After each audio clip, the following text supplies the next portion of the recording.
Audio presents an unabridged recording of The Upper Room by Mary Monroe, narrated by Kevin Free. This work is copyrighted 1985 by Mary Monroe. This recording is copyrighted 2002 by Recorded Books, producer and publisher of Griot Audio. Mama Ruby is the seventh daughter of a seventh daughter with healing hands and a vengeful spirit. After bringing her best friend's stillborn baby to life, she claims her as her own and escapes to the Everglades. But as the girl grows, Mama Ruby must face the hardest decision of her life. And now, The Upper Room. The Upper Room by Mary Monroe. Part 1. Chapter 1. Dotted with thick forests of gray cypress, tulip, and magnolia, the territory known as Florida rests vaingloriously amid opalescent southern waters. Wild, long-stemmed flowers sway gently in the summer breeze, as damp moss that seems to fall from the sky clings to the trees. Along the Tamiami Trail across Florida's Everglades, alligators sun themselves on the banks, ready to scramble into the muddy water at the slightest provocation.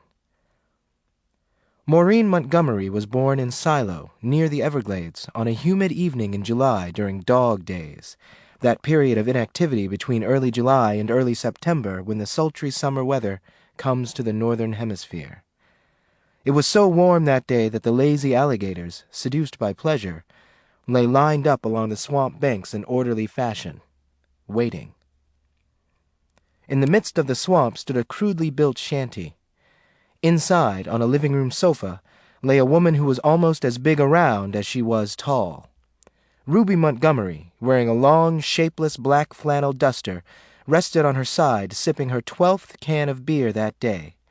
A 30-year-old black woman with a round face, small brown eyes, heavy black eyebrows, and generous lips. She had a nose that was too wide for her to be considered handsome.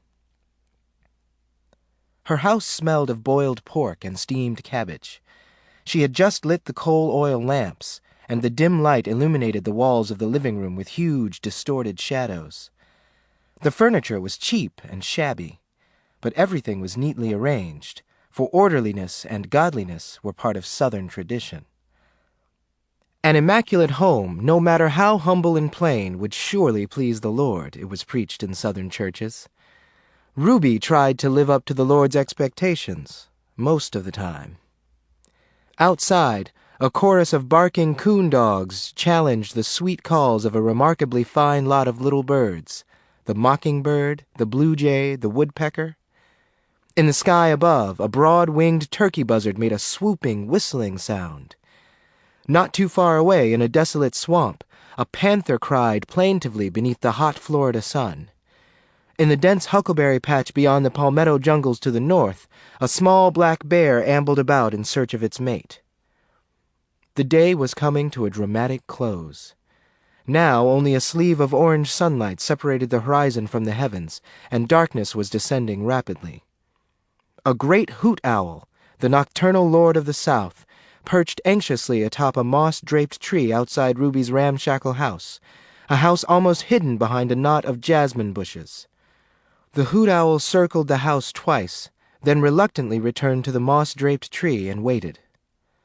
The knocking at the front door was low at first. Ruby sat up on the sofa, annoyed by the noisy creatures outside. The knocking added to her irritation.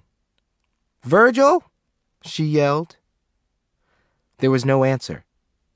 Ruby waited a full minute before speaking again. "I wonder where that simple boy of mine is," she said to herself. She swallowed the last of the beer, draining the can to make sure she didn't miss a drop of the precious beverage, and wiped her liver-colored lips with the tail of her duster. "Oomph! Wonder where my teeth could be," she murmured, looking around the room. She carefully lifted a mayonnaise jar lid from the floor. In it, a pair of dull, pink-gummed false teeth lay upside down. Ruby examined the teeth, looking at them for a long time before clumsily inserting both plates in her mouth. She clamped down and ground rhythmically, securing the teeth in place.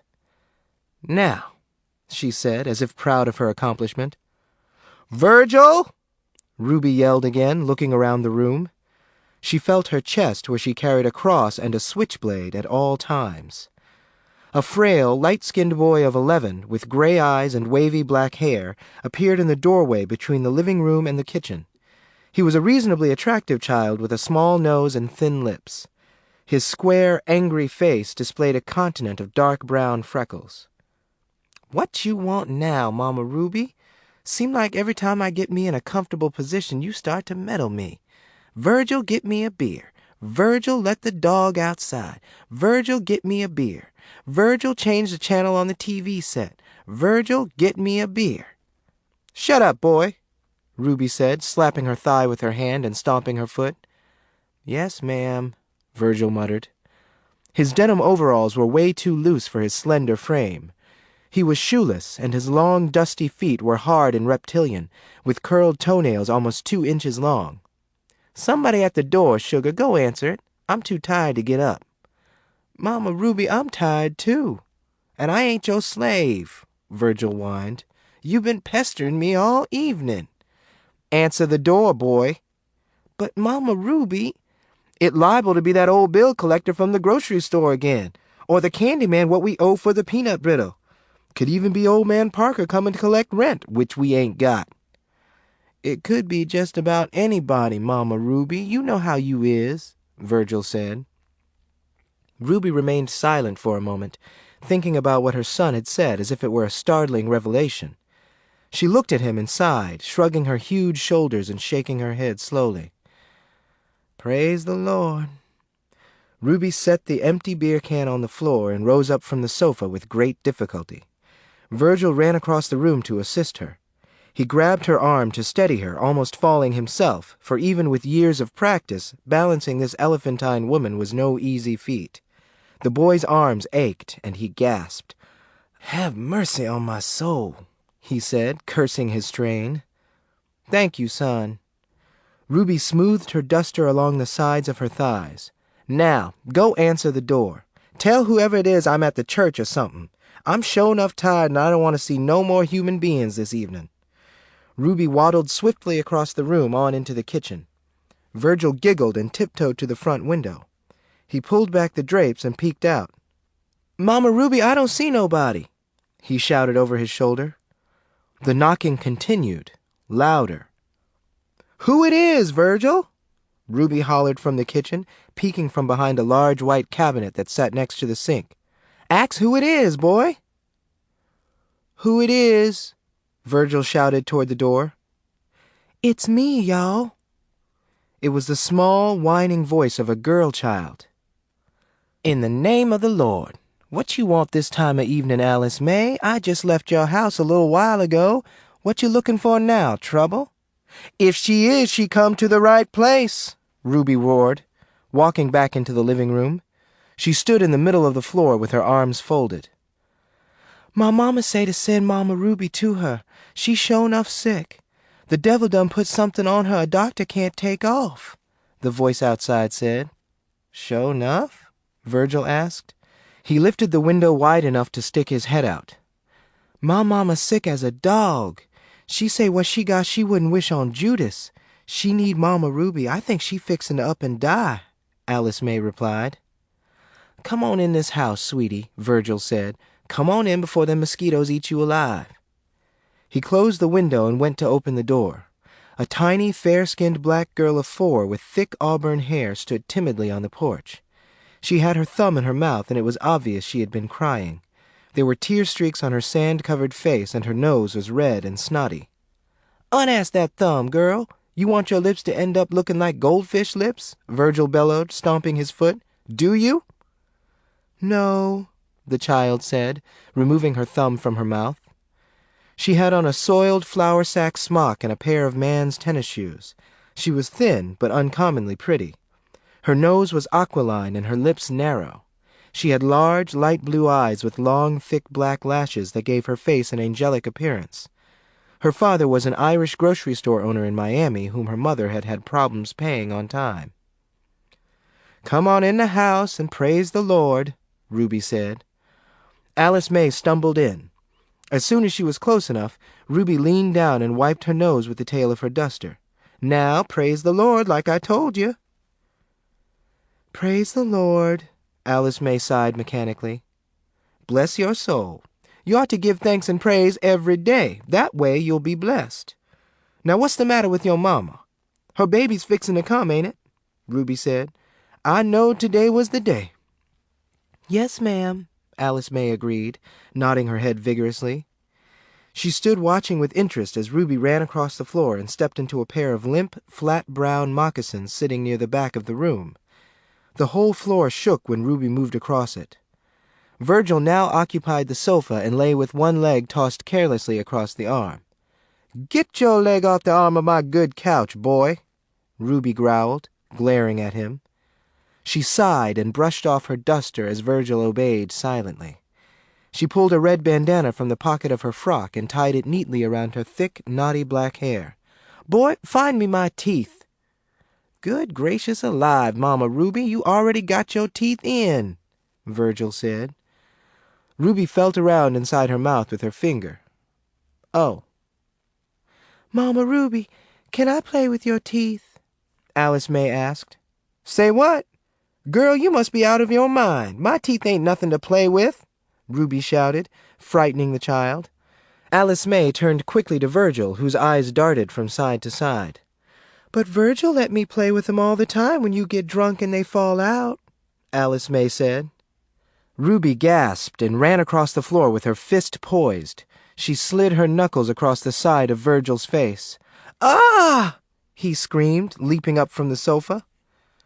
"Don't you never mess with my teeth no more," Ruby told him, shaking her finger in his face. Tears slid down Virgil's cheeks as he whimpered softly, rubbing the side of his face. "Yes, ma'am," he mumbled. He turned to Alice May and gave her a murderous look. "And you better not touch a hair on Alice May's head for telling me. That clear?" "Yes, Mama Ruby," came the meek reply. "Mama Ruby, y'all got any more goobers?" Alice May inquired. "In the pantry, lamb, in the same bowl with the pecans and nigger toes," Ruby replied. She leaned down to pick up a broom off the floor and used it to chase a hen from the living room into the kitchen. "Virgil," she continued on her way out the door, "you tend to my pans on the stove. Don't you let my cabbage and salt pork burn. And you might as well keep Alice May here with you. She'll just be in the way while I'm tending to her mama with all them other kids there already. You hear me, boy?" Instead of answering, Virgil waved his hand at Ruby as she rushed from the house and off the porch. Her big, heavy feet ground into the sand as she lurched across her front yard to the narrow pathway leading to the other side of the bayou where Oella Johnson lived, Alice May's mother and Ruby's best friend. Chapter 2. Ruby, the seventh daughter of a preacher, and Oella, the illegitimate daughter of a notorious Cajun queen, had been best friends since childhood. Both had been born and raised in Shreveport, Louisiana, and had used World War II as an excuse to drop out of school, leave home at age 15, and latch onto servicemen. "My mama told me to my face, when you get through with me, Oella, I'm going to have a mess on my hands," Ruby told Oella during their train ride to New Orleans in the winter of 1941. "Mama say we ain't going to find us no soldier man husbands." "We going to live it up first," Oella said. "Then I'll find us the best husbands looks can buy." A stout teenager who had been carrying a switchblade since the age of 8, Ruby realized the advantages of her association with Oella. Oella was beautiful and clever, a resourceful young girl often accused of having white folks' sense. Drawn by her beauty and brains, men and money came easily to Oella. But it was Ruby's brawn and villainy that kept Oella out of serious trouble. "Ruby Jean Upshaw, I am fixin' to show you how to live. When I get through with you, you ain't going to know your head from your feet.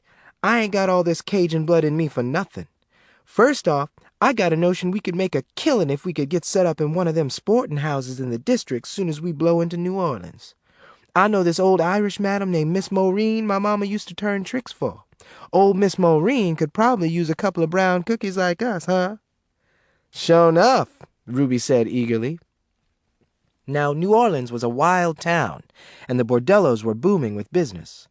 But it was Oella's exotic beauty, golden skin, large black eyes, slim body, and long black hair, that the district madams were interested in, not Ruby's plain, moon-shaped face, short knotty hair, and bell-shaped body.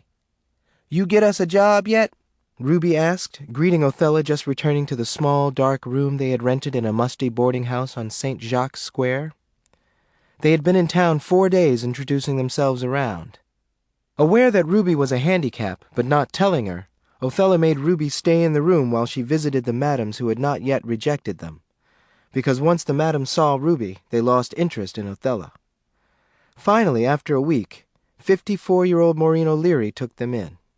Realizing what a saleable package Oella was, and recalling all the business her mother had brought in, Maureen gladly accepted Ruby into her house as part of the deal. "How come you didn't come to me first, Oella?" Maureen asked, running her pale fingers through Oella's long, dark hair. "I guess I wanted to start at the bottom and work my way up, Miss Maureen," Oella confessed. "But it wasn't so easy me getting Ruby work, too." "Well, don't worry about her yet. Lord knows she ain't no bathin' beauty. Feet like pie pans, fat. Whew!" Miss Maureen exclaimed, shaking her head. But Ruby surprised them. She became popular among the male visitors. It was not long before Ruby became Maureen's favorite girl. "Ruby, you got spunk. You going to go a long way in life. I'm so glad Oella brought you out here to me," Miss Maureen informed Ruby after one busy week. After only 3 months, Ruby and Oella left Miss Maureen's place and joined a traveling carnival from Silo, Florida. Oella sold balloons and Ruby carried water. "I declare, Oella, you is sure 'nuff smart. First getting us jobs in New Orleans, now you done got us in good with the carnival circuit. You is got white folks' sense." "Ruby Jean, I got too much good sense for my own good, true enough. But you the one with all the glory. Yep, you got the power and the glory." Ruby considered what Oella said. "Must be my Christian nature," she sighed, smiling broadly. "What we going to do after the carnival?" "Don't you worry none. I'll think of something good for us to do next." Chapter 3. "I think I'm ready to settle down with me a husband," Ruby said longingly, as she and Oella worked alongside one another in a sugarcane field one blazing hot day after only a few months in Florida. "Okay, Ruby Jean, I'll see what I can do," Oella sighed. Taking care of Ruby's needs had become a full-time chore. Jobs, men, places to live. Whenever Ruby had trouble with anything, Oella always came to her rescue. "I don't know what would become of me if I didn't have you, Oella," Ruby said on her wedding day. Oella had introduced her to Roy Montgomery, a local bootlegger, and within a month he had proposed. Ruby's happiness was short-lived. She had married a philanderer who often left her for days at a time. Oella had married a traveling salesman, and this added to Ruby's depression, as Oella had little time to spend with her anymore. One afternoon, while babysitting for a white family in their home, Ruby, who was pregnant, saw her husband driving down the street with his arm around a woman. Ruby left the children and took out after Roy. She caught up with him in a honky-tonk at the end of the street and shot him dead. She was acquitted of murdering Roy, but was sentenced to a month and a day in the county jail for leaving the white kids in the house alone. Later that year, Ruby gave birth to Virgil. Oella was now without her man, as he had gone on a selling trip one week and never returned. She gave birth to her first son shortly after Ruby had had Virgil.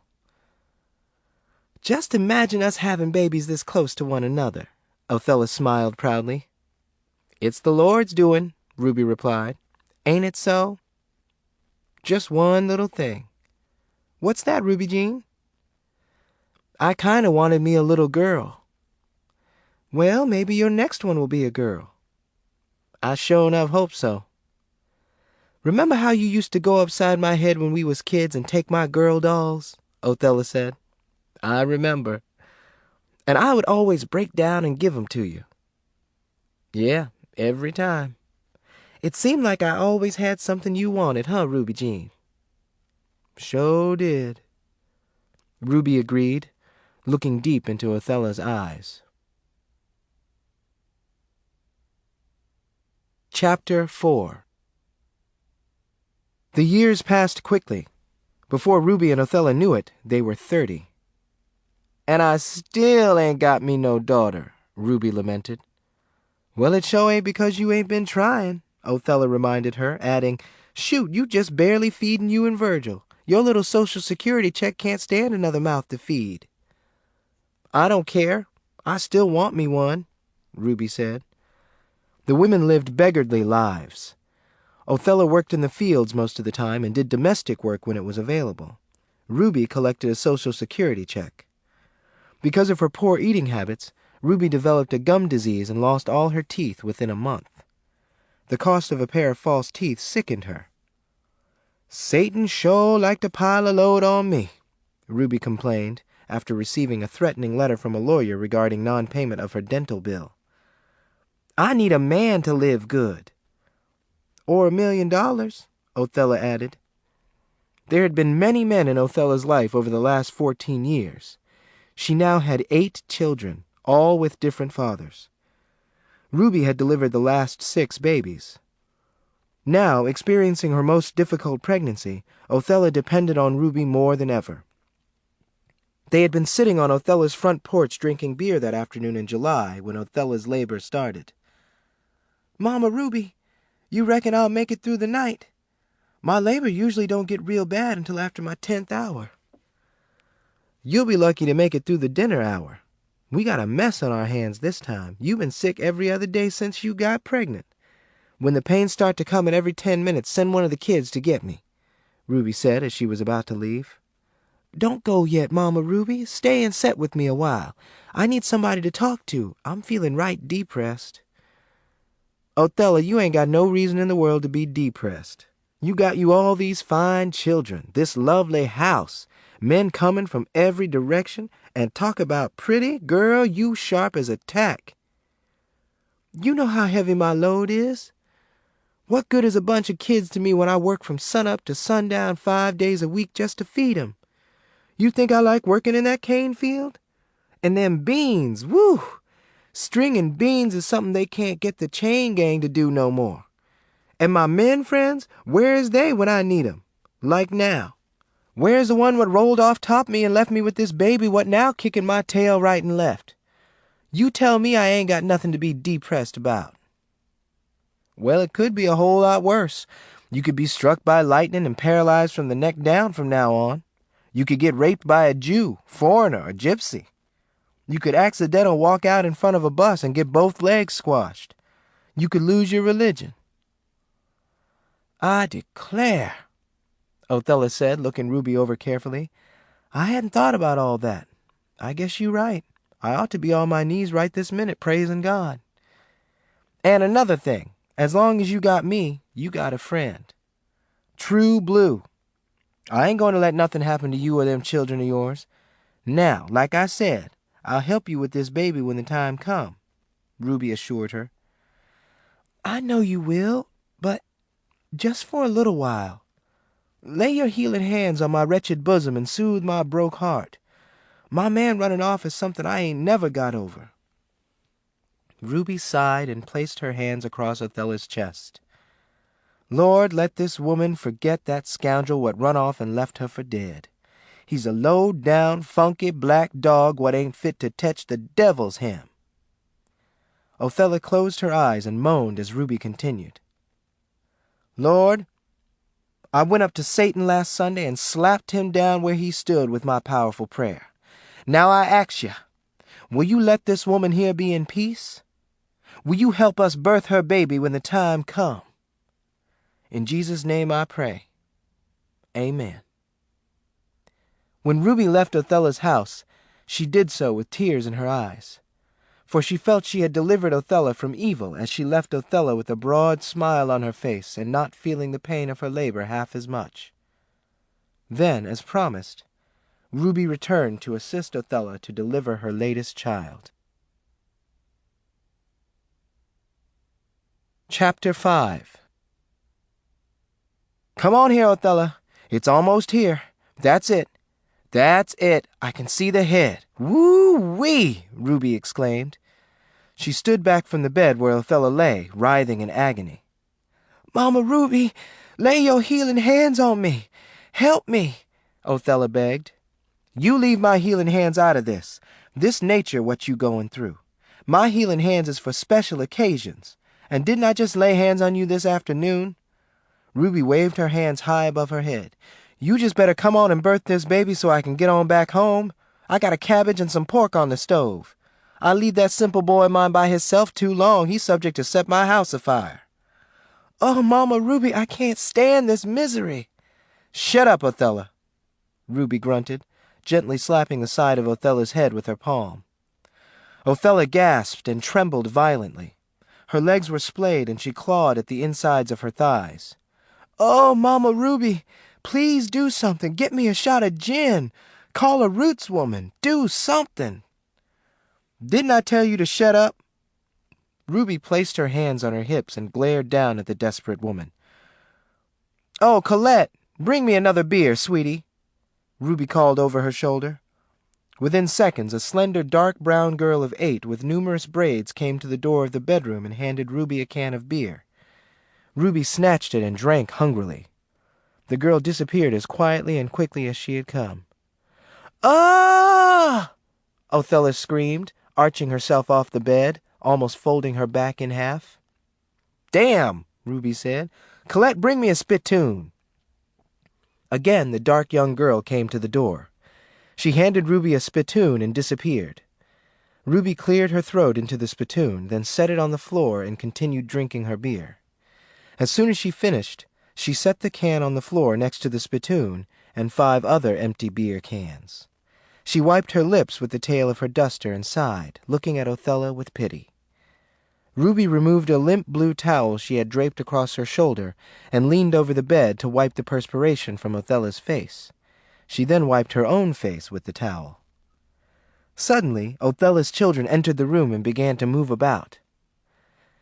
Is Mama going to die this time? Asked Babette, age 9. She was the image of Oella with the same tan skin and silky black hair. No, Ruby growled. Mama Ruby, where you get that duster? Asked Job, age 6. He was a child with deep brown skin and cat-like eyes. I got it at a sidewalk sale in Tampa. Why? I ain't never seen nothing like it, the boy replied shyly. The other children giggled. Mama Ruby, what happened to your feet? Colette asked. How come they so big and flat? Y'all quit asking so many silly questions. You, Clyde, get me a bowl of water, Ruby barked. Clyde was the oldest. Yes, ma'am, he replied and darted from the room. He returned shortly and handed Ruby a mixing bowl almost filled to the rim with fresh spring water. She grabbed the container and dipped the tail of the towel in it. The children formed a line, all staring at Ruby as she wiped her face, her neck, and her hands with the towel. Then she quickly drank all the water from the bowl. The children giggled. Y'all get out of here, Ruby ordered. Get out on the porch. But the mosquitoes is out and it's fixing to rain, one of the children wailed. I said get out of this house, Ruby shouted. She threw the bowl into the crowd and the giggling youngsters scattered, fleeing into the night. The slamming of the front door was drowned out by the screams of childbirth. The pain had become so intense that Oella passed out. Ruby shook her head, cursed under her breath, and then left the room. Don't tell me ain't no more beer, Ruby sighed. She was now in Othella's kitchen, frantically searching the icebox. She had drunk every can in the house. Realizing this, Ruby became alarmed. She slammed the icebox shut and ran out to the front porch. The children were catching lightning bugs in the front yard. Clyde, You and Colette run down the road a piece to old Mr. Hamilton and tell him I said to send me a few beers," Ruby hollered. The children giggled again and all took off running down the dark road to the nearest bootlegger. Ruby shaded her eyes with her hand and watched until they were out of her sight. Then she smiled, returned to the bedroom, and sat down at the foot of Othella's bed. It was 2 hours and 6 beers later before Oella regained consciousness. Ruby set her last empty can down next to the others. Oella looked up at Ruby, who had a scowl on her face and her arms folded. A coal oil lamp, burning softly, sat on a melon crate next to the lumpy bed. Under the lamp was a dog-eared confession magazine with a provocative cover. Under the magazine was a shabby Bible. 10 minutes later the baby came. A beautiful, dimple-cheeked brown baby girl with thick black hair, just like Ruby wanted. She was beautiful, Ruby informed Oella, biting her bottom lip to hold back her tears. She was a girl. "Was?" Oella said, sitting up. "What's wrong? Where's she at? How come she didn't cry none when she popped out?" "Oella, you still got all them other kids." "Ruby Jean, where is my baby I just birthed?" Oella wailed, attempting to get up from the bed. "Be still before you brain damage," Ruby warned, gently forcing Oella back down by pushing her shoulder. "Where my baby?" "Oella, you just had a dead baby," Ruby announced. The women looked at one another, each recognizing the disappointment in the other's eyes. "Dead, huh? My baby come here dead, sure enough?" "Dead as a Jew's titty." "Mama Ruby, what you reckon happened this time? You reckon I been hexed?" Ruby shook her head. "This ain't nobody but the devil. That bastard been picking on us for months, ever since we got saved." Oella looked at Ruby's face and frowned. "But we get saved at least once a year, with all the backsliding we do and all. You reckon the devil got it in for us 'cause we've been cursing him for so long?" "Probably so. I guess I got too much glory and it's crossing Satan's wires, like lightning. Yeah, that's it. Satan wondering how come he can't lay me out. He working at me through you." "Lord have mercy, what we going to do?" "Like I always do. I'm going to beat the shit out of him.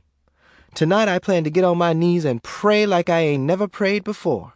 When I get through, Satan'll be yelling uncle in a foreign language, sending us this here dead baby." "Where is she? Where's my dead baby girl, Mama Ruby?" "In the kitchen on the counter next to the icebox. She was a itty-bitty thing. Couldn't have weighed no more than a pound or two."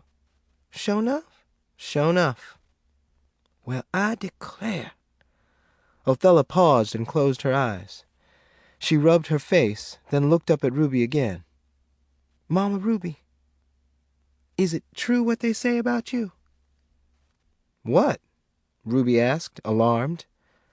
She rose from her seat and moved a few feet from the bed. "Folks say you can raise everything but hell with your healing hands. I seen you myself rub the croup out of my boy Joe," Oella whispered. "You straightened out Brother Hamilton's crooked leg what got crooked up in the war. You delivered my soul. You growed a rose bush on a bed of rocks. I seen you do it." "I been blessed, sure enough," Ruby shrugged, faking modesty. "I don't brag about it. Much." "Flawless. You is flawless, Mama Ruby.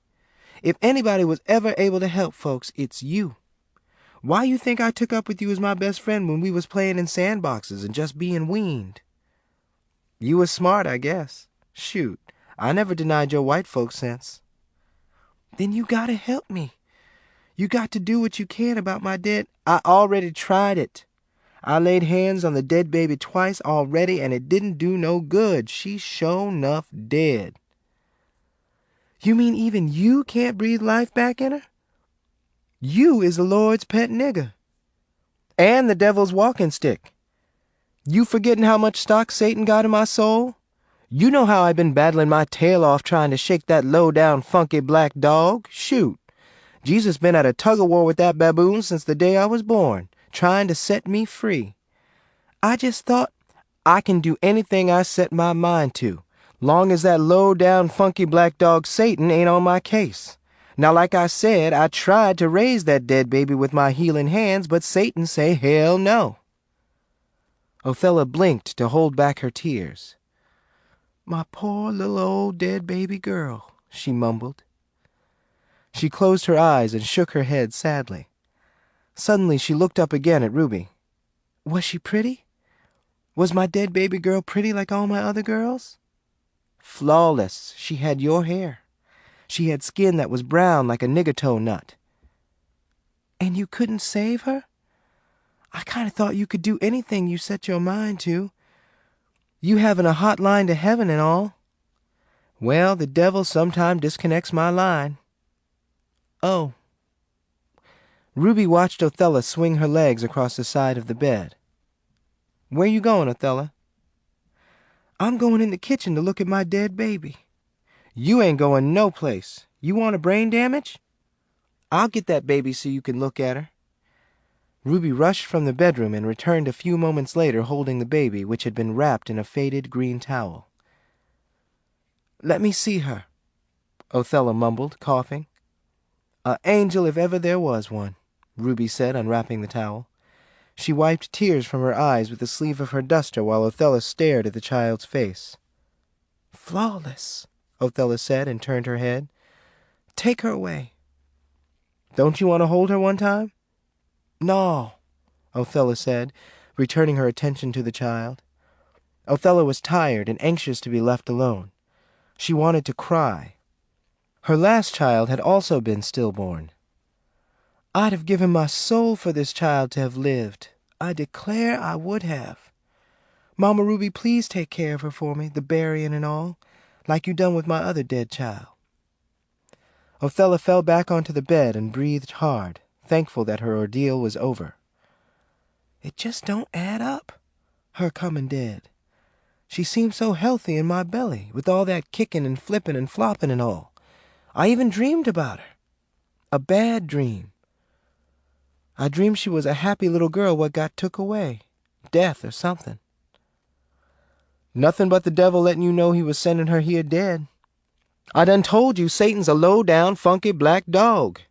He the one responsible for me being big as a Cadillac, Ruby retorted, lifting one of her heavy legs for Oella to inspect. Oella examined Ruby's leg and nodded. What about the beer? What about it? Ruby returned her leg to its place. I wish I didn't have to drink so much of it. That the devil too? He the reason you drink so much? Ruby sighed and shook her head slowly. I'm an alcoholic, she admitted. They got silent and looked at the baby again. Oella, let's name this one. Oella looked from the baby to Ruby, then back to the baby. We didn't name that last one what come here dead. Why you want to waste up a good name on a dead baby? Well, it's just that this one different. The other one was a boy. You know yourself how bad I've been wanting me a little girl. We could make out like this one was mine, play like I gave birth to her. Ruby smiled crookedly, waiting for Oella's response. Mama Ruby, I can't do that. It ain't Christian. Ain't nobody but me and you got to know. God'll know. Satan'll know. All Satan need is us to do some more backsliding so he can go to meddling me and you again. Ruby let out her breath and looked up at the ceiling. I just want me a daughter, she cried. Have mercy, Oella whispered, watching Ruby's tears slide down the sides of her face and onto her bosom. Let me name her and make out like she mine, Ruby pleaded, looking in Oella's eyes. Ruby held the baby against her and swayed from side to side. Please, Oella. Stop acting crazy, Ruby. Feed them kids of mine before you go back home. Hear me? You going to let me name this child. That clear? Ruby said in a low voice, frightening Oella. I don't know. Mama Ruby, please go in my kitchen and hunt around for something for them kids of mine to sop up. Some buttermilk and cornbread. Or some molasses and tea cakes. Grits'll do. Oella, I ain't playing with you now. Let me name this baby and make out like she was mine."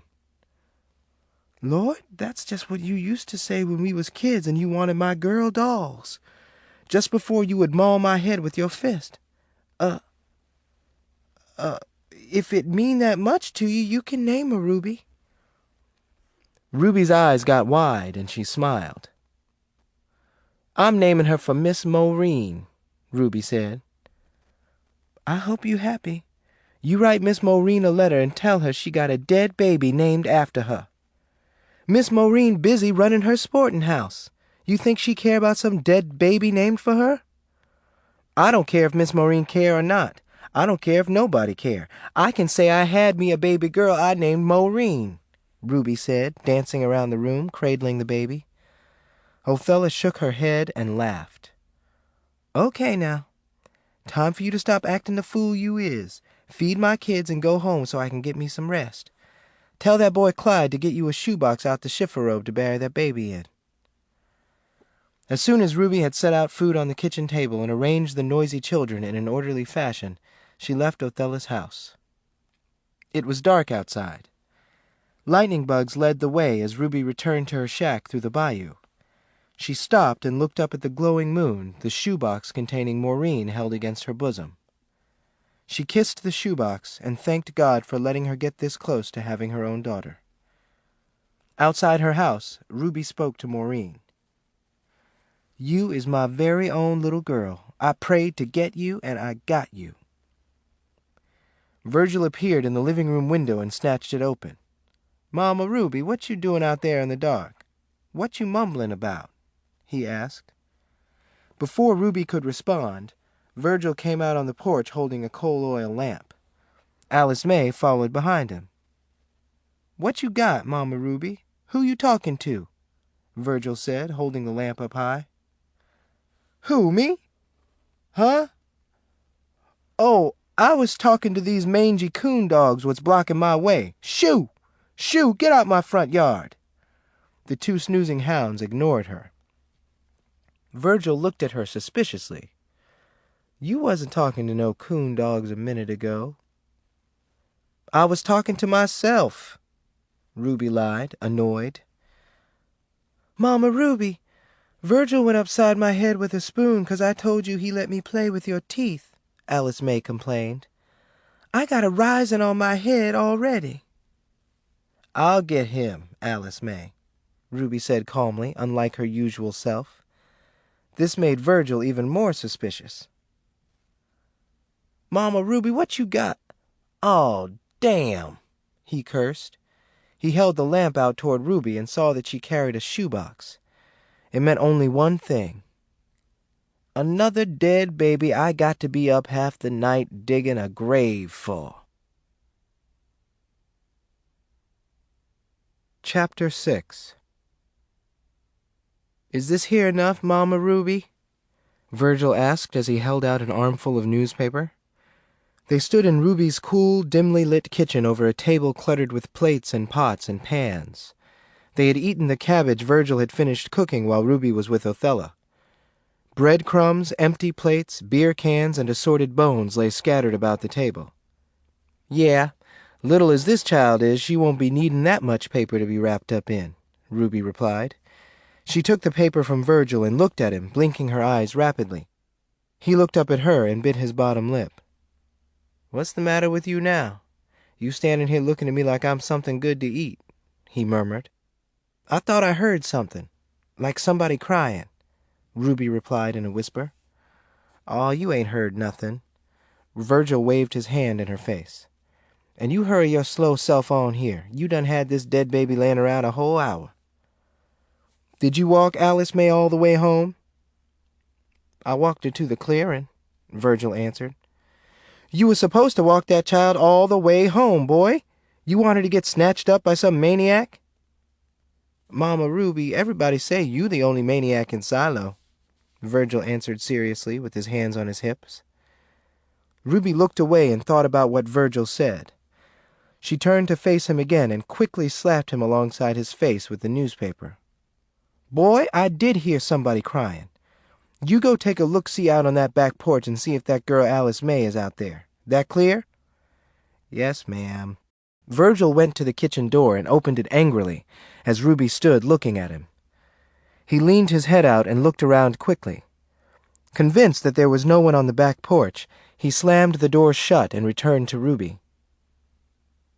"Ain't nobody out there. You must be hearing things, Mama Ruby."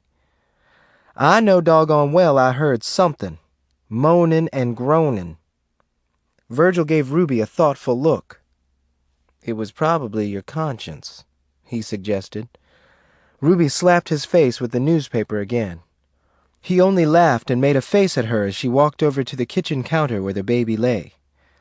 Virgil followed behind Ruby, stepping on the back of her heels. She turned to swat him with the newspaper again, but he dropped to his knees and confused her by snatching the tail of her duster. "Get up from that floor, boy. We got work to do." Virgil leaped up and stood next to Ruby as she bent over the counter. "Where we going to bury this one at, Mama Ruby?" "Down in the bayou, I guess. Down there where we buried that old meddling government man what come snooping around here last month asking questions about me and a stole income tax check." "Oh, Mama Ruby, wonder how come nobody ever come looking for that old man." "Oh, they come all right. Another peckerwood with a bad attitude, asking me them same questions, plus asking me about that one what come before him." I didn't know another government man had come meddling you." "Come tomorrow, I'll show you where he's buried."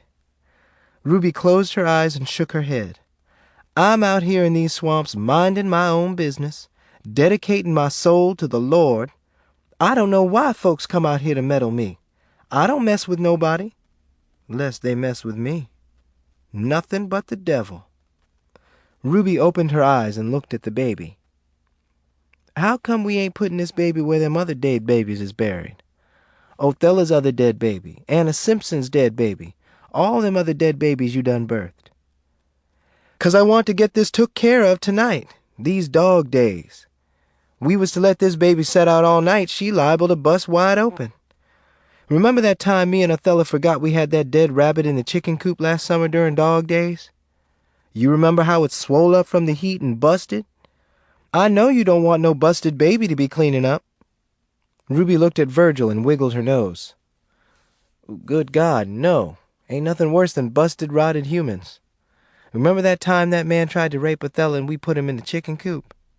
Yeah, just like that rabbit, we forgot he was in there. That sucker popped wide open. We couldn't get the stink out of these woods for weeks. I thank God it was a season of flowers then. Lilacs, magnolias, dandelions, and lilies perfuming the air," Ruby recalled. "Mama Ruby, you ever... what I'm trying to say is, you ever think about them folks we done chastised? Sometime at night I'd be laying in the bed thinking about it. I used to have dreams about dead folks coming to haunt us," Virgil said. Ruby shook her head and tapped her bare foot. "Boy, I ain't done nothing Jesus wouldn't do." Virgil gasped and moved back. "But Mama Ruby..." "But what?"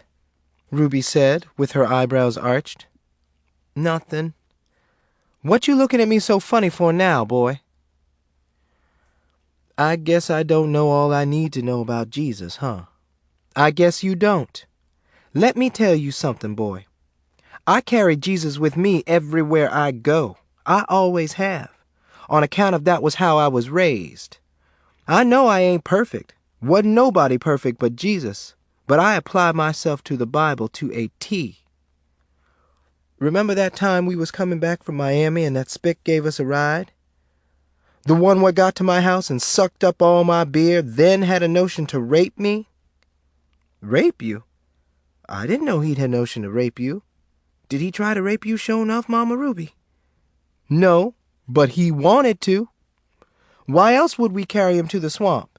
Me and you and Othella and Clyde." "Oh, I didn't know no more than what you told me. You just made me and Clyde empty his pockets and dig a hole. Seemed like we could have sent him on back to Miami, him being so drunk and all. I kind of liked that spick. He was all right by me. Give me a whole quarter. He give Clyde one, too. Virgil dropped his head and stared at the floor. Sometime, Mama Ruby, I go to thinking, what's wrong, sugar? Virgil was interrupted by Ruby's frantic sobs. What you crying for? Ruby removed a handkerchief from the pocket of her duster and began to cry harder, wiping her eyes and nose vigorously. I've done all I could to be a Christian, Mama. I never dreamed my own son would question my ways. Boy, I do what the Lord tells me to do. I ain't never tetched nobody what ain't had it coming. That Spick, he was better off dead. Couldn't speak no more English than a year-old baby. Now you tell me, what good was he to anybody? Well, them other Spicks, they speak Spick. I seen 'em do it. Plus, the man said he had a woman and some kids somewhere.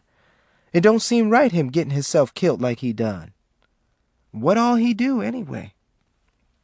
He was a rapist, for one thing, Ruby snapped. What else reason did we need? Oh, let's change the subject, Mama Ruby. I get a chill when we talk about the folks we done chastised. Ruby returned her handkerchief to her pocket and cleared her throat. You know something, Mama Ruby? Too bad we live so far from town. It would be nice to get this baby embalmed or something. Virgil touched the baby. We ain't got no time for all that red tape. You think we white folks or something? We fixin' to bury this baby soon as I get her wrapped up. Poor little old thing. Cutest little drink of water I ever seen. Sure enough is. I noticed that right off when you opened that shoebox. Ruby wrapped the baby as she hummed a spiritual. Once wrapped, the package resembled a small loaf of bread. As Ruby placed the package on the kitchen table, a colorful newspaper advertisement displaying kites caught Virgil's eye. Ruby waddled across the floor to her icebox, where she removed a can of beer. She stomped and ground a roach on the floor with so much wrath the loose planks rose and fell awkwardly back into place. "Where's my can opener, Virgil?" she bellowed. "I don't know. You the only one what uses it. You ought to make it your business to know all the time." Virgil spoke without looking up from the newspaper. "Mama Ruby, can I have a dime so I can get me one of these here kites?" He lifted the neatly wrapped package as Ruby searched for her can opener. To read the advertisement better, Virgil began to unwrap the newspaper that contained the infant. "What in the world is you doing, boy?" she shouted. She rushed back across the floor and thumped Virgil's head with her fingers. "Yow!"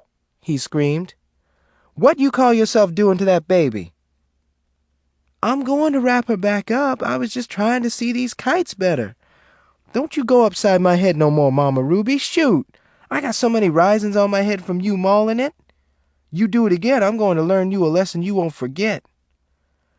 Ruby attacked the boy's head with both hands this time. "Yow!" he cried, trembling and waving his arms about. "I declare I ain't going to sass you no more, Mama Ruby. Stop mauling my head." Ruby turned her attention from Virgil back to the baby. She quietly began rewrapping. Suddenly she froze, her eyes bugged out, and her mouth fell open. "What's the matter, Mama Ruby?" "Virgil, that baby moved just now. She ain't dead." Chapter 7. "Somebody coming, Mama Ruby. Somebody coming up the walkway." "Shut up, Virgil," Ruby hissed. Outside, the wind was blowing hard.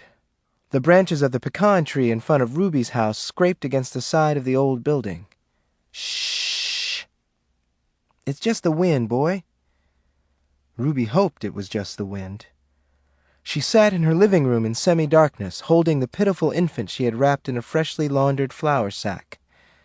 The only light in the room was provided by 3 large candles that sat on a crate in front of her.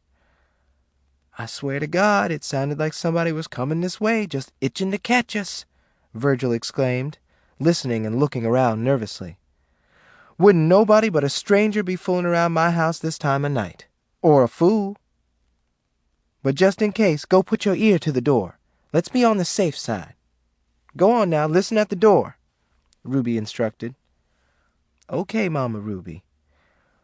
Virgil leaped from the sofa where he had been sprawling and went to the living room door. He placed his ear against it and held his breath. Hear anything? Ruby asked, holding Maureen against her bosom. No. Virgil moved cautiously away from the door and stood in front of Ruby. You think anybody suspicion anything? He asked. Ruby shrugged. Like what? We ain't done nothing. Lately. We ain't opened the curtains none today. Folks been coming to the house and we ain't answered the door. And I know folks know we in here. Oella was expecting me and Clyde to catch her some crabs to make crab soup this evening. You know how she is about crab soup right after she done birthed the baby, Mama Ruby. Yeah, I know how Oella is. Ruby let out her breath and gently lowered Maureen down across her lap. Run get me some more goat milk, boy. You want some more meal, too? Yeah. Virgil left the room quietly and returned shortly holding a soup bowl containing goat's milk with yellow cornmeal. Hand it here so I can feed her some more. Ruby reached for the bowl, almost dropping it on the baby. Boy, you make me drop this bowl on Maureen and kill her, and the next hole we dig in the swamp will be for you. Yes, ma'am. Virgil watched as Ruby dipped the tail of her duster in the bowl, then squeezed it in the baby's mouth. The baby sucked hungrily, but after a few drops, the child slipped back into oblivion. She dead again and I ain't had nothing to do with it, Virgil yelled, leaping about the floor. Lay hands on her, Mama Ruby. You the one what raised her from the dead in the first place when you fetched her with your healing hands. Lay hands on Maureen again. Shh! Somebody might walk up on us. The law come down on us, they'll be blaming everything but the last war on us. But the baby dead again. Ruby reached up and slapped Virgil's face, then quickly returned her attention to the baby. Maureen, please don't up and die show enough on me. I need you. Please don't up and die, Ruby begged. She squeezed the baby's cheeks and the baby started crying. Now, Ruby sighed triumphantly. Someone walked up on the front porch. Loud footsteps, then heavy, frantic knocking made Virgil and Ruby gasp simultaneously. Ruby snatched the switchblade from her bosom. Popping out, the loud click that the blade made aroused the baby further, and she cried louder. Virgil pulled a straight razor from his pants pocket and turned to look toward the door. Whoever it was outside continued knocking. The baby suddenly stopped crying. Want me to bring him to you, Mama Ruby? Virgil said in a low, flat voice. She ignored him for a moment. Leaning forward, she listened toward the door. I wonder if it's the law, sure enough. What if it is? What we going to tell him about this baby and how come we got her? We won't tell him nothing about this baby. The law ain't got nothing to do with us getting us a baby. This ain't nobody's business but our own. Shoot. We can't help it if we've been blessed with a baby. I don't question the Lord's doings. Ruby started to hum another spiritual. The knocking ceased, and the footsteps walked off the porch, back out into the darkness. You in here calling yourself humming them old hymns with folks still on the porch. You want to get us hung? Boy, who you think bold enough in this part of the world to even make like he want to hang me? Oh, I'm sure enough sorry, Mama Ruby. I should have seen your glory by now. Oella say you got glory without shine new money. Ruby smiled and lifted Maureen to her bosom again. Virgil looked at her with approval. When you going to tell Oella about her baby being live and all, Mama Ruby? His voice was firm and low. He put his blade back in his pocket. From now on, it's just you and me and Maureen. We ain't going to associate with Oella and her kids no more. We ain't? We been thick as thieves from the get-go. We going to just up and act like we don't know Oella and her kids no more? How are we going to get along without Oella? Shoot. Smart as she is, she the one what keep the white folks off us. She the one what help us make it in this world when we need stuff on account of she know how to deal with white folks. Remember that time I needed my tonsils out and we ain't knowed what doctor to go to? You said, we need somebody what would think the way a white woman might. White folks got mucho sense. Anyway, you run to get Oella, and she took a phone book in a phone booth and went to calling first one doctor, then another, until she got one what would cut out my tonsils on credit. Remember that? Yeah. Well, say I need something else cut out. You remember last year how I had the pneumonia? And Oella found a doctor what would give me some medicine on credit. Ruby finished the sentence. She tilted her head back and rolled her eyes back in her head. I've been thinking, I could probably doctor as good as the next person, me with my healing hands and all. I could doctor if I was to put my mind to it. We don't need Oella to find us no doctors no more. Ruby looked at Virgil and blinked. Well, folks say you could do whatever you put your mind to doing, Mama Ruby. Oella told me that one time you cussed up a storm and it rained for 6 days straight. Yep, that was the summer of 1951. We had us something of a drought. I guess you could doctor. Still, I can't see us turning our back on Oella. I can do anything I set my mind to, boy. I know, Mama Ruby, 'cause I seen you do it. Chapter 8. It rained heavily later that night. Mama Ruby, did you cuss up this storm? Virgil queried as he got ready for bed. You heard me cussing around here this evening? No, ma'am. Well then, this rain ain't nothing but Satan's way of pouting. Pouting 'cause Jesus done answered my prayer and give me a baby girl. I wonder what Satan would do with his time if you wasn't you, Mama Ruby. Shoot, he wouldn't have nothing else to do. Boy, a low-down, funky black dog like Satan can always find something to get into. If it hadn't been me, it might have been a weaker person. Somebody what ain't had no glory. The Lord knowed what he was doing when he fetched me. Shoot. Who else could have went up to Satan and called him a low-down, funky black dog to his face? I sure couldn't have. Well then. But it's a whole lot of other tough people in this world. I learned about 'em in history class. Hitler for one, Caesar, folks what captured slaves. Uh-huh. And where is Hitler today? Dead. Where is Caesar and them slave catchers? Dead. I look dead to you? No, ma'am. Well then.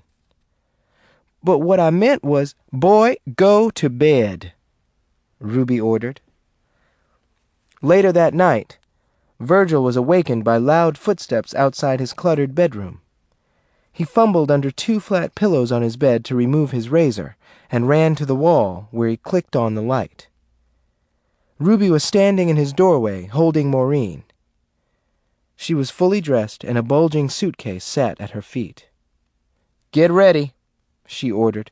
We fixin' to haul ass. Virgil packed his belongings in a shopping bag, and they left Silo in the middle of the night. Having no plan, and acting out of desperation, Ruby and Virgil and Maureen boarded the next Greyhound bus leaving Silo. An hour later, they arrived in Miami. Having just a few dollars until her next Social Security check, Ruby went to the city's rescue mission. How long we going to stay in this hellhole? How come we didn't go someplace exciting like Key West or the Panhandle? Look here, boy. We is on the lam. Can't you get that through your thick head? We ain't in no position to be showcasing ourselves in no big city. Shoot, we got to lay low, Ruby explained. I'm getting too old to be dealing with folks asking me a lot of nosy questions. My blood pressure can't take it. I know what you mean. You ain't never been this old, Mama Ruby, or this fat. I ain't that fat. I'm just a little on the heavy side. No matter, I am well proportioned. A elephant is well proportioned. Shut up. We ain't going to be here long. Matter of fact, I went out to Goons to see about a furnished house this morning before you and Maureen woke up." "You got us a house already?" "Yeah, and it's all but a palace. 2 big bedrooms downstairs for me and you, and a upper room upstairs for Maureen." Ruby was the only woman staying at the mission, and Virgil was the only boy his age. The others, reformed criminals with no place to go, homeless derelicts, and useless war veterans, found Ruby a pleasant addition. "As long as we got a home, you got a home, Sister Montgomery," Brother Anderson Lee, the mission's live-in minister, said to Ruby as she prepared to leave 5 days after her arrival. The mission had given Ruby money to cover the first month's rent on the house in Goons.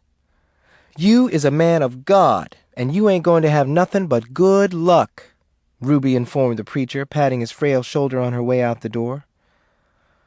"And I hope the good Lord return your husband to you," the preacher had to shout as Ruby and Virgil headed for a waiting cab in front of the mission. "Ain't it so?" Ruby shouted back. "Men so weak when it comes to the flesh." "They sure enough is, Reverend. Bye." Ruby slammed the cab door shut and squeezed Maureen against her bosom, cursing the fictitious husband she had told the mission people about, a dirty black dog who had mortgaged their home right out from under them, then left town with another woman. Chapter 9. Goons, a rural district on the outskirts of Miami, had less than 2,000 people. The area was just a few square miles of orange groves, bean and sugarcane fields, and pecan trees. Most of the citizens were black and lived on the miserable migrant camps that provided their livelihood. Ruby's new house sat at the bottom of a small hill off Duquesne Road, a dusty, serpentine passage that spiraled its way through Goons all the way to Miami Beach. Virgil was enrolled in a country school within walking distance, while Ruby spent her first few weeks locked up in the house talking to Maureen in the upper room. "You is my daughter, not Othella's. Jesus give you to me, and I ain't about to give up something the Lord done all but handed me on a platter. Why else would he have us thinking you was dead at first? So he could get me and you alone and glorify us. Anyway, he the one what put Othella in my path when we was babies ourself. Shoot, he knowed years later she'd give me you. So what if she the one that went through the labor to get you? It wasn't my fault. I can't help it if Jesus made her be the one to do the suffering." There was a cemetery not far from Ruby's house. "Living this close to a cemetery, we ain't got to be hiding dead folks in no swamp like we had to in Silo, huh, Mama Ruby? That is, if we have to chastise any. What you think?" Virgil asked over a dinner of ribs and collard greens one evening. "Boy, ain't you learned nothing being my boy? If we have to lock horns with anybody and have to, you know, tetch 'em up, we'll continue to do like we been doing. I mean, it wouldn't be Christian to put folks what ain't had no funeral or nothing in the same ground with folks what is. There's all kinds of woods and swamps in back of this house, just waiting. Plus, I'd like to fertilize my backyard for me a cabbage garden. All we got to do is set back and wait on some maniac to get in our way." Ruby winked at Virgil and reached for another piece of meat. Several pies, all sweet potato, sat on the dining room table next to Ruby's plate. A can of beer sat on the other side of her plate. "Before planting season rolls around again, I hope," Virgil replied, scratching his chin. "Somebody fat. We could fertilize the whole backyard with just one maniac big as you," he said. "Listen here. This ain't no time to be making jokes. I'm talking square business. What all you done told them folks at that schoolhouse about our business?" "Nothing. My husband got carried off by a Jew woman, a rich woman from up north. His name was Booker T. Montgomery. He took off before Maureen was born. The funky, low-down black dog mortgaged our house right out from under us. That clear?" "Mama Ruby, what in the hell is you talking about?" "That's our story. That's what we'll be telling folks. That's what I'll be telling Maureen soon as she old enough to make some sense." "Mama Ruby, you killed your husband, my daddy. Oella told me the whole story. Why are you making up such a bold-faced lie? Boy, this is square business. My man was carried off by the devil. You said a Jew woman. Same thing. Devil, Jew. My husband was carried off by a white Jew woman with gypsy blood. Just make sure you keep the story straight. That clear? I guess. I was just thinking. I don't know if I want to be digging more holes. Ruby placed her silverware on the table and wiped her lips with the tablecloth. You mean to tell me, if you was to see a man raping me, you wouldn't help me chastise him? Well, it all depends. On what? Mama Ruby, one time I heard a man tell another man if he seen you fighting a bear, he would help the bear. I think what I'm trying to say is, if some maniac was to jump on you, he'd be the one more than likely needing help. Ruby sighed with disgust and waved her hand at Virgil. You ain't got a lick of sense. Pass me another piece of pie. Maureen had been fed and was now sleeping peacefully in the upper room. Virgil lifted a butter knife off the table and reached for one of the potato pies that had not been cut. He cut the pie in half and handed it to Ruby. I still say we can put folks in that cemetery. That's what a cemetery for, burying dead folks, Virgil said, shaking his head. You so anxious to put somebody in that cemetery and just said you don't want to dig no more holes. How you expect to put somebody in the cemetery? Mama Ruby, sometime you miss the point of what I'm trying to say. Ruby stuffed the rest of the pie half in her mouth and swallowed hard. Pass me that other piece of pie, boy. Chapter 10. The first month was the hardest. Fear kept Ruby awake nights. Seeing a woman with long black hair like Oella gave her chills. You need a man to take your mind off Oella, Mama Ruby, Virgil suggested. Get out and make some friends for a change. You can't stay cooped up in the house in that upper room with Maureen. Taking her son's advice, Ruby visited her nearest neighbors, Willie and Camille Boatwright.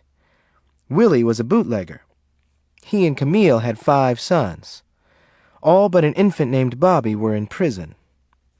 Willie worked days in the fields, and Camille sat on the front porch with Ruby drinking beer and fussing over the babies. I declare, Ruby, I can't imagine your man running off leaving you and them children. What got in him? Camille was a thin, bird-like woman with red hair streaked with gray. She was considerably older than Ruby, yet she regarded Ruby as a figure of authority. What you reckon you ought to do about the scoundrel? I done turned him over to Jesus, Ruby nodded and patted Maureen, who lay sleeping on her lap.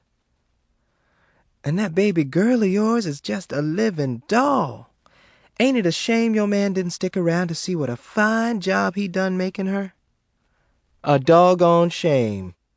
And I ain't never seen no woman so devoted to her children. You don't let nobody babysit Maureen, nobody but Virgil. You wallowing in grief for losing your man, that's all. Is there anything I can do to help you pull yourself back together, Ruby? I got a off cousin in Boca Raton. A off cousin? So what? The best way to get over one man is to get you another. I can call Cassius over here and turn him loose on you. Ruby laughed and shook her head. Camille, you is a caution to the wind. I don't need no man. I ain't about to leave my kids alone at night. Virgil ain't no baby, and I can babysit Maureen when you do take a notion to get out and enjoy yourself. You keep setting up in the house like you been doing, you liable to get house fever. Like I said, if you want to go out and kick up your heels, I'll keep both my eyes on them kids for you. With Camille's urging, Ruby began attending parties on the camps, and soon men began to follow her home, making love to her and paying her bills. Her beggarly Social Security check and what Virgil earned working in the fields could not accommodate her increasing passion for beer and rich food, for she was drinking and eating more than ever now, her weight steadily climbing. Boatwright encouraged her to bootleg and supplied her with watered-down beer he had shipped in from Key Largo. Ruby installed a record player in her living room and played Bessie Smith records while her guests drank and danced. One disgruntled visitor attacked her one night when he discovered that the beer he had paid good money for was mostly water. He ruined her false teeth when he slapped her across the face with a metal object. Ruby grabbed the man and slammed him against the wall repeatedly until he was dead, his brains oozing onto the floor. "Boatwright, clean up this mess," Ruby ordered. Her terrified guests shrieked in horror as she dragged the dead man out her kitchen door to the bayou and tossed him in the swamp.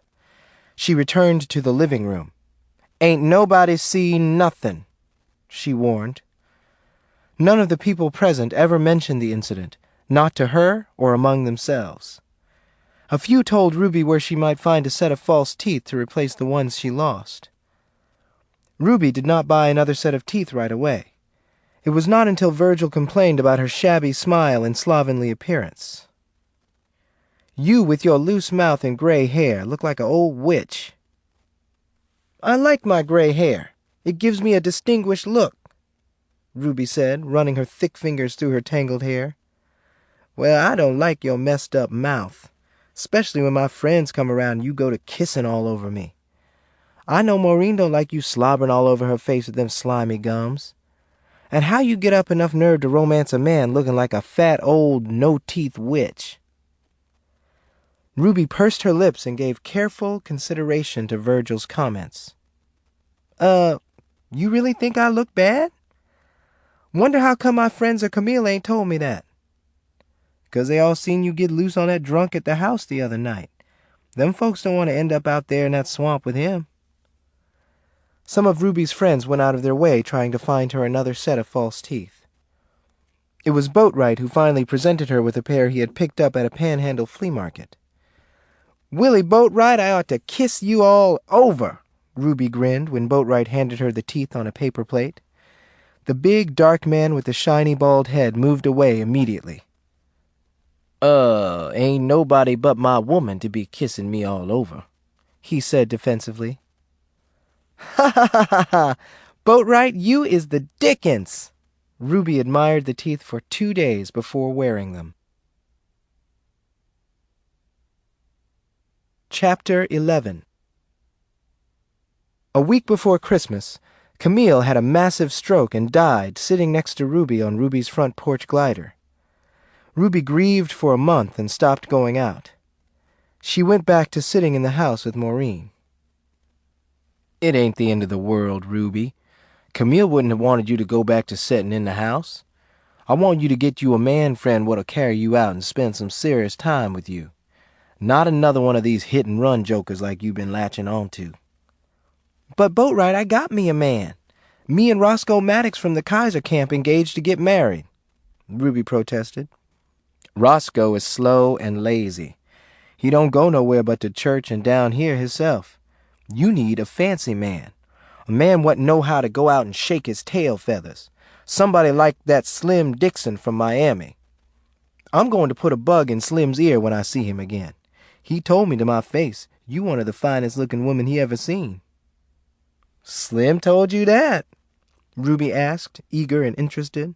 "Sure enough. Matter of fact, I'm going to drive over to his place and ask him to say it again." Slim was a tall, middle-aged man with copper-colored skin and thin, greasy gray hair. His wife had left him 20 years earlier, and he had no children.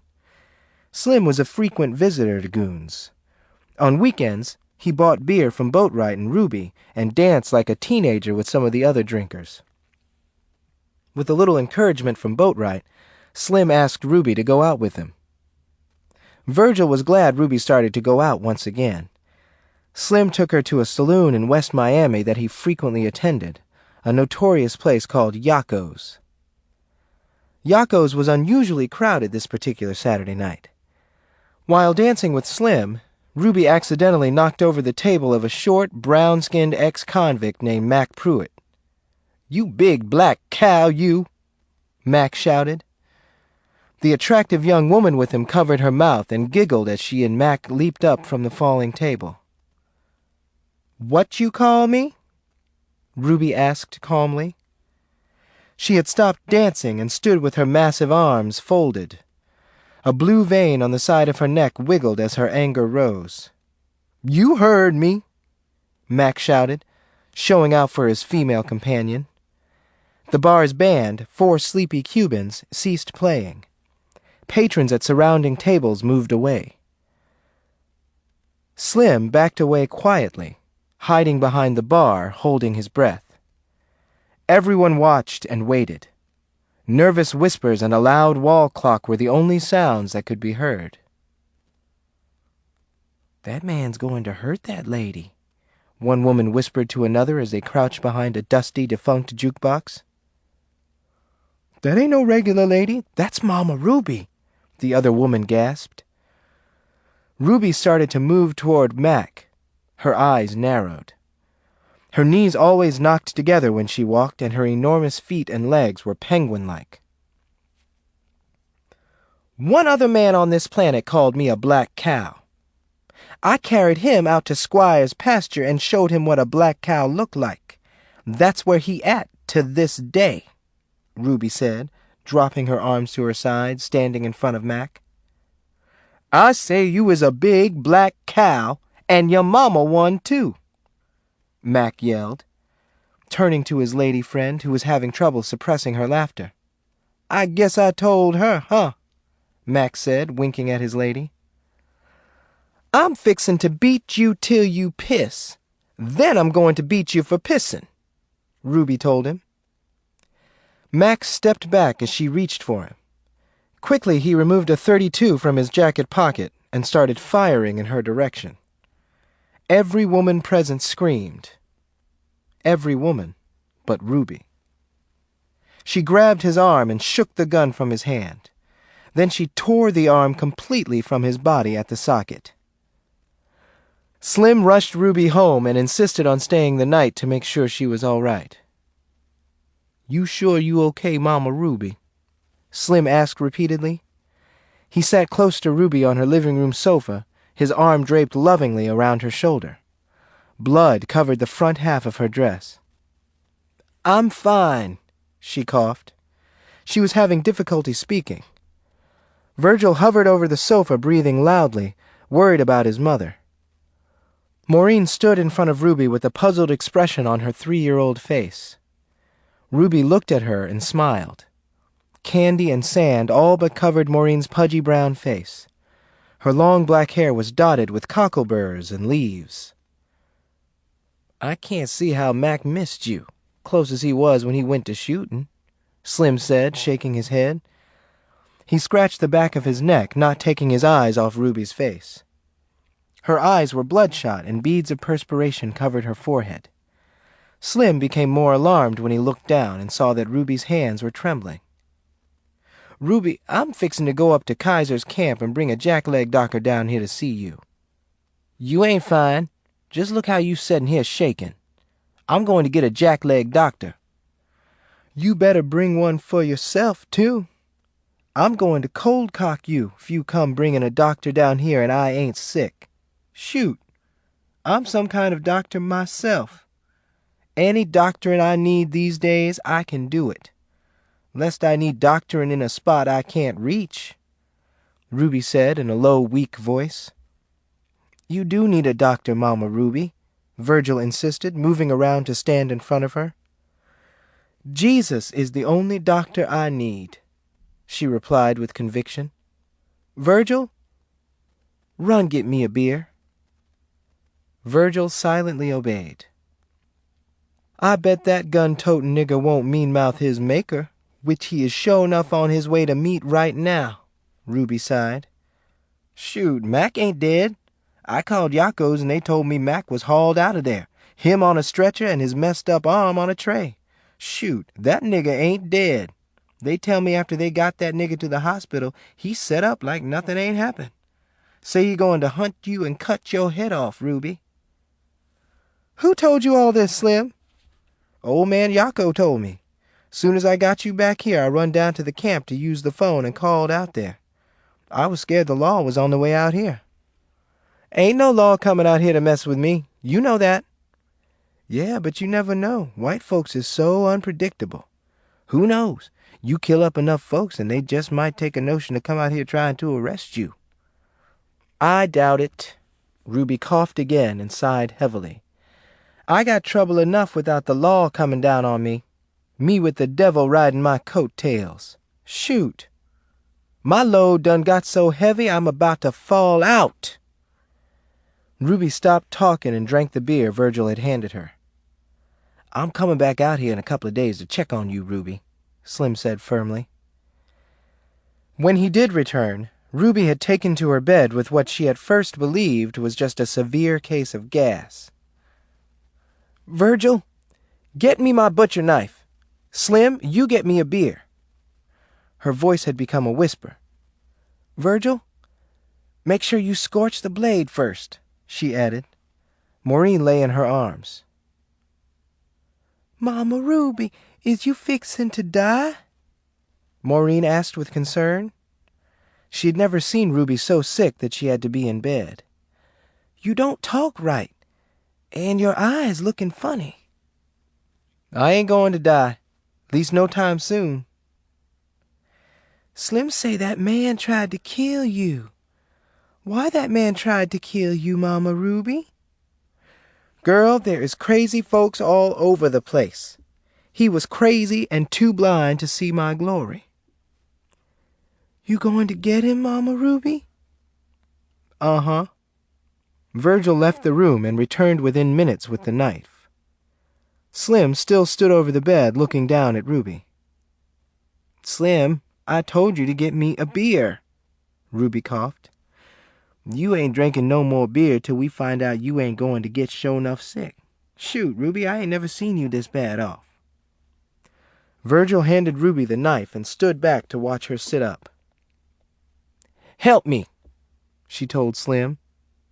He grabbed her by the arm and pulled her into a comfortable position.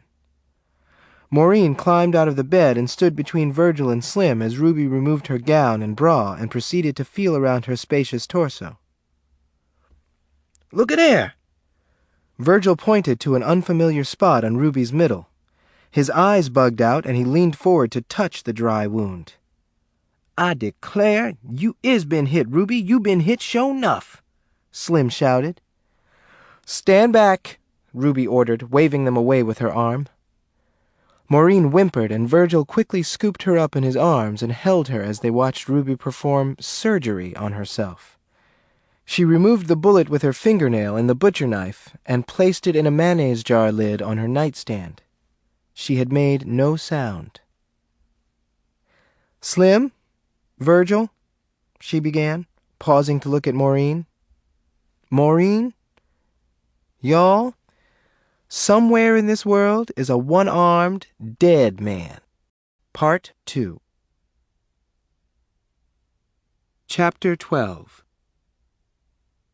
Ruby had gone to Miami to meet her cousin, Hattie Pittman, arriving from Baton Rouge on the 6 o'clock bus. Slim drove her to town in his pickup truck. She had ordered Virgil, who was now 16, to babysit Maureen, but less than 5 minutes after Ruby left the house, Virgil went to visit Fast Black. Fast Black's real name was Wanda Sue Harris. She was a thin, dark-skinned 18-year-old who lived on the other side of Duquesne Road in a shabby little wood house with her widowed father and her 5-year-old son, Yellow Jack, a child she had deliberately had by a Chinese tourist to spite her father. She was not a pretty girl. Her eyes were too far apart, there were gaps between her teeth, and her nose was almost flat.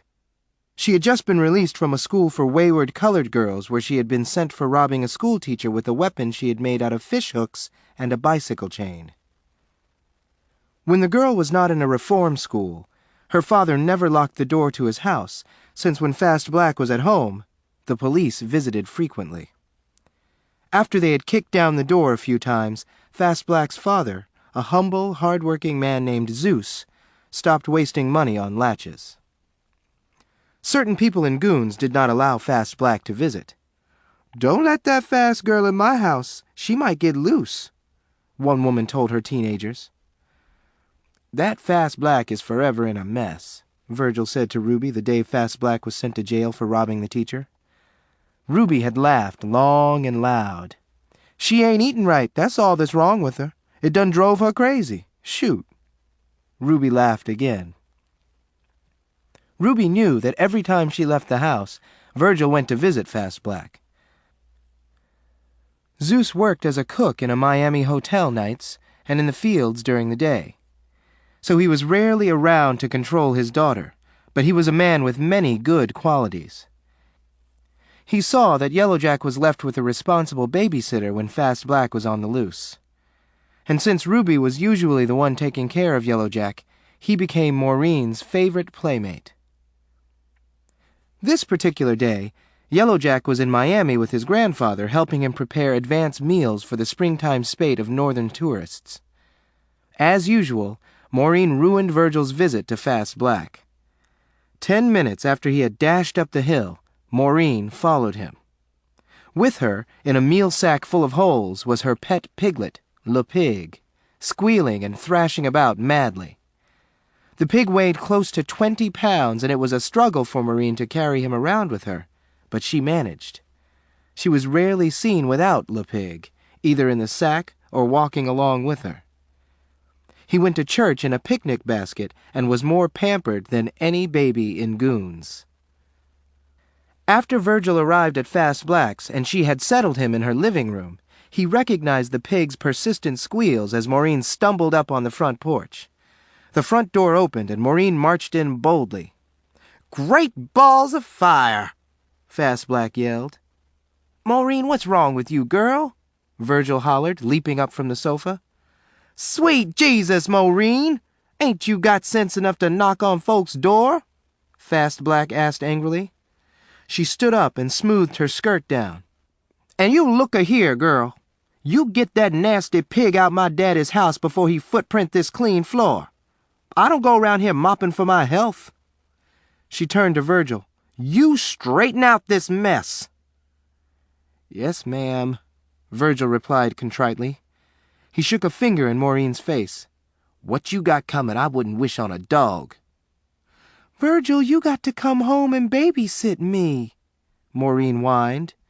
The struggling pig fought madly to be liberated. "Virgil, I'm fixin' to... Oops!" Maureen dropped the sack and the pig got loose, running through the house, his muddy feet leaving tracks all over the floor. Virgil and Fast Black chased after him, cursing Maureen. After Virgil caught the pig, he returned the animal to the sack and handed it to Maureen. Then he thumped her about her head with his fingers. "Ah!" she screamed.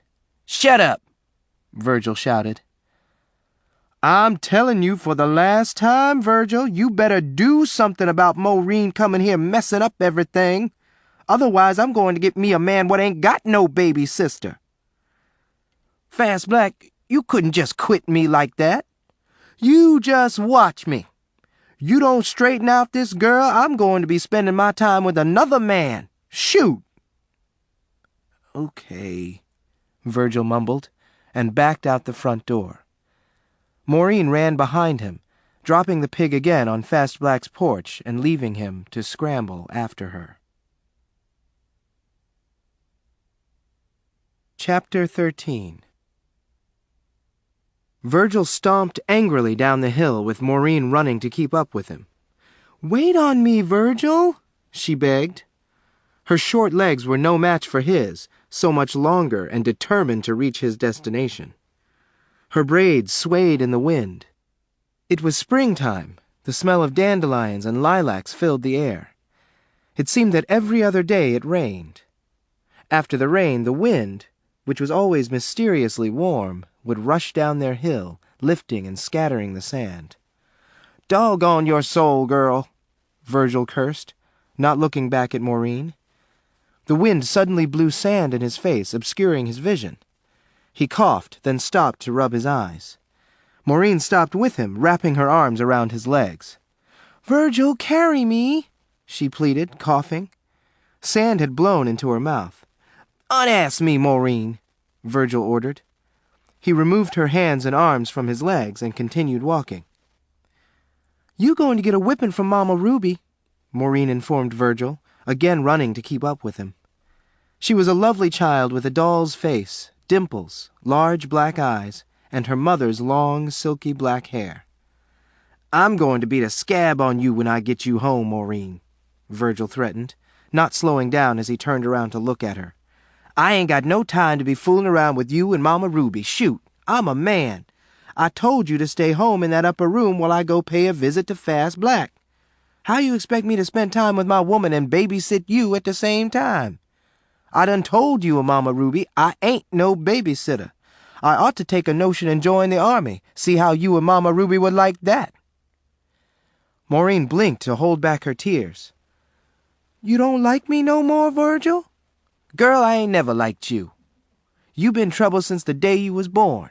You is the reason Mama Ruby's so crazy in the head. We was doing all right till you come along. Mama Ruby been nutty as a fruitcake ever since the day you was born." Maureen stopped in her tracks and stood looking down at the ground.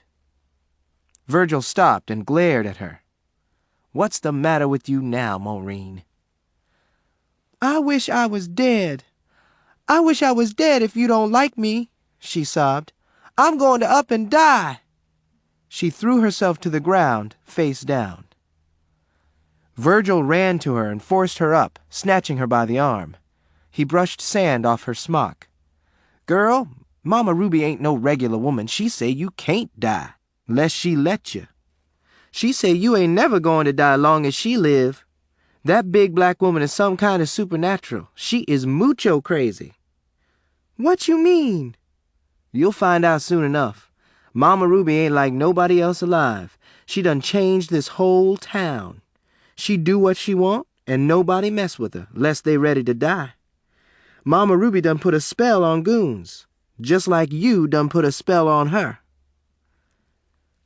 Maureen gave Virgil a puzzled look and took a deep breath, as confused as before. After arriving home, Virgil swatted Maureen's legs with a palmetto switch. "Ah!" she screamed and danced about the living room until he sent her to the upper room. Chapter 14. Ruby's living room was large enough to accommodate 2 big sofas, a striped easy chair, a chifforobe, and numerous other odds and ends. A large imitation oil painting of a black Jesus hung on one wall. A life-size nude female mannequin, Maureen's favorite toy, stood against another wall. On either side of the mannequin were cheap drawings of dead presidents. A long, low dining table with 6 unmatching chairs sat in the middle of the floor. It was just past 7. Ruby and her look-alike cousin Hattie had just covered the table with bowls of boiled duck eggs, a platter of fried chicken, bowls of vegetables, a slab of ribs, and several cans of beer. "Have yourself a seat, Cousin Hattie. You've been fussing around ever since you got here," Ruby said, seating herself at the table with Maureen on her lap. Hattie sat down across from Ruby with a groan.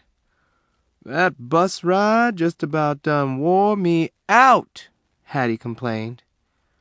She had just gotten off the bus from Baton Rouge an hour earlier and had agreed to spend a month with Ruby. "I feel like I've been hit by a semi-truck," she continued, reaching for the eggs.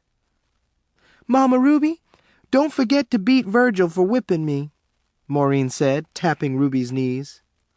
"I'm going to kill him dead, sweetie," Ruby promised. "And I'm going to hold him while you do it," Hattie said. Maureen smiled and felt warm all over. Her smile turned into a grin as she watched Hattie toss duck eggs into her mouth and swallow them whole. "I don't know what makes that boy's head so hard," Ruby said.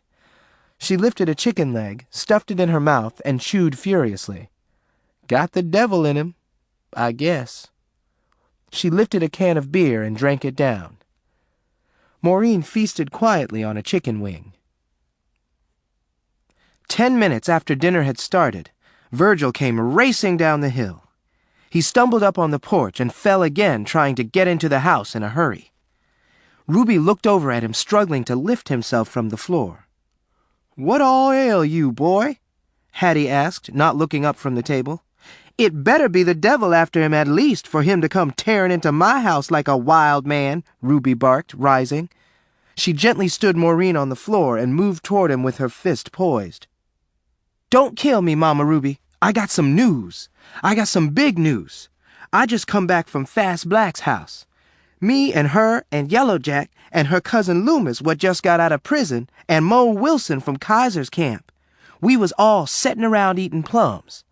The next thing we know, Mo jumped up and said I stole Fast Black from him right out from under his nose. Virgil stopped to catch his breath again. Hurry up, boy, Ruby ordered, placing her hands on her hips. Maureen and Hattie continued to eat. I say to Mo, me and Fast Black been sweeties a slap year. I say we even got baptized together, which we did. I suspicioned Mo and Fast Black had a thing going too, but I ain't started no mess on account of how I know how Fast Black is. I don't want her going upside my head with no mop handle. She done just that once, and all I had done was ask her what man that was what carried her to that party in Key Largo that time. Get to the point, boy, Ruby roared, stomping her foot. Give me time, Mama Ruby. I can't never tell a story without you butting in. Ruby rushed up to Virgil and thumped his head with her fingers. Yow! Virgil rubbed his head and continued. Anyway, Mo say he going to go upside Fast Black's head for messing around with me. Fast Black told him he better leave her in her grave 'cause she going to pop her blade in him if he was to even act like he was going upside her head. He was drunk. He slapped Fast Black down where she stood. She jumped up and said ain't no man coming in her daddy's house and shaming her. She pulled out a pistol and shot Mo in the neck. Mama Ruby, Fast Black done shot Mo in the neck. Ruby moved her tongue around inside her cheek, eyeing Virgil critically. She shrugged. Well, he shouldn't have messed with her, she said. The law going to come down on Fast Black again. You got to do something, Mama Ruby. Virgil waved his arms around frantically. Listen, I got a slab of ribs on my table right now with the meat so tender it's about to fall off the bones. I leave Hattie here with all this good food, she liable to eat my ribs, bones and all. I'll go down to the house to check on that shot man with you, Cousin Ruby, Hattie called out, with her mouth full of food. Ruby looked at Hattie, then back at Virgil. You and Fast Black know I'm getting too old to be straightening out first one mess, then another. You go tell that girl I'm on my way. Tell her to put that gun back where she got it and don't shoot nobody else till I get there. That clear? Yes, Mama Ruby. Virgil turned and ran from the house so fast he fell 2 more times before reaching the hill. Chapter 15. Hattie and Maureen accompanied Ruby to Fast Black's house. Yellow Jack answered the door, greeting them with a grin. He looked nothing like his mother or any other black person. His skin was lemon yellow. His coarse black hair was straight, and his features were strictly oriental. Guess what?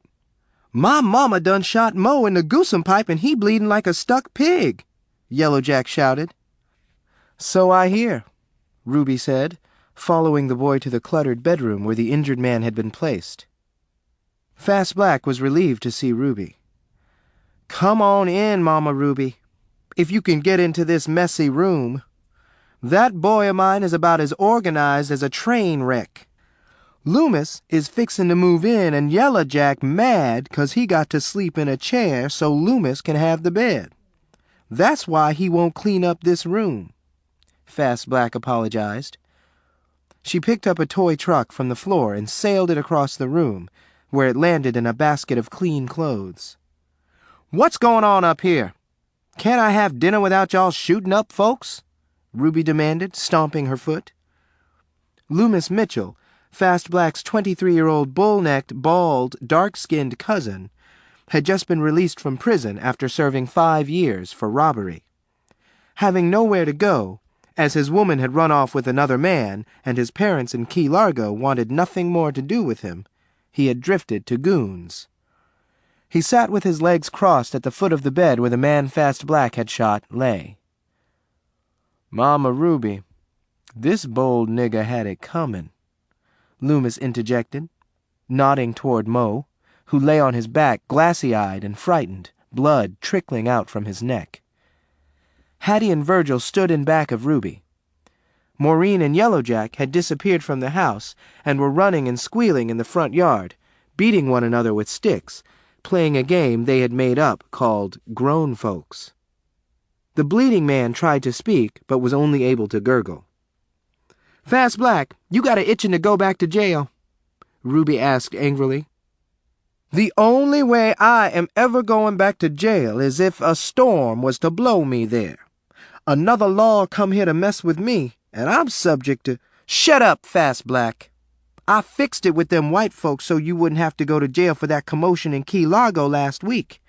You know every time you young folks go to Key Largo, you get in a mess." Ruby paused and turned to Virgil.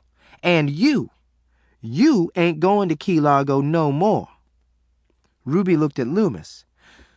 Loomis, you ain't allowed in Key Largo." She turned to Fast Black. "And you, Fast Black, every time you go to Key Largo, it take us a month to get you back Christian. Any of y'all go back to Key Largo and I'll fix you so you'll never smile again, lest you smiling at me. That clear?" "Yes, ma'am," they all said. "What's in this Key Largo place?" Hattie asked.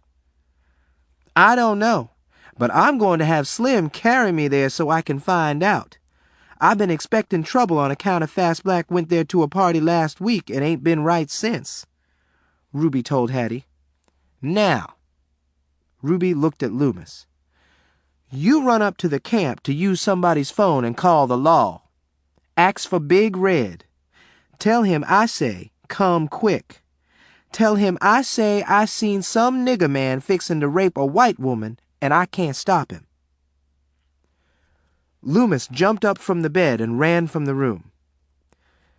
Big Red was a white Miami policeman Ruby affectionately referred to as her connection. Generally, the police avoided goons with its confusion and bloodshed. Only a report of a white woman raped by a black man commanded the law's instant attention. Simon Big Red Davies was more than a connection to Ruby. He was one of her closest friends. He was a stout man of 35 with flaming red hair and a passion for colored women, a commodity Ruby had supplied him with since her move to Goons. 30 minutes after Loomis placed the call, Big Red arrived on the scene. "Can't I stretch out on my dew-fold and enjoy the wrestling match on the television down at the station without y'all acting a fool? What kind of mess y'all got going on out here this time, Mama Ruby?" Big Red asked as he strode over to the bed containing Mo, who was now unconscious. "We just had a little accident, that's all," Fast Black grinned. "Shut up, girl. That man asked me," Ruby snapped. "We just had a little accident, that's all." She smiled, folding her arms. Big Red nodded and caressed his chin. "Who caused the accident this time?" he asked, looking around the room at the puzzled faces. "I sure didn't. Me, I just got here from Baton Rouge and ain't knowed nobody long enough to shoot 'em," Hattie said quickly. Big Red looked at her, then at Ruby. "Am I seeing double or what?" "This is my cousin from Louisiana. Everybody say me and her look like twins," Ruby announced proudly. "Like two nuts on the same billy goat." Big Red shook his head and whistled long and low. He turned back to Mo. "Now, who shot up this man?" "Fast Black," Virgil volunteered. "I might 'a' knowed that. Girl, you been in trouble since the day you was born, huh?" Big Red glared at her. "And I'm going to be in trouble till the day I die," Fast Black snapped.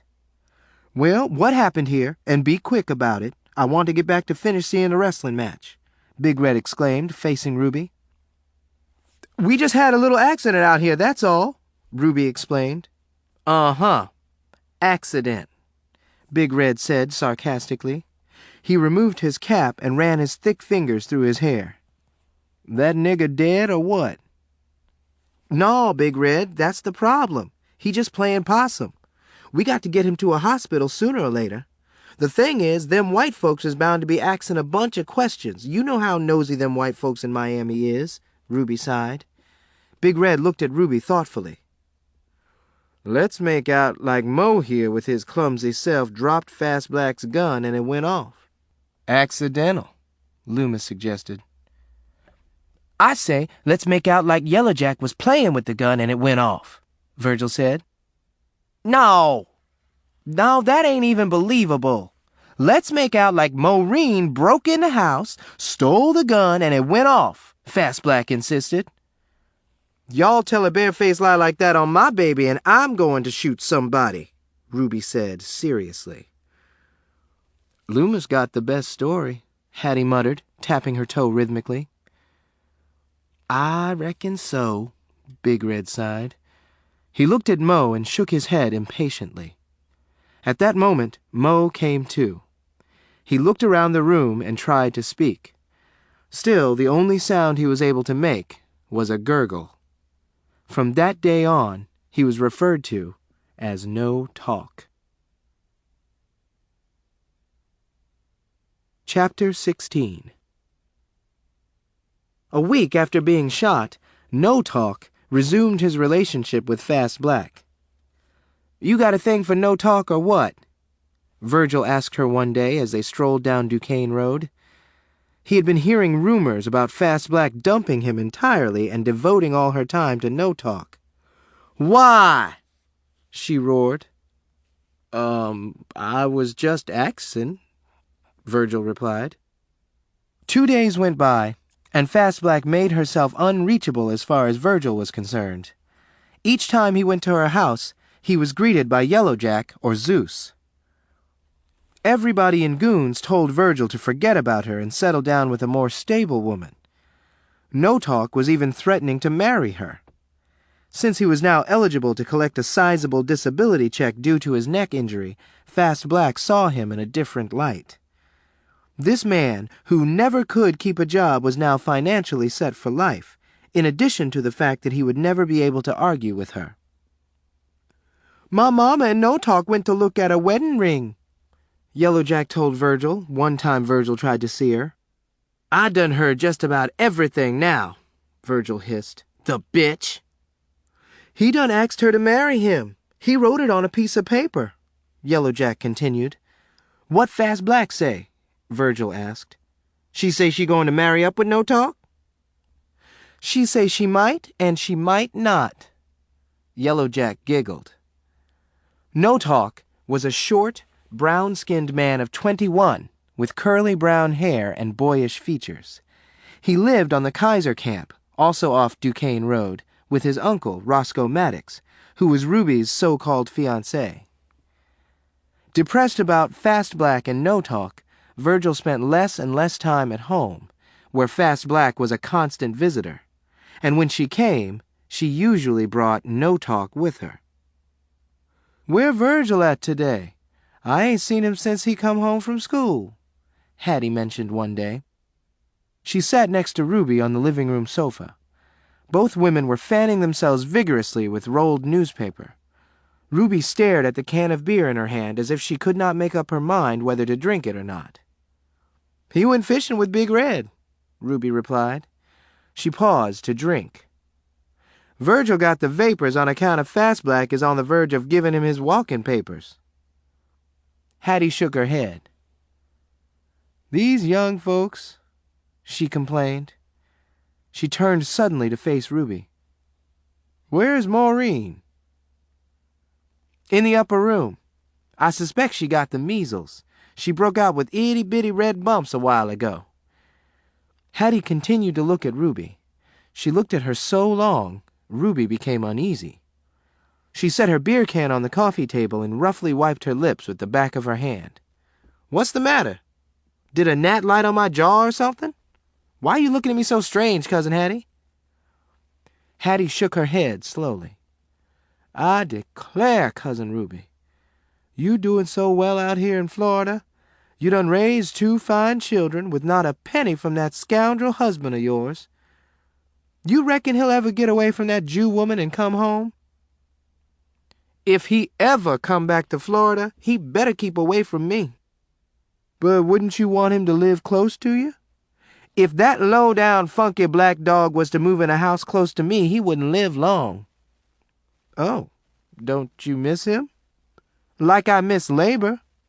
Oh, what if he show up one day? What if he slide into town in a big black car? It better be a hearse, with him laying in the back. You hate him sure enough, huh? After the way that low-down, funky black dog took off and left me to raise 2 children by myself, I wouldn't exactly say he's a friend of mine. Ruby sighed, convinced that her lie was still credible.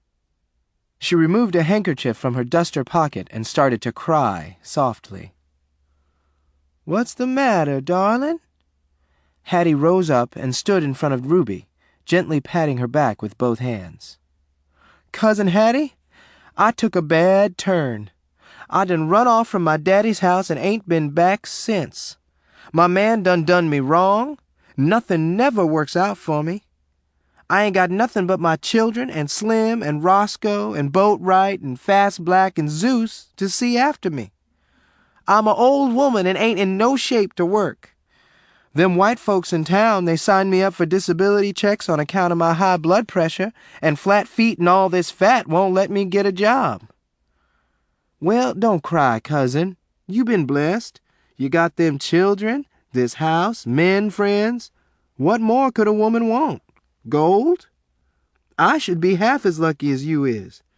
Me, I ain't got nothing but that little shack in Baton Rouge and my funky 2-bit job working as a cook at the country club. I ain't got no children, no man, no nothing. Anybody need to be sitting here crying, it ought to be me." Ruby stopped crying and looked at Hattie thoughtfully. "And when you did leave Louisiana, you left with Oella. She was a good woman. Whatever happened to her? She come home a couple of years ago when her mama passed, but ain't nobody seen her since. Where's she at?" Up north. Run off with a white man," Ruby lied. Hattie looked down at the floor and shook her head vigorously. "That Cajun blood," Hattie said, letting out her breath. "She come home with our army of children. Pretty kids, too, and ain't had a man since the first. I said to myself, Oella need all them kids like I need to gain more weight. And loose as she always been, she should have give them kids up to the home where they could have been looked after. Women like Oella always have a pile of children. Shoot." Hattie returned to her seat. "I know what you mean," Ruby said in a hollow voice. "She come parading up and down the street in Baton Rouge with them kids lined up like soldiers. Wench. I spoke to her and she looked at me like I'd stole her pocketbook. I asked her where you was. What'd she say?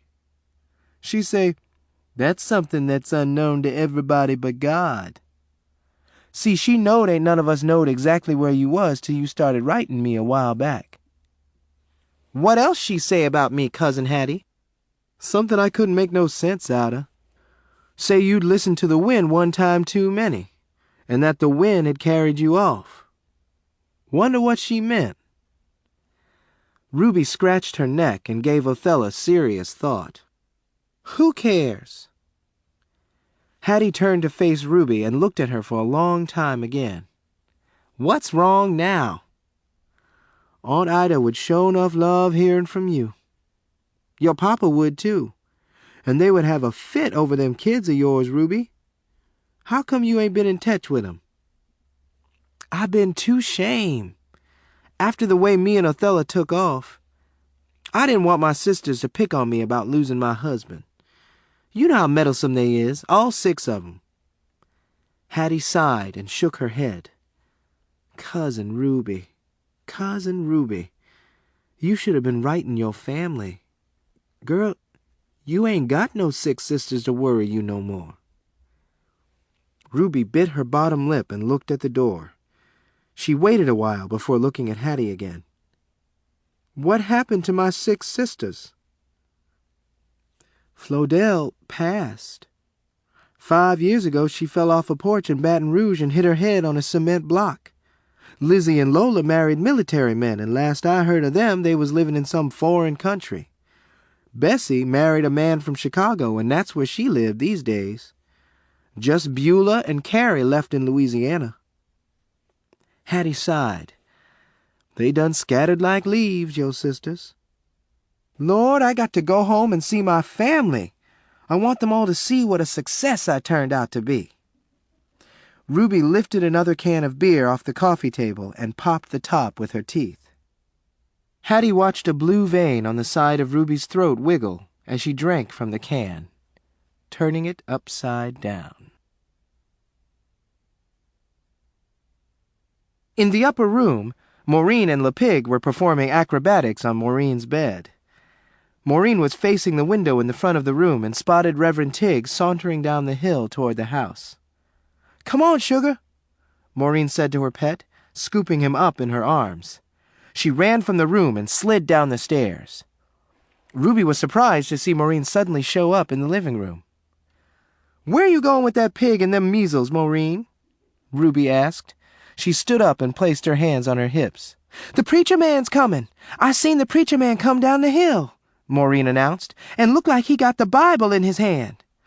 "Great balls of fire!" Ruby exclaimed. She quickly glanced around the cluttered living room. Beer cans and empty plates dominated the floor and dining room table. Old newspapers were all over the floor, the couches, and the coffee table. This living room looked like a train wreck. Hattie and Maureen helped Ruby snatch up the cans and newspapers and plates. By the time the Reverend reached the front porch and started to knock, the room was as neat as a pin, and Hattie was spraying rose-scented room deodorizer. "Well, look who's here!" Ruby yelled as she opened the screen door to invite Reverend Tiggs in. "What a nice surprise!" She laughed and embraced her preacher, almost squeezing the breath out of him. Hattie sat on the couch with Maureen on her lap. The pig sat quietly on the floor next to Hattie's bare feet. "Sister Ruby, you sure enough keep a neat, fresh-smelling house," Reverend Tiggs commented, looking around the room with his thick eyebrows raised. He looked up at the ceiling, sniffing. He was a diminutive man of 65, with gingerbread brown skin and hair as white as snow. His tiny body fitted nicely on the footstool that sat near the door. He crossed his short legs and placed his Bible at his feet. "I believe in keeping a clean house," Ruby smiled, sitting down on the large sofa facing Reverend Tiggs, her eyes darting from side to side. Reverend Tiggs coughed before speaking again, ignoring a hen that had come in with him, nibbling at his pants leg. "Looky here, y'all. Sister Ruby, Sister Hattie, Sister Maureen, I come here to invite y'all to the midnight revival service we fixin' to have tonight." Ruby and Hattie looked at one another. "We got Brother No Talk on the piano this evening. We got Brother Slim coming all the way from Miami to read the scriptures out loud. Sister Ruby, you the only grace missing. My congregation would sure enough appreciate hearing some of your hymns." "Ain't a sister in Florida can swoon like Sister Ruby, Sister Hattie," the preacher declared with a broad smile. "Oh, you go on, Reverend Tiggs." Ruby grinned, shaking her head. "I got an unfair advantage, me being so sanctified and all. I've been walking in God's yard all my life, growing up a preacher's daughter and all." "Praise the Lord," Hattie said in a loud voice. "A man without the Spirit is worse off than a Jew lost in an Arab town," Ruby continued, shaking her head vigorously. "Then will you join us tonight?" the preacher asked again. "Why, Reverend Tiggs, I'll be there with bells on," Ruby promised. "I'll be there too, Reverend," Hattie added. "Lord knows I am in need of spiritual guidance. I've been in the storm too long, wet and whiplashed by the devil's rain." "Amen, sister!" Reverend Tiggs shouted, standing and leaping once into the air. LePig became frightened and ran out of the room. I had drifted away from the church back in Baton Rouge, took up with all kinds of men's, gamblers, thieves, foreigners. I suspect the Lord won't send me no husband until I cleanse my soul," Hattie said, rising. Like the preacher, she leaped once into the air, returning to the floor with a loud thud. Maureen got off the sofa and leaped once into the air. Y'all want me to tell Reverend Tiggs about that bill collector Mama Ruby shot at this morning? She said, looking from Hattie to Ruby. Ruby quickly gave her a stern look while Hattie gasped and covered her mouth with her hand. Reverend Tiggs was looking at Maureen with his mouth hanging open and his hand shading his eyes. "Maureen, you mustn't tell tales in front of our preacher," Ruby gently scolded. She smiled and shook her finger at Maureen. "But you did shoot at him, a white man. You said he was nothing but the devil." "But it wasn't the devil. It was that same white man what come all the time from that store in Miami. Don't you remember? You shot at him. You let me keep the shotgun shells," Maureen insisted. "You said—" "Maureen been delirious with her measles today," Hattie explained, cutting her off in mid-sentence. "Now, what time you want us at the church this evening?" Hattie folded her arms and tilted her head to the side, smiling at the preacher, who was still staring at Maureen. Though he was sincere where the Lord was concerned, he was a gullible, naive man who was easily led. He heard rumors about Ruby, but he had always wholeheartedly believed her wild lies about jealous people trying to blacken her good name. Ruby, an avid churchgoer and a dependable choir member, gave Reverend Tiggs the impression that she was nothing more than a loving mother and a Christian. "Reverend Tiggs, you don't believe I shot at no bill collector, do you? I ain't got nothing against nobody." Ruby's eyes blinked rapidly as she faced the preacher.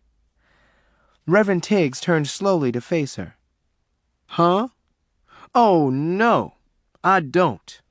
I don't believe you do nothing like that, Sister Ruby." He turned to Hattie. "I want y'all to be at the church around 10, if it won't be no trouble. I'd like y'all there early on account of I'd like to piece together some kind of agenda. With Brother Slim coming all the way from Miami and all," he said, moving toward the door.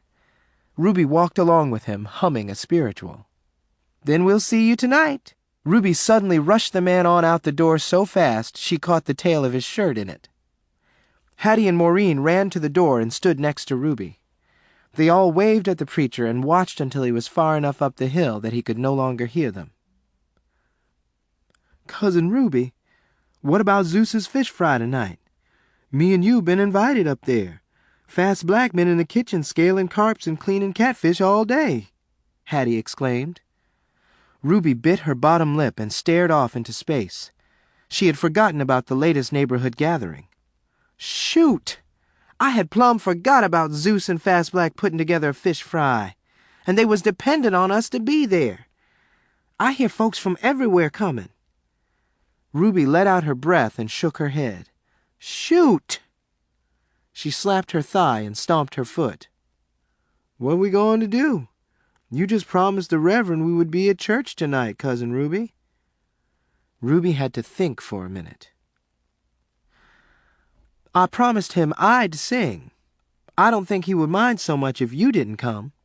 I'll tell him you couldn't come after all on account of you had to stay home with the cramps and arthritis and whatever else I can think of." Ruby placed her hand on Maureen's head and sighed heavily. "I want to go to the fish fry," Maureen laughed. "I want to see the grown folks fight." "You ain't going no place with the measles." Ruby thumped Maureen's head with her fingers. "And that's for telling the preacher about me shooting at that bill collector this morning."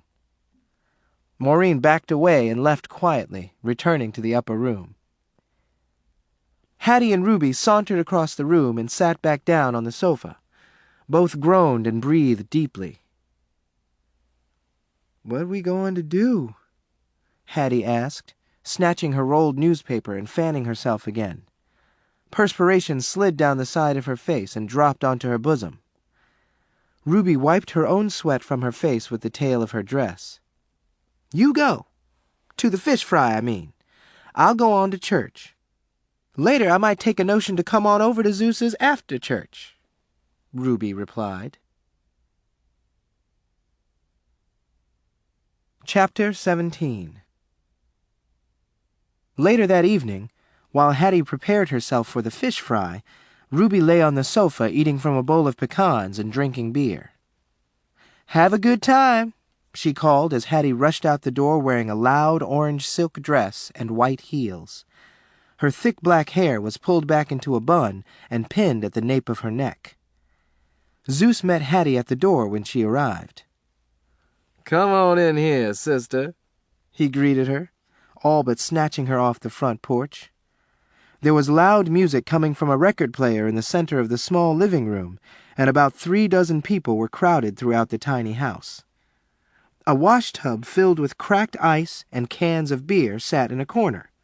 Fast Black and Yellow Jack were dancing together and causing quite a commotion. "Come on, Hattie, let's show these folks how to dance," Zeus invited, grabbing Hattie by her hand. He wrestled with the big woman as they moved toward the center of the floor, for he was a frail man, but had the agility of a teenager. His long, limp gray hair was wet with perspiration and matted to the back and sides of his head. Hattie and Zeus attracted more attention than Fast Black and Yellow Jack. The crowd clapped and roared with laughter, egging them on. People in the back of the room had a hard time seeing the lively dancers. One man, a man with one arm, managed to plow through the knot of people and get close enough to see what was getting so much attention. When he spotted Hattie, he stood stock still. A few years earlier, he had had a vicious fight with a woman in a Miami bar, something his friends would never let him live down, for he was a man with a reputation, a man who had been feared most of his life, half of which he had spent in southern prisons. After the fight that had cost him an arm, Mac Pruitt moved to Tampa, where he lived for 2 years trying to adjust to his dismemberment. He was still a reasonably attractive young man with a well-cared-for body. When not in jail, he drove cabs, waited tables, and did janitorial work, anything that would please his probation officer. Mac had recently returned to Miami, where he finally got himself another woman whom he could call his own, a plain Cuban woman old enough to be his mother. Every time Mac looked at her, he remembered Ruby. Ruby was the reason he now had to settle for so much less than he deserved. Ruby was the reason he lost the woman he had loved for 10 years to a whole man. She had admitted that his lack of one arm repelled her. Mac didn't know who Ruby was, which is one of the reasons he had insulted her that night in Yakko's. The fact that the woman had literally snatched off his arm should have told him she was no ordinary woman. Now, looking at Hattie and assuming she was Ruby, Mac was determined to kill her before the night was over. He left the fish fry and went outside, where he hid behind a pear tree in front of the house. Other guests approaching the yard paid no attention to the man sitting on the ground with his back against the tree, staring off into the night with the .32 in his hand, waiting. Chapter 18. "Oh, Mama Ruby, where's my pig?" Maureen yelled from the upper room. It was late, almost time for Ruby to get ready for church. She was still lounging on the sofa. A pack of breath mints lay on the coffee table next to 7 empty beer cans. "Virgil carried him outside to use the bathroom, lamb," Ruby replied over her shoulder. The television was on, but Ruby was not watching it. Her mind was on the church service and Zeus's fish fry. She hoped she would be out of church in time to catch the tail end of the gathering. "Y'all know I can't get to sleep without my pig, Mama Ruby," Maureen whined. "I know, Maureen. Just get back into bed. Virgil's going to bring the piggy to the upper room as soon as he gets through doing his business." Before Ruby could say anything else, she heard a commotion outside, muffled screams and scuffling on her front porch. Then she heard what sounded like a firecracker going off. "Now, what in the world is that boy of mine up to now?" Ruby rose up from the sofa and turned to face the front door with her fist poised.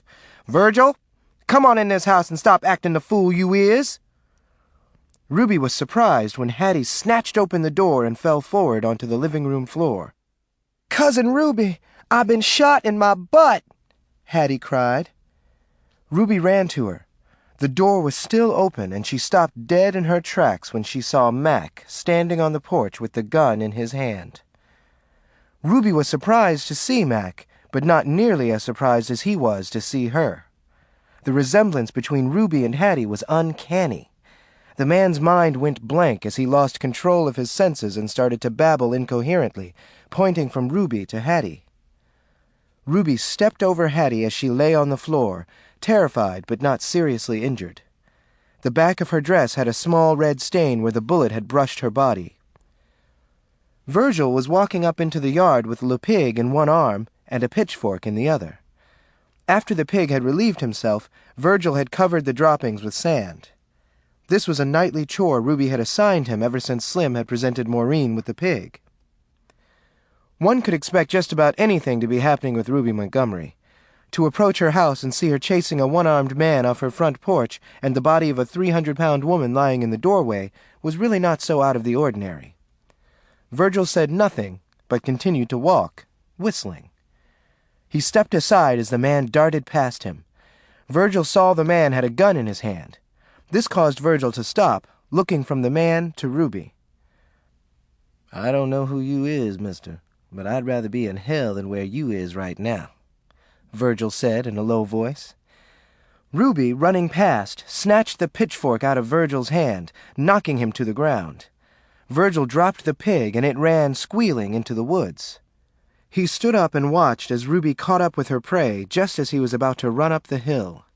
She plunged the pitchfork into his back with so much force the prongs went completely through his body and stuck out his chest. "Great balls of fire," Virgil mumbled. He shook his head and blinked, not knowing if what he had just witnessed was real. He sighed and shook his head again, walking swiftly over to Ruby. He put his arm around her shoulder, and they both watched Max stumble and fall on his side, landing clumsily in a lifeless heap. Ruby cleansed Hattie's wound and covered it with witch hazel. Afterward, Hattie accompanied Ruby and Virgil deep into the woods, where Ruby made Virgil drag Mac's body by the feet, the weapon still sticking out. Hattie stood next to Ruby. They both had their arms folded and their faces were grim. Hattie was breathing hard, and every now and then she would utter a curse under her breath. Ruby hummed a spiritual. Virgil whistled as he dug a hole with a large shovel. "Hold that lamp still, Mama Ruby, shoot! I don't want to shovel my foot out here in this bayou," Virgil said angrily. "Shoot! I'm going up and join the army yet. I ain't going to be nowhere around when the law finally come to haul you away, Mama Ruby. This here is 1961, not 1861 in the Wild West where folks was expected to kill up one another the way you do. One day somebody bigger and badder than you going to come along. See what you do then." "Ain't but one bigger and badder than me, and he in paradise setting on a gold throne surrounded by angels, putting stars next to my name and blessing me by the pound," Ruby announced. "Cousin Ruby, you is the dickens," Hattie laughed. Virgil stopped digging and wiped sweat from his forehead with his hand. He leaned on the shovel and looked in Ruby's face. "Cousin Hattie, don't laugh. Mama Ruby believe all that madness. Ain't no God going to put up with nobody killing folks the way she do. Come Judgment Day, God going to need half his angels just to tell him all the devilment Mama Ruby done. Boy, I got the strength of a nation and just as much nerve," Ruby exclaimed. "Amen," Hattie yelled, waving her hand in the air. "I got A1 credit in heaven. I got a telephone in my heart with a direct line to my Savior.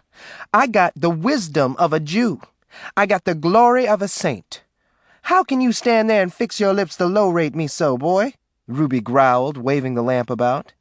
"Shut up, Mama Ruby, and just hold that lamp still. Shoot. I want to get to the church on time." Virgil started to shovel again. Ruby gave Virgil a stern look and turned to Hattie. "How was the fish fry, Cousin Hattie?" "It was fine. I was just coming home to change me into a more comfortable pair of shoes when that one-armed devil got after me." Hattie sighed. "He won't molest another woman." Ruby grunted, touching the corpse with her bare foot. "Hurry up, Virgil. Finish digging that hole. You know I got Fast Black coming to the house to help me clean my teeth with that Ajax Zeus picked up in Miami. I want to look my best for the Lord." Virgil stopped and turned to Ruby again with a smile on his face. "Fast Black coming to the house, sure enough. She coming by herself?" he asked. I ain't going to mention it, but I heard Fast Black tell Zeus she was a fool over you. She don't really care nothing for no talk," Hattie teased.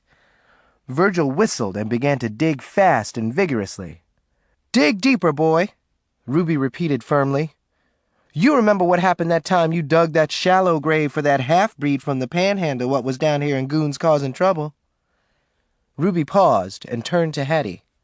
"Some half-breed bastard come down here messing around with our women and beating up on our men.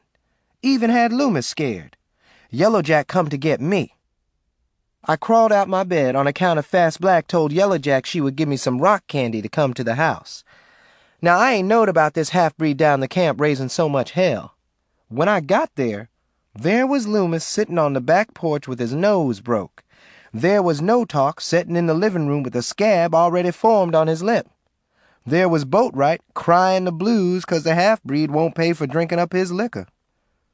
And there was Fast Black with a black eye where this punk done went upside her head." "What you do?" Hattie asked anxiously. "She bit off his nose and snapped his back," Virgil said, still shoveling. "I declare!" Hattie hollered. "And then what happened when you buried him?" "Well, this happened when Maureen was a itty-bitty baby, 3. One day she come running in the house playing with a skull. The chickens had scratched up that half-breed's bones," Ruby told Hattie.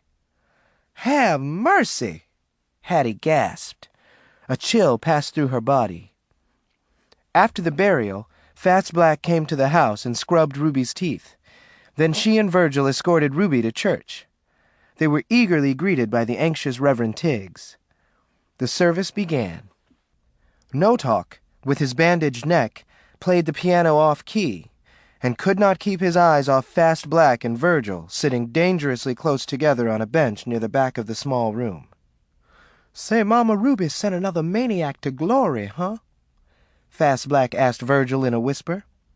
She had changed from her white party dress to a simple black smock, and she had removed all traces of makeup from her face. "Sure enough did. I seen her do it with my own eyes. I swear to God, Fast Black, I'm getting scared as hell living with Mama Ruby. She my own mama, and I'm scared to death of her." "Oh, Mama Ruby is a good woman. She don't mess with nobody lest they mess with her. You don't mess with her, you'll never have nothing to worry about. Shoot, you can take my word for it.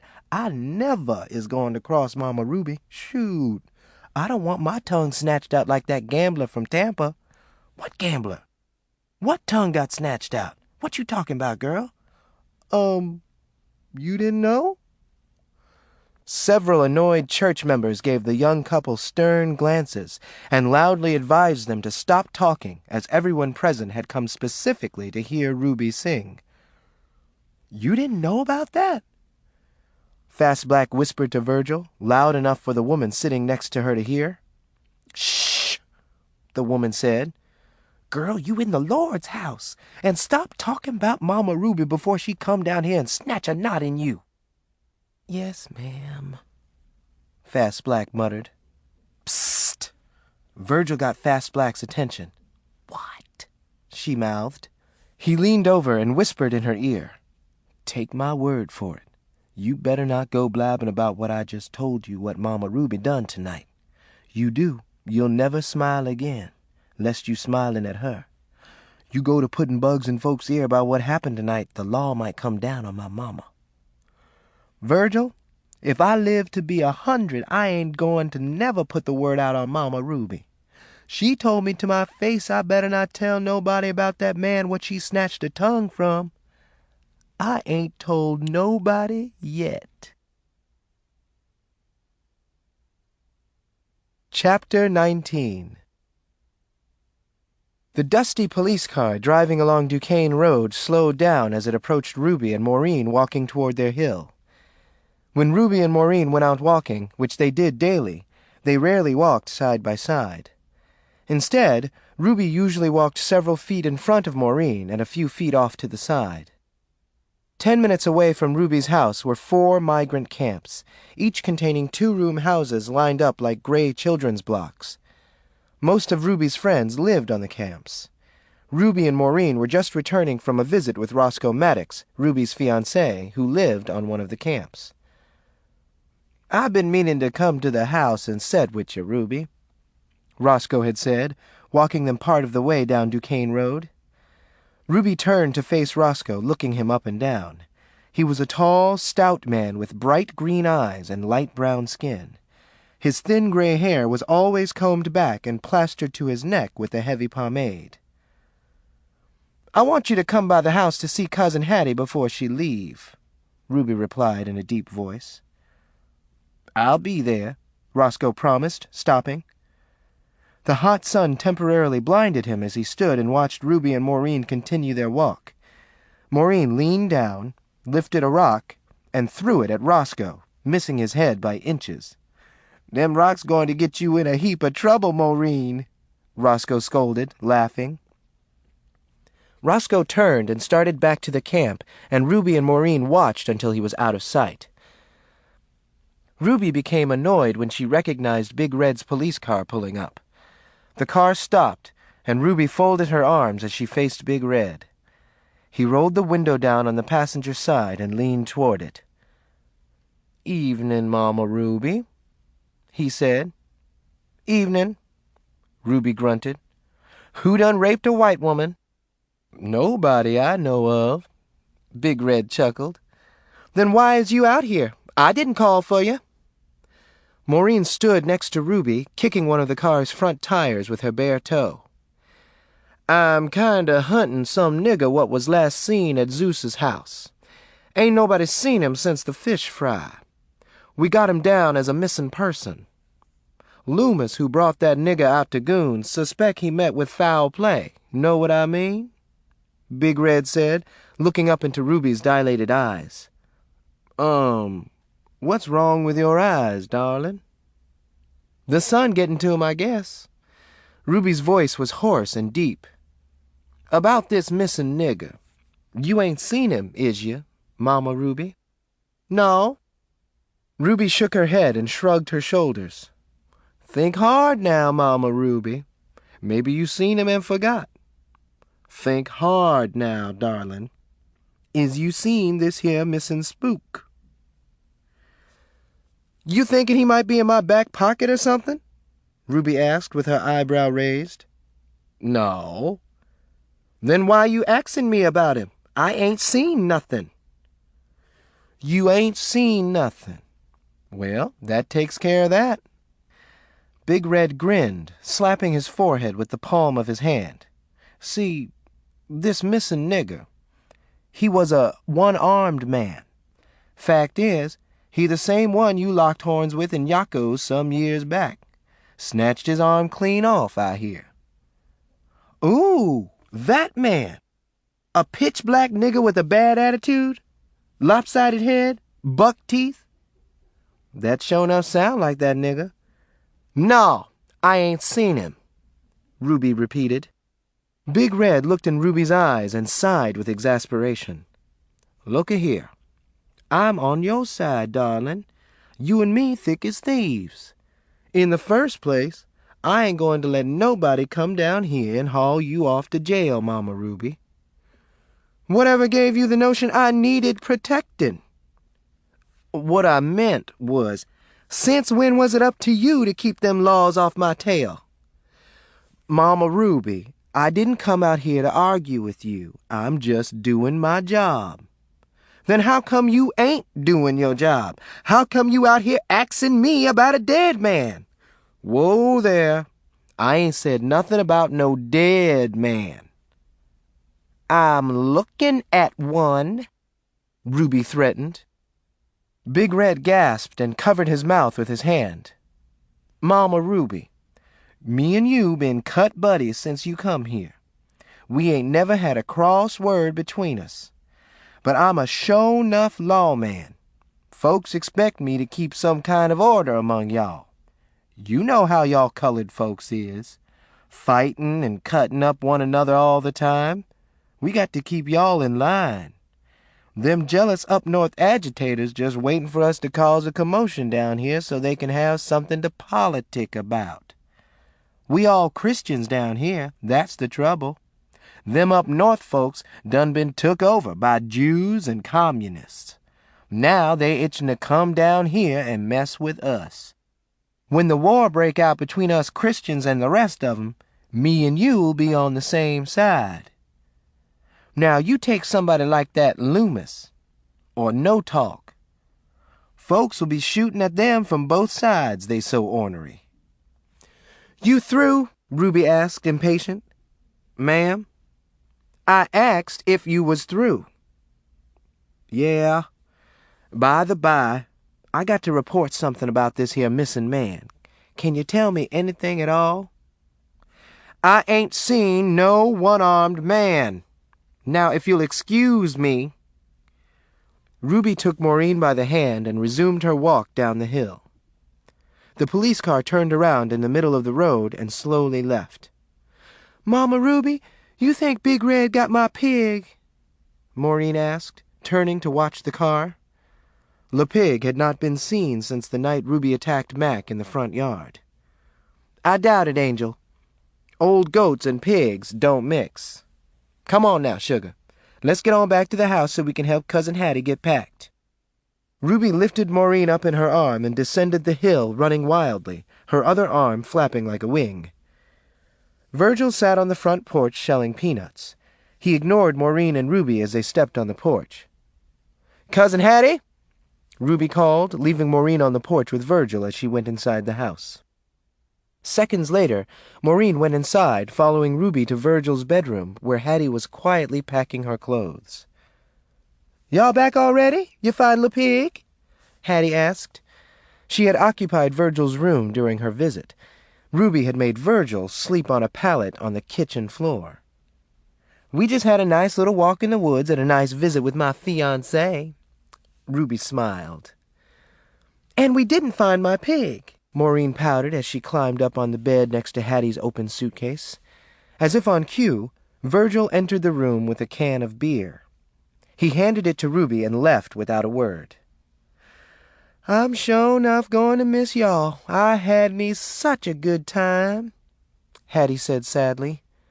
She gazed at Maureen, then turned to Ruby standing in the middle of the floor drinking from her can of beer. Ruby cocked her head to the side and smiled.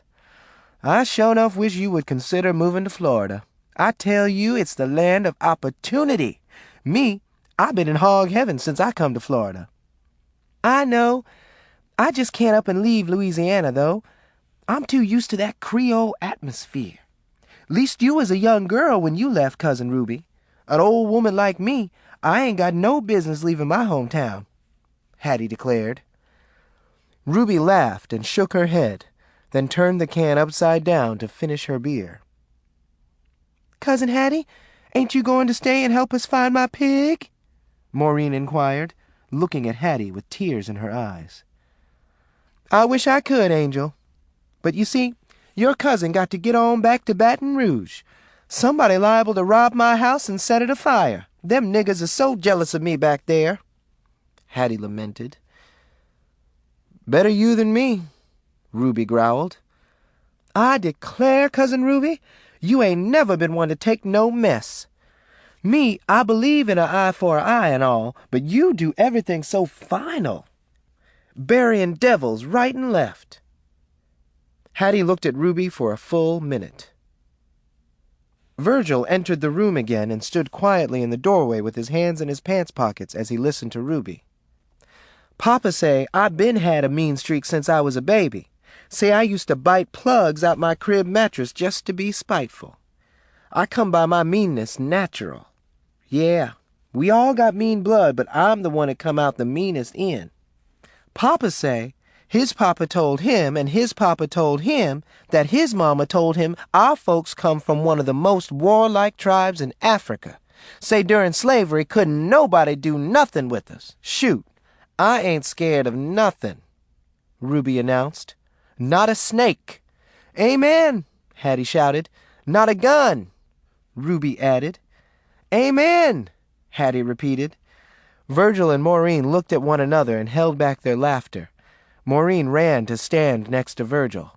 Not a peckerwood, not a wild bull, not a hurricane, and not the devil, Ruby shouted, stomping her foot. Glory be, Hattie sighed. Awesome.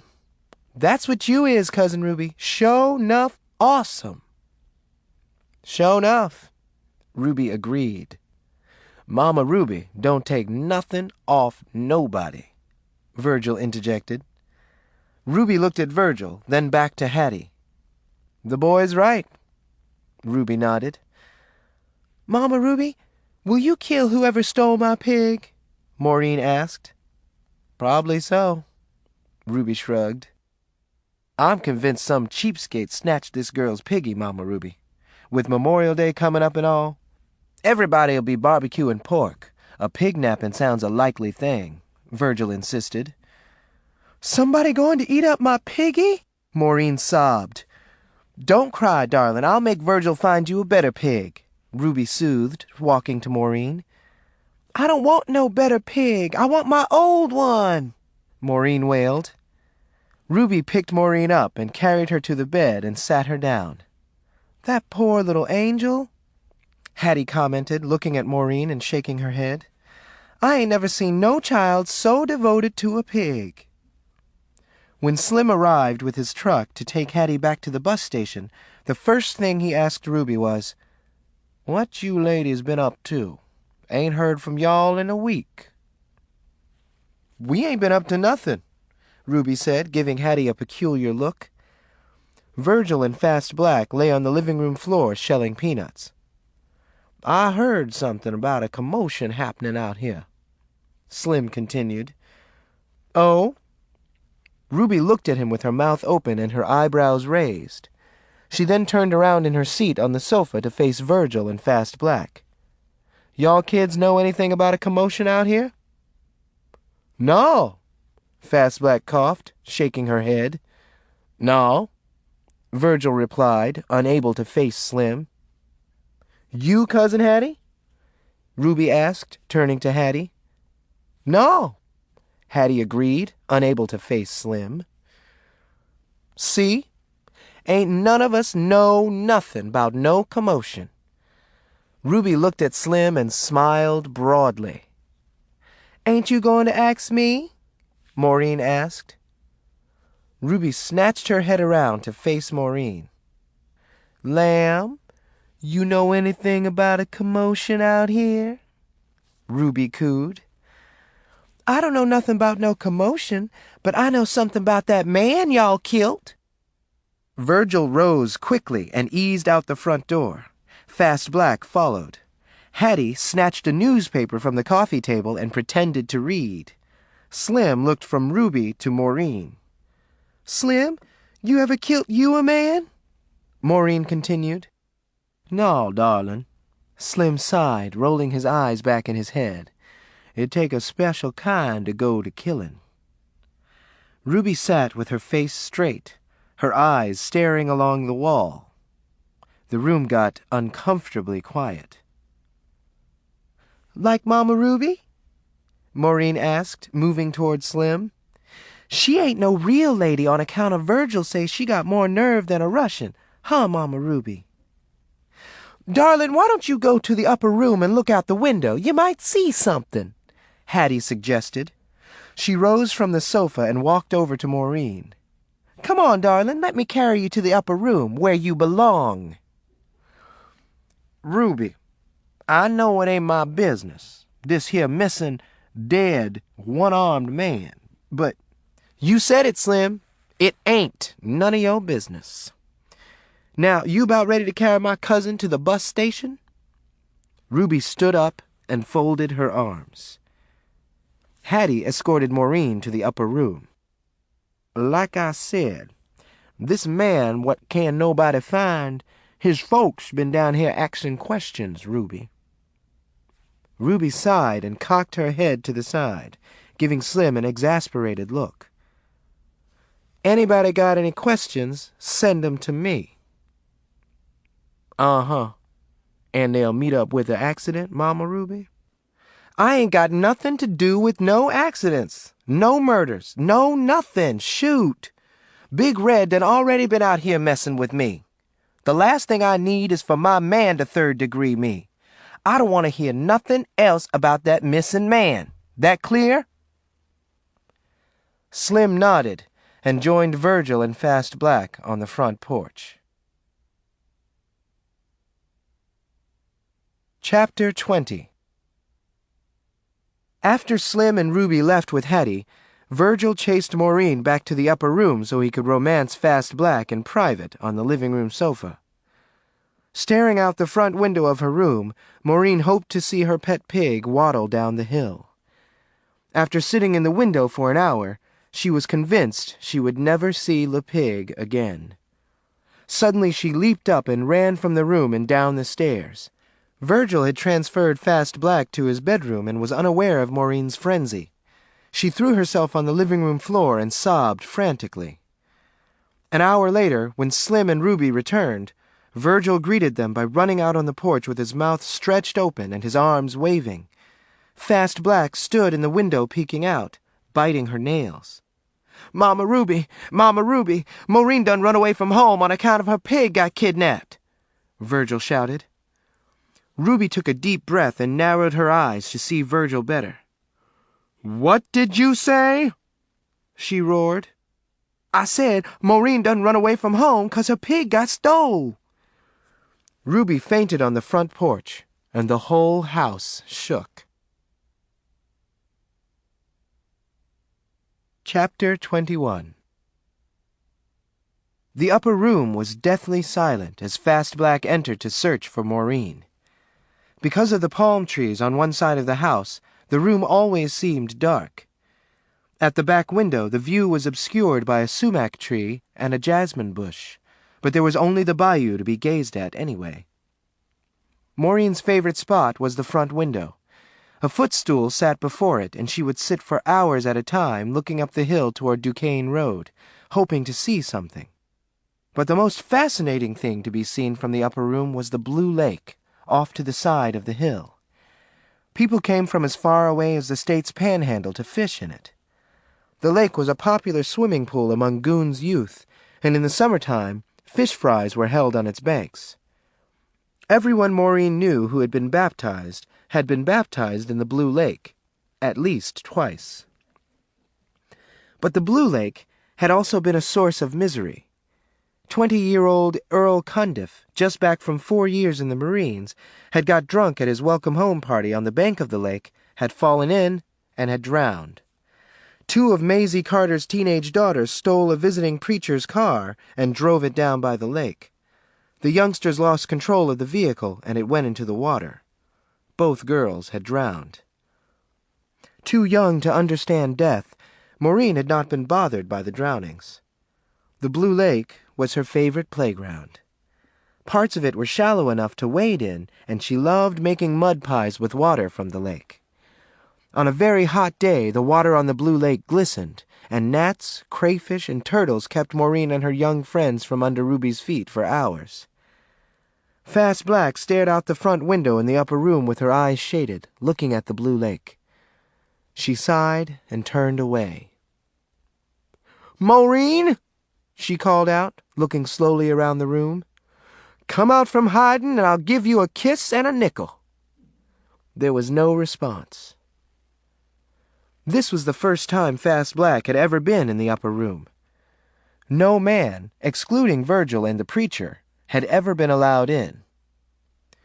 "Mama Ruby say ain't no regular man or boy allowed in the upper room on account of if one go in there, he'll take the devil with him," Virgil explained to Loomis one evening when he had come to the house looking for a place where he could hide from an irate lover.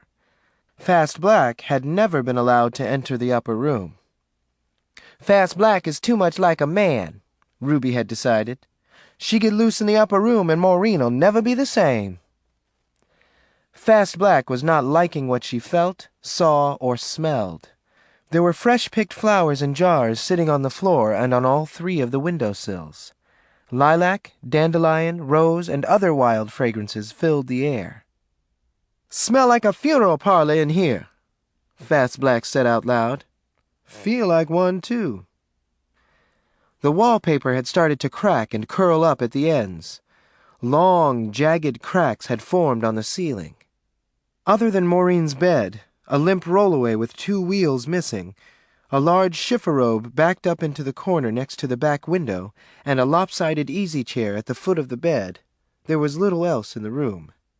The cardboard box with a pillow in it where Le Pig had slept sat at the head of Maureen's bed.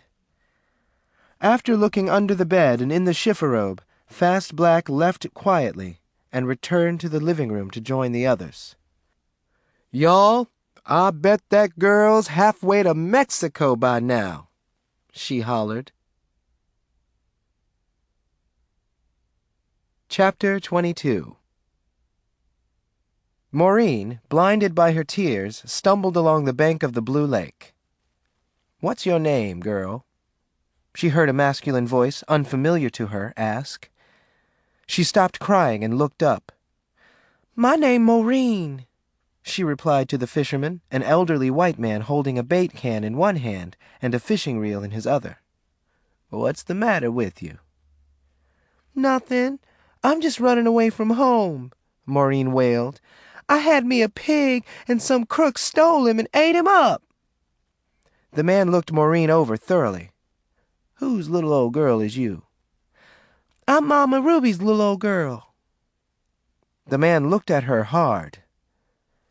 "You drag your tail on back home, girl.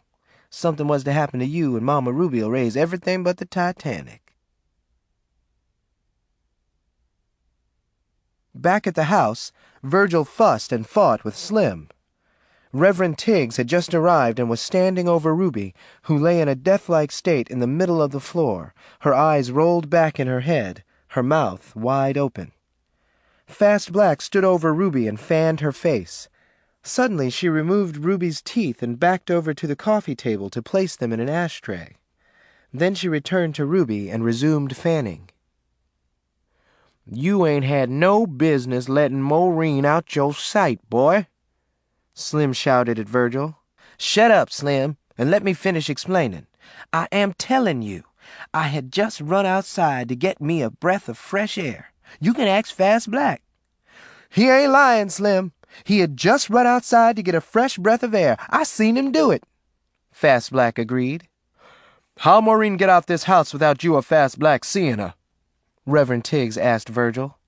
"Huh? Well, we was in the kitchen at first, me and Fast Black. I was cleaning a catfish," Virgil lied. "He sure enough was, y'all. I seen him do it," Fast Black said. Slim looked from her to Virgil. "Where the catfish at now?" Slim folded his arms and waited for a response. "I just come from the kitchen and I ain't seen no catfish." "I cooked and ate it?" Virgil suggested. "Sure enough, I seen him do it," Fast Black nodded. "Listen, I want the true story from y'all." Slim walked up close to Virgil and shook his finger in Virgil's frightened face. "To tell the truth, Slim, me and Fast Black was in the bedroom," Virgil admitted. "Doing what?" Slim demanded. See, Fast Black told me to carry her to the bedroom on account of she had a notion between her legs that was hot as a stole car." Virgil moved back from Slim and leaned against the wall. "You lying baboon!" Fast Black ran across the room and slapped Virgil's arm. "Stop that!" the preacher ordered. "Y'all in enough trouble already. Virgil, I'm ashamed of you corrupting this young girl." "Let's try to get to the bottom of this mess. We ought to be trying to get Ruby back to normal." Slim clapped his hands as he spoke, moving over to Ruby. "Mama Ruby ain't dead, is she, Slim?" Fast Black returned to Ruby as well. "Ain't moved a muscle since I've been here," the preacher complained. "If she ain't dead, she's sure enough playing possum." "Poor Mama Ruby. Just look at her laying there. You could buy her for a nickel the shape she in." Fast Black dropped to her knees and touched Ruby's cold face. "Lord, her face hard as Chinese arithmetic." Fast Black began to cry. "All this on account of Maureen running away," Virgil said hoarsely. "Mama Ruby is sure enough crazy when it come to Maureen. I can't believe that girl done run away." "Virgil, what make you so certain the girl is done run off? We all standing here assuming. She ain't left no note or nothing," Slim said suddenly. "Shoot, this just might be a fake alarm." "Slim, I looked everywhere for Maureen. I checked her chifforobe. I checked under the tables and beds. I searched this house from asshole to appetite, and the girl ain't in it. The girl done run off, even stole my suitcase." The screen door slammed. "This girl live here, sure enough." It was the white fisherman talking. Maureen set down the suitcase and ran to Ruby and gasped. "Who done killed my mama?" she cried out.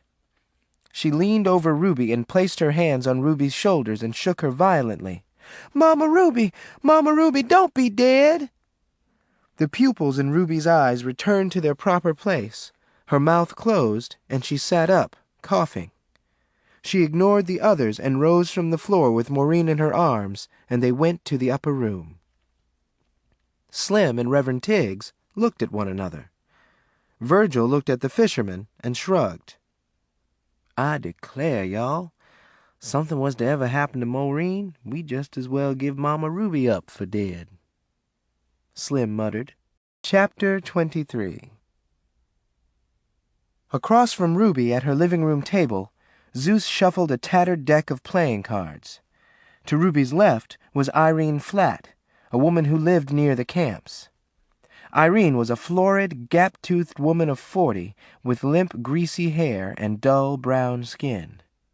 The sleeves of her red shirt-waist dress were rolled way up her arms, revealing developed muscles. Facing Irene was her plain brown husband Bishop, a retired janitor. Of Ruby's vast circle of friends, the Flatts were the only married couple.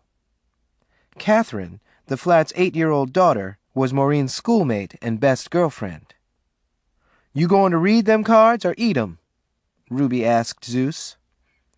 Zeus read fortunes with playing cards, sometimes with startling accuracy. "Give me time, Ruby," he coughed. "You just give me time to read these damn cards." Irene and Bishop sat completely still, sphinx-like, afraid Zeus might rearrange their future. 4 beer cans sat on the table, emptied, and a platter of rib bones sat on the floor next to Ruby's feet. Both windows in the room were propped open, for even though it was December, it was uncomfortably warm. A scratched Ray Charles record had been playing over and over for 2 hours straight. Zeus flipped a card. "Ace of spades," Bishop said with alarm. He shuffled around in his chair, straightening his suspenders and rearranging his too small shirt. Irene turned to Ruby. "What is it, Zeus?" Ruby asked in a weak voice. "I know that's the bad news card. My boy over there in that Vietnam. Is he?" Ruby stopped speaking and rose slowly. "Virgil ain't been in that army but a few months. Don't you tell me something done happened to him already," she shouted angrily. Irene reached up and took Ruby's hand, gently pulling her back down in her seat. "These cards don't lie. Somebody in this room, at this table, got a dark cloud over 'em. Could even be me," Zeus announced tiredly. He reached in his shirt pocket and removed a container of eye drops. "Y'all know how wild Fast Black is. Yellow Jack ain't got a lick of sense. My nephew Loomis is just as wild as Fast Black, always running over to that Key Largo or into Miami in them honky-tonk bars." Zeus shook his head. "Poor Fast Black is bound to get herself raped or kilt or something." Zeus applied the eye drops in his fish-like eyes. The others stared at him quietly as he returned the eye drops to his pocket, then flipped over another card, the Queen of Spades. Irene covered her mouth with her hand. "The dark cloud hanging over one of y'all women," Zeus said, relieved. Ruby snatched her handkerchief from inside her bra and sobbed quietly. "Zeus, You put them cards away, Irene ordered gently. Zeus sighed and stuffed the deck of cards back into his pants pocket. Hush up, Ruby, Bishop shouted. You is some crazy if you think Virgil's stupid enough to let them Japs in Vietnam get the best of him. Shoot. Something awful is fixing to happen to me, Ruby mumbled. My children. Maureen? She leaped up from the table and ran out onto the front porch. Maureen was at the side of the house playing grown folks with Catherine and Yellowjack. All three children, bloody and scratched, threw down their sticks when they heard Ruby's voice. What? Maureen asked. Is you okay? Ruby asked, running around the side of the house. Yeah, Maureen shrugged, wiping blood from her forehead. I beat Yellowjack and Catty the most, she said proudly. Yellowjack and Catherine, whose nickname was Catty, sat on the ground with blood and tears streaming down the sides of their cheeks, but they were grinning. Ruby grabbed Maureen's hand. You come on in the house with me. I'll feel better with you being somewhere where I can see you. Ruby's voice shook as she spoke. Mama Ruby, I want to stay out here and play. I ain't no baby no more. I'm 8. Why I got to be somewhere for you to see me? Maureen stomped her foot, then kicked at the sand. Catty stood up. Like Maureen, she was a tiny, dark, cherubic youngster with long, jagged braids. Mama Ruby, Maureen chased Bobby Boatwright home with a rock upside his head, Catty informed Ruby. Ruby glared at Maureen. You have to come in the house 'cause you fight too much, Ruby explained. Chasing Bobby Boatwright with rocks upside his head. You want old man Boatwright to come whip you? And look at all the blood on Yellowjack and Catty and yourself. Y'all will wake up with scabs in the morning. You out for school Christmas vacation. Don't you children want to do something different for a change? Y'all kept on playing grown folks. One of y'all liable to end up dead. We like playing grown folks, Yellowjack said truthfully. I want to bust me somebody's head open one day, like you do. We fight like this all the time. It's sure enough fun, Mama Ruby. Me, I want to choke folks' tongues out like Yellowjack say Fast Black told him you done, Catty shouted. When that girl tell you that? Ruby gasped, facing Yellowjack. When I was a little bitty boy, she asked me if I wanted her to get you to take my tongue and feed it to the gators. Shoot no, I told her. But I want to snatch out somebody's tongue myself. Will you show us how? You kids shouldn't try to grow up too fast. Grown folks is serious business. See, I be sitting in the house all the time worrying on account of I'm grown, and that's what grown ladies have to do. Worry. Like now, I'm worrying about Maureen out here. I want her to come in the house and let me keep my eye on her. Catty tugged at Ruby's dress tail. We fixin' to shoot marbles. Catty removed a fistful of marbles from her pants pocket.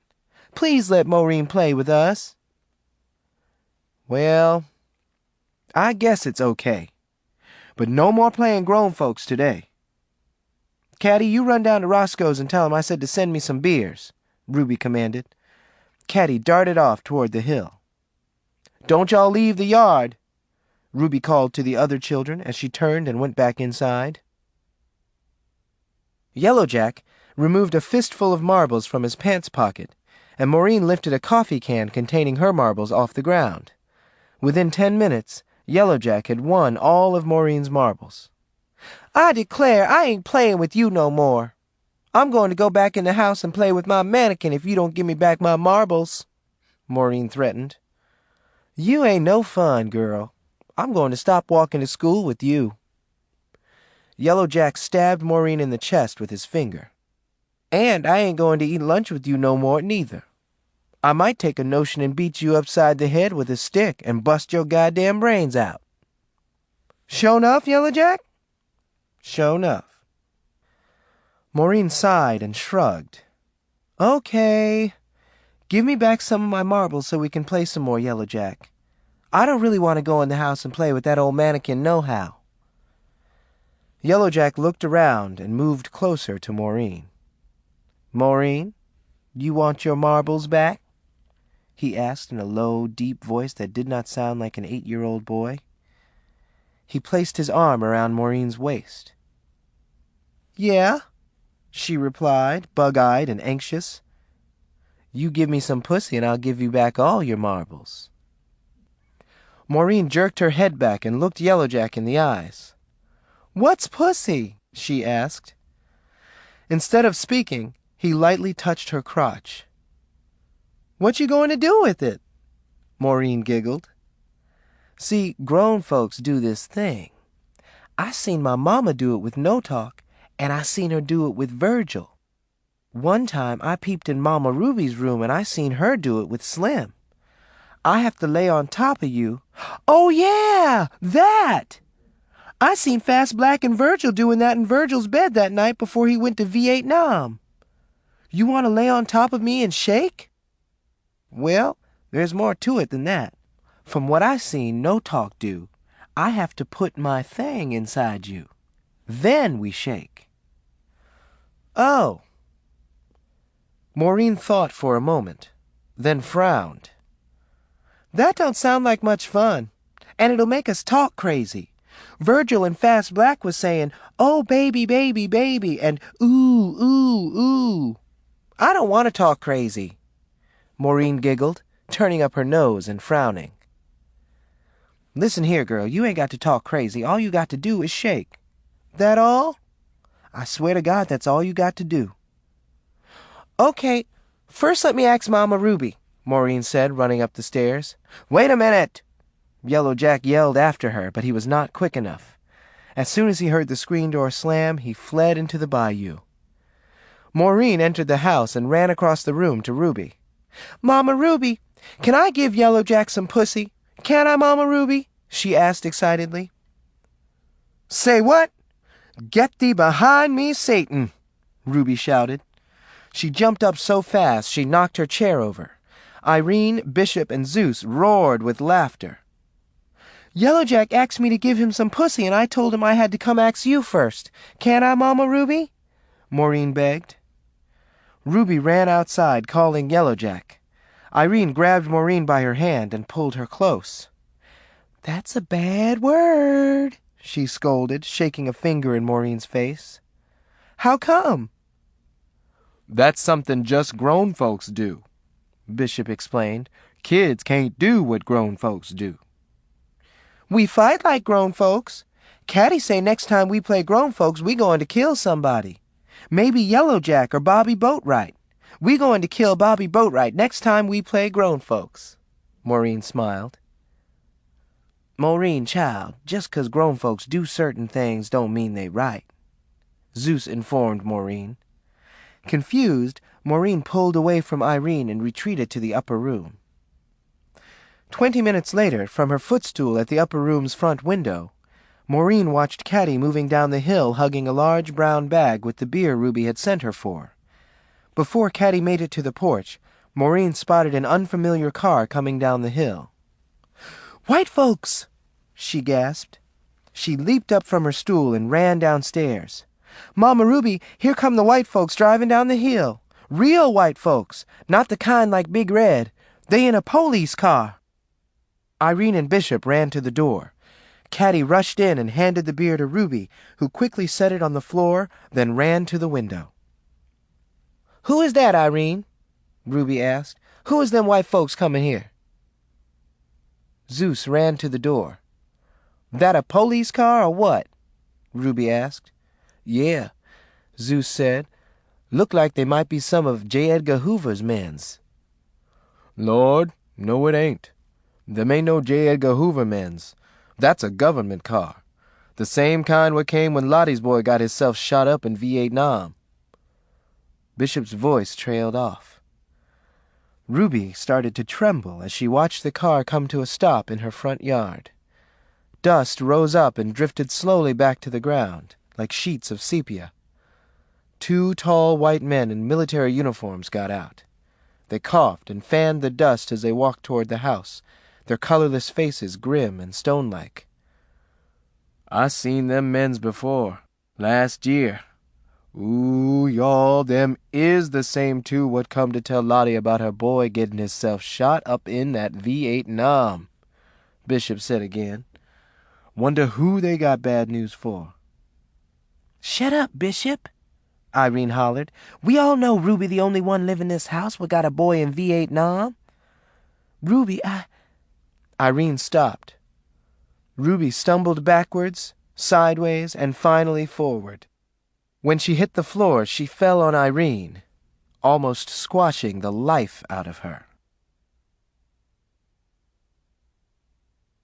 Chapter 24. Roscoe and No-Talk carried a huge, heavy footlocker out of Ruby's house and set it on the back of Roscoe's old pickup truck. Ruby sat on her front porch glider next to Loomis. The temperature had dropped considerably the last few days, and it was now cool enough for sweaters. Ruby and the three men wore long-sleeved shirts with thick linings. There was a snug-fitting black cap on Ruby's head, pulled down over her ears, giving her face a severe look. A thick bandana was tied around the cap to keep it in place. Don't you worry none, Mama Ruby. I intend to take real good care of your house while you and Maureen in Louisiana, Loomis said. He placed his arm around Ruby's shoulder and moved closer to her. Just make certain you don't go in the upper room, she said firmly, and you better not let nobody else in it neither. Honest to God, the door to the upper room will stay shut till y'all come back home, Loomis promised, crossing his heart with his finger. Irene came out on the porch just as Roscoe and No-Talk were walking back up the steps. How long y'all going to be gone? She asked Ruby, stepping aside so Roscoe could pass and go back inside. Huh? Loomis asked, turning to face Irene. She frowned at him and shook her head in exasperation. Loomis, I ain't talking to you. I was talking to Mama Ruby. I asked her how long her and Maureen was going to be gone. Loomis turned back to Ruby. Mama Ruby, how long you and Maureen going to be gone? He asked. Ruby sighed and turned her head mechanically to face him. Just a couple of weeks. Maureen got to get back here for school. I don't want her to grow up to be a fool or nothing. She need her book learning. Ruby's voice was weak and barely audible and had been for 3 days, since the word had come that Virgil had disappeared in the jungles of Vietnam and was feared dead. No-Talk, standing at the side of the glider, reached out and touched the top of Ruby's head, and she started sobbing. Mama Ruby, don't worry about nothing. Loomis sniffed. Seconds later, he was sobbing as hard as Ruby. No-Talk touched his back and patted him gently. I'm okay, No-Talk, Loomis mumbled. Now, Mama Ruby, like I just said, you stop crying. Me and No-Talk and Fast Black and Big Red ain't going to let no maniac mess up your house. I declare we ain't. Ruby wiped her eyes with the tail of her duster and laid her head on Loomis's shoulder. Y'all so good to me. You'll be blessed, Loomis, on account of you as a righteous man to the end. I never thought I would be took to the bosom like I been with y'all. Me being from Louisiana and not Florida and all. Y'all folks treat me good as my mama. I declare I got some true blue friends. Ruby forced herself to smile. And I intend to see that No-Talk feeds your hens. I'm going to keep them kids out your yard scattering rib bones and other mess, Loomis said. Thank you, Loomis, Ruby sighed, rising. Roscoe came to the door and leaned his head out. Mama Ruby, you about ready for me to carry you and Maureen to the train station? He asked. Yeah. Let me get Maureen from the upper room. Ruby eased past Roscoe and stepped into her living room, where Fast Black, Bishop, Reverend Tiggs, Zeus, Big Red, and a knot of children moved about noiselessly. Suddenly Fast Black ran to Ruby and threw her arms around her waist. Lord in heaven, I got a feeling we ain't never going to see you again, Mama Ruby. I got a feeling you going off and ain't never coming back. Fast Black, you stop that nonsense. I ain't never leaving Goons. I wouldn't leave Goons to go to heaven, lest the big boss call me. And the way I've been serving him, he liable to let me live forever, Ruby shouted. Ain't it so? Bishop interjected. Fast Black ain't nothing going to stop Ruby from coming on back here where she belong. She was sent here to us for a reason. Fast Black removed her arms from Ruby's waist and leaned back to admire her face. Ruby smiled at her. You sure enough belong to us, Mama Ruby. What about your folks in Louisiana? What if they take a notion not to let you come back? Girl, ain't nothing can hold me down. Not a rope. Not a slab of concrete setting on my bosom. Not a court order. I'm coming back here like I said. This is my home, Ruby declared. Zeus started to cry. He snatched a large, dingy white rag from his pants pocket and blew his nose. Oh, Lord, Caddy wailed. I want to go to Louisiana with you and Maureen. She stomped her foot and put her thumb in her mouth. Mama Ruby, how come you gotta go anyway? Yellow Jack asked. Ruby walked to the center of the floor and stopped. Y'all listen. Y'all all know I ain't been out of this state since I come here, 8 years ago. I ain't seen my mama and daddy and sisters in a coon's age. It's time for me to go home. I need 'em right now. I'm going to need all the help I can get in my hour of need. We all got to pray. And the more of us knocking on the Lord's front door, the easier it'll be for him to hear. We got to get him to find Virgil and send him back home. I've been a child of God all my life, Ruby shouted. Amen, someone said. On account of the Lord, I had a choice to eat from either a picnic table or a hog trough. I've been picnicking like a hog. One reason y'all all living so well since I come here is on account of my good credit on God's bill. Don't worry none about me. Can't nothing harm me 'cept lightning. Even then it's got to strike me 10 times. Sister Ruby, you is a saint to the bone, Reverend Tigg said with a wide-mouthed grin. Can't you leave Maureen here to keep me company, Mama Ruby? Caddy asked, tugging at Ruby's arm. Have mercy on your soul, Caddy. Maureen is the Lord's gift to me, and she must accompany me everywhere I go. Just like I carry the Lord with me everywhere I go, I must carry Maureen. Ruby moved across the room to the steps leading upstairs. Maureen, come say goodbye to everybody, darling. Yoo-hoo! Come on down, sweetie. We fixin' to haul ass. Ruby yelled, fighting back more tears. Within seconds, Maureen stomped down the stairs, hugging a shopping bag. Lord, Mama Ruby, I hope I don't have to come back to that old scary upper room, Maureen said seriously. Ruby gasped and had to be held up by 4 of her friends to keep from falling to the floor. Chapter 25. Mama Ruby, how come you looking so sad? You ain't no fun no more, Maureen complained. I'm tired. My blood pressure done run up hog high. And I got a lot of things on my mind, Ruby replied weakly. She lay half-sprawled across a bench in the Shreveport, Louisiana Southern Railway's train station with one hand on her chest, breathing with some difficulty. Maureen stood in front of her, looking into her eyes. What's wrong, Mama Ruby? You just keep on crying. Maureen. Ruby stopped and attempted to smile. I tried to tell that hard-headed boy of mine not to run off to that army. He just done it to spite Fast Black. Virgil said he was joining the army to get away from you, Mama Ruby. He told Loomis that, Maureen revealed. Ruby looked at her for a long time. More tears flowed. Why would anybody want to get away from me?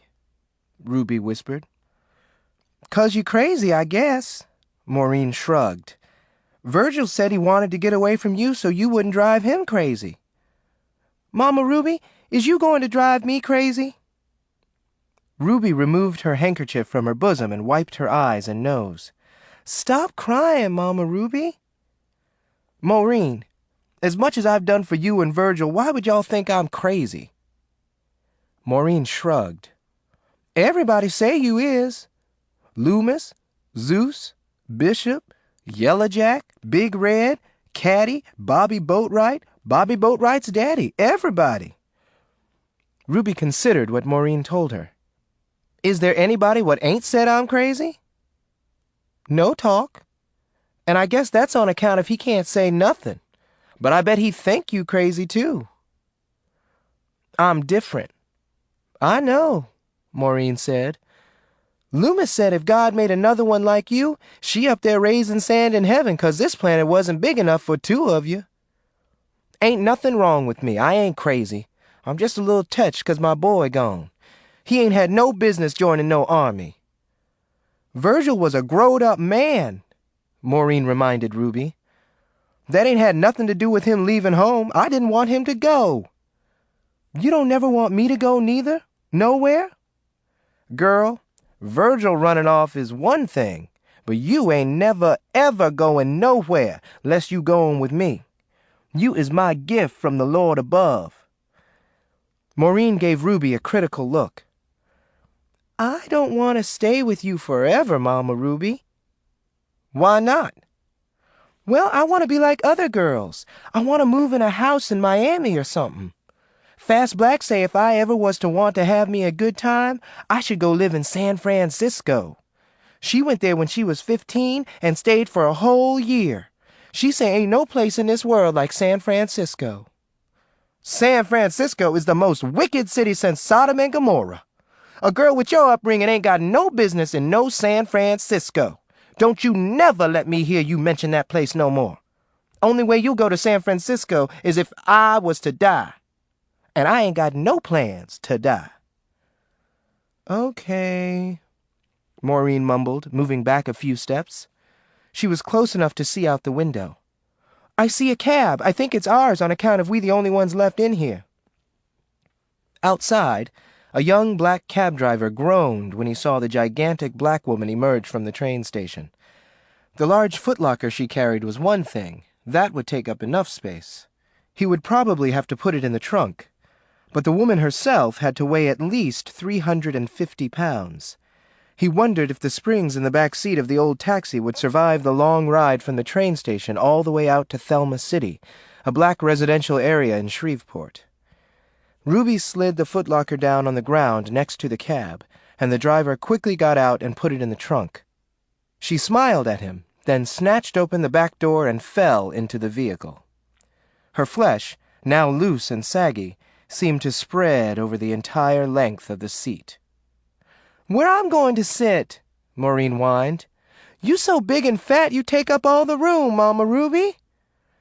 Ruby had left the back door open for Maureen to get in, but there was no place left for her to sit. "Let me try and scoot over," Ruby offered. She tried to move, but there was very little room for Ruby to arrange herself in such a limited space. She struggled as she continued to try to move over. "I declare I can't barely move. Must be all this heat." "Must be all your fat," Maureen declared. "You can sit up in front with me, lamb," the driver said to Maureen. He smiled and tickled her chin. She climbed in and immediately started to meddle with the cab's radio. "Now you behave, darling. You might lose me my job," he said as he took the mouthpiece from Maureen and called in his destination. "Wasn't that a mess, President Kennedy getting itself shot last month?" he said, making conversation. "Devil's work. Satan's got a toehold on half the folks in the world. Me, I've been holding him back the best I could." Ruby sighed and shook her head. "But he's a low-down, funky black dog with the strength of 10 bulls. You a Christian?" "I was raised in the church." "Just think what a mess we would have on our hands without the Lord," Ruby moaned, shaking her head. "Don't I know it, ma'am." The cab driver shook his head, too, and sighed. "Y'all just get off the 1028 in from Jacksonville?" he asked as the taxi pulled out into traffic. "We just come in from Goons in Miami," Ruby replied. "I got an off cousin in Miami. Ain't seen him in 3 years.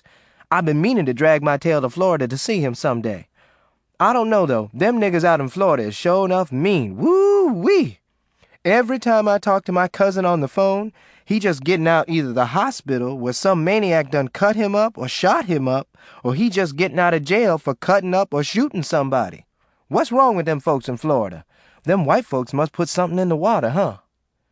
See, Satan working his way from the bottom up, meaning he started acting a fool in Florida.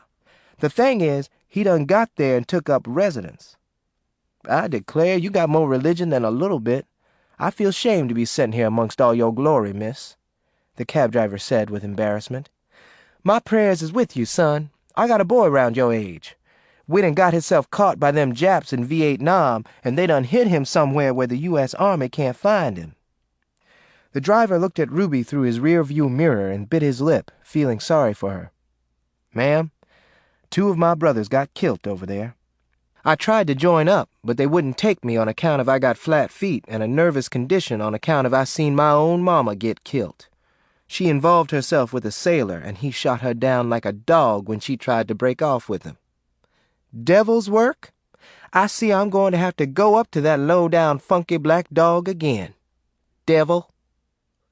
I prayed till I was blue in the face. Seemed like God done fell asleep on me, the driver said sadly. I will include you in my prayers, boy, Ruby promised. You know, I feel better just from talking to you, ma'am. You seem different. I can't put my finger on it, but you ain't no regular lady. There's something about you. Maureen turned to face Ruby, looking her over thoroughly. A stern look from Ruby discouraged Maureen from speaking. What brings y'all to this part of the South? I'm visiting my family. I'm originally from Shreveport, and I ain't seen my family since 1941, Ruby explained. Woo-wee! That's a coon's age. That's more than 20 years ago. You been away all this time? What possessed you to come home, if you don't mind me asking? Ruby sighed and shook her head slowly, looking off to the side. The devil separated me from my family. The devil chased me out my daddy's house. But with God, I done found my way back home, Ruby exclaimed, waving her hands high above her head. I see, the driver replied, looking at her again through the rearview mirror. You reckon your folks ain't done forgot you? You been gone a long time. I ain't no easy person to forget, Ruby replied. The cab driver bit his bottom lip, not knowing how to interpret the smile that suddenly appeared on Ruby's face. As they rode through downtown Shreveport, Ruby noticed how much the old city had changed. On the corner of Main and Reed Streets, Murphy's Five and Dime had become Archie's Soul Food Kitchen. A block farther, Dr. Mason's Ear, Nose, and Eye Clinic had become Leroy's Pool Room. A crowd of shabbily dressed black men, their ages ranging from 8 to 88, wandered about, looking lost. Some had blank, bored expressions on their faces. Some looked bitter and suspicious. Young boys, wearing thin T-shirts and with bare feet, threw dice on the sidewalk in front of Leroy's Pool Room. As the cab passed a rib joint with a long line of hungry people standing outside, Ruby stared out the window with interest. That rib joint used to be a Baptist church, she said. I know, on account of I used to go to it. My mama used to scrub me with lye soap and rub my whole face with Vaseline till I shined like new money. Then she would drag me off to that Baptist church. The driver laughed. They passed a crowd of buxom black ladies wearing chiffon dresses, cursing at the men wandering about the streets. Black folks sure enough like to fuss with one another, the driver lamented. I guess that's why we always got some kind of mess on our hands. We Ham's children. That's why we always got a mess on our hands. Not only that, we bear the mark of Cain, Ruby explained. The driver looked at her again, wondering what the smile on her face meant this time. The cab finally stopped in front of a large, dusty, red-shingled house located at 123 North Easley Street. That'll be $5 and a dime, the driver informed Ruby. She searched the contents of her flimsy purse, shaking it first, then turning it upside down. 2 coins, a penny and a nickel, fell out on her lap. Wonder what happened to all my money, Ruby mumbled. Maureen, you got any money? she said without looking up from her purse. No, Maureen shrugged. Where would I have got any money from? You took back that dime you gave me before we left home. Just a minute, sir. Ruby reached down inside the front of her dress and pulled a knotted handkerchief from her bosom. Fussing, she undid the knot with her teeth. Unwrapping the handkerchief, she revealed a crumpled $1 bill, 4 more pennies, and a stick of bubble gum. I guess I was pickpocketed on that train, she mumbled, looking up to face the driver as her eyes filled with fresh tears. There's so much dishonesty among us. It's getting so a Christian can't go nowhere without getting molested. I guess I'm lucky I wasn't raped on that train, too. What about the money you took from Roscoe's wallet before we left home? Remember how we broke in his house when he was asleep? Me and you and Fast Black and Loomis. His wallet was on the coffee table, Maureen said, rising up from the seat and pointing at Ruby's leg. You stuck it in your sock. Ruby glared at her before responding. Oh, I had plumb forgot about my sock money. She grinned sheepishly. The embarrassed driver scratched his head and looked out the window. After Ruby paid the man, he unloaded the footlocker from the trunk, set it upright on the sidewalk in front of Ruby's parents' house, and quickly got into his taxi and sped off. Ruby immediately turned to Maureen, anger in her eyes. You ain't had no business tattling on me in front of no rank stranger. Come on, girl, Ruby shouted. She lifted the footlocker with one hand as if it weighed nothing, and Maureen fell in behind her as Ruby stomped up onto her parents' front porch, pushed open the door, and walked in. Mama! Papa! Yoo-hoo! It's me, Ruby Jean! I done come home! Ruby called out as she stopped in the middle of the living room floor. Maureen hid behind her. An obese, dark-skinned man of about 60 with a pie-round face entered, carrying a spittoon and a package of chewing tobacco. Close that door before you let them flies in this house, Ruby Jean, Ruby's father said. He was wearing a red and white checked flannel shirt and green corduroy pants. He sat down hard on a footstool backed up next to the wall near the staircase. Papa, I'm so happy to be home. I'm so happy I could wrap it in eggshells, Ruby exclaimed. She ran over and embraced her father, kissing him on his cheeks and burying her nose in his thick white hair. Maureen stood timidly in the middle of the floor. Where's Mama at, Papa? How's everybody been? Cousin Hattie told me Beulah and Carrie the only 2 of my dear sisters left here what's still living. Girl, where you been all this time? And what you been doing to get so fat? You look like you been swallowing watermelons whole. Papa, you know heaviness run in our family. Look at you. We all fat. Where you been, girl? The Reverend asked again, pulling away from Ruby's kisses long enough to stuff a wad of chewing tobacco in his jaw. He folded the tobacco bag and squeezed it before putting it in his shirt pocket. I've been somewhere everywhere, Papa. New Orleans, Miami, Silo. You know I always had a itchin' to travel. Just then, a short, stout, light-skinned woman of 60 with long white braids came into the room from a back entrance. She was carrying an armload of clothes and a sack filled with clothespins. Ruby Jean, the good Lord done sent me my baby girl on back home. Ruby's mother, Ida, dropped the clean clothes and the pins on the floor and rushed toward her daughter. Maureen was still standing in the middle of the floor watching as Ida kissed and cried and hugged Ruby. On the wall, a large picture of 7 plump young girls smiled at Maureen. The girls resembled one another, and it was obvious that the youngest one, a pear-shaped toddler with a moon-shaped face, was Ruby. 2 limp hound dogs lay sprawled across the floor, refusing to acknowledge the presence of the visitors. A whatnot stand stood backed up in a corner, every shelf filled with miniature ornaments. Little ceramic horses, plastic oriental people, tiny glass kittens, and dime-store pictures of various movie stars. Ida whirled around and looked at Maureen. Whose little old girl is this here, Ruby Jean? She demanded. Mine. Ain't she pretty, Mama? You ever seen such an angel? What your name is, girl? Ida asked Maureen, shaking a finger in her face and leaning forward with one hand on her knee. Maureen looked at Ida and blinked. What's the matter? Cat got your tongue?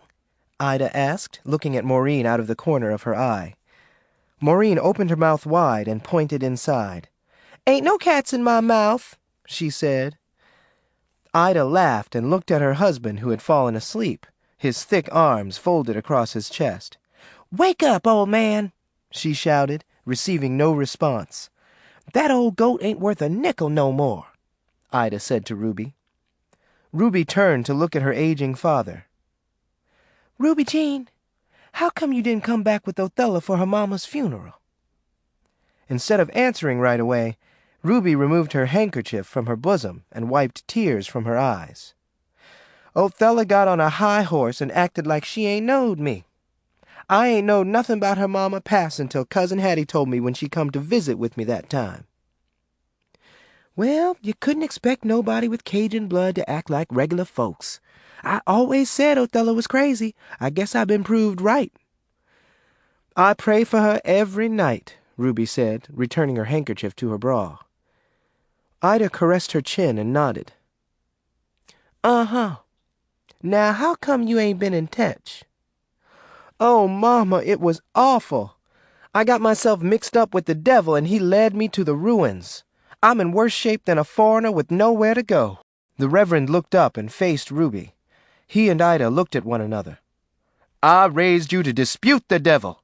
You is the seventh daughter of a seventh daughter. You supposed to set a example, Ruby Jean," the Reverend shouted.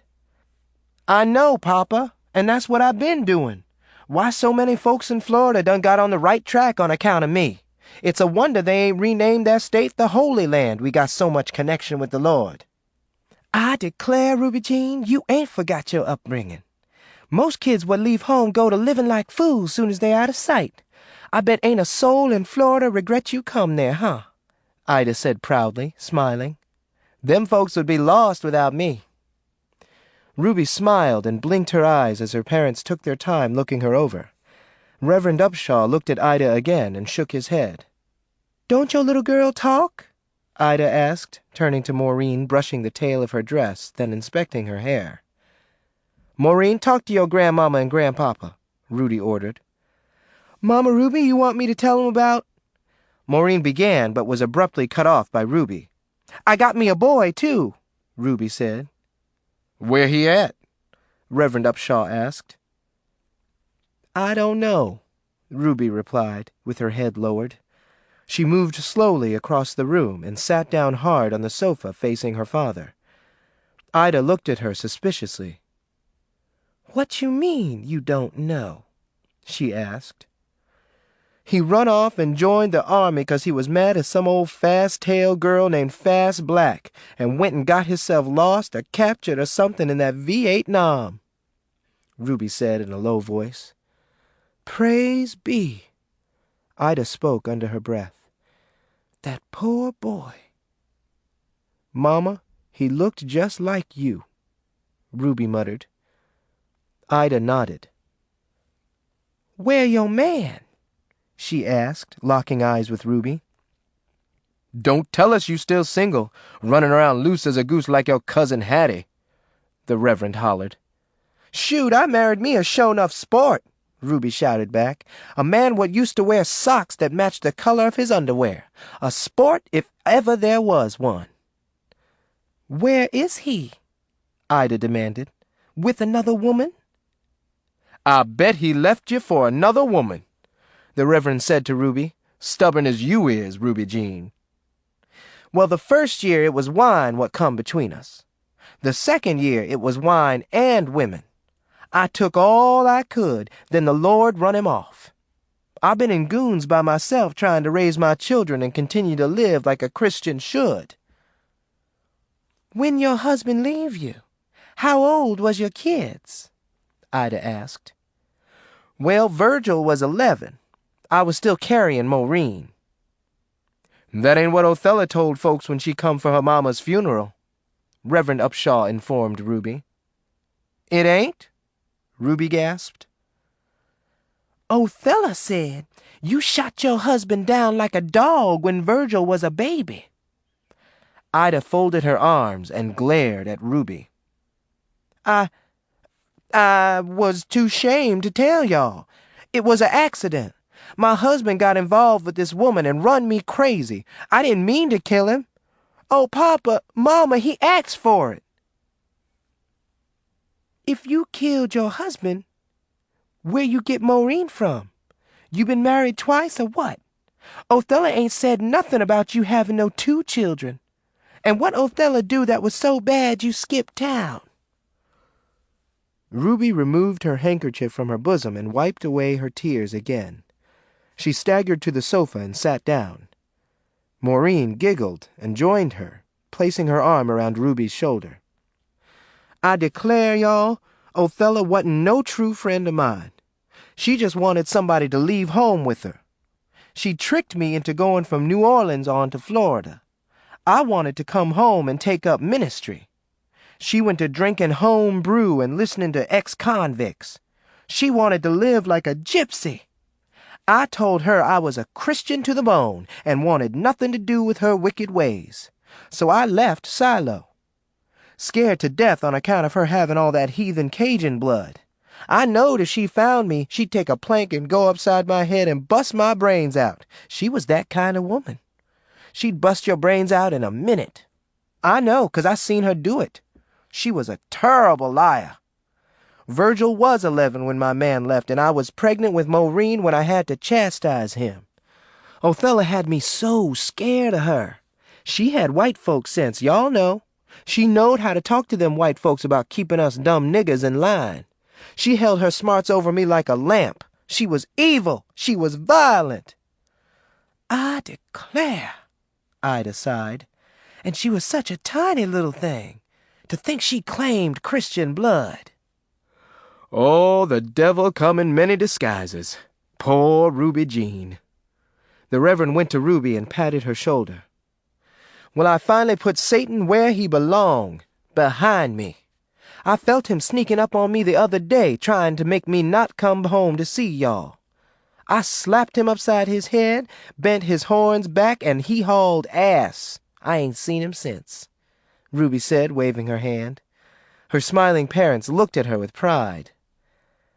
Ida went to Maureen and wrapped her arms around her and kissed the side of her face. Girl, you don't know how blessed you is to have Ruby Jean for your mama. Chapter 26. The next morning, Reverend Upshaw and Maureen sat next to one another on the living room sofa watching cartoons while Ruby and Ida prepared a late breakfast. How come y'all so quiet in there, Papa and Maureen? Ruby called from the kitchen. Maureen looked at the old man who had dozed off and shook his arm. Huh? He replied, disoriented.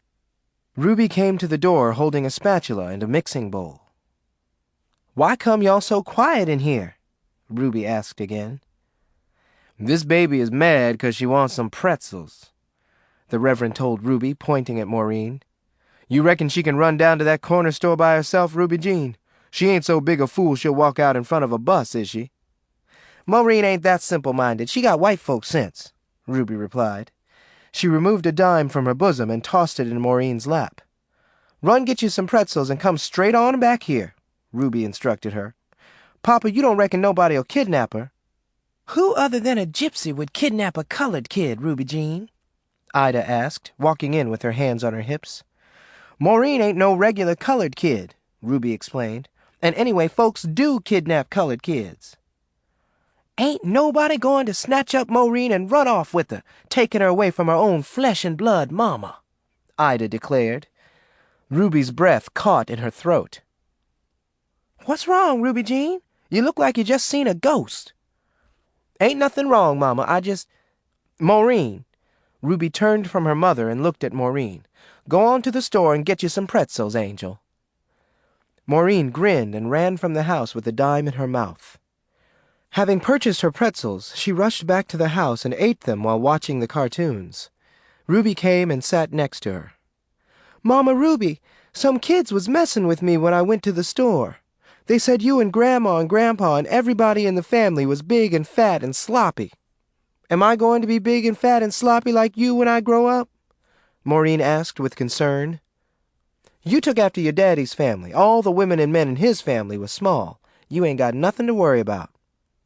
My daddy was skinny? Yeah, he was thin as a rail. Look, darling, run get me another beer while Papa is sleeping and your grandmama is next door. Then can I go outside and play? Sure enough, darling. Just get me the beer first before your grandma come back. And make sure you sneak it to me, Ruby whispered. And don't forget me a straw. Maureen returned minutes later with a Pepsi-Cola bottle filled with beer. This was Ruby's way of concealing her passion for beer while she was home. Moments after Maureen left to play outside, Ida returned and joined Ruby on the sofa. Ruby Jean, you sure enough drank a lot of Pepsi. You was sipping on one when I left. Seemed like you always got one in your hand. And how come you don't use a glass? Seemed to me that straw ought to be getting a bit frayed. It's easier for me to use a straw with my uppers and lowers being so loose.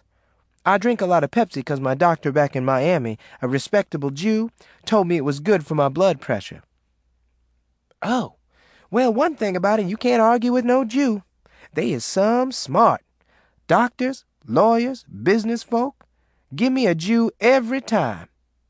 Wonder how come Jews got so much sense, Ruby Jean. Ruby scratched her chin and considered her mother's question. Blessed. Blessed? Jews was persecuted all through the Bible.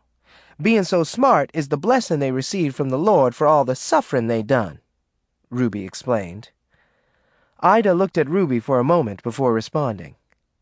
Us colored folks done suffered a lot. During slave days, when one of us went rotten, we stayed rotten. Back then, when a nigger got the devil, he kept the devil, Ida said with pity. Ruby nodded sadly. And that's still true today, she sighed. Chapter 27. Bless this girl, Lord, for she know not her sins. Shake that devil out of poor Ruby Jean's life for once and for all. She done kilt her husband. She is guilty of just about some of everything. Running with a Cajun wild woman, taking up with a carnival, not communicating with her family in a coon's age, and... Ruby's father began his sermon with vigor. What all else, daughter? He asked.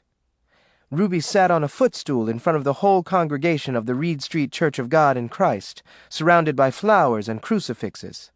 What else that devil had you doing, girl? Ruby shrugged before speaking. Gluttony? Bad credit? Telling lies? She paused to think, rolling her eyes off to the side as the silent audience waited in a fever of anticipation to hear her story. Let me see now.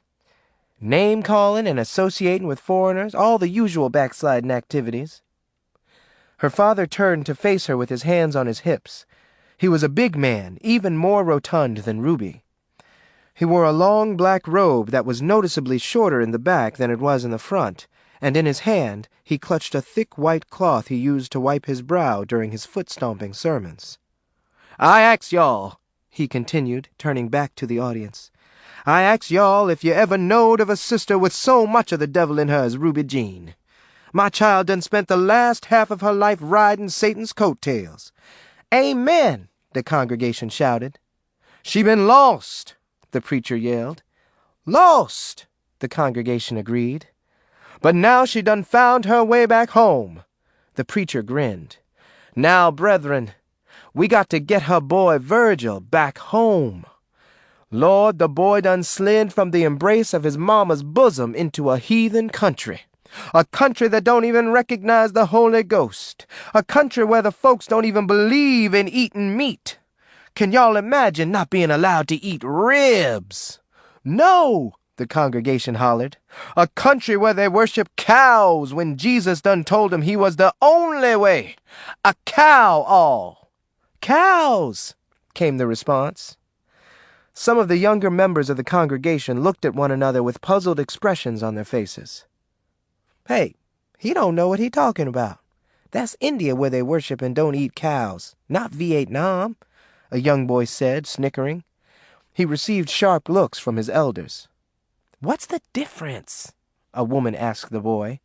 The boy quickly returned his attention to the preacher. And the girl's been misled and raped and robbed and beat up and what else, Ruby Jean?" the preacher asked, turning to Ruby again. She looked out into the audience at Maureen sitting in the front row of benches, an incredulous look on her face. My husband got involved with another woman," she said. The preacher turned to his congregation with his mouth open and his hands held up high in the air. "As if the girl ain't got troubles enough. The devil walked into her house and carried her man off before she killed him. Came in the guise of a hussy. A white woman at that," Ruby added. The congregation went wild. "The white man is the devil!" they shrieked. Maureen's heart was beating fast. She was terribly frightened. The Reverend started to dance about the stage and speak in tongues, and Ida began to hit random keys on the red piano sitting in a corner near the stage.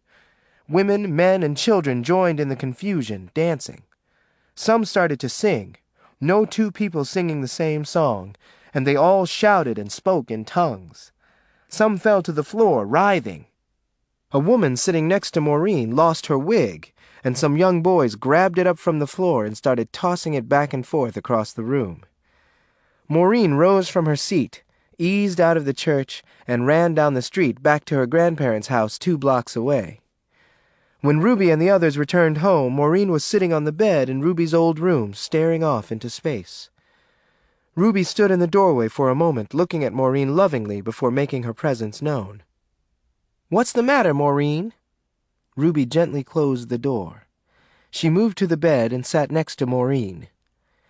Ruby's former room looked a lot like it had during the days she occupied it, neat and homey with bright-colored curtains, bedspread, and throw rugs. A large cloth illustration of the Last Supper almost covered half of one wall. "I want to go home," Maureen answered. "Don't you like it here?" "No. Do you?" "Of course I like it here. This is where I come from," Ruby said. She made a sweeping gesture with her hand and glanced around the room. "Then how come you left and stayed away so long, Mama Ruby? How can you leave something you like? I'd never do that." Ruby looked at Maureen's lips as she spoke, then looked up alongside her head. "Do you like me, Maureen?" "Ma'am?" "I asked you if you like me." "Yes, ma'am." "Then you'll never leave me?" "I don't know." "You just said you'd never leave nothing you like." "I wouldn't. I guess I ain't never leaving you then." Maureen smiled. "Unless—" Her voice trailed off. "Unless what?" Ruby asked with alarm. Unless I get carried off by the devil like you say my daddy was." Ruby turned away and considered Maureen's words. "I won't let the devil get near you. I'm tough," Ruby whispered, looking toward the door. "Then how come he carried off my daddy? You couldn't stop the devil from carrying off my daddy. How you going to stop him from carrying me off?" "Remember that day me and you was sitting on the porch and you asked me if I was the devil?" "Yeah, you said—" Ruby looked toward the door again, then leaned closer to Maureen, glancing about the room nervously. "I ain't going to mention it, but I am. Don't you never tell nobody I told you this. Don't tell Cousin Hattie. Don't tell nobody back in Florida. They wouldn't be able to handle having the devil so close to 'em. How you think Roscoe would feel knowing he was engaged to marry the devil? What you think Irene and Bishop would say if they knowed their best friend was the devil? And what would my daddy say? If you is the devil, how can you be a Christian too?" Maureen asked, cocking her head to the side and looking at Ruby out of the corner of her eye. "The devil is the master of disguises. He the only one, 'cept the Lord, what can be more than one thing at the same time. Though I am filled with the Holy Ghost, I also am the doorway to darkness." Maureen covered her mouth with her hand to suppress a giggle. "Mama Ruby, you so funny. You ain't the devil. The devil was a man." Ruby sighed and moved to the window. She started talking with her back to Maureen. "Virgil's dead. I just know it. He done died in that foreign country. He took secrets with him," Ruby said. "Secrets I will carry with me to my grave." "About what?" "You, for one. Me, him, things I can never tell nobody, not even you." Ruby turned slightly to see Maureen's reaction. "Bad things?" Ruby looked at Maureen thoughtfully and nodded. "Don't never tell me what they is," Maureen said softly. "I hadn't planned to," Ruby said firmly. Maureen leaped up from the bed, ran to Ruby, and grabbed her hand. "Mama Ruby, let's stop talking sad talk. Tell me again about that old white lady we going to visit this week." Ruby lifted Maureen up, returned to the bed with her, and sat down, putting Maureen on her lap. "Her name is Miss Moren." "That's my name." "It was Miss Maureen's name first. She the one I named you after. She live in New Orleans and got 2 plum trees in her front yard." "She got any kids I can play with?" Maureen asked, her eyes wide and her heart thumping madly. "She got kids, but they all growed up and living in a foreign country called Ireland. That's where Miss Maureen come from." "You said foreigners was the devil's relations." "Not all foreigners. See, Miss Maureen been in America most of her life. She didn't even talk like no foreigner. She talked regular English like me and you. None of them crazy accents or nothing." "She a nice lady?" "If God made anything better than Miss Maureen, he kept it for hisself. She made me what I am today," Ruby said proudly. "Girl, I am some successful." Maureen looked at Ruby carefully from her feet up to her face. "What'd she make you into, Mama Ruby?" Ruby looked at Maureen with a surprise on her face. "What Miss Maureen make you into?" "A Christian, in spite of Satan's toehold," Ruby answered. She lightly touched her bosom, confirming the presence of her cross and her switchblade. Chapter 28. "You sure you don't want me to drive you and Maureen to New Orleans, Ruby Jean? Them buses is going to sure enough be crowded with Christmas travelers." "Don't bother, Papa. Maureen ain't never been on no Greyhound bus. She looking forward to this little ride," Ruby smiled. "When y'all coming back?" Ida asked. Ruby sat with her parents and her 2 sisters, Carrie and Beulah, on her father's patio. They all occupied lounge chairs. A breeze caused goose pimples to rise on Ruby's bare arms. The others had sweaters on. "I'll just be gone a couple of days. Then we'll spend our last days here. Maureen getting antsy and want to get on back to Florida," Ruby explained. "I got to get her back to school. She can't miss too much. Lord knows I don't want her to grow up to be a fool." "Too bad you didn't apply that same principle to yourself," Carrie said. Ruby glared at her sister. Carrie returned the gaze, leaning forward. "You act like you don't like what I just said." "I see you ain't changed none, always picking on me," Ruby said. "Ain't you got eyes? Can't you see I'm a successful woman?" Ruby demanded. Carrie and Beulah were as large as Ruby and had the same fiery temper, though her sisters resembled their father rather than their mother, as Ruby did. "No husband. You just like that cousin Hattie," Beulah said, disappointment in her voice. "Now, why don't you drag your tail on back to Shreveport and find you another husband? You ain't got no business being in Florida in the first place." "I told y'all how I've been wrestling with the devil for so many years," Ruby said.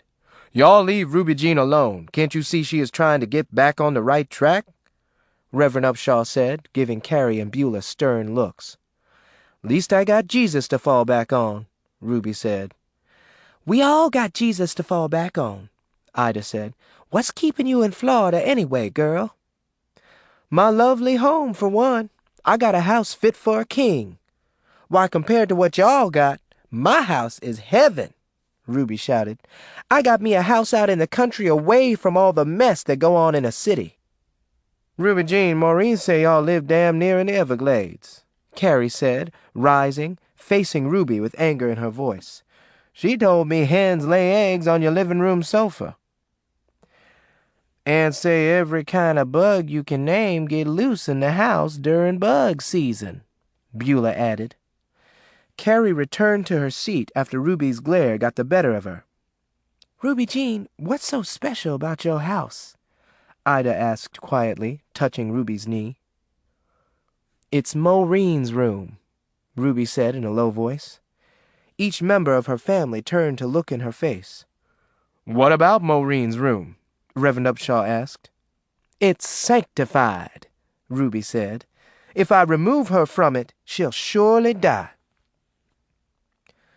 That Florida sun done baked what little bit of a brain you had, Beulah said nastily.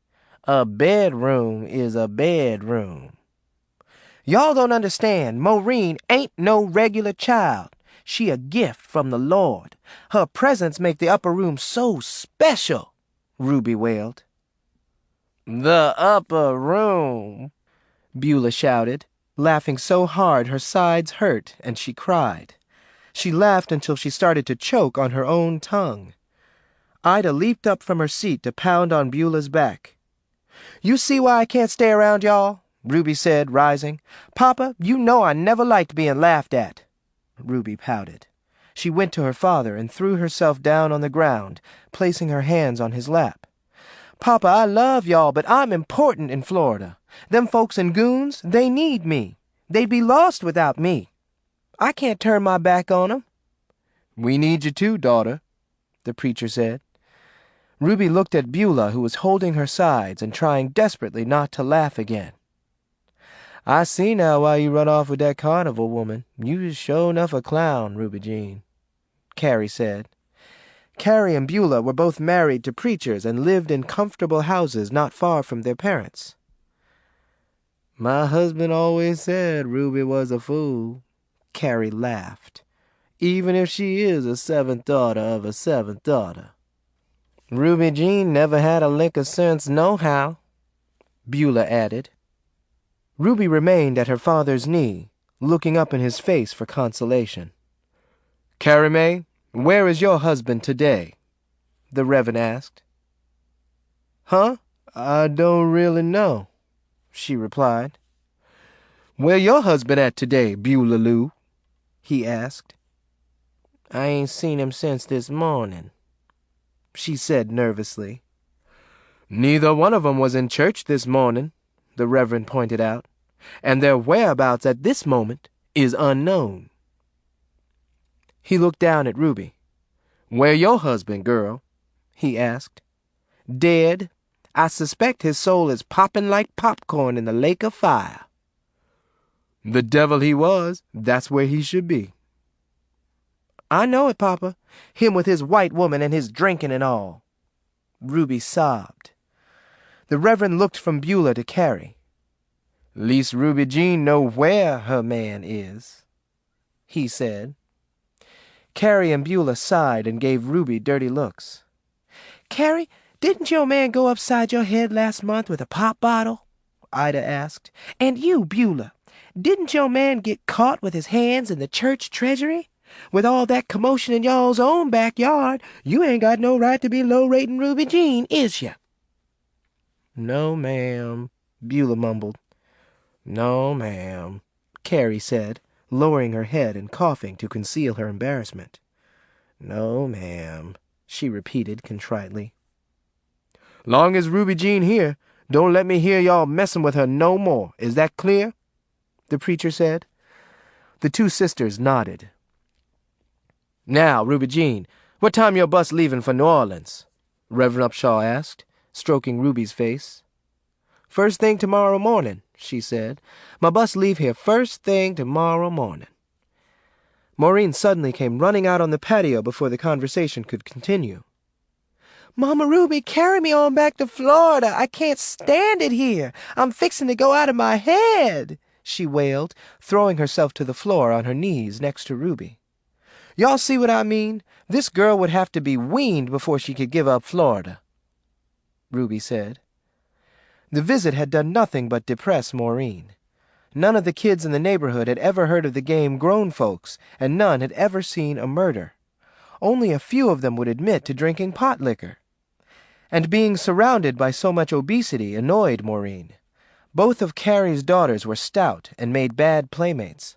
They couldn't even run fast. The most walking they did was to and from the kitchen and the candy store. They only talked about food. Beulah's only child, a homely 13-year-old named Lee Humphrey, was even worse than Carrie's girls as far as Maureen was concerned. He was tall and had a slab-like face with pimples. On 3 separate occasions, he had enticed Maureen upstairs to a vacant bedroom in her grandparents' house and exposed himself to her. "Maureen, touch my thing," he said the last time. "How come?" Maureen asked, frowning at her cousin's limp penis. "Yuck," she said, shaking her shoulders, not taking her eyes off the boy's organ. "Just touch it like I said, girl." "What's wrong with it?" she asked. She looked up at Lee's face for a long time before lightly touching his penis. That's it, he sighed. "One day we'll do something different," he promised. "The shake?" Maureen asked. "The what?" "I seen Virgil do what I think you want to do to me with a lady back home, the shake," she said quietly. "Oh, we'll do some shaking, all right," Lee promised with an obscene grin. "Mama Ruby say if I was to ever let a boy get in my step-ins, he'd bring the devil with him, and I'd have the devil in me for the rest of my life." "Listen here, girl. You keep listening to Mama Ruby and you going to end up believing everything she say." "What you mean?" "Grown folks don't want kids to have no fun." "How come?" "'Cause they want to have it all. Long as Mama Ruby don't know you having fun, she'll be happy. You remember that. Do you hear me?" "Yeah," Maureen said thoughtfully, promising herself to remember. Chapter 29. Maureen kept thinking about what Lee had said to her during the bus ride from Shreveport to New Orleans. She sat next to Ruby, resting her head on Ruby's chest. Maureen could feel Ruby's bosom rise and fall with each breath. Ruby leaned her head against the window. Surely she could have a good time and keep it from Ruby, so Ruby would still believe she was totally devoted to her. She could remain with Ruby until Ruby died. That thought frightened Maureen. Where would she be without Mama Ruby? What kind of life would she have without Mama Ruby? What would she be prepared for? If Ruby suddenly died, she would have nobody. And she'd be lonely. Maureen lifted her head and looked at Ruby. "What would I do if you was to die, Mama Ruby? Who would take care of me? Who would keep the house clean? Who would iron my clothes? Who would cook for me and whip me when I needed it?" Ruby turned her head mechanically and faced Maureen, her lips quivering. "What?" Ruby mouthed. "I asked what would I do if you was to die." "I don't plan on dying no time soon." "Oh," Maureen said. She returned her head to Ruby's chest. A minute later, she lifted it again. "But what if you die in an accident or get cancer or something? What would I do? I wouldn't have nobody to take care of me." "You got Jesus," Ruby said with conviction. "Oh," Maureen said again. "You don't never want me to leave the upper room. You don't want no man in the upper room.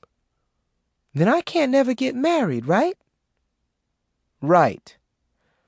"No husband? No kids? I won't have nobody in this world if you was to die. I'd rather die myself than get adopted by Grandma Ida and have to live in Shreveport. I wouldn't want to be Fast Black's little girl or Irene's little girl. What would happen to me?" "Didn't I just tell you you had Jesus? What more do you want? Gold?" "I can't see Jesus. He can't talk to me. I'll be lonesome. Mama Ruby, do you want me to have fun?" "Is what you call fun in the Bible?" "I don't know." If it ain't in the Bible, I don't want you to have nothing to do with it. I done already locked horns with the devil enough over you. And if you is the devil, how come you keep talking about how you been wrestling with him and locking horns with him if you is him? How many times do I have to tell you Satan is capable of being more than one person? What you mean by that? Ruby lowered her eyelids and took several long, deep breaths before talking again. Maureen waited anxiously. What you mean, Mama Ruby? And he asked him, What is thy name? And he answered, saying, My name is Legion, for we are many. Ruby whispered just loud enough for Maureen to hear. Reverend Tiggs talked about that from the Bible one Sunday. The man with the unclean spirit what couldn't be tied down with chains, Maureen said. Couldn't be tamed, for we are many, Ruby said, turning to face Maureen. Did I answer your question? St. Mark, chapter 5, verse 9? Hallelujah, Ruby replied. You understand how I can be the Lord's fold and the devil's walking stick. Yeah, I think I do, Maureen responded, still confused. Mama Ruby, how in the world did you get in such a mess? Is you the only person in the world what tangle with the devil so much? How come you can get away with so much and still get to go to heaven? I been to hell and back. I seen the Lord's throne. I seen a serpent rear back and spit oppression in the face of man. I seen it all. I seen him string up a man by his neck. I seen him set a fire to a house with a old man confined to a wheelchair in it. I seen it all. These old eyes done seen it all. I can't explain it all to you now, how I ended up in such a mess. You too young to understand. I'll tell you one day after you get growed up, but believe I done seen some of everything. You seen God? Stared in his face. You seen the devil? Looked him eyeball to eyeball. Oh. Well, can you beat up God? I done cussed out the devil. That's bigger than beating up God. What you got to say about that? Maureen nodded and reached up to brush Ruby's hair back from her forehead. Mama Ruby, you is tough, sho nuff. I heard Fast Black do a brag on you. She say you could bite a nail in half. With my gums. Fast Black say you can beat up Cassius Clay. With one hand tied behind my back. What about Fidel Castro? What about him? Can you beat him up? Him and the horse he ride. Oh. The bus pulled into the town of Shanty and parked in front of Sam's Grill, where all the passengers got off and went inside to order beverages and snacks. Ruby and Maureen devoured their French fries and sloppy joes quickly and carried their drinks back to the bus with them. Minutes later, after all the other passengers had returned to their seats, Maureen started to whine. I left my doll back at that restaurant. What doll? Where'd you get a doll from? I got it out of a gum machine in the bus station in Shreveport. It was a itty-bitty doll I had in my pocket. I left her laying on the seat and forgot to pick her up when we left, Maureen pouted. We'll get you another one when we get to New Orleans, Ruby promised. But I don't want another one. I want the old one, Maureen wailed, starting to cry. Ruby became embarrassed. The other passengers were turning around, giving her annoyed looks. Shh, Maureen. I swear to God I'll buy you not one, but 2 new dolls, just as soon as we get to New Orleans. Hear me? Ah! Maureen wailed, her eyes closed and her mouth stretched wide open. Shut up, girl, before these folks think I'm treating you like a stepchild, Ruby begged. She reached inside her bra and removed her handkerchief and wiped Maureen's eyes and nose, but Maureen continued to cry. The bus had not started again yet. Ruby cursed under her breath as she got up from her seat, climbed over Maureen, and hurriedly left the bus. It took her 2 minutes to retrieve the doll and return. When she did, the bus was gone. Maureen! Ruby screamed, running down the middle of the street after the bus. but the bus was too far away already. Somehow, Ruby managed to retain enough control to go back inside the restaurant and call the local police. But she left before they arrived. She had got a ride to New Orleans on the back of a pickup truck driven by a Cajun man who had been sitting in the restaurant. Ruby had put her switchblade to the man's throat, giving him no chance to refuse her request. They arrived in New Orleans 20 minutes ahead of the bus Maureen was on. As soon as the bus door opened, Maureen ran to Ruby. "Mama Ruby, I thought I'd never see you again. That old nasty bus driver wouldn't wait on you to get back." "Where is that hound of hell?" Ruby thundered. "I ought to de-ball him." "Don't kill him, Mama Ruby. Let's just get our stuff and get on to Miss Maureen's house," Maureen begged. Chapter 30. After 2 light strokes left one of her arms partially paralyzed, Maureen O'Leary had curtailed her activities considerably. Some of her best girls had been lured away from the old madam, now in her 70s, by smooth-talking local pimps. Her youngest girls had run off to such faraway places as New York and Chicago. The smart ones had been attracted to the western cities, where life was more relaxed and folks more liberal about prostitution. The brothel, a sprawling old plantation house with 4 white columns and 2 swings on the front porch, was painted off-white. It had been an icy blue during the months Ruby and Oella lived there. "Most of my girls done up and left me. Ain't nothing been right since you and Oella left us, Ruby. Every now and then a fancy man come by and drop dollar bills on us," old Maureen said sadly. She sat next to Ruby on one of the front porch swings. A large pitcher of iced tea and a tray of coasters and napkins sat on a cart next to the swing. A thick tapestry shawl lay across old Maureen's shoulders. Her hair, once black, was now snow white, her narrow face profusely lined, her loose, liver-spotted skin sagging like the jowls of a turkey. "I've been thinking about coming out of retirement and taking over my old room here on a off-and-on basis. I'd never really leave Florida. I love Florida and all my friends, but many a day I wish I'd never left New Orleans and this house, Miss Maureen." "Why you run off, Ruby Jean? Why you let Oella carry you off? We lost so much business when you took off like you done. Word come to me about y'all joining a carnival, and I like to died on the spot. What Oella give you that you couldn't get from me?" Ruby swallowed hard and looked out into the street. "She give me a new life," she replied. "Pardon?" Ruby turned to face the old woman. "After I got to Florida, the Lord made known His presence in my path. He blessed me with a husband, a son, and a living doll for a daughter." "Where's your man?" He had a little accident." Old Maureen looked at Ruby, studying her features. Ruby sat staring down at her lap, rubbing the tips of her fingers together. "Did you kill him, Ruby? Tell me the truth now. I know how you is. You was always strutting around talking about killing this trick and that trick for one reason or another." Ruby nodded and cleared her throat. "Who told you?" "Nobody. I just had you pegged right. Since the day Oella brought you to me, I knowed you wasn't no ordinary girl.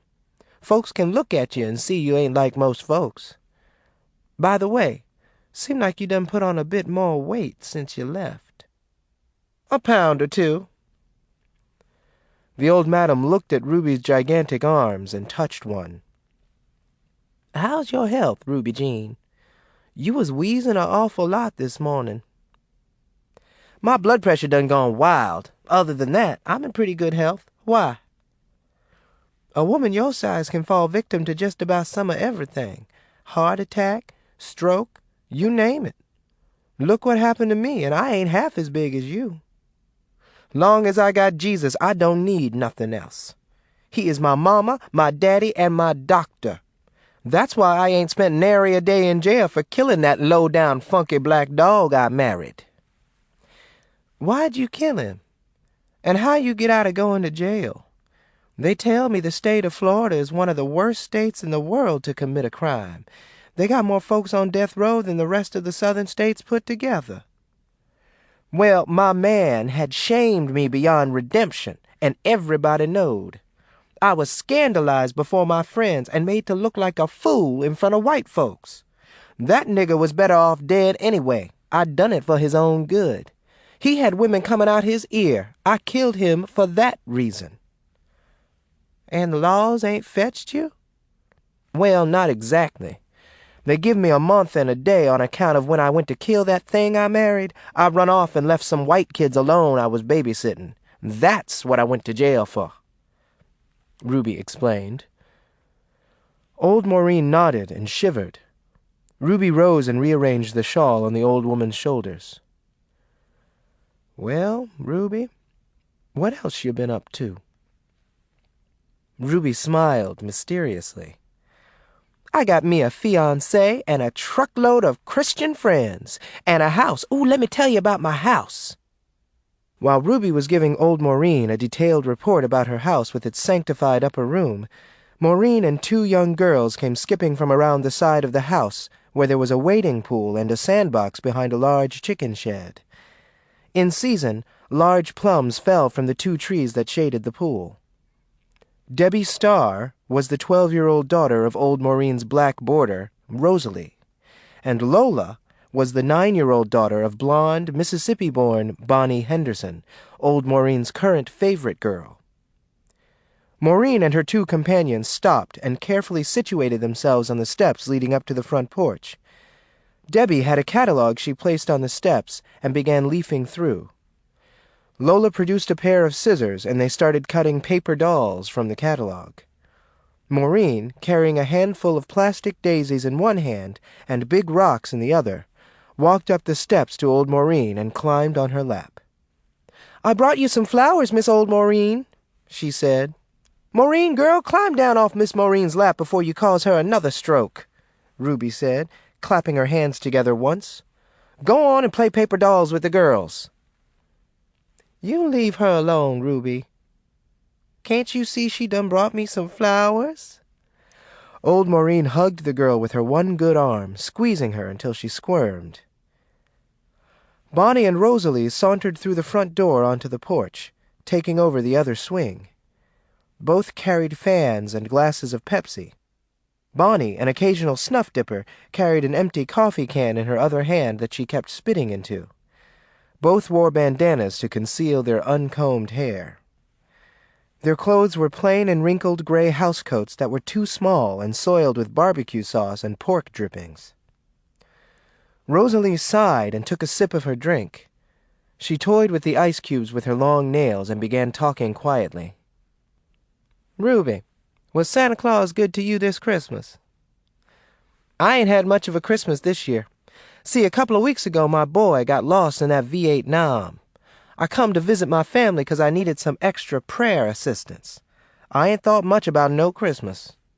Otherwise, I'm enjoying the season. How was Santa Claus to you?" "Oh, he just bypassed all of us this year," Rosalie said.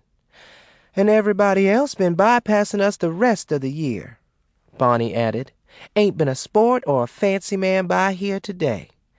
Things keep up like they been, and I'm subject to drag my tail off to New York somewhere," she drawled. "I got itching to do the same thing," Rosalie said, looking directly at the madam. Old Maureen's eyes filled with tears, and she released young Maureen and stood up. Still clutching the fake daisies, the old woman hobbled off the porch, walked softly across the front yard, and seated herself on a padded settee inside a white gazebo. "What's wrong with her?" Maureen asked Ruby. "What's wrong with Miss Old Maureen?" Ruby shaded her eyes to look at the old woman, then slowly turned to face Maureen. "Look like the devil done dragged his tail into Miss Maureen's life, just like he done with me." Ruby took Maureen's hand in hers and squeezed it. Chapter 31. The sun glistened on New Orleans in the early morning as white-hooded figures, with their white faces showing, paraded boldly down Seneca Street on horseback. The earliness of the hour accounted for the lack of curious spectators usually drawn to public Ku Klux Klan rallies. The Klansmen halted and dismounted in a plaza less than 100 feet away from the cobblestone walk that led to the entrance of Jimmy's confectionery store. Some of the men carried large Confederate flags held high on long poles.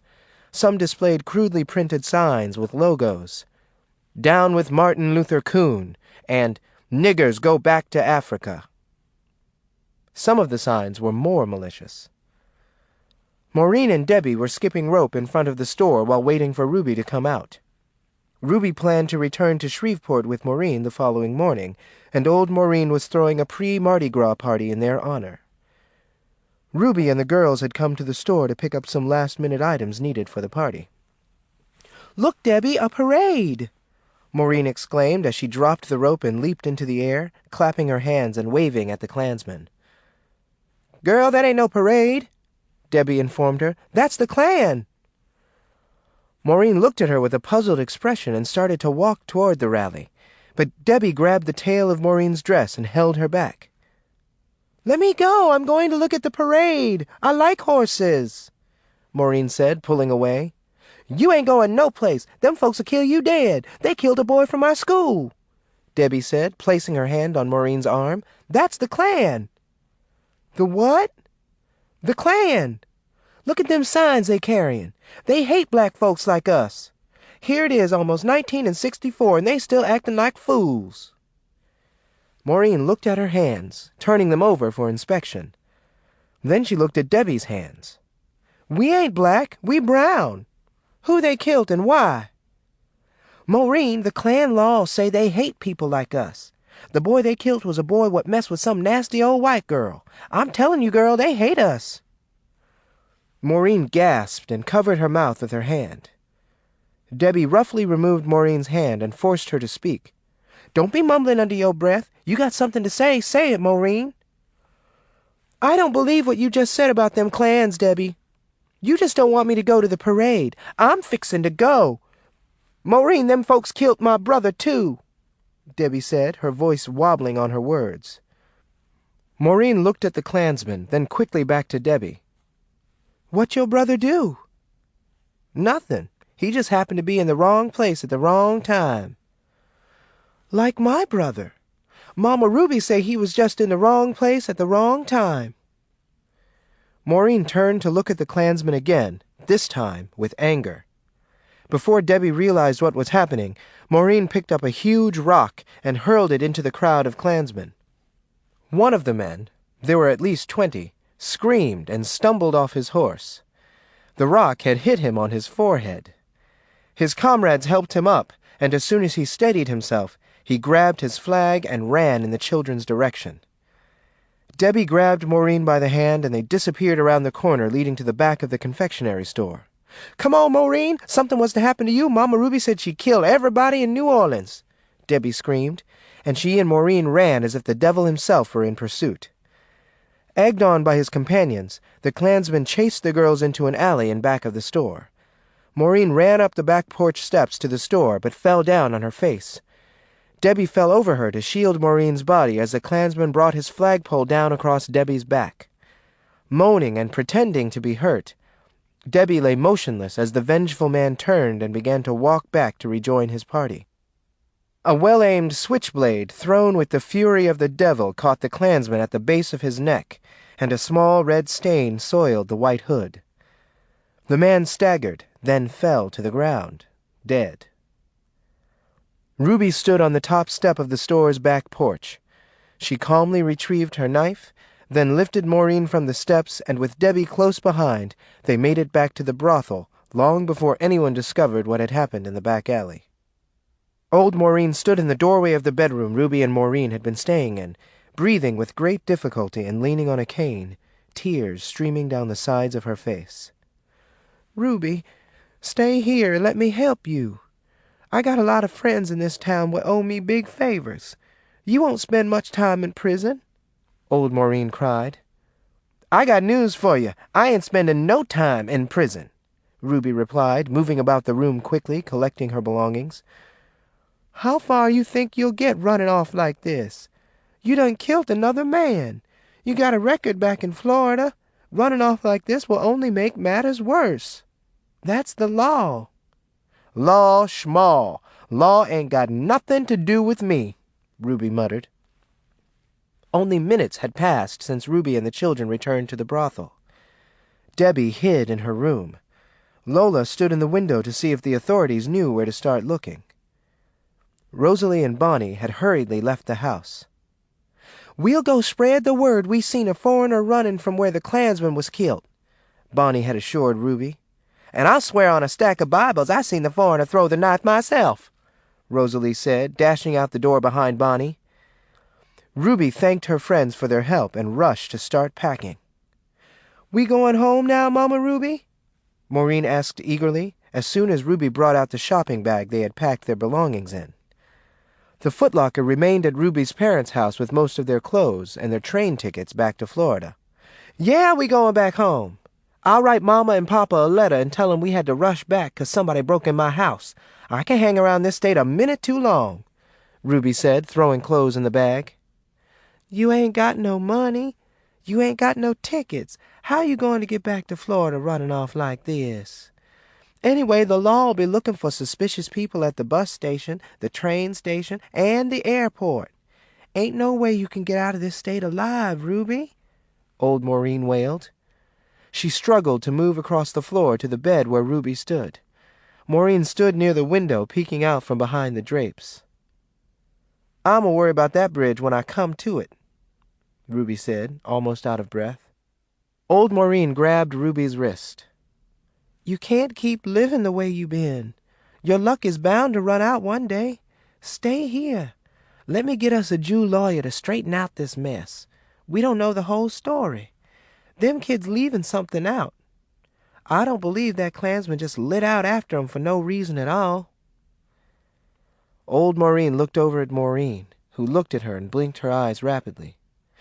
"Miss Old Maureen, see, I hit the man upside his head with a rock," Maureen confessed. Ruby stopped for only a moment, then continued packing. "You heard her. You heard the child admit she give the man good cause to come after her and Debbie, Ruby. Oh, you in a heap of trouble this time. The Klan ain't nothing to play with," old Maureen hollered, following Ruby around. "You hear me? The Klan ain't nothing to play with." "I ain't neither," Ruby replied as she folded the top of the bag over. "Maureen, let's go. We fixin' to haul ass again," she yelled. "Get your shoes, darling." "I can't let you go, Ruby," old Maureen cried, grabbing Ruby's wrist again. "You can plead insanity, anything." Ruby pulled away from the madam and stepped back. "Miss Maureen, I can't let nobody mess with Maureen and live to tell about it. I wish that white-sheeted devil was alive again so I could kill him again. If it wasn't for me, Maureen would have been dead a long time ago." "Mama Ruby, come on, let's get out of here," Maureen pleaded, tugging at Ruby's dress.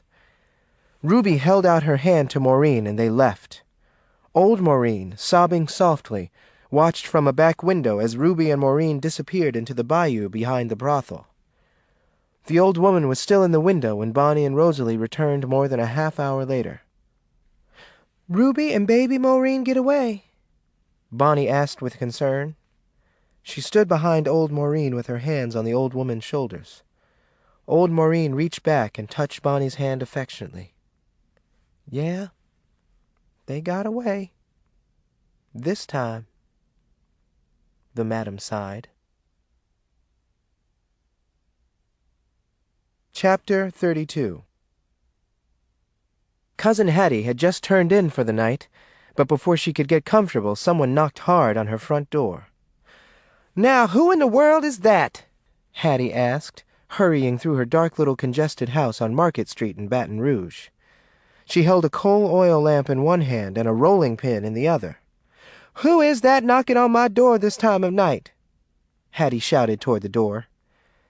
Hattie led a regulated life. She restricted herself to a handful of friends and rarely had unexpected visitors.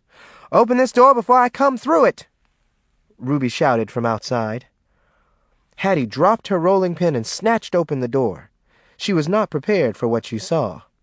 Ruby stood before her, cradling Maureen, who was asleep in her arms. Both were stained with mud and sand. Leeches had attached themselves to Ruby's legs. Her torn dress had blood on it, and both she and Maureen had lost a shoe along the way. Hattie gasped and held her lamp up to Ruby's face and saw that her eyes were bloodshot and had deep dark circles that were so distinct they looked as if they had been drawn on. Hattie let out a scream. "I got a mess on my hands," Ruby said, talking in a low voice, glancing nervously over her shoulder. A light went on in the house next door, and there was the sound of a noisy window going up. "Come on in the house," Hattie whispered, grabbing Ruby's arm and pulling her in. Ruby hurried in, carried Maureen to the sofa and put her down, then ran back to the porch to get the shopping bag she had left sitting outside. "What done happened this time?" Hattie demanded, locking her door. "Tell me, Cousin Ruby, what you done now?" Ruby made sure Maureen was comfortable. Then she sat down on the sofa herself and started to fan her face with her hand. "Cousin Hattie, I ain't shook the devil loose yet." Ruby gasped, almost losing her teeth. Hattie listened with interest as Ruby told her what had happened in New Orleans, revising the story to suit her needs. "A Klansman tried to rape you, huh?" Hattie said. "That bastard! Killing was too good for him. You done the right thing, Cousin Ruby." "Me and Maureen come through the woods till the coast was clear. Then we flagged down a preacher coming this way, and here we is." Ruby sighed, making a sweeping gesture with her hand. "I declare, Cousin Ruby, you have more run-ins than the man in the moon. The devil been had it in for you all your life, huh?" "Sure enough. He done stole my boy, and now this. Got me on the run like a regular criminal. Cousin Hattie, please tell me you got a friend with a car or a truck what can carry me and my baby back to Florida. We ain't got no money, and even if we did have some, we can't take no chance on the bus or nothing. Can you get us a ride back to Florida?" Ruby pleaded. "I got friends with cars and trucks, but I don't know how eager one of them will be to drive all the way to Florida," Hattie admitted. She moved across the floor to a stand next to the sofa. "I'll start making calls right now." "See if you can get 'em to come over here. Don't tell 'em what for. When they get here, let me ax 'em. Ain't too many people can say no to me to my face." Ruby nodded as she finished speaking. Part 3. Chapter 33. Maureen spent her 18th birthday picking string beans in one of the many fields owned by the directors of the Gressinger Brothers migrant camp. Her occasional boyfriend, Willie Boatwright's 18-year-old son Bobby, a tall, rust-colored boy with thick brown hair, wicked black eyes, and a seductive grin, squatted between the two rows to her left. Caddy and Yellow Jack were to her right, sharing a row. Caddy and Yellow Jack had been lovers for the past 3 years and spent little time apart. "Maureen, I want to carry you to the movies tonight for your birthday," Bobby hollered without looking up. "I can't go. I got to mop the upper room," Maureen replied. It was too hot to pay attention to anything other than her job. Picking beans was piecework. At $1 per peck, Maureen found it worth her while to try for 20 pecks a day. She had graduated from school with a C average, and she was now a young woman, the most beautiful woman in Goons. Her figure was slim and well-proportioned. Long, straight black hair framed her high cheekbones, large eyes, and full lips. She was the image of Oella. "Girl, you just mopped the upper room yesterday. And anyway, wood floors don't even need no mopping," Bobby shouted angrily. He stood up and faced Maureen with his arms folded. He rolled up his shirt sleeves and wiped perspiration from his face with his arm. "Is you messin' with some fancy man or something?" "I ain't got me no fancy man, Bobby Boatwright," Maureen retorted. "You keep accusing me of having a fancy man, I'm liable to get me one." "You do, and I'll... "You mess with Maureen and Mama Ruby will cut your head off," Caddy warned seriously, "and don't think she won't do it. I seen her do it." There was silence for a full minute as they looked at Caddy. She had stopped growing at 4 feet 11. Her thick, wavy black hair was in 2 braids. She grabbed a handful of sand and tossed it at Maureen. "What you do that for?" Maureen asked, brushing sand from her hair. "I'm trying to get your mind off Bobby Boatwright. Don't you go to no movies with him. Me and you got something to do tonight, remember?" "Oh." Maureen gave Bobby a dry look. "Go on off with Caddy, see if I care. Me and Yellow Jack going night fishing in the Blue Lake anyway. Ain't we, Yellow Jack?" Bobby said. "Sure enough is. We done already dug the bait. A couple of white boys going with us," Yellow Jack responded. "Y'all shut up and get back to work. Stop disturbing the rest of the bean pickers," Willie Boatwright ordered. He squatted over the row on the other side of Caddy and Yellow Jack. "Yellow Jack, you and Caddy ain't filled but 3 pecks today, with all that stopping to smooch and carry on. And you, Bobby, you better not bring your nasty tail home this evening with less than $20. You do, and I'll bust your head wide open." "Okay, Daddy," Bobby mumbled, returning to his work. "Oh, you shut up, Boatwright. You can't boss me and Maureen and Yellow Jack around no more. We all 18 now," Caddy reminded Boatwright. "Girl, don't you be sassing my daddy," Bobby warned, tossing a handful of sand at Caddy. "Okay, the party is over," Loomis said, walking up. "Y'all teenagers better behave, lest you want me to put the Gressingers on you.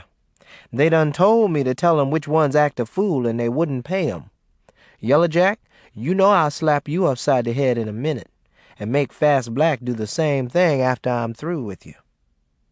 "I know," Yellow Jack muttered. "And you, Caddy, I'll beat the shit out of you." "You low-down, funky black dog. You touch me and I'll get one of my fancy men from Boca Raton to come out here and do a Mama Ruby on you," Caddy threatened. This outburst caused everyone within hearing distance to laugh long and loud. "What fancy men from Boca Raton?" Yellow Jack asked. He was the only one not laughing. "She ain't got no fancy men from Boca Raton, Yellow Jack," Maureen said, low enough for only Yellow Jack to hear. He smiled when she winked at him. Loomis lowered his eyes and returned to his row. He had recently left Zeus's house and moved into one of the newly vacated houses near the camps. No Talk lived with Fast Black now, sharing her bedroom. With Loomis gone, Yellow Jack had his old room back and was glad to be sleeping in a bed again rather than in a living room chair. Yellow Jack had skipped a grade and graduated a year ahead of Maureen and the others. He had been working in the fields full-time for a year and doing other odd jobs in Miami. With his first month's pay, he had purchased a car, a 5-year-old Cadillac convertible, which was one of the reasons Caddy's parents agreed to let her get engaged to him. Yellow Jack had bought the car from an aging Miami pimp, so it had low mileage and was in pretty good shape. The same day he bought it, Bobby played with the convertible activator so much that he had broken it, so Yellow Jack could never put the top up again. Then, a week later, Fast Black borrowed it to drag race with Bobby.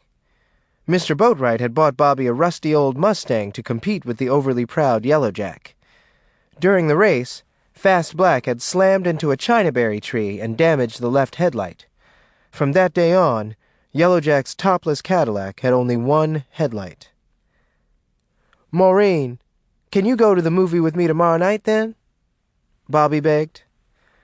Maureen pursed her lips and looked at him with annoyance, recognizing a familiar gleam in his dark eyes, a gleam she had noticed many times before.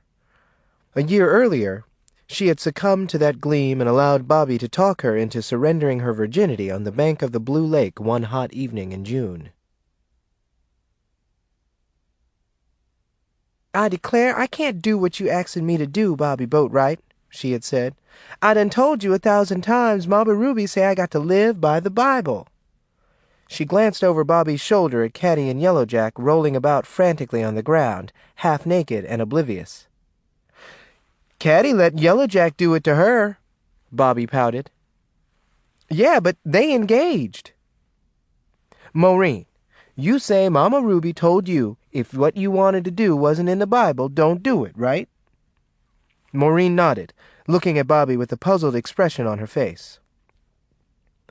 Remember how Reverend Tiggs told us about how in the Bible Adam knowed his wife? And all them other mens in the Bible knowed they wives? Remember all that? We had to learn it all in Sunday school. Yeah, and they all begat a bunch of kids. Well, to begat all them kids, them men had to know them women in the Bible, Bobby explained. He paused and slid his hand under Maureen's skirt. Know is just another word for fuck, he informed her. I don't want to begat no kids till I get married. Girl, I ain't about to get you pregnant. I just want to have a good time. Maureen grabbed Bobby's hand and held it while she considered his comment. I declare, she said with a soft chuckle, looking at Caddy and Yellowjack again. You won't tell nobody so it'll get back to Mama Ruby, if I was to do it. I swear to God I won't, Bobby promised. He crossed his heart with his finger. Cross my heart and hope to die. He kissed her cheek. Well, Maureen said with hesitation, toying with Bobby's fingernails. Come on, girl, just this one time, and I won't pester you no more. Okay, Maureen giggled. But the one time was not enough. She and Bobby became lovers and surrendered to passion regularly, in the back seat of Bobby's Mustang, on the bank of Blue Lake, and in Bobby's bedroom when Willie was away. Wake up over there, Maureen! Quit dreaming and answer me! Bobby ordered. He tossed a fistful of sand at her.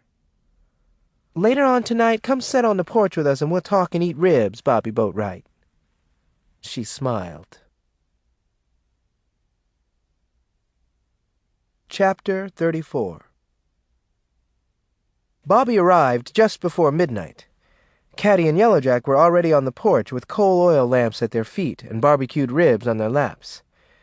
Ruby, who usually stood in the doorway whenever Maureen sat on the porch in the dark with Bobby, so she could make sure the devil didn't show up and make something happen, was standing in the doorway now. Maureen, what's that y'all eating out there? Ruby asked softly. Yellowjack had smuggled the ribs to the house without telling Ruby, knowing her appetite. Ruby's obesity was a major concern among her friends, but rather than discourage her gluttony, they appeased her with beer and rich food. Ruby was now close to 50 and in some ways disabled.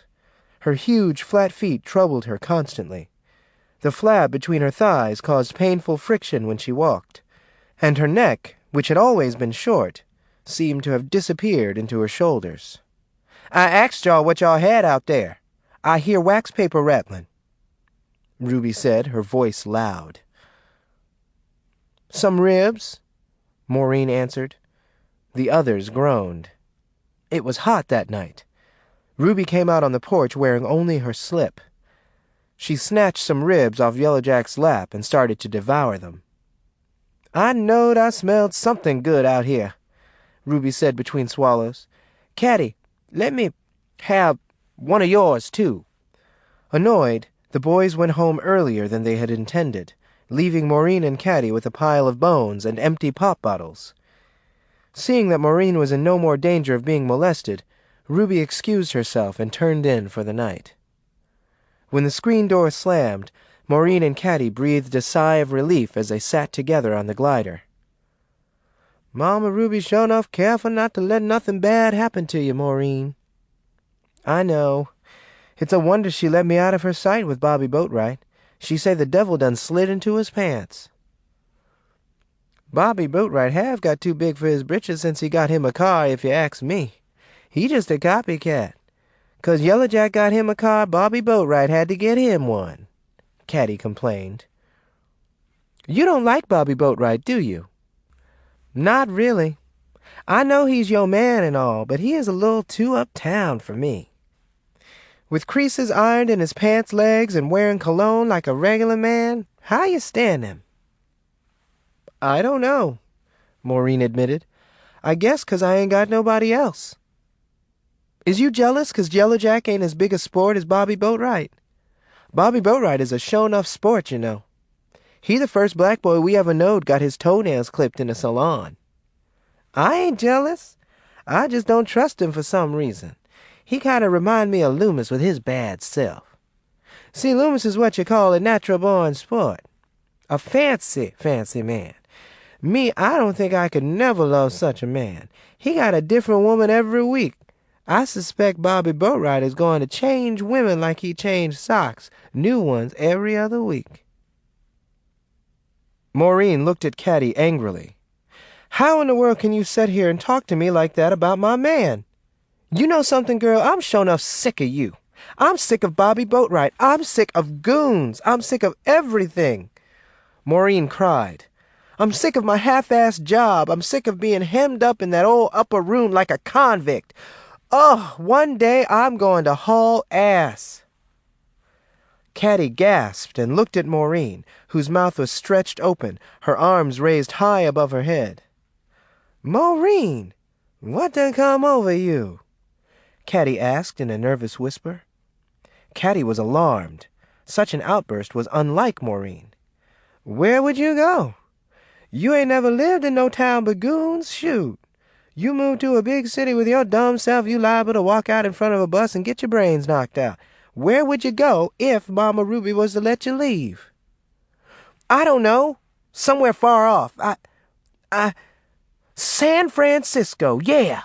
That's where I'd go. I'd run off to San Francisco. Of all the crazy things I ever heard in my life, don't you know that's the most dangerous city in the world? They got men out there you can't tell from women. They have earthquakes. They do more cutting up and shooting up out there in a day than we do in goons in a year. What would you do in San Francisco? Before you get killed, I mean. Lord knows you wouldn't live a day. You just wait till I tell Mama Ruby. Don't you tell her what I said about running off to San Francisco. She already crazy enough. Just make out like I didn't say what I just said. Please. I won't. I won't if you promise you won't bring it up no more. I won't. Caddy looked in Maureen's eyes, making Maureen uncomfortable. What's the matter now? Maureen asked. Loomis was right about you. What you mean? When was Loomis talking about me? He talk about you all the time. Why? What'd he say? Loomis told me to my face. You didn't know what to do with yourself. He say you ain't got no future. You's going to stay in the upper room till the day you die. He say if you had any brains, you'd have left right out of school and moved to one of the camps and latched on to you a man like him. Loomis say you is Mama Ruby's puppet, and he'd pay a month's pay and a bet that you ain't never gonna take a stand against Mama Ruby. She is going to dangle you on a string till times get better. You ain't never going to be like me and Fast Black. We is independent. Don't nobody boss us. Shoot. My own daddy and mama don't boss me. I'm grown. You will be Mama Ruby's play pretty forever. I dare you to take a stand against Mama Ruby.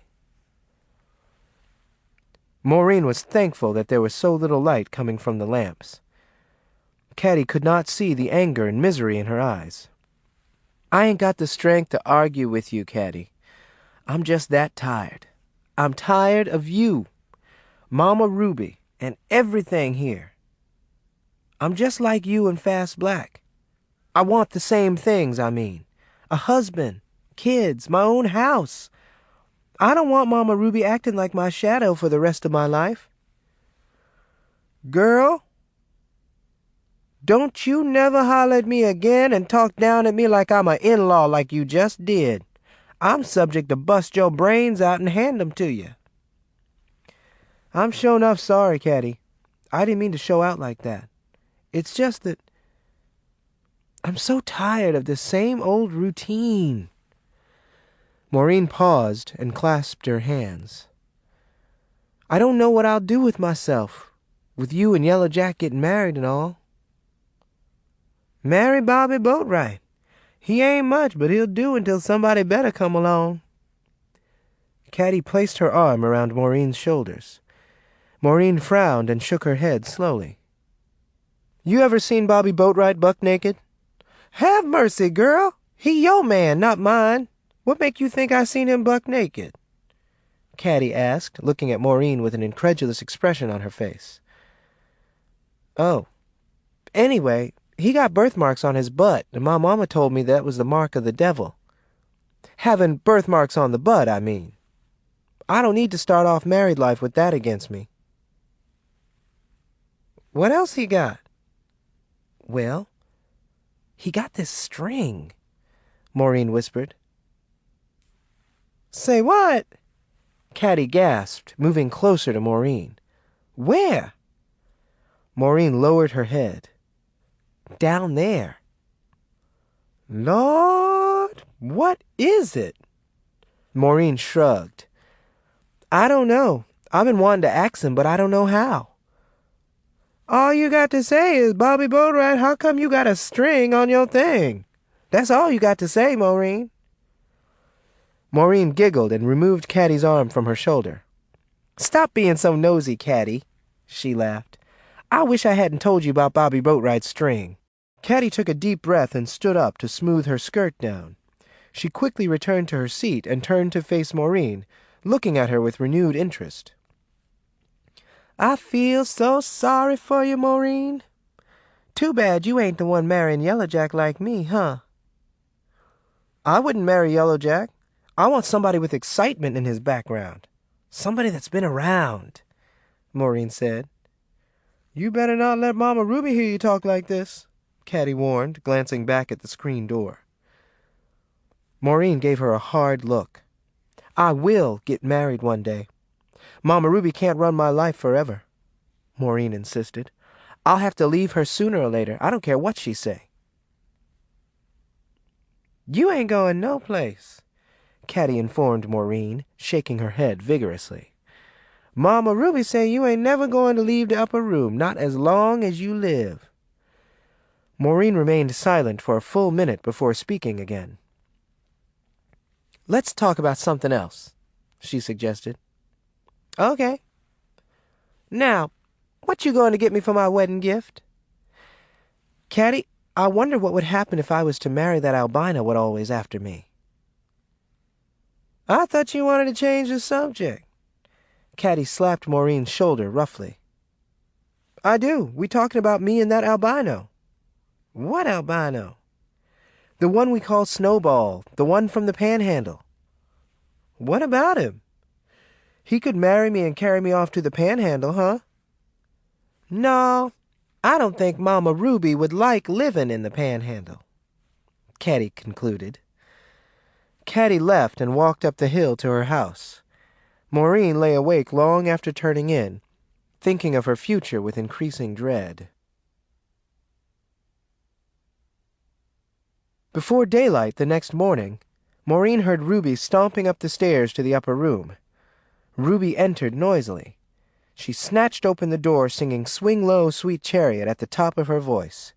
Maureen pretended to be asleep when Ruby came and stood over her. Oh, Maureen, you sleep? Ruby whispered. Maureen said nothing. Ruby leaned over and started to shake Maureen's shoulder. Oh, Maureen, you sleep? Let me alone, I'm tired, Maureen replied. I need to talk to you about something real important, darling. Set up. I know what you want. Let me alone, Mama Ruby. I do need to talk to you about something, Maureen.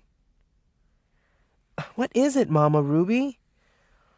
Maureen opened her eyes wide and sat up. Darling, is Bobby Boatwright coming to the house today? Ruby asked in a near whisper. I don't know. He was just down here last night. I know. What about that little albino boy that is so crazy about you? What about him? You think he might be coming this way today? I ain't seen him in a long time. You know that. I wonder why he stopped coming over here.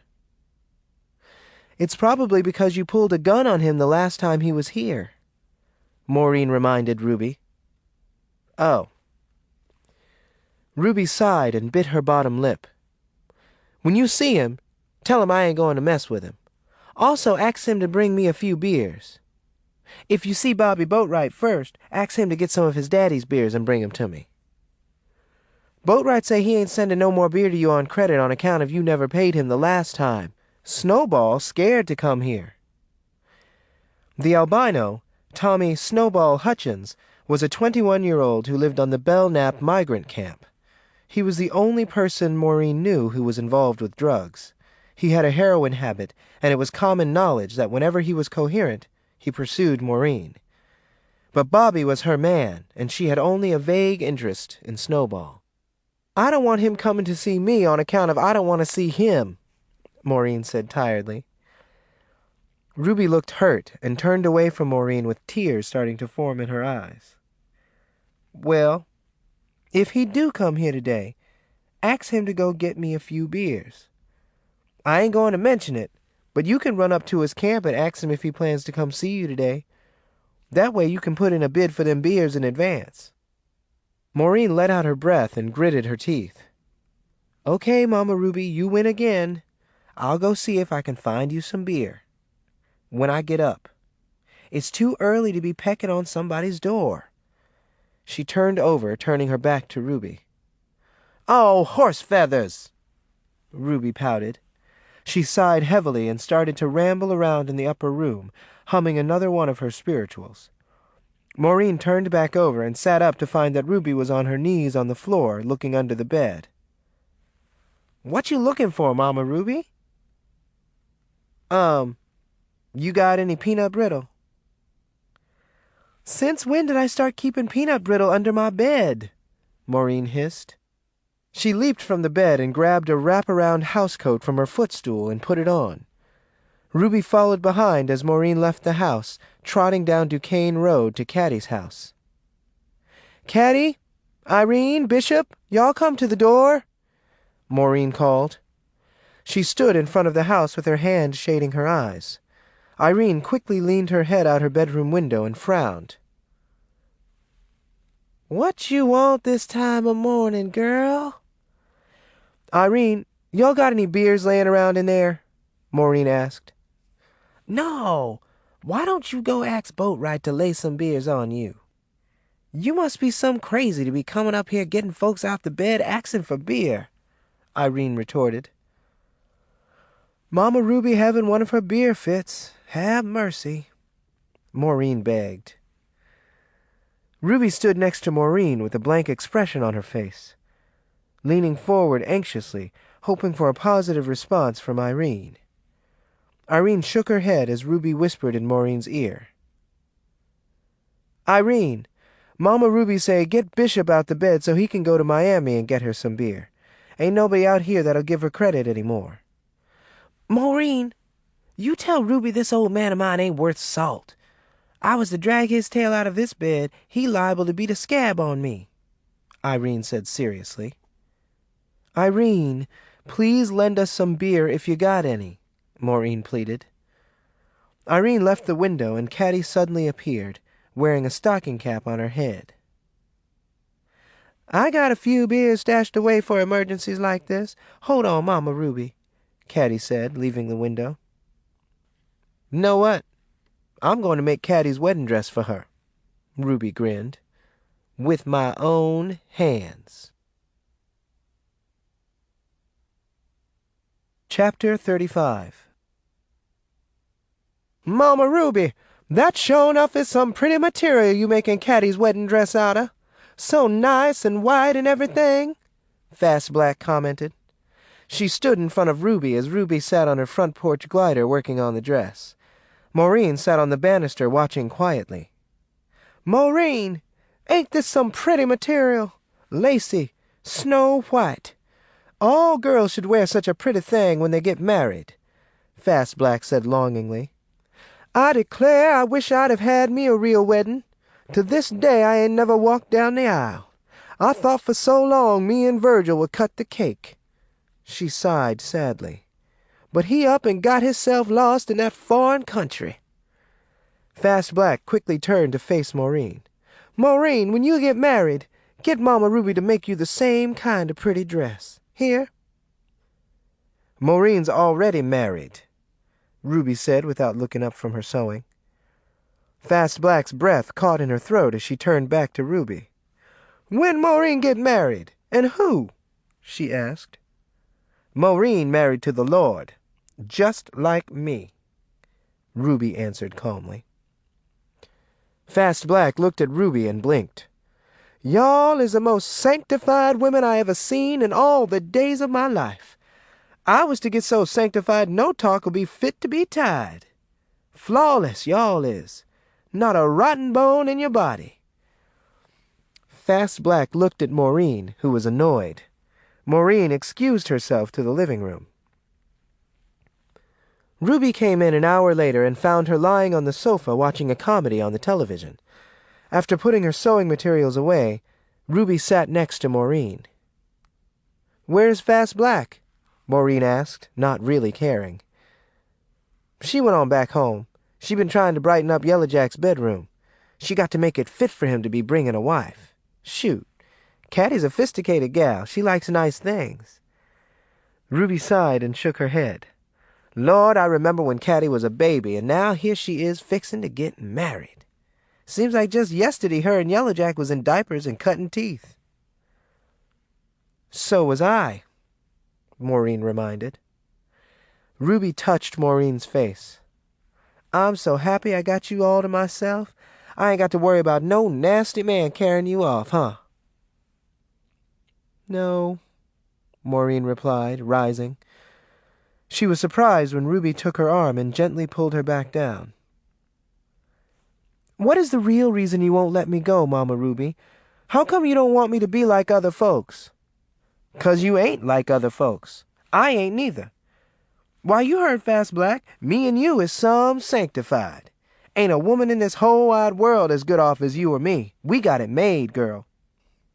Maureen looked at Ruby and folded her arms.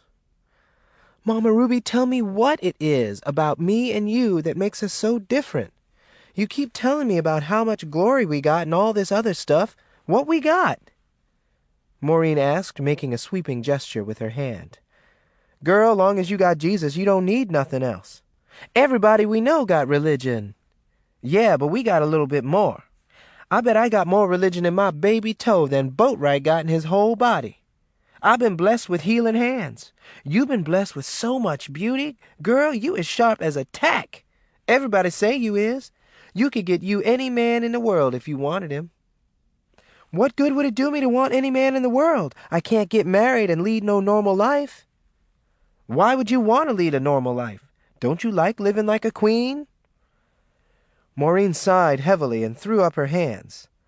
"I don't know what you call living like a queen, but I don't think I am right now.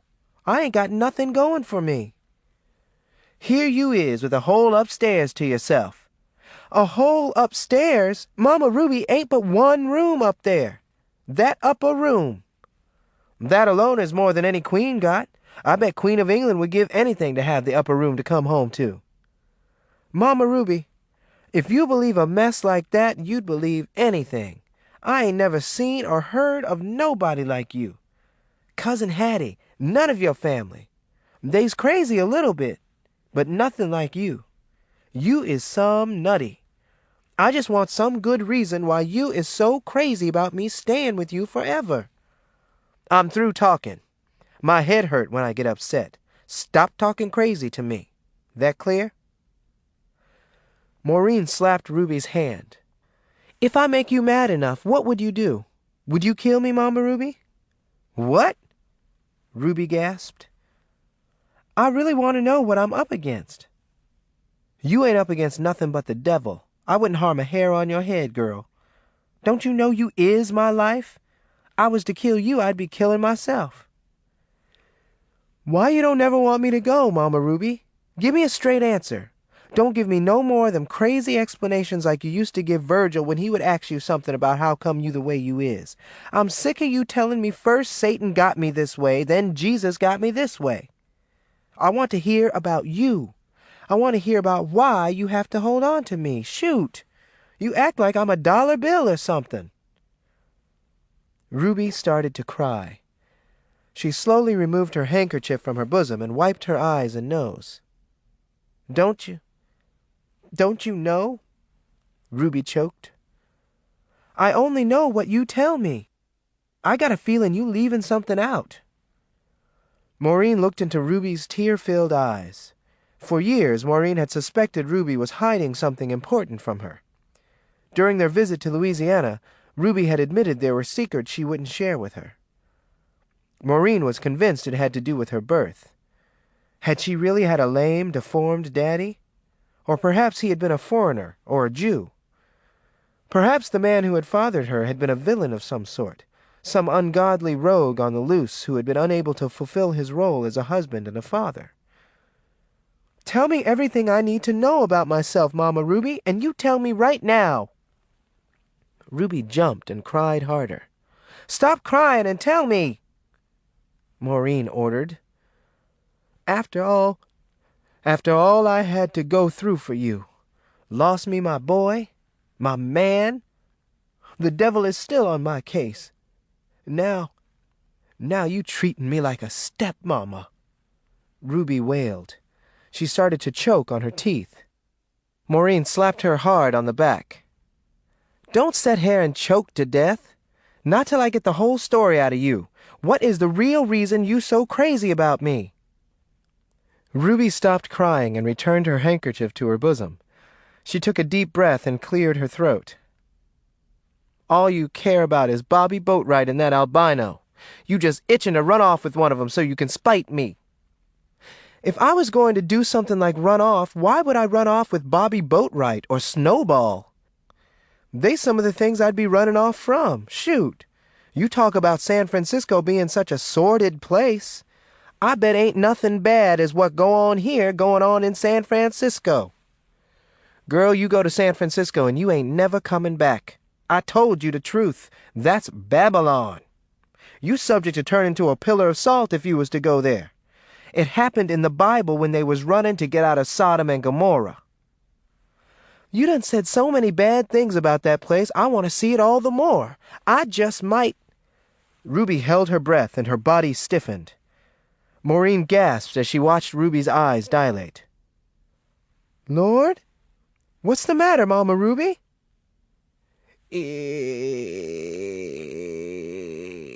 Ruby babbled, saliva sliding out the sides of her mouth.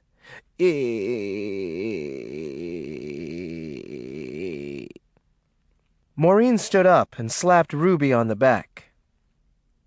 "I ain't going no place, Mama Ruby. I declare I ain't. Don't sit here and die on me." Ruby started to cough and gasp for air. A sudden knock on the door startled her. "Who is that now?" she asked, talking in a normal voice, looking toward the door. "Go see, Maureen. It liable to be that old bill collector from Kroger's." Ruby stood up and waved her arms toward the door. "I thought you was sick. The way you was just now talking—" "Girl, don't stand there running off at the head. See who at the door." Maureen composed herself, dismissing Ruby's odd behavior. "Well, want me to get your thing, Mama Ruby?" "Yeah, and make certain it's loaded." Maureen went to Ruby's bedroom off to the side and returned a minute later with a shotgun. Chapter 36. Fast Black and Irene had helped Ruby and Maureen get Ruby's house in order for Caddy's marriage to Yellowjack. Irene mopped. Fast Black washed and starched the drapes, and Ruby and Maureen dusted and rearranged the furniture. It seemed like everybody in Goons showed up for the event hours before the ceremony began. The house was filled to capacity, and dozens of people stood on the front porch and in the yard. Caddy was as proud as any other bride-to-be. Loomis had donated the money to pay for Caddy to have her hair done by a fancy beautician in Miami, and Willie Boatwright had stood for the wedding fee, which he paid Reverend Tiggs with a post-dated check. Ruby had cooked for 2 days, and Big Red had put on a suit for the first time in 17 years. The ceremony got underway an hour late, since Caddy insisted on opening her gifts first to make sure a Ray Charles album was among them. To her surprise, she found not 1, but 3, and was suddenly more enthusiastic than ever. A mob of disorderly children had to be exiled to the backyard in order for the exchange of vows to be heard. As the children were being hustled out, a speckled hen slipped in the house and headed straight to Reverend Tig's pant leg and started pecking frantically. Do you, Jack, Yellow Jack Wong Harris, take this woman to... Somebody get this chicken! Reverend Tig shouted. He stopped to scold and dismiss the disrespectful hen. A muffled roar of laughter from the spectators followed. Hurry up, Reverend Tig, so I can go get myself drunk, Fast Black said impatiently. A few minutes later, Yellow Jack kissed his bride. The wedding party was still going on 4 hours after the wedding, but the crowd had thinned out considerably. I don't care what Yellow Jack do to Caddy. She better stay with him, Irene laughed. Wouldn't nobody but Yellow Jack have Caddy, and wouldn't nobody but Caddy have Yellow Jack, Loomis said. Shut up, you drunk, unmarried, middle-aged son of a bitch, Irene replied. Shh! Don't be cussing with this preacher still here, Ruby hissed. Irene, you go in the kitchen and bring out some more beer. Loomis, you keep your eyes on these folks. Make certain nobody wander to the upper room. Caddy and Maureen moved back so Irene could pass. Loomis moved to the bottom of the stairs leading to the upper room. Caddy and Maureen moved back so Irene could pass. Loomis moved to the bottom of the stairs leading to the upper room. He removed his switchblade from his back pocket and stuck it in his shirt pocket so that it was visible. Just look at old Loomis flashing his blade. He just want to get attention. Devil, and it's my wedding. He show out on my wedding day, I'm going to have Mama Ruby beat the shit out of him, Maureen, Caddy whispered. Shoot, this is the happiest day of my life. Caddy, do you really love Yellow Jack? Maureen asked, eyeing her friend suspiciously. Love him? Shoot, girl, I don't even like him. What's the matter with you, Maureen? Why you marry him, then? How else was I going to get them wedding gifts? You think I'd have got me 3 Ray Charles albums just to be getting them? I don't know, though. Old Yellow Jack just might make me a good husband for the time being. I declare I wanted them gifts. You know I got me a teapot and a hanging lamp, some linen, a iron, all kinds of things. I seen 'em. Shoot, I've been waiting to get married all my life. Just to get a bunch of gifts? You married Yellow Jack just to get a bunch of gifts? Caddy gasped and looked at Maureen incredulously. Why else would I marry that snake-eyed baboon? Shoot! To get this many gifts, I'd have even married Bobby Boatwright, 'cept he your man. Lord, I just think of all the gifts you're going to miss out on account of Mama Ruby ain't never letting you go. Maureen gave Caddy an exasperated look and turned and walked away. She stood in a corner, depressed, watching everyone else fuss over Caddy and Yellow Jack. On her way to the upper room, Maureen brushed past Ruby, and Ruby turned around and grabbed her by the arm. Where you going, darling? Ruby asked. I'm fixing to go to bed. I'm sure enough tired, Maureen said sadly. We got a big mess to clean up here tomorrow, and I want to be well rested. Ruby drank from a can of beer before responding. Fast Black says she coming over first thing in the morning to help us clean up, Ruby said, releasing Maureen's arm. Before Maureen could say anything else, Bobby came rushing over and grabbed Ruby. Mama Ruby, my daddy done fell out dead on the floor. He drunk as a skunk and loose as a goose. He done hit his head on the coffee table. I think he done busted his brains out. Come lay healing hands on him, Bobby shouted. The remaining guests ran to Willie Boatwright, who lay stretched out on the floor in a drunken stupor.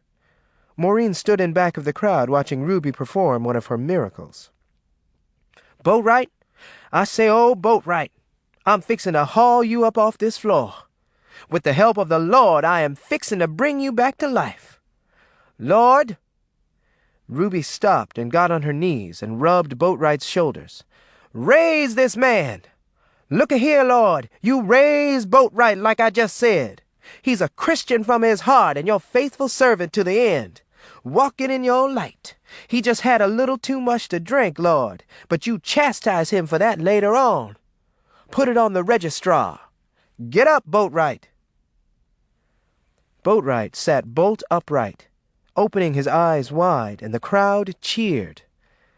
2 men rushed to help Ruby off the floor, and Fast Black went to help Willie Boatwright up.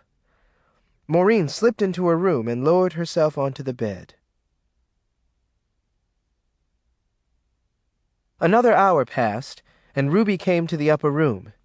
She seemed surprised to find Maureen lying on her back looking up at the ceiling. "What's the matter, Maureen?" Ruby asked. She stood in the doorway with her hand still on the knob of the half-closed door.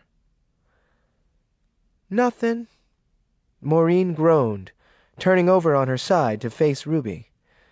I just wish... Oh, Mama Ruby, I'm so depressed." Ruby's eyes got big, and she shut the door and came to stand over Maureen. "Depressed about what?" "'Cause I want something good to happen to me for a change," Maureen answered. "Something good is happening to you right this minute." "I want to get married," Maureen blurted. "What? Why? Girl, don't you listen when I talk to you? I done explained till I'm blue in the face why you don't need no husband. A man ain't what you need." "You better look at me real hard, Mama Ruby. I'm 18 years old." "I know that. What's that got to do with a man? What you got men on your mind for? Shoot." "Don't you know?" "Don't I know? Why, you nasty puppy. It's that television put this mess on your mind. I'm getting rid of that television. It's that television what got you believing that wretched San Francisco is a land of gold. I'm going to take a stick and bust that television wide open." "You ain't doing nothing. You just mad 'cause I'm growing up." "What has you growing up got to do with you wanting to get married?" "Don't you know? I'm human. I want to..." "Don't you say it. You want to lay up with some nasty man and forget all about me. Me who done got old and suffering with every kind of pain there is. Me who got high blood pressure and should not be living on my own. Me who could get raped if these men around here knowed I was living by myself if you was to haul ass." "Mama Ruby, you got to understand why I'm feeling this way. I'm a woman now." "Is it Bobby Boatwright putting these notions in your head? If it is, I'm going to stop letting him carry you to the movies and stuff. I'm going to stop him from coming to see you. I might even kill him. Take a brick and bust his brains out." "Don't you mess with Bobby Boatwright. He carried you off to that party last week and kept you out till 9 o'clock at night. Leave me alone, Mama Ruby. I can't stand this no more." Maureen turned her back to Ruby. "One day you going to thank me and kiss me all over for loving you so much, Maureen." Ruby gently closed the door and left the room. The next morning, Ruby and Maureen started to clean up the mess from the party, cursing because Fast Black did not show up at 8 a.m. to help like she promised. It was past 9 when Maureen finally went out on the porch. She shaded her eyes and looked up, startled to see Fast Black running down the hill, her arms waving and her eyes bugged out. "Mama Ruby, come look at the way Fast Black running down the hill, like the devil after her." Ruby rushed out on the porch and stood next to Maureen. "Something is sure enough the matter with Fast Black," Ruby said. She stepped down on the ground and started walking toward Fast Black. Maureen jumped from the porch and followed her. Fast Black fell twice before reaching them. "What done happened?" Ruby shouted, holding out her hand to the hysterical woman. "I declare, y'all, oh! Caddy done left Yellow Jack for another man!" Fast Black screamed. Chapter 37. "Maureen, tell me, darling, who is this nigger my daughter Caddy done run off with?" Bishop demanded. He stood over Maureen as she lay on the sofa licking an orange-flavored popsicle. "Ain't been a whole day and the girl done already left her husband," Bishop lamented. "A man with his own Cadillac." "Caddy got her gifts. She ain't had no reason in the world to stay with Yellow Jack, Maureen said seriously. She looked from Bishop to Ruby and Fast Black, standing near the window. Every few seconds one of them would look out and gaze up the hill. Caddy's a Christian, Ruby offered. What's that got to do with her running off with another man? My goodness, Mama Ruby! Would you want to be married to Yellow Jack? You ever smelled his breath first thing in the morning? Whew! Smell like Tampa Bay, Maureen said, looking at her incredulously. I believe that nigger Caddy left with this morning kidnapped her. This ain't like Caddy to run off and not tell nobody. Bishop sighed and scratched his head thoughtfully before continuing. Her mama home now, prostrate with grief. Couldn't get out of bed if the house was on fire. Yeah, Caddy was kidnapped. Kidnapped my tail? That bold hussy packed some of her glad rags right in my face. Whoever that nigga is what took her, he was driving a big black car and wouldn't let none of us see his face, Fast Black said angrily. I tell y'all one thing, whoever the home wrecker is, he living on borrowed time, Ruby said with a nod. Maureen and Bishop watched as Ruby leaned over and whispered in Fast Black's ear. Fast Black's eyes rolled from side to side twice. Then she nodded. No Talk and Loomis entered the house through the kitchen, grim expressions on their faces. Mama Ruby, remember that pitch-black nigger from the wedding reception yesterday what had on them plastic white shoes? Loomis asked. He and No Talk strode across the floor and stopped in front of Ruby and Fast Black. The one what was doing so much talking. The way that duck was sucking up my beer, I never is to forget him. What about that loose-lipped spook? Ruby asked, looking from No Talk to Loomis. She placed her hands on her hips. What y'all find out? That's the nigger what stole Caddy right out from under Yellow Jack's nose. I suspect they fell in love last night and planned to haul ass while the rest of us was drinking home brew and not paying 'em no attention. Poor Yellow Jack ain't got the strength to be out hunting Caddy. He got up and seen that she had took them albums and like to had a stroke. He told me he had been thinking about them albums in his sleep. He went to cussing on account of she took all 3 of 'em. She could have left that boy one of them albums to listen to. Shoot, them wedding gifts was as much his as they was hers. That's why I ain't never married. I married some bitch and she run off with my wedding gifts. I'm liable to end up back on the chain gang for busting her brains out. I just can't believe Caddy run off with all 3 of them albums, Fast Black yelled, shaking her head. Albums is expensive, Bishop interjected, defending his daughter.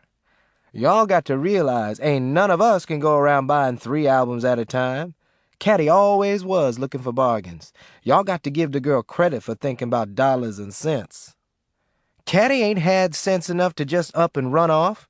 That nigga put this mess in her head. That girl is generous. She was tricked into leaving Yellow Jack, Ruby said. And taking them 3 albums, Loomis added. Tell me, whereabout did this hound of hell live what stole Caddy? Ruby asked Loomis.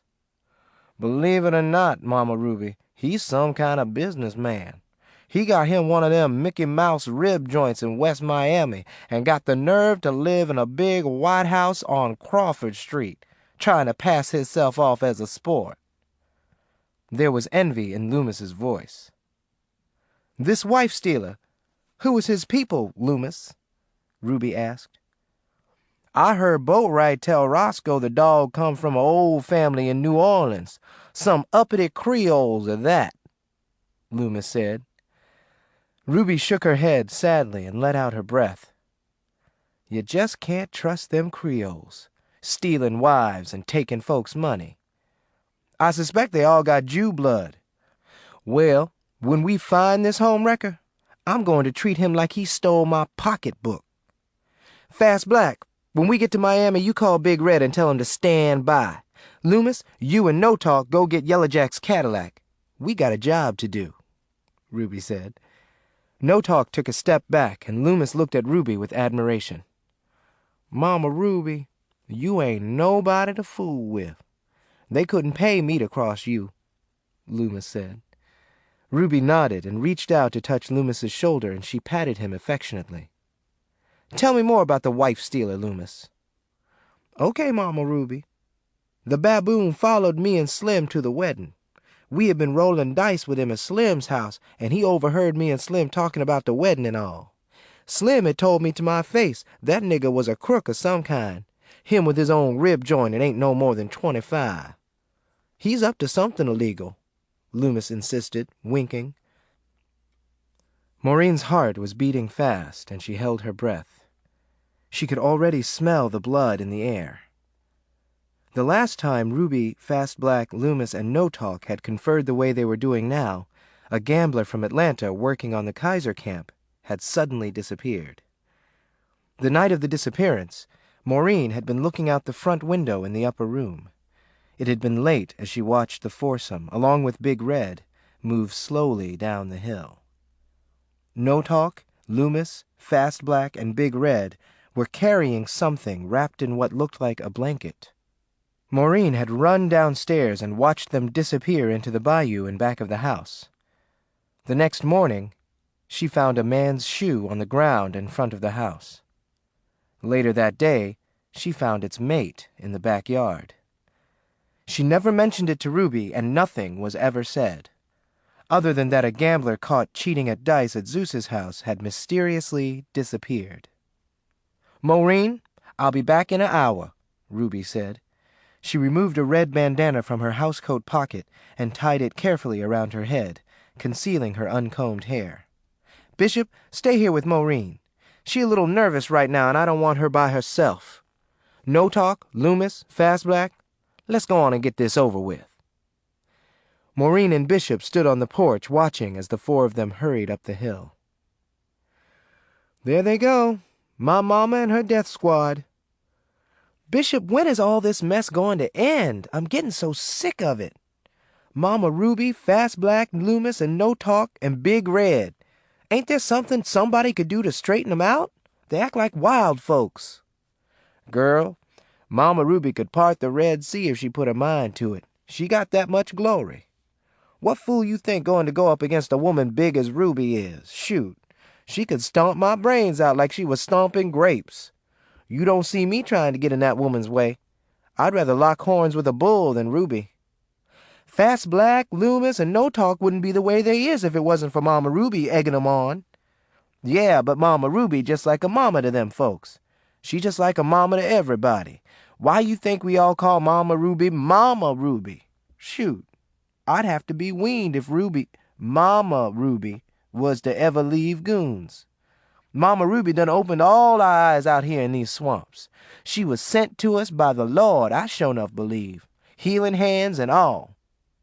You telling me y'all would die without my mama? Ruby ain't no regular woman, Maureen. She got an answer for everything. Ain't nothing you can't ask her she can't answer." "Her answers don't make no sense, Bishop. You ought to hear some of the things she done told me." Bishop shook his head. "All I know is Mama Ruby is a good woman. I never is to argue with her. She liable to feed me to them gators out there in them swamps like she done." "I don't want to hear any more, please. If I hear about another person Mama Ruby done, just don't talk about nobody being fed to the gators. I'm sick enough." Chapter 38. Just as she promised, Ruby returned home after being gone 1 hour. Maureen, in the kitchen stirring collard greens in a pan on the stove, watched Ruby stand at the sink and wash blood from her switchblade. "Them greens done yet?" Ruby asked without looking up. "No, ma'am," Maureen mumbled. Ruby started humming one of the spirituals she loved. "I got to have Roscoe get me a new knife. This one don't cut like it used to," Ruby said. "Maybe you been using it too much," Maureen said in a low voice. You might have a point there. I guess I ought to be using my shotgun more, huh?" "Why you got to use either one of 'em?" "What else would I use? My fists? You have a hard time remembering I'm a lady, Maureen. It ain't ladylike to go around fist fighting. A lady needs a blade and a shotgun. My switchblade and my shotgun and Jesus done settled a lot of disputes around here." Ruby stopped talking and resumed humming, and Maureen watched her huge body shake as she scrubbed the switchblade more than was necessary. "Did y'all get Caddy, Mama Ruby?" Ruby finished humming the chorus of her spiritual, dried her weapon with a dishcloth, and returned the knife inside her bra before answering. "We dropped her off to see a lawyer at the free legal aid place so she could get her a divorce. She'll be back at her daddy's as soon as Slim can haul the rest of her things from Zeus's house," Ruby said casually. "You should have seen how her and that rib joint owning nigger was all laid back on lounge chairs on his front porch when we pulled up. Well, we put a stop to it. Caddy was glad to see us and glad to be coming home. That Flat family done let the devil in the house, I suspect. Caddy ain't been herself lately," Ruby said with concern. "What about Yellow Jack? What about him? What he going to do about all this?" "He say he wouldn't have Caddy back on a platter on account of the way she run off with them albums." "Didn't she bring the albums back with her?" "Goodness gracious, Maureen, them albums all got broke up during the commotion on that rib joint owning nigger's front porch, and it's a doggone shame. Now Caddy right back where she started, ain't got an album to her name. I bet she mad as a Russian, huh? Sure enough is, and Yellow Jack hot as a six-shooter himself about them albums getting broke. He say he'll help Caddy finish packing, and that's all he'll ever do for her as long as she live. Say she ever come up in his face again talking about loving him, he going to take a brick and bust her brains out.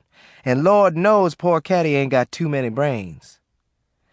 Maureen chuckled as Ruby started to hum another song and left the kitchen with a can of beer in her hand. 15 minutes later, Maureen joined her on the living room sofa, and Ruby's arm went around Maureen's shoulders. "What you do while I was gone?" Ruby asked. "Nothing but fuss with them greens." "Didn't no maniac come by here and mess with you, did he?"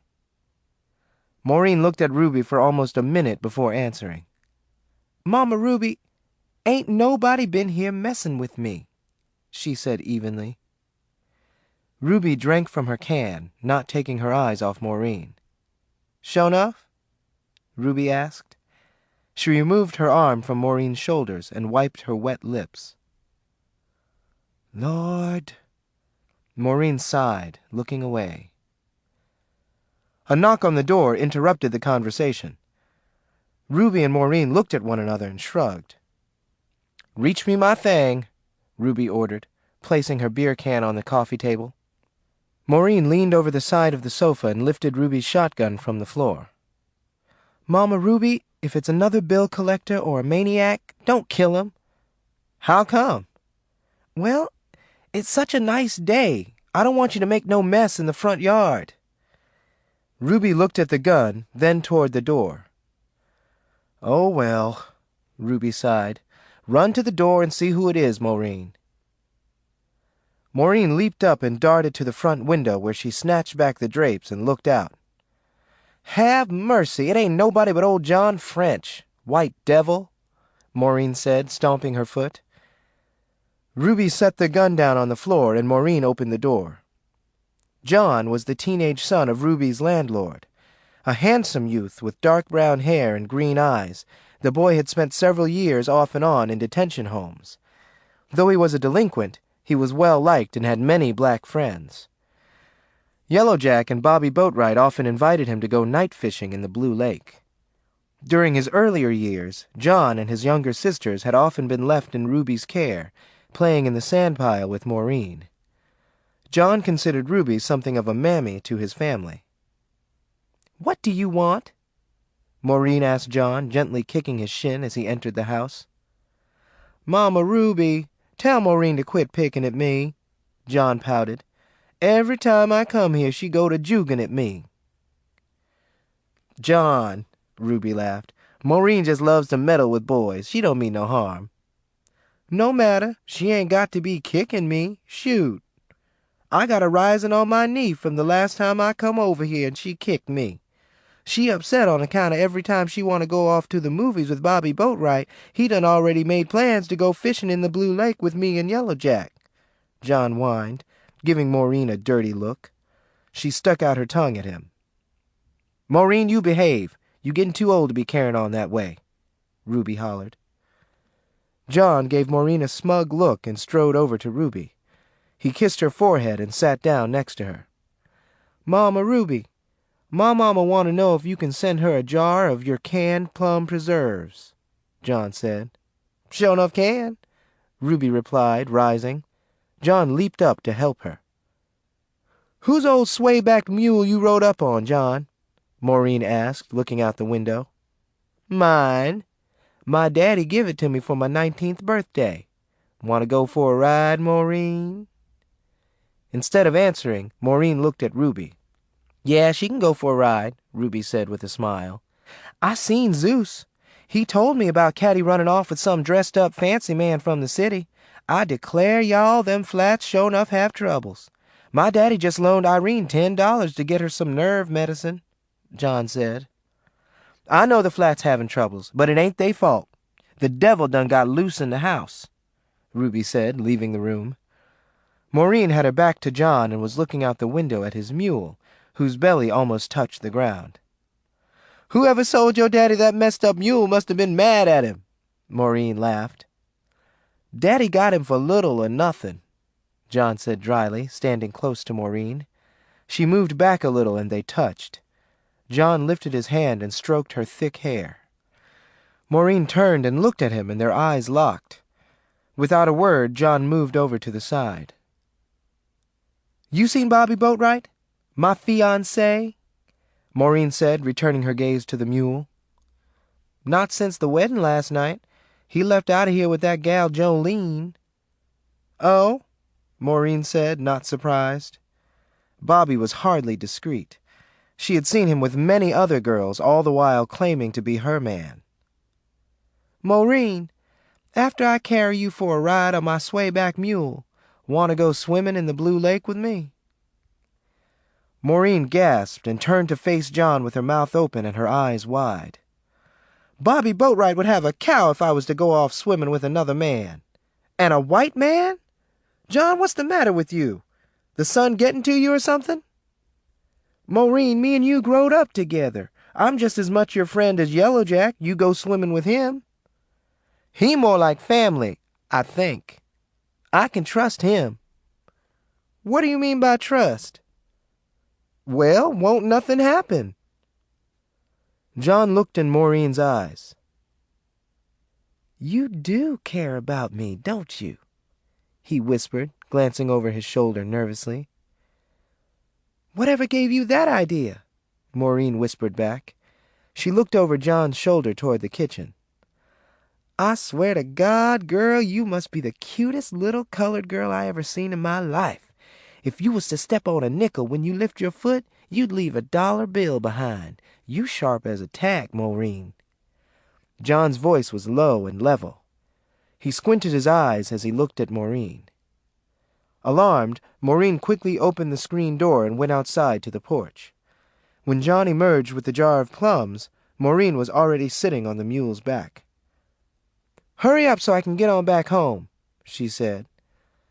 John climbed up on the mule and secured himself in back of Maureen, handing her the jar. Her stomach muscles tightened when his body touched hers in a way much too intimate. Ruby stood on the porch waving until Maureen and John rode out of sight up the hill onto Duquesne Road. "Where you taking me?" Maureen asked. "Girl, I am fixing to carry you on the ride of your life." The mule started to move slightly faster when John dug his feet into the animal's sides. They rode down Duquesne Road and passed Bobby driving toward the hill to Ruby's house. "Whistle at him, John. I want to make sure Bobby Boatwright see me," Maureen giggled. John obeyed, and Bobby stopped and climbed out of his car. Recognizing Maureen, he stomped his foot and shook his fist in her direction. A sudden, strong wind blew Bobby's wide-brimmed hat from his head. Maureen and John laughed and continued riding. Maureen stopped laughing when she felt John's hands tighten around her waist. He leaned forward and placed his face against her hair. "Girl, girl, girl," he swooned. "You stop that!" Maureen ordered, frightened. "I declare, Maureen, I meant every word I said back at the house. You is sharp as a tack. Sometimes I see you strutting down Duquesne Road wearing cut-off jeans and a t-shirt. Let me off this mule, Maureen said suddenly, squirming. How come? I was going to carry you all the way to my house and let you see what else I got for my birthday. I'll see your birthday gift some other time. Now let me down so I can go back home. Maureen handed John the jar of preserves. He looked in her eyes as she turned around to face him. Unask me! Your hands is way too tight around me anyway. I can just barely breathe, John. Before she knew what was happening, his lips came down on hers, and to her surprise, she did not protest. John's hands moved down the sides of her thighs, and he whimpered. Realizing they were sitting out in the open, in broad daylight where anyone could see them, Maureen pulled away. Don't you never do that again, she hissed. John kissed her again, longer and much harder this time. Maureen moaned and pulled away with hesitation. Didn't I just tell you not to do that no more? Maureen was angry and aroused at the same time. You didn't like it? John asked. No, I didn't like it. Here I am all but a married woman and you slobbering all over me. Maureen leaped from the mule and glared up at John, who was grinning and staring at her. Listen, John, don't you tell nobody what we just done, you hear me? Ain't no telling what might happen. I bet that Bobby Boatwright ain't never kissed you like that, huh? That's for me to know, Maureen spat. John winked at her and turned to leave. Maureen was left standing on the road, angry with herself for the ache in her loins, something she believed only Bobby could cause. She looked around quickly to make sure no one had witnessed her act of indecency. There was only the blazing sun over her head, watching. Chapter 39. Maureen took her time returning home. Strolling down Duquesne Road, she passed a truck going in the opposite direction containing about a dozen bean pickers, all black and Spanish men around her age. One of the workers had a radio and a lively tune was blaring away as Maureen waved and leaped up in the air. The radio was turned up louder, and Maureen teased the men by lifting her skirt with one hand and doing a sexy grind to the music. She laughed and danced until the truck, with the workers cheering and whistling, was out of sight. On her descent down her hill, she recalled John's hands and lips and stopped in her tracks. She remembered a conversation about romance she had had with Caddy the night before her wedding. You reckon you'll marry you a sport if you ever marry Maureen? I declare, Caddy, I'd like to, but I've been thinking. I've been seeing some pretty sporty men in Miami lately, 'cept one thing. Most of 'em was white. Maureen sighed.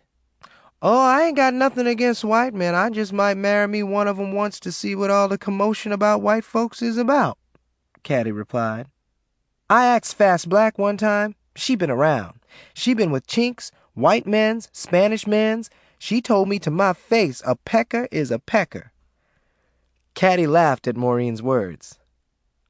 I don't know about all that. I got this theory about Chinks, which I guess is the main reason I laid up with Yellow Jack. What is this here theory, Caddy? I suspect Chinese men is the best in the bunch when it come to hanky-panky. How you figure that? You know how in them movies them Chinese women be tiptoeing around and smiling and being so quiet? Yeah, old Mei Ling Ching what live in Miami is the same way. Who's she? Oh, a woman Mama Ruby used to visit now and then. Anyway, the reason Chinese women so content is 'cause Chinese men is fucking the hell out of 'em. Sure enough. Girl, I ain't as dumb as folks think I is. Why you think I latched onto Yellow Jack instead of one of these full-blooded nigger men? Shoot, Yellow Jack is a humdinger. Oh? Maureen said.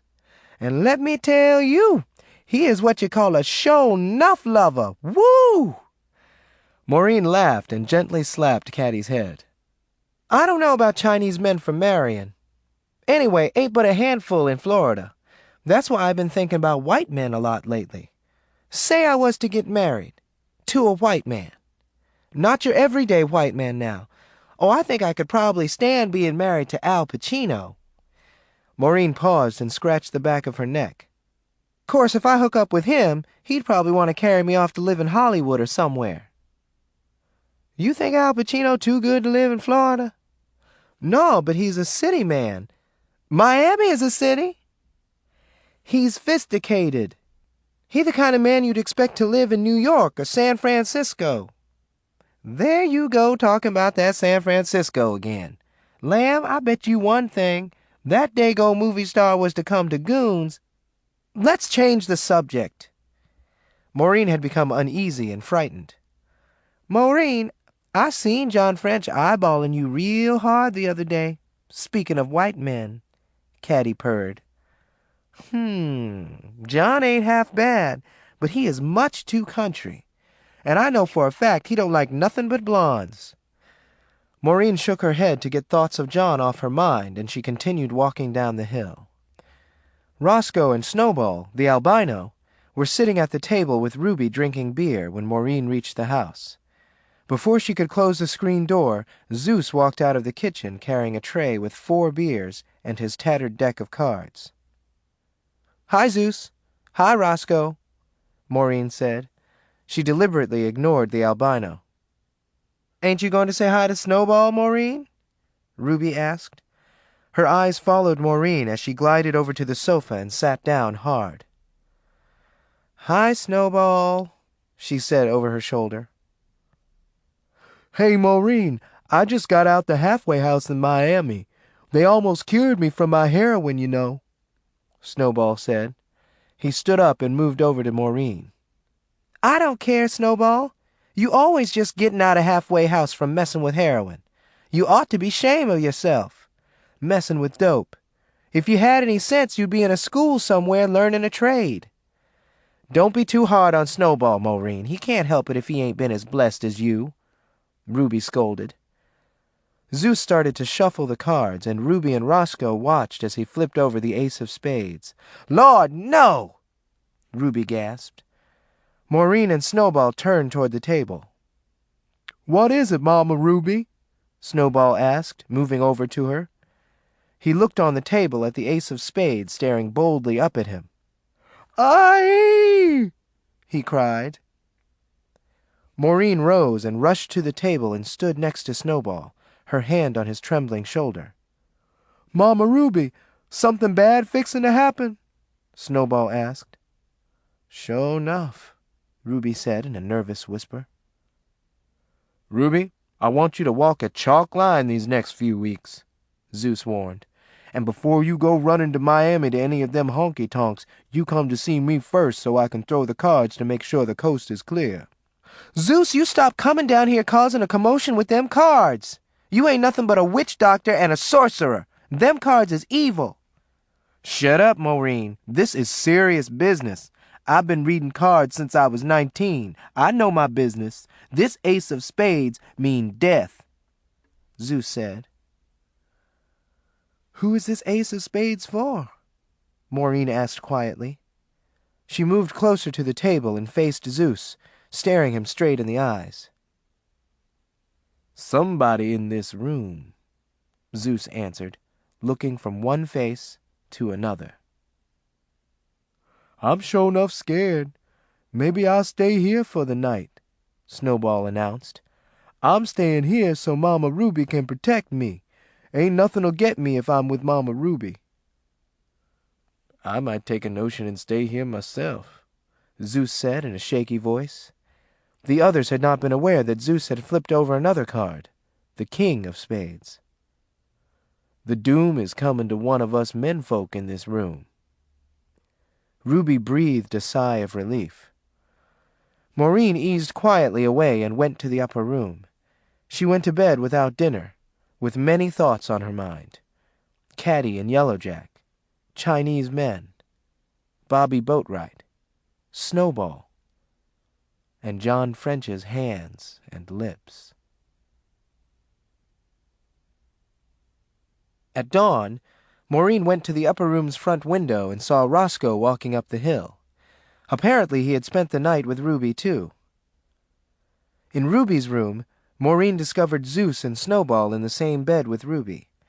Ruby was the only one under the sheets, and the men lay sideways across her legs. Beer cans were everywhere. "Y'all wake up!" Maureen ordered, clapping her hands. Ruby sat up quickly, looking from Maureen to the two snoozing men. "What in the world? Y'all men folks get out my bed!" she shouted, reaching for her teeth on the nightstand. The men staggered awake and rose quickly. Snowball's shirt was unbuttoned, and Zeus's pants were missing. Noticing this, Ruby became alarmed. "Y'all drunks got in bed with me? Why, this is a shame! I could have been took advantage of!" she shouted. Snowball and Zeus looked at one another, at Maureen, and then at Ruby. "By who?" Zeus asked.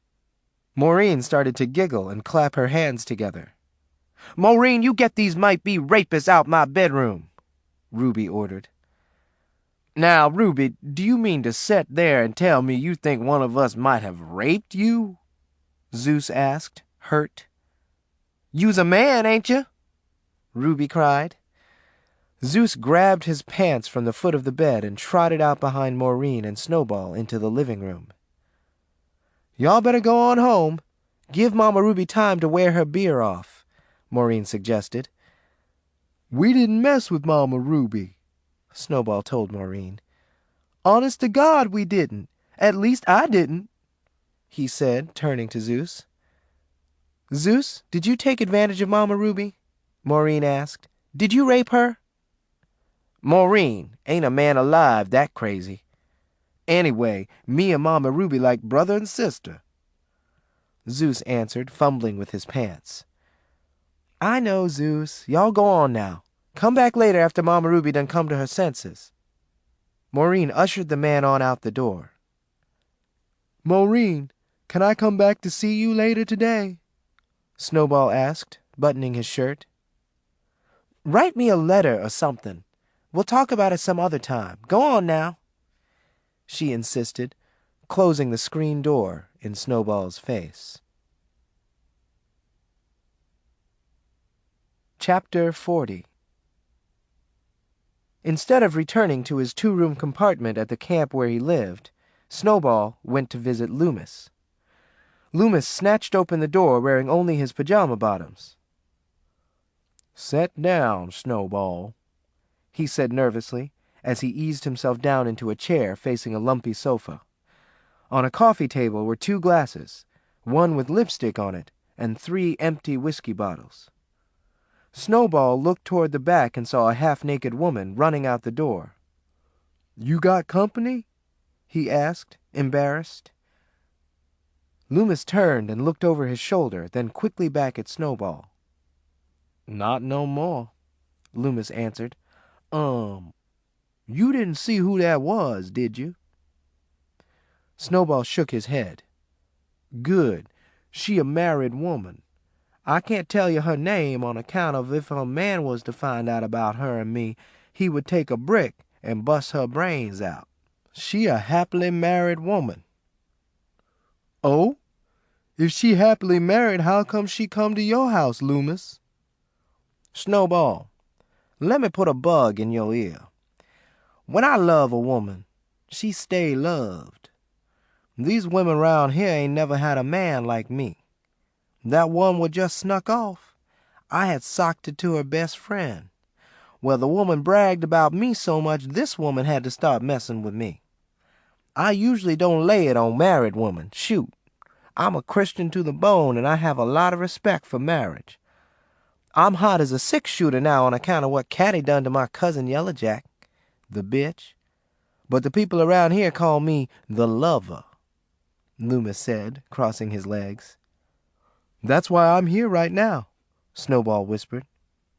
"I declare, wait a minute now," Loomis gasped, holding up his hands. "I like women only." "Oh, no, I ain't no sissy. I come here for advice."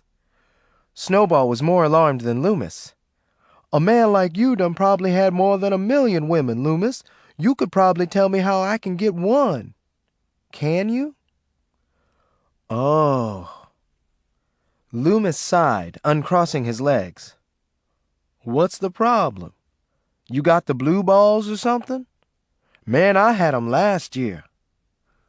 I ain't got no blue balls. I'm having trouble with Maureen. I've been after her since I moved to Goons 8 years ago, and she still don't like me. What am I supposed to do? Loomis scratched his chin and looked Snowball over thoroughly.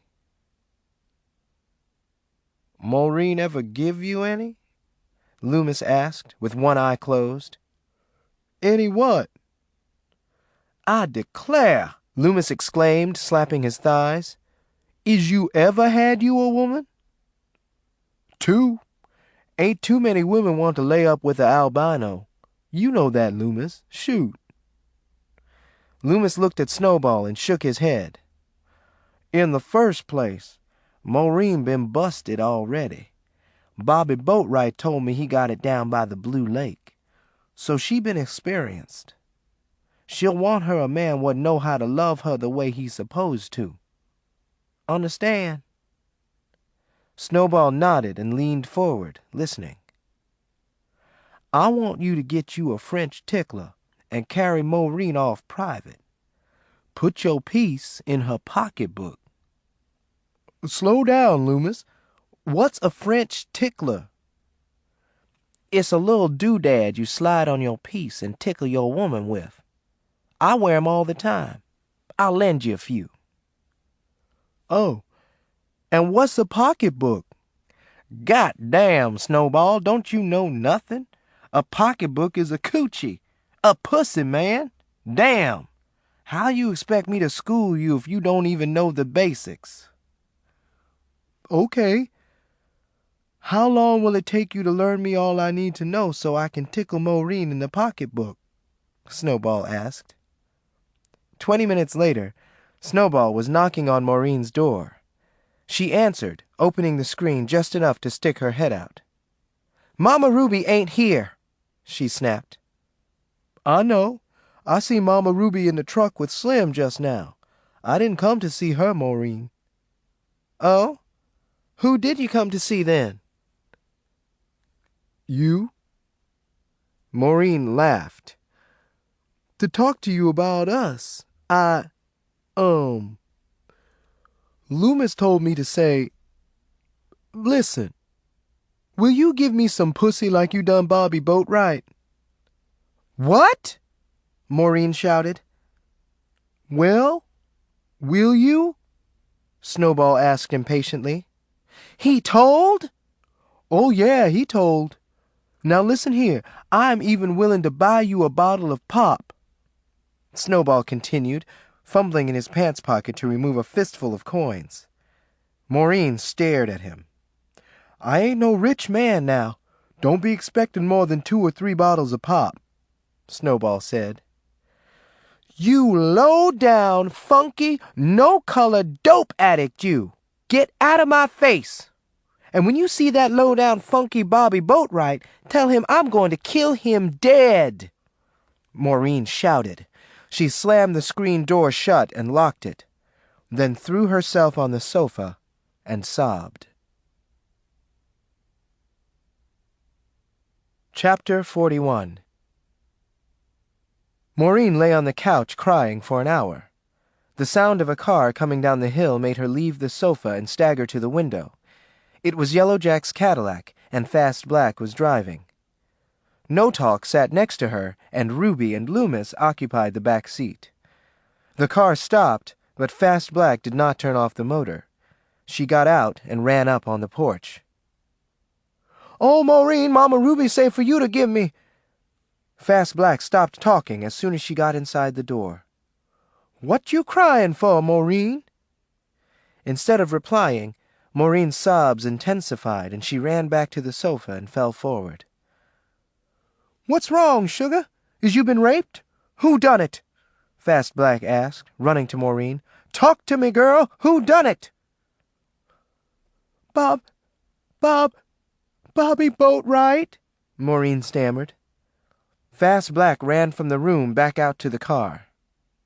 Wait, Fast Black! Maureen shouted, jumping up behind her. "Bobby Boatwright done broke in the house, raped Maureen, and left her for dead," Fast Black cried. Ruby's face froze. Fast Black got back in the car and turned it around. "All he done was talk about me, y'all. Come back here," Maureen shouted. "Don't kill Bobby Boatwright." But they could not hear her over their own loud, angry voices. "Oh, Lord, they fixin' to go kill Bobby Boatwright," Maureen said to herself. Instead of running up the hill, she took off through the bayou at the side of the house, a shortcut that would put her 5 minutes ahead of the Cadillac, enabling her to reach Bobby's house first. The house Bobby lived in with his father sat in back of the Kaiser camp. It was a small, shabby cabin surrounded by palmetto trees. Bobby's bedroom was in back. His Mustang was in the backyard, so Maureen tiptoed up to his room and tapped on the window. "What you want, you honky lover?" Bobby barked as soon as he raised the window. "Help me in, Bobby Boatwright. I got to put a bug in your ear," Maureen exclaimed. "Help me in the window." "Bitch, I'm going to fuck the hell out of you this time," Bobby threatened as he helped Maureen climb in the window. He squeezed her breasts and buttocks angrily. "Get your juicy butt on in here." Bobby's room was small and congested with a large bed, 2 chiffon-robes, and numerous pieces of stereo equipment. On one wall was a large poster of Malcolm X. Facing Malcolm X on the opposite wall was a large poster of a naked white woman. Before Maureen could get a word out, Bobby had grabbed her and thrown her across his unmade bed. "You don't two-time me with no cracker like John. You don't do that to me, girl," he said as his lips came crushing down on hers. She bit his tongue. "You wench!" Bobby spat, jumping up. "Bobby Boatwright, you got to run and hide. They're coming to get you. They're coming to kill you dead. I come to warn you so you can get a head start," Maureen shouted. "I declare you got to run off somewhere. They coming for you." "Who? The white folks?" Bobby's eyes got big and his lips quivered with fright. "Why the white folks coming?" "Not the white folks, Bobby Boatwright. 10 times worse. Mama Ruby, Fast Black, Loomis, and No Talk." "What?" "They got a notion in 'em you raped me and left me for dead."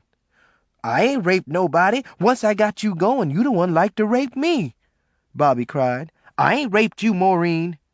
"They didn't give me a chance to tell 'em." "Great balls of fire." Bobby lifted his mattress and removed a wallet and stuffed it in his back pants pocket. "What you going to do, Bobby Boatwright?" "Girl, I'm fixing to haul ass. Soon as I get into Miami, I'm going to ship out on the first vessel'll have me. Shit! God damn! Them niggas get me, I ain't worth a shit no more." "I'll straighten 'em out. Give me at least a day. Don't haul ass yet," Maureen wailed. Bobby climbed out the window with Maureen, each running off in a different direction into the woods.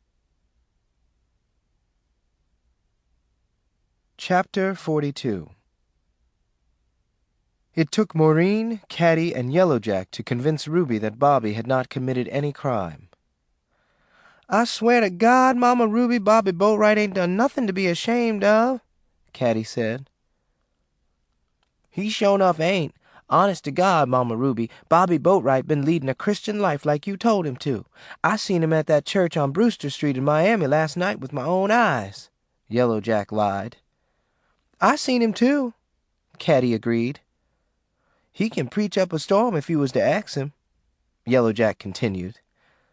"He sure enough can, 'cause I seen him do it," Caddy added. "That boy got more spirit than a little bit. I declare I ain't never known no one boy with so much of the Holy Ghost in his soul," Caddy added. Yellowjack gave her a sideways glance. He was still angry about Caddy running off with the albums and letting them be destroyed. They sat on Ruby's front porch. No Talk and Loomis sat in Yellowjack's car holding blunt-ended sticks. Fast Black sat on the hood of the car shining a switchblade. "Where's Bobby Boatwright now?" Ruby barked. "We went through his daddy's house with a fine-tooth comb yesterday, and his Mustang caught a fire as we was leaving." "Accidental," Ruby said casually. She sat on the glider with her arms folded across her chest. She held a can of beer in one hand and her shotgun in the other. "I think he at John's house," Maureen said. "Bobby Boatwright's daddy sure enough don't know what happened. He thinking Bobby Boatwright went with John to fish in Tampa Bay, and they think a maniac broke in their house and messed it up. We ain't told him it was y'all," Caddy said. "You done right telling them that, Caddy. We don't want the law down on us on top of everything else," Loomis said. Ruby looked up at Caddy's pleading eyes. "Please, Mama Ruby, don't y'all do away with Bobby Boatwright. He play ball with us sometime, and if he was to up and disappear, we'll have to find another pitcher," Caddy said. "All I want to hear is the truth," Ruby said. She paused and drank. "If the nigger busted in my house and raped my baby, he ain't fit to live," Ruby declared, looking to Maureen. "I swear to you, Mama Ruby, I swear on Virgil's disappearance, ain't nobody raped me," Maureen said. "Is you certain?" Ruby asked quietly. "Mama Ruby, everybody know how tough you is. What man around here is going to rape me?" Maureen asked with a smile. Ruby considered Maureen's comment and nodded. "I see what you saying. Ain't none of these men got that kind of nerve. Certainly not Bobby Boatwright." Ruby sighed and smiled. She then looked from Maureen to Yellowjack. "Y'all go tell that child he can go on home. I ain't going to mess with him," Ruby said. Chapter 43. It rained continuously for the next 4 days. During this time, no one came to Ruby's house. But as soon as the weather cleared up, the usual visits resumed. Maureen spotted Fast Black, Loomis, and No Talk strutting down the hill one afternoon. Fast Black entered the house first, snatching open the screen door without knocking. "We want to see Mama Ruby," Fast Black told Maureen.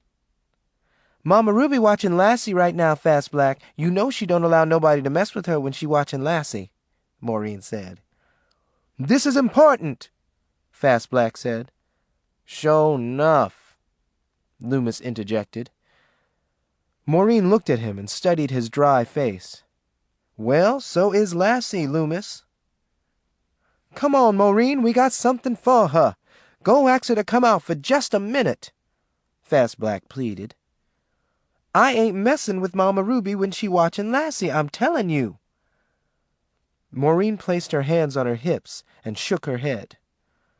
Fast Black ran across the floor to Ruby's room and kicked on the door. "Mama Ruby, it's me and Loomis and No Talk. Don't you want to see us?"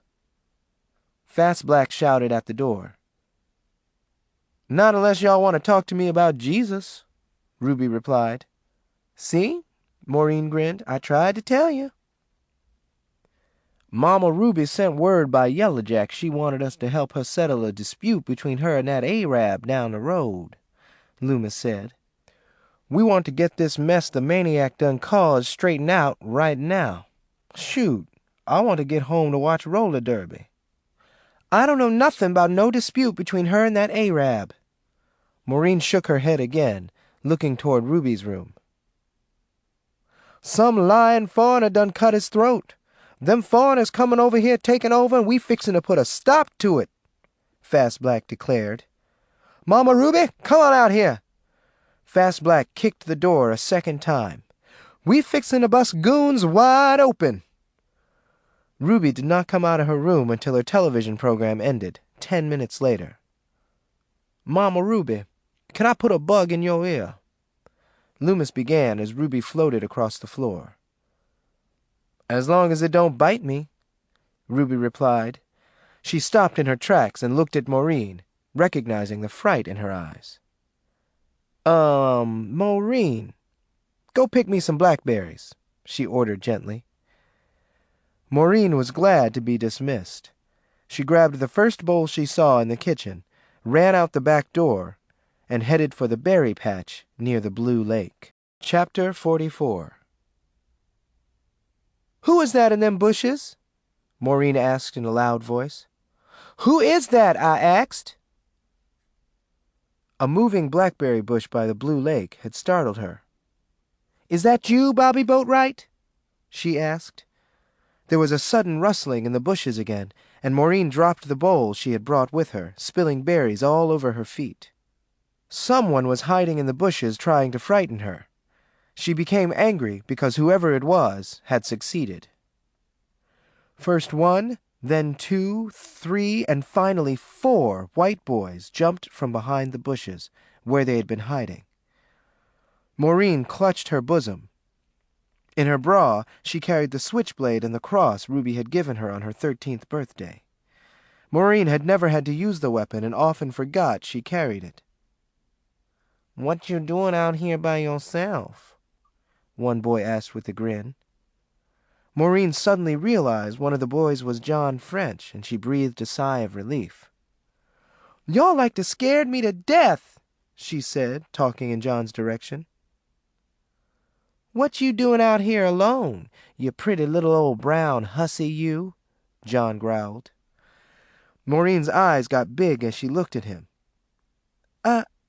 I'm picking blackberries to make my mama a pie," she answered feebly. John looked away, then quickly back at her. "I like blackberries myself, especially the kind with hair." John smiled. "How about a blackberry for me?" Maureen looked at him and blinked. "I got to go home," she said.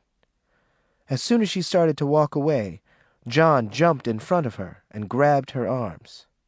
"You ain't going no place," he informed her. "I ain't?" she asked dumbly. "Girl, I'm fixin' to do what I should have done a long time ago," John told Maureen. The other boys laughed and egged him on. "Looky here, boy." "Boy? Who you callin' boy? How many boys you know who got 9-inch dicks like me?" John unbuckled his belt and unzipped his pants quickly with one hand, still holding Maureen securely in place with his other. "Turn me loose," she ordered, trying to pry his hand from her arm. She felt her bosom. "What you got in your titties?" John asked, shaking her. "Huh? I asked what you got up there in them pretty little old brown titties." She pulled away from him and reached inside her bra to remove the switchblade. "Hot damn!" one of the other boys shouted when Maureen clicked the blade open. "Y'all better leave me alone if you know what's good for you. I ain't scared to use this blade," she said, suddenly feeling more powerful. The boys started to close in on her and she lost her nerve. Startled, she fell backwards and dropped the knife.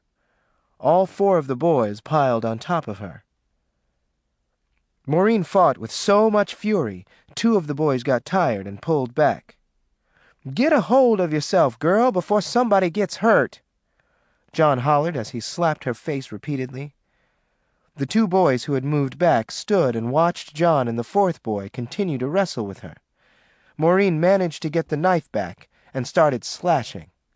She sliced John across his arm, forcing him to stand and attend to his wound. The other boy had his lips on her and was forcing his tongue in her mouth. She bit off the tip of the boy's tongue and sent him running from the berry patch, screaming in agony. She spit the piece of tongue in John's face as he threw himself back on top of her. Maureen screamed as John slammed his fist against her face. The 2 remaining boys came and held her down, one holding open her legs and the other one pinning her arms down while John raped her. She closed her eyes and stopped screaming. She needed all her strength to endure the pain. Afterward, she felt John rise, but the boys kept her pinned down. Something was inserted inside her, not another penis, but the handle of her own knife. She fainted, and when she came to, 5 minutes later, the boys were gone. Chapter 45. A sense of doom hung from the southern sky like the sinewy moss from the magnolia tree. From the front window in the upper room, Maureen looked up at the sky. It was just dark enough for her to piece together both the Big Dipper and the Little Dipper. A few other faint stars decorated the night like scattered marbles. She lifted the window and leaned out, focusing her attention on Duquesne Road. The balmy air felt good against her face and neck. She had on her nightgown, which was low-cut, flimsy, and sleeveless. Her hair was plaited and pinned behind her ears. Headlights from an oncoming car made Maureen widen her eyes as she gazed up the hill. Her heart began to beat rapidly when she realized it was a police car. The vehicle turned and started moving toward the house.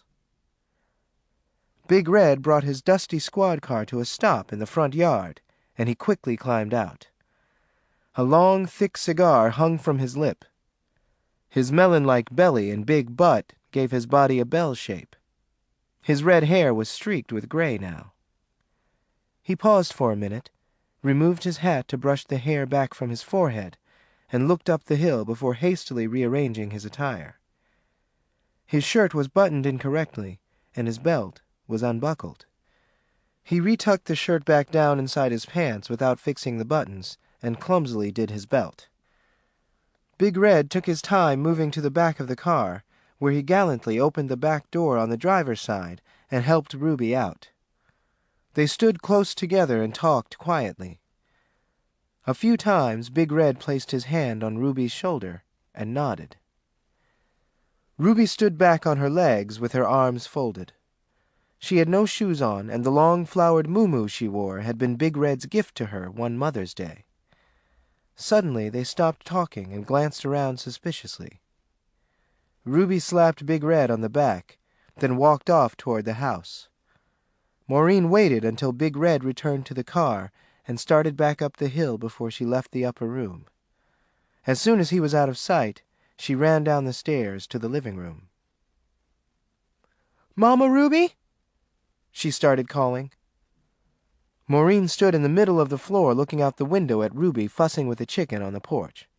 "Mama Ruby, please come in the house," she whimpered. "What done happened to me ought not to happen to a dog." Maureen's lips trembled as she watched Ruby continue to scold the chicken.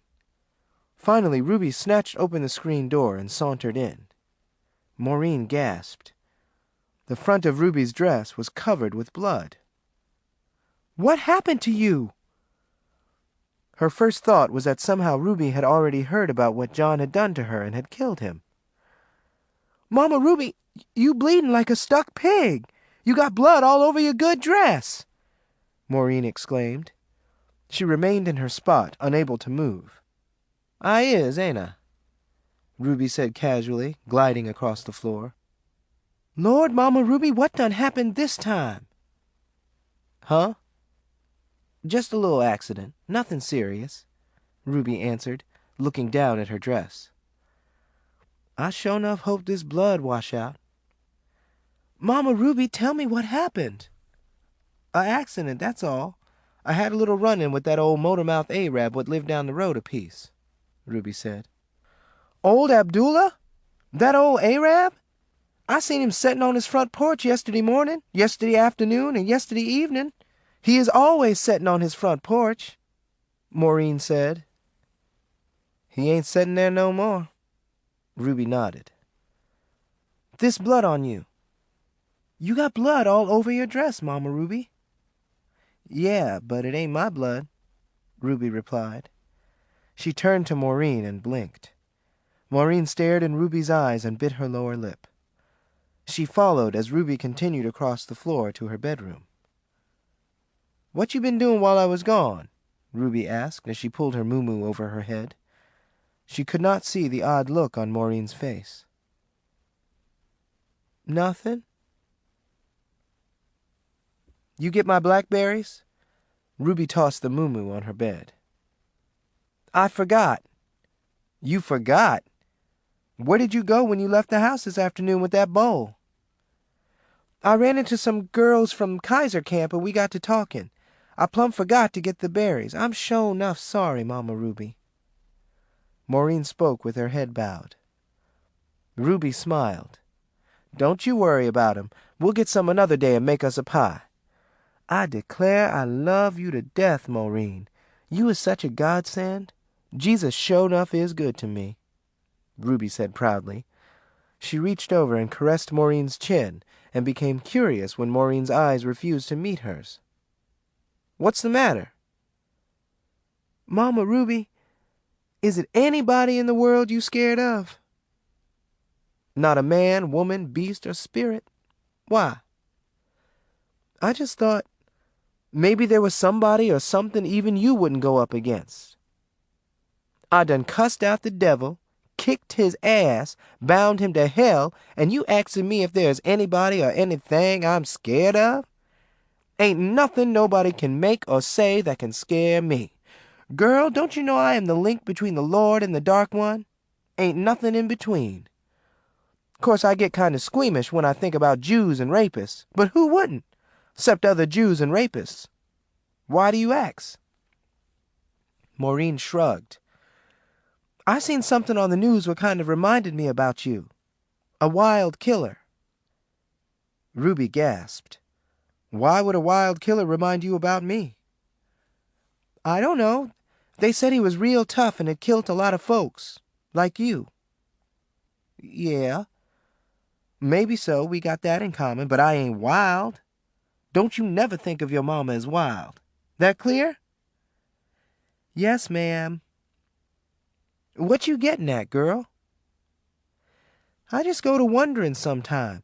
Sometime I worry about you when you leave the house with Loomis and Fast Black and No Talk to go chastise folks. I keep thinking one day somebody's going to get you back." "Ain't nothing can kill me, and don't you never forget that," Ruby said with conviction. She stood before Maureen in her half-slip and bra, both stained with blood. "I seen John on my way home just now," Ruby said. She moved over to her bed and sat down hard, and did not see Maureen tremble. "What did he say, Mama Ruby?" "He sure enough was acting odd. Had his daddy's shotgun with him, like he was looking for trouble. Strange thing is, he took off running when he seen me setting in back of Big Red's car." Ruby looked at Maureen with a puzzled expression on her face. "White folks is so odd," she said, laughing. She paused as if waiting for Maureen to say something about John. "How come you acting so odd yourself, Maureen?" "I ain't acting odd," Maureen mumbled. She moved swiftly across the floor and seated herself next to Ruby. "You say John had his daddy's shotgun in his hand?" "Yeah. His hands was shaking like sumac leaves. Poor thing. Sometime I think John don't know what to do with himself." Ruby smiled and cocked her head to the side. Suddenly she turned to face Maureen, placing her arm around her shoulders. "Now, tell me, darling, what you been doing while I was gone?" "Nothing," Maureen said, in a low, distant voice. Chapter 46. Ruby had never had a telephone installed in the house. "If anybody got something to say to me, let 'em say it to my face," she said. So whenever she or Maureen needed a telephone, they walked up to one of the camps or into Miami to use a payphone. Maureen had been walking down Duquesne Road 15 minutes when Big Red came speeding up behind her, his siren going. She stopped in her tracks and sighed with annoyance. Big Red pulled alongside her and jumped out of the car with his hand on his gun.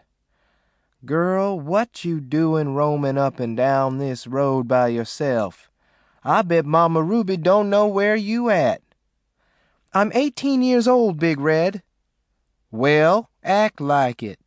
You want some rapist or maniac to snatch you?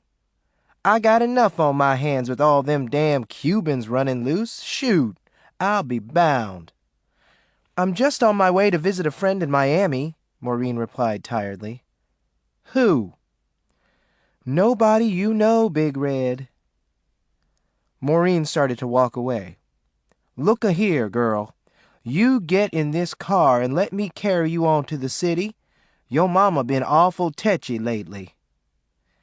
Big Red walked to the back door on the passenger side of his car and snatched it open. "Get in this car," he ordered. Maureen sighed and obeyed. Big Red drove like a madman all the way into the city with the siren blaring. "Where in Miami is you going, Maureen?" "Drop me off on Peach Street," she answered. After he let her off, she took a bus to Patterson Street, where she got out in front of a saloon called the Black Hawk. The Black Hawk attracted mostly merchant seamen and prostitutes, being so close to the docks and the highways. Maureen went to one of 2 payphones outside the bar. She had not been in the booth a minute when several seamen approached and inspected her legs, flashing dollars in her face.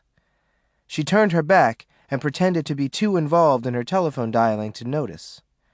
Loud knocking against the booth made Maureen drop the telephone. "What in the world?" She turned to see Fast Black standing with her hands on her hips. "Maureen, you got a dime I can borrow?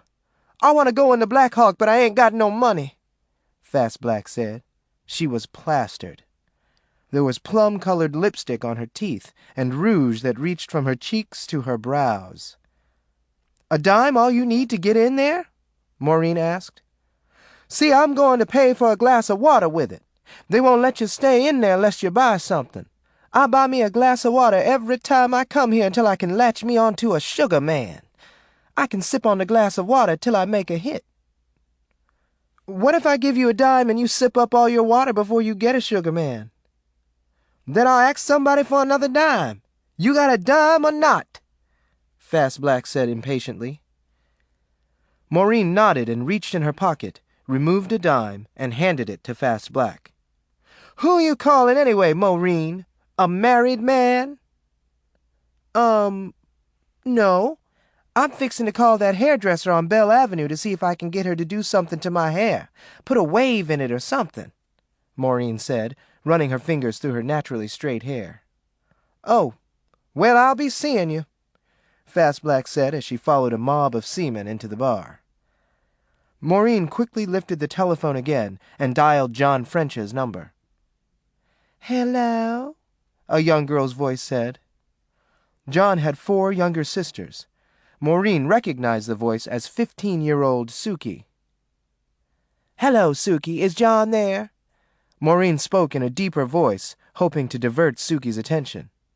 "That you, Bonnie Sue?" Suki asked. Her voice was loud, but Maureen could hear other girlish chatter in the background. Yeah. Can I speak to your brother?" Bonnie Sue was John's girlfriend, a 17-year-old blonde everyone expected John to marry. Bonnie Sue was a pretty girl with a passive nature, the ideal Southern wife. She was also the daughter of a local politician. "Hold on, sugar. Let me get him for you. How you been getting along? We ain't seen you in a week. What's cooking, Bonnie Sue?" "Oh, I've been fiddling around with them cousins of mine from the Panhandle," Maureen replied, glad the gossip had reached goons about Bonnie Sue's usual activities. "You sound kind of funny today," Suki commented. "Must be this head cold I got. Can you get your brother for me now? Mama's waiting to carry me to the beautician." "Okay, darling," Suki said graciously. The next voice Maureen heard was John's. "Hello there, sweet thing. John, don't say nothing. Let me do all the talking. This here is Maureen. Go get on y'all's extension so you can talk private," Maureen instructed. John said nothing to her. She heard him tell Suki to hang up the phone after he signaled her. "What the hell you doing calling my daddy's house, girl?" John said. "I'm in a heap of trouble and you the only one what can help me," Maureen said quickly, looking toward the entrance of the bar, praying Fast Black would not come out. "Girl, if I'm the only one what can help you, you is in trouble." "Can you meet me in the bayou in back of my house in an hour? I got to see you, John." "Uh-huh. I figured you'd be one to see me again after that little party in the berry patch. This is not what you thinking. I'm fixing to have a baby, John. By who? By you, that's who. You the only one I've been with in 2 months. What? Why, you syphilitic black wench, you. You think I'm going for that?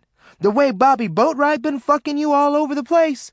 Girl, you must be talking through your asshole, 'cause your mouth knows better, you lying whore. You did get me pregnant. Now I want you to meet me in the bayou in 1 hour, Maureen said calmly. The hell I will, John screeched. The hell you won't. You don't be there and I'm going to blab what you done to me all over Dade County. You ain't had no business doing what you done to me, John, beating me and all. Girl, I just tapped you. I ain't hurt you. Oh, yes, you did. Listen, I ain't meant no harm. Look, when we going to get together again? I sure enough enjoyed myself. I see why Bobby Boatwright is so crazy about you. Woo-wee! But don't you call me talking about having no baby by me. That's frog shit. I ain't owning up to no nigger baby. Me with Bonnie Sue fixing to be my wife and all. Her daddy won't be able to get himself elected dog catcher if you was to start blabbing this wild story around. You hear me? Meet me in the bayou in 1 hour. Ain't you been listening to me? Maureen hung up on John. Chapter 47. John slapped Maureen down where she stood. She landed in a heap at the base of a palmetto tree deep in the bayou in back of her mother's house. Get up before I stomp a hole in you, John yelled. He leaned over and slapped her face again. Ah! She wailed. They were too deep in the wilderness for anyone to hear. She moaned and struggled to get up, holding on to the tree. Before she had full control of her senses, John pushed her back down with his foot. She landed on her back, and he pressed his foot on her stomach and pushed. Ah! She screamed, writhing in agony. Shut up! John ordered.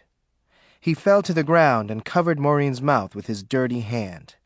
There's quicksand all over the place out here, and in the swamps there's gators.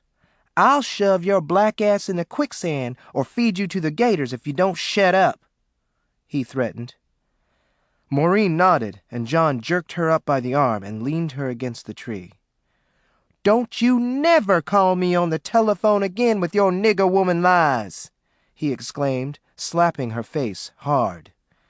Please don't hit me no more, John, Maureen begged. I just come out here to get you straight. I ain't owning up to no nigger baby. You go around telling them lies on me, and I'm going to sick the Klan on you and Mama Ruby and all the rest of you niggers out here in goons. I just need money, Maureen sobbed. I don't want to have no half-white baby. I ain't got no money to get myself took care of.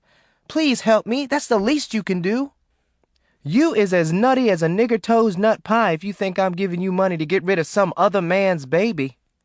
All I need is $500. There's a used-to-be doctor in Miami what'll take care of me so I won't be pregnant no more. Please. John looked her in the eyes and shook his head, then turned to leave. He disappeared into a patch of bushes, and Maureen slid back down on the ground and drew her knees up against her chest. She sat for just a few seconds, listening. John's footsteps were loud and fast. Suddenly, she heard him scream. Have mercy! Maureen, help me! I'm in the quicksand! Maureen took her time going to him. Maureen, I'm sinking! Reach your hand to me! John cried as Maureen stood over him with her arms folded. He was already in up to his waist. Help me, Maureen! Help me, Maureen! His bugged-out eyes looked at her incredulously. He could not believe what was happening. Instead of reaching out a branch or her hand, she was just standing and staring at him. Ah! Maureen! You can't let me die! Why shouldn't I? She asked softly, letting her arms fall to her sides. Maureen, I'll do anything you say, John cried. His eyes refused to blink. His heart thumped so madly he feared he'd have a heart attack long before the quicksand swallowed his body. If only Maureen would reach out her hand and help him to safety. She continued to watch him struggle. His eyes betrayed him. Now he saw himself, his life flashing before him. He was dying. He was a child again. Not in a bowl of quicksand, but held protectively in his mother's arms. "Mama," he said, opening his eyes slowly. "I ain't your mama, you nasty peckerwood, you," Maureen spat. "You lucky I'm a Christian. Otherwise, I wouldn't have dragged your tail out that quicksand just then." She let go of John abruptly and stood up. He watched her, tears in his eyes, as she slowly walked away, disappearing into the darkness. Chapter 48. After a restless night, when she had managed to sleep only 3 hours, Maureen was awakened by the sound of the screen door slamming downstairs. She tossed her bed covers aside and swung her legs over the side of the bed. Her stomach ached, as did her face. But John's beating was nothing compared to her future, now that she was going to have to suffer the consequences alone. Downstairs, Ruby and Slim sat at the table in the living room, Slim sipping coffee and Ruby sipping beer. Maureen entered the room and found them shaking their heads, grim expressions on their faces. "What's wrong with y'all?" Maureen asked. She stopped at Ruby's side and folded her arms. "I just got some sure enough bad news from Slim," Ruby replied, not facing Maureen. "What is it this time, Slim?" Maureen asked, turning to him. Slim looked up at her and did not blink his eyes during the whole 2 minutes he spoke. "John French done up and got hisself kilt. I declare them jailbirds don't live long. Fast Black and Loomis both got records a mile long. I suspect one of 'em'll turn up dead next. Poor John, dead as a Jew's titty. The boy went and got hisself shot up last night, trying to rob one of them all-night stores in Miami. Went in there with his daddy's shotgun and axed the man behind the counter for $500, just like that. Not $1,000, not $5,000, but $500. Like that was all he needed. Poor John, I guess the boy had a problem he was trying to work out, and robbing was the only way he could. I'd have borrowed the money from somewhere to lend him if he had only come to me. I liked the boy, and he liked all of us, especially you, Maureen. Told me so to my face." Maureen's hands started to tremble. "John dead?" she asked, leaning forward. Ruby looked at her. "We'll never know what was on the boy's mind," Ruby said sadly. "You know, it just don't seem right. The boy knowed he could come to you, Mama Ruby. He always used to tell me you was like a mammy to him," Slim said. Maureen felt as if the blood in her veins had frozen. Her situation was worse with John dead. Now there was no chance he would help her. "What am I going to do?" Maureen whispered, not loud enough to be heard. Chapter 49. Maureen's bruised and swollen face was easy enough to explain to Ruby. "I stepped on a pop-top on Zeus's porch and fell down the steps," she lied. With John's funeral and tending the boy's bereaved family, Ruby had been too busy to pay much attention to Maureen's clumsiness. "Hold a slab of ice to your jawbone, girl," was all Ruby said about Maureen's injuries. Suki was at the house that evening. Maureen sat on her living room footstool while Suki, swimming in grief, begged Ruby for help. "Oh, Mama Ruby, I can't deal with it. I can't eat a bite. I can't sleep a wink. 2 days since my brother was snatched away. Oh, I can't live with the death of my family." The girl threw herself in Ruby's arms as Ruby lay stretched out on the sofa. Ruby ran her thick fingers through the frail girl's long blonde hair and gently rocked her back and forth. Suki had spent the night there, sleeping next to Ruby in her bed. The day before, each member of John's family had come to Ruby for consolation and a laying on of hands. "Oh, Mama Ruby, lay hands on me again. Soothe this pain," Suki wailed. She had been particularly close to her brother and had introduced him to his fiancée, Bonnie Sue McFarland. "Precious little old white lamb, you," Ruby soothed, placing a hand on Suki's face, smoothing back her hair. "Just be thankful the good Lord didn't let the boy suffer none." Maureen sat on the footstool with her stomach churning and a knot in her throat that had been there off and on ever since the rape. 5 minutes after Suki left, Ruby looked over at Maureen, and Maureen quickly looked away. She ignored Ruby and looked out the window up the hill. Snowball was on his way, and from the look on his face, he had a problem that required healing hands. Chapter 50. Maureen hid herself behind a stump until Caddy and Fast Black had passed, walking down Duquesne Road. "Wonder where old Maureen been keeping her tail these days. This is the 3rd time today we've been to the house since she was gone," Caddy complained. "I know one thing. She been acting mighty odd these last few days. I bet you she fooling around with somebody's husband, or some new man she don't want us to know about, huh? Fast Black, you liable to hear about Maureen doing some of anything. Losing Bobby Boatwright to that high yellow wench Jolene. I seen him with her at my wedding, acting like love birds. Bobby Boatwright ain't got a bit of shame carrying on like he done at my wedding." Fast Black stopped and placed her hands on her hips. "What's wrong with you?" Caddy stopped and shaded her eyes to look at Fast Black. "You bold hussy! The way you carried on at your own wedding, shaming my son, and now you talking about Bobby Boatwright and Jolene." "Look-a here, you old maid." Caddy was cut off by Fast Black's hand coming down across her face. "What the hell's wrong with you, Fast Black?" Caddy slapped Fast Black back, harder. "Ah!" Fast Black cried, grabbing a handful of Caddy's hair and pulling. "You keep on, you liable to make me lose my religion. I've been—" Fast Black stopped pulling Caddy's hair. "Lord, Caddy, there go Reverend Tiggs. He see us out here acting like wild women, he liable to preach our funeral. How you doing, Reverend Tiggs?"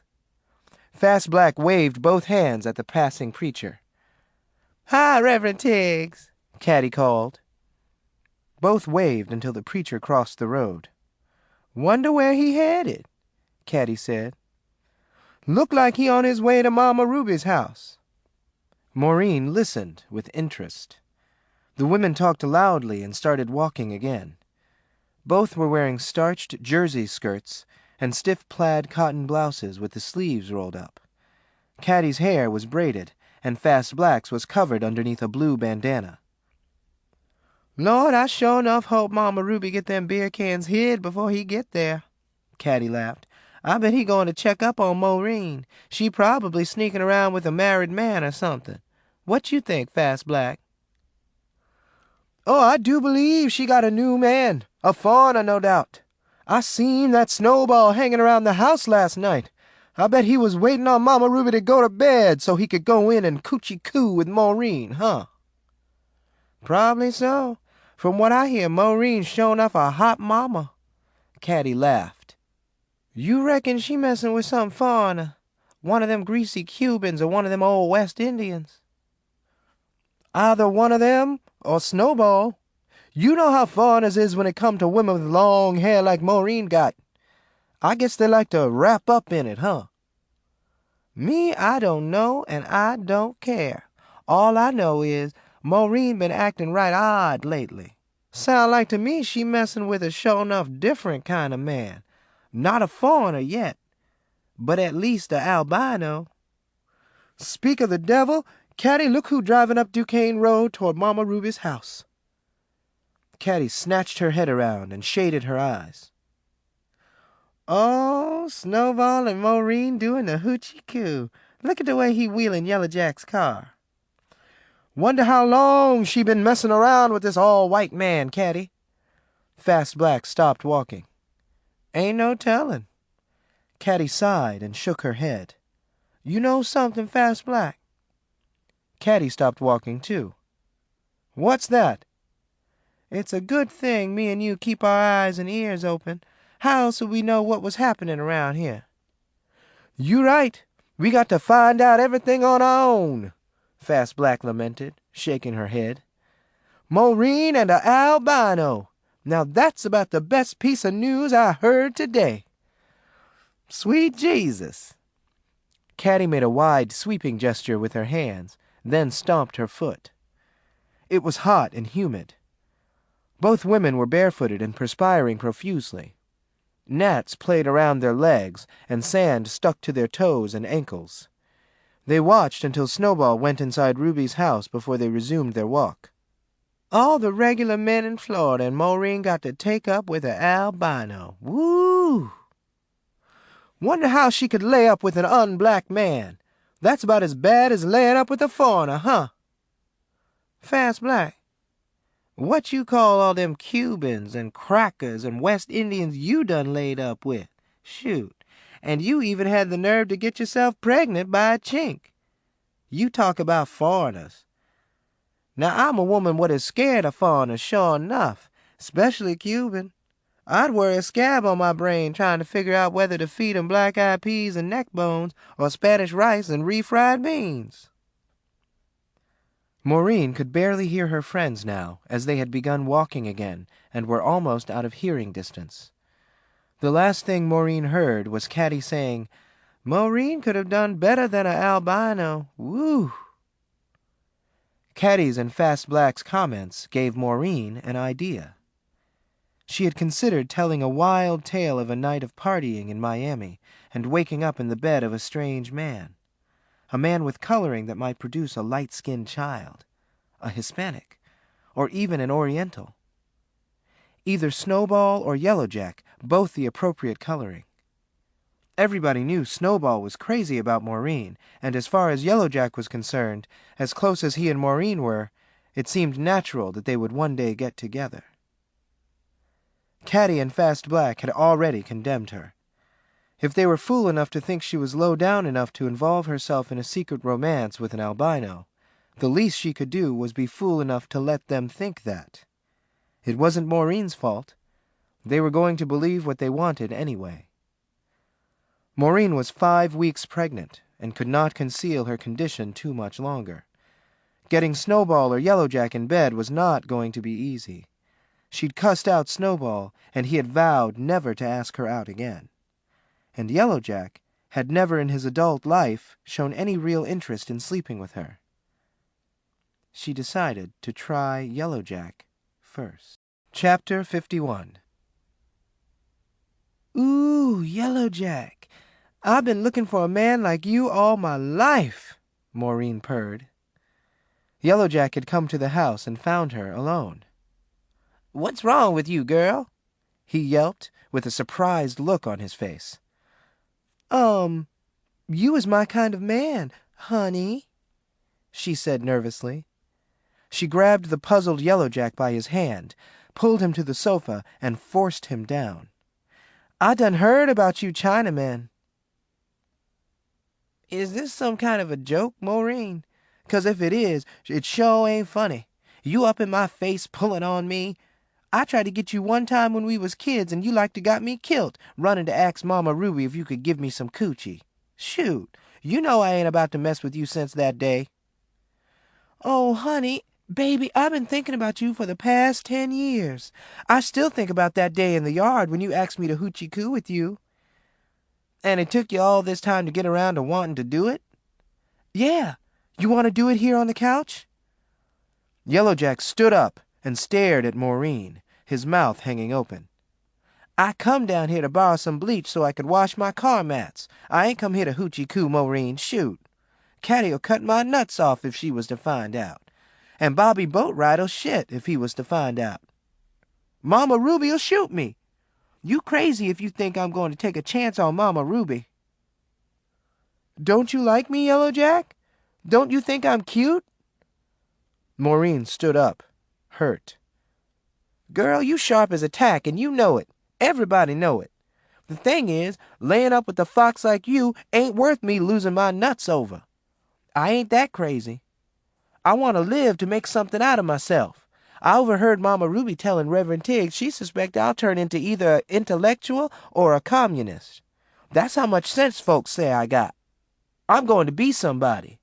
Lest Mama Ruby get my damn ass. Yellow Jack declared, moving toward the door. Yellow Jack, don't go. Just do it to me one time, Maureen begged, reaching out to him. Hot damn, girl. I do believe somebody been feeding you Spanish fly. Get away from me. Go on, Maureen. Turn my pecker loose, girl. Yellow Jack threw open the door and ran off the porch. Yellow Jack, come back, Maureen hollered, stopping on the porch. You that hot, girl, I wouldn't do you no good. You need somebody like Loomis, a man used to hot women. Yellow Jack jumped back into his car and sped up the hill. Maureen couldn't hold back her tears as she stood and watched Yellow Jack's car disappear in a cloud of dust. Chapter 52. Another 6 days went by, and Maureen still had no father for her unborn child. Only Snowball was left. He had stopped even speaking to her days earlier, and sometimes ran when he saw her coming in his direction. Out of desperation, she went to his compartment at the camp and knocked on his door. Next door, Caddy ran to her bedroom window and snatched it open to lean her head out. Maureen, what you doing knocking on that man's door? What you want with him? Caddy demanded. Shut up, Caddy. Maureen spoke without turning around. Girl, you better tell me what you doing knocking on that man's door. Me and you been best friends since we was babies, and I'm supposed to know. You can't go around knocking on men's doors and not telling nobody why. Maureen whirled around and faced her friend angrily. Caddy, this ain't none of your business, she said. Caddy gasped and covered her mouth with her hand as Maureen turned her back to her and knocked again. Snowball opened the door slowly. What you want from me? He said, running his words together. He repeated himself at his normal speaking rate. What you want from me? Can I come in? I guess, he said, opening the door wide enough for Maureen to enter. What you want? He asked immediately after Maureen was inside. Remember that time you come to the house and asked me to, you know what, with you? Snowball looked at Maureen and blinked. His room was dark and stuffy. He rarely opened his windows and seldom received guests. There was only one chair, a portable television on the floor, and a hot plate sitting on a gasoline can in his living room. I remember, he replied, puzzled but curious. Maureen touched his arm. I've been thinking about you, she said. Snowball just looked at her. What's the matter with you, Maureen? I just want a man. What's so wrong with that? You want me? The surprised man asked with a grin. Yeah, I want you, goddammit. Now you look here. You carry me in the bedroom and do it to me right now. Snowball moved back a step, shaking his head. All I do is go to work in the fields and shoot a little dope now and then. I don't mess with no one. Why you doing this to me? Maureen was amazed. Here she was trying to seduce a man who had made his feelings for her public, and he was turning her down. Having Yellow Jack resist her had been bad enough. Don't you like me no more? She asked, taking a step forward. The frightened man held up his hand and moved back a step farther. Please go. Please go and leave me alone. I never hurt you. I never hurt nobody. All I want to do is go to work and shoot a little dope now and then. I don't want no trouble, Maureen. Maureen lowered her eyes. You think making love to me would be too much trouble?" she asked morosely. Her voice was low and hollow. It occurred to her that her problem was deeper than she'd thought.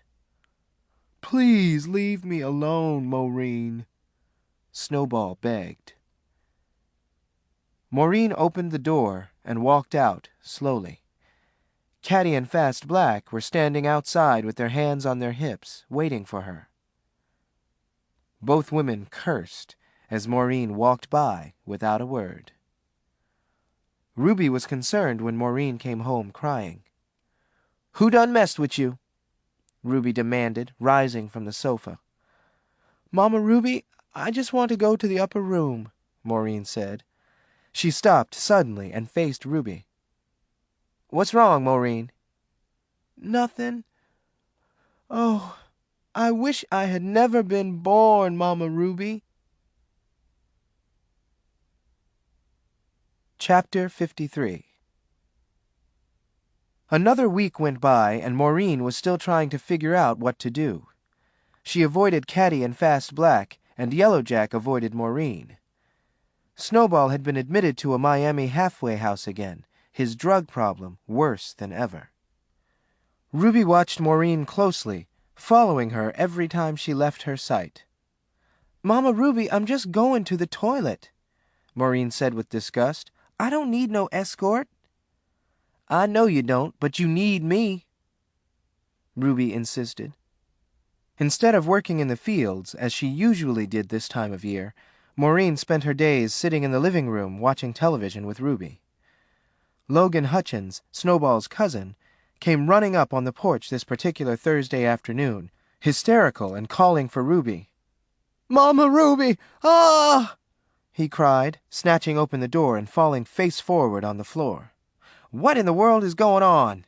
Ruby demanded, rising. She ran to Logan, who was struggling to lift himself off the floor.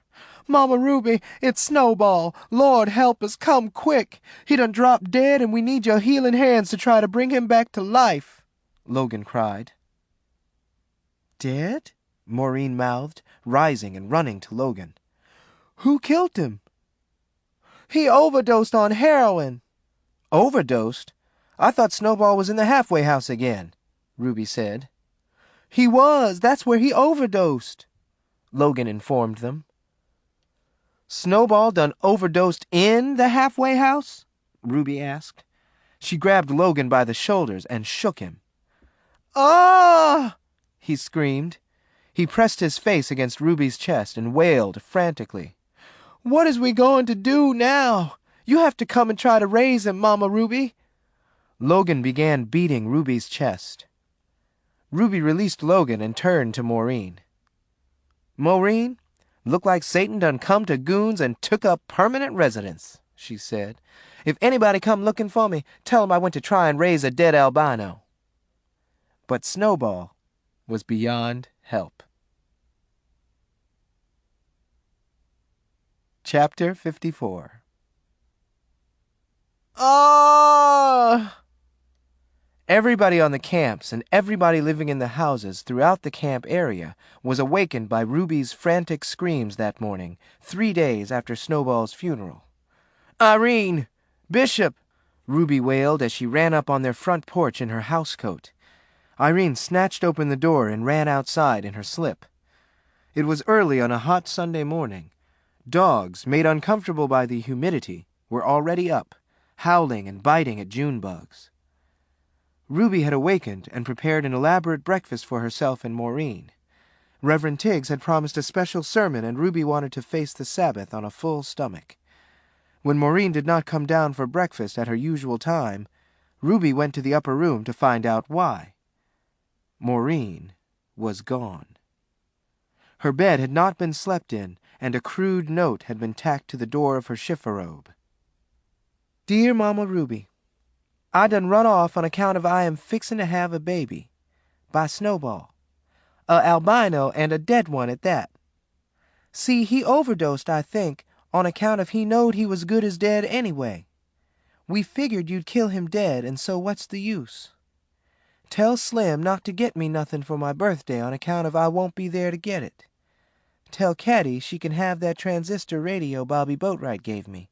It don't work nohow. Love, Maureen. My child done left me, Ruby cried, waving the note at Irene. Irene slapped Ruby's tear-stained face to silence her. Ruby closed her mouth but continued to wave her hands. Irene grabbed Ruby's hand and led her inside, where Bishop was sitting on the sofa in his pajamas. What done happened? He asked. Maureen done run off 'cause she pregnant by that albino what died the other day, Irene answered, reading the note she had snatched from Ruby's trembling hand. Irene and Bishop looked at Ruby at the same time. Ruby was wailing, and her eyes were rolled back in her head as she stood in the middle of the floor. Bishop, run over to Roscoe's and call Big Red. This is sure enough a police matter, Irene said. Bishop obeyed, dashing from the house, calling Roscoe's name. 20 minutes later, Big Red came speeding down Duquesne Road with the siren blaring. He ran over 6 speckled hens in Irene's front yard as he brought the squad car to a halt inches away from the porch steps. He fell, getting out of the car, making some teenagers double over with laughter. Ignoring the youngsters, Big Red ran up on the porch and on into the house. Come on in, Big Red, Bishop invited, as he stumbled into the living room with his hand on his revolver. Caddy entered from a back room wearing a housecoat and looking obviously annoyed. What's going on out here? She asked. Irene looked from Caddy to Big Red. Maureen done finally got herself pregnant. Now she done run off on account of it's by that dead albino, Irene told Caddy. I knowed it. Me and Fast Black said Maureen was messing around with Snowball, Caddy announced, bouncing up and down. Big Red, you got to find Maureen, Ruby hollered. Find her and tell her I forgive her. I don't care who she pregnant by. Just bring her back to me. Oh, Lord. Fast Black entered holding a mason jar filled with pot liquor in one hand. I remember when Maureen was an itty-bitty baby, she sighed. Now here she is fixing to have a baby herself. By a albino. Lord, Maureen might end up with an all-white baby, added Bobby, who had entered the house immediately after Fast Black. Big Red drove Ruby back to her house, and within 10 minutes Ruby's living room was filled with concerned friends. When Maureen walked up in the front yard, she heard all kinds of chatter coming from inside the house. Yellow Jack, come out of Mama Ruby's icebox. Slim, quit stepping on my foot. Big Red, put that gun away. Caddy, pull down your dress. Loomis, stop feeling on my legs. I bet a maniac done killed Maureen and fed her to the gators. Ah! Maureen stopped, then walked quickly around to the back of the house. She listened and peeked in through a hole in the kitchen door. The kitchen was vacant. She quietly opened the door, let herself in, and tiptoed to the upper room. She unpacked the few items she had carelessly tossed in a shopping bag, returned them to her chifforobe, and went to bed. Maureen had spent the night in the Greyhound bus station on a bench. By morning, she was hungry and homesick and could not return home fast enough. A few hours after her return, she left the upper room and went down to the living room. Irene and Bishop were the only ones left with Ruby, as everyone had gone out to search for Maureen. What's wrong with Mama Ruby? Maureen asked. Irene and Bishop gasped and turned around to face her. They stood over Ruby, who lay on the sofa in a catatonic state. Maureen, the whole world's out looking for you, Irene barked. Maureen rushed to Ruby and grabbed her hand. You get your big old fat self up from there, Maureen ordered. Ruby opened her eyes and sat up to embrace Maureen. Chapter 55.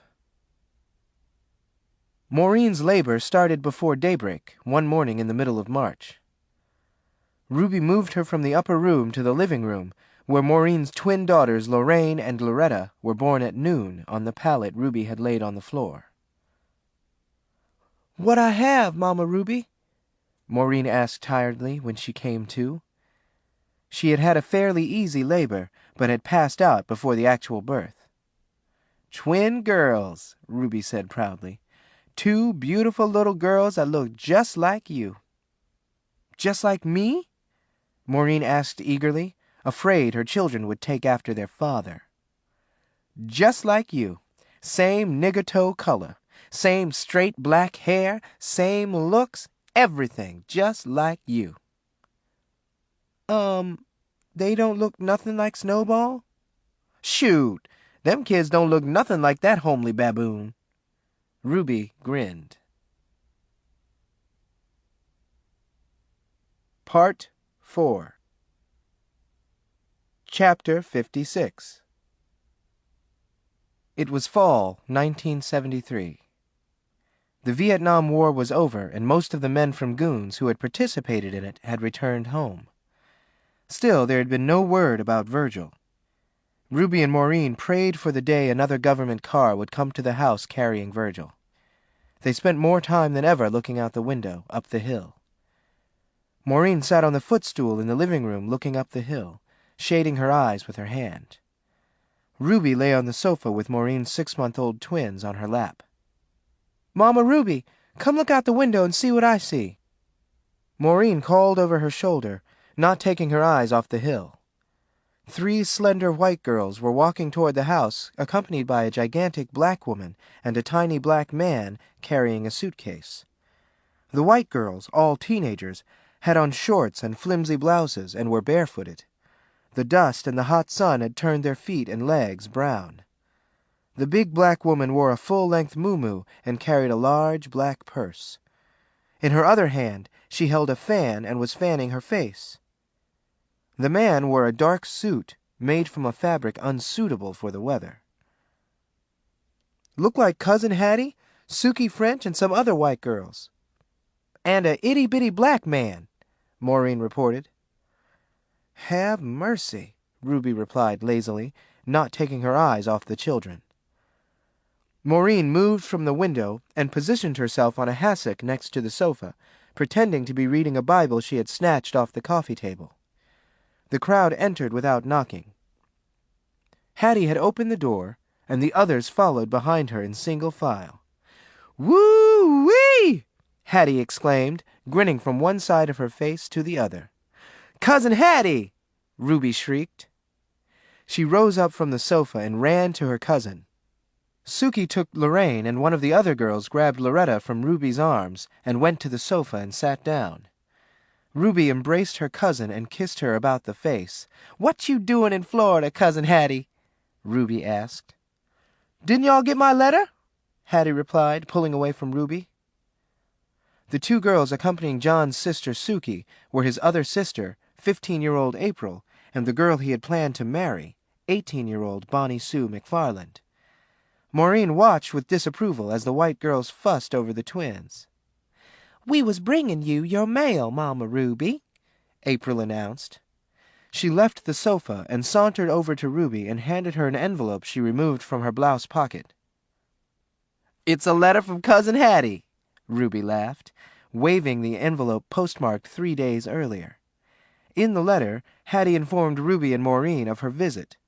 Hattie had mailed the letter the same day she left Baton Rouge. April often removed Ruby's mail from her roadside mailbox and delivered it to her. She'd use any excuse to get to Ruby's house and play with Maureen's beautiful brown babies, who reminded both April and Sukey of their cousin Charlotte's baby girl. "Cousin Ruby, Maureen, meet my husband, Pharaoh Mays," Hattie said proudly. The man, who appeared to be shy, smiled at Ruby. "How do?" he said in a childlike voice. "Lord in heaven, Cousin Hattie, you done finally got yourself married?" Maureen asked, coming over to shake Pharaoh's hand. "When you get married, Cousin Hattie?" "Last Tuesday," Hattie answered. "We met at a funeral and hit it off right off the bat." Hattie took her husband by the hand and led him to a chair, then sat down on one of the sofas. The white girls were interested only in the babies and seemed oblivious to the others in the room. I've been blessed, Hattie sighed. Ain't it so? We all been blessed, Ruby insisted, looking at the girls with the babies. Mama Ruby, can we carry the babies for a walk? Bonnie Sue asked.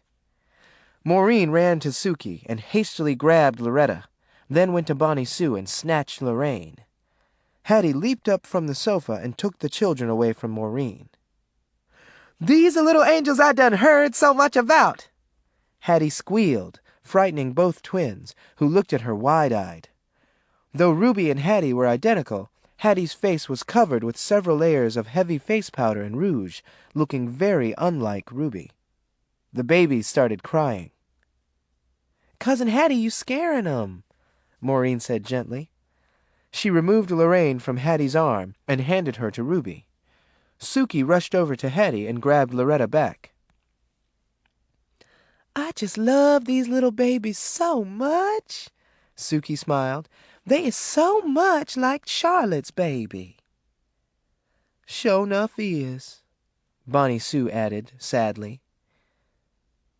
They going to grow up and be heartbreakers like Maureen is, Hattie said with a laugh. Maureen left the crowd fussing over the babies and returned to the window. Maureen, get back here. Where's your manners? Run get ice water for our company, Ruby instructed, walking toward her bedroom with the suitcase Pharaoh had carried in.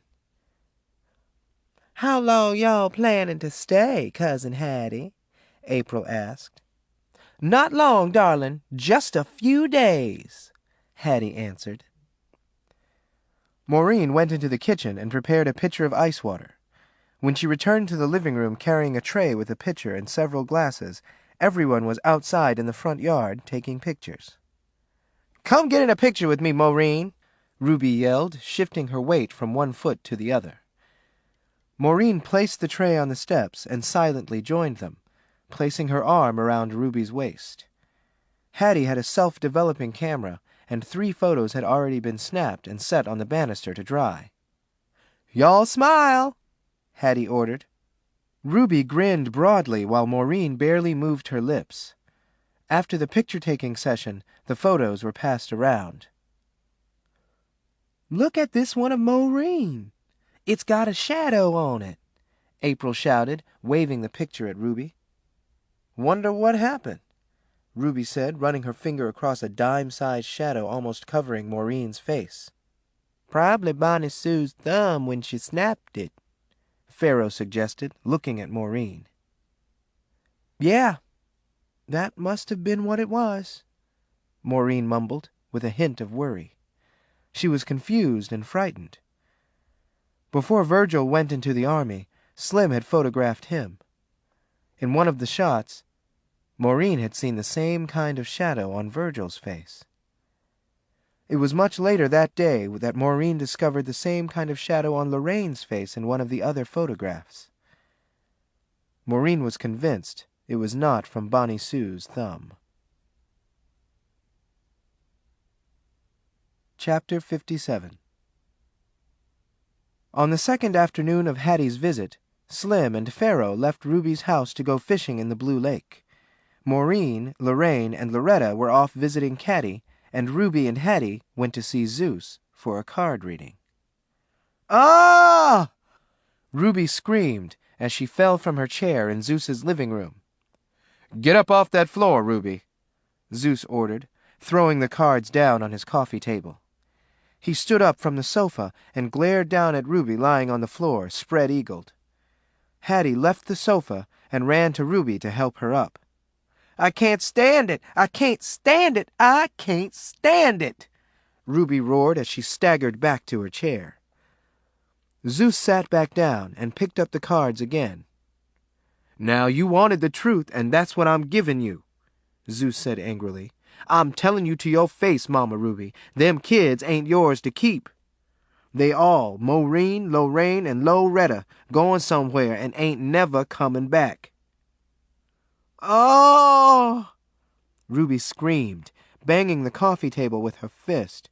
She leaped up and started to jump up and down, causing things to fall off shelves and the pictures on the walls to slide about.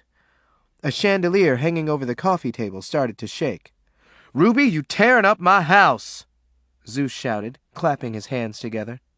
"Tell me them cards lying! Tell me my kids ain't going to leave me!" Ruby screamed. Hattie grabbed her by the arm and forced her back down in the chair. "Them cards don't lie. I ain't running one of them Mickey Mouse fortune-telling games. You dealing with me. You dealing with a big-time operation. Shoot! I got white folks come all the way from Key Largo for me to read the cards for 'em. You know them cards ain't lying about them kids of yours leaving you, Ruby." Zeus hollered. "Now you get your big self on out my house before you tear it up. Shoot!" Hattie took Ruby by the arm and led her home. "Cousin Hattie, I got to make sure that the devil don't get his hands on my kids," Ruby whimpered as Hattie helped her to bed. "You can't fight fate, Cousin Ruby. Like Zeus said, you dealing with a big-time operation when you got him reading the cards for you. You just can't fight fate." Chapter 58. "Oh, Mama Ruby, I was looking out the window in the upper room just now, and I seen a soldier man coming down the hill," Maureen exclaimed, running into the living room where Ruby sat on the sofa watching television with the twins, who were now 5. "We don't know no soldiers, Maureen. You must be seeing—" "Soldier?" Ruby jumped up and leaped twice in the air before running to the door. "Praise the Lord! It's Virgil!" Ruby and Maureen ran out the front door, leaving Lorraine and Loretta bewildered. Virgil, now a willowy veteran of 35 with sad eyes and a lined face, stopped in the front yard and smiled. "Virgil!" Maureen screamed. She ran into him with so much force he fell to the ground, dropping the military bag that contained his possessions. "This beautiful woman can't be none of Maureen," Virgil cried. He rose quickly and embraced her. Turning to Ruby, he frowned, saddened to see that her weight had reached a dangerous level. She now weighed 400 pounds. "Thank you, Jesus!" Ruby cried, lifting her hands high above her head before grabbing Virgil and lifting him completely off the ground. "Where you been, Virgil?" Maureen asked. "In prison. I was captured and locked up and damn near forgot about," Virgil replied. "Well, ain't no more Vietnam War, and I'm home to stay. Have mercy, I'm sure enough glad to see y'all." He squeezed Ruby. "I knowed you wasn't dead," Ruby laughed, slapping Virgil on the back. By now, Lorraine and Loretta had come out on the porch and were watching this reunion with their eyes shaded. "Who is that man y'all kissing and hugging on, Mama?" Loretta asked. Virgil's breath caught in his throat, and he looked from Loretta to Lorraine. "Whose little girls?" he asked, looking to Ruby. "Mine," Maureen said proudly. "Ain't they pretty, Virgil?" "Just like you is," Virgil teased, running his finger across Maureen's face. "You mean to tell me Mama Ruby let a man get that close to you, Maureen? You done got yourself married, girl?"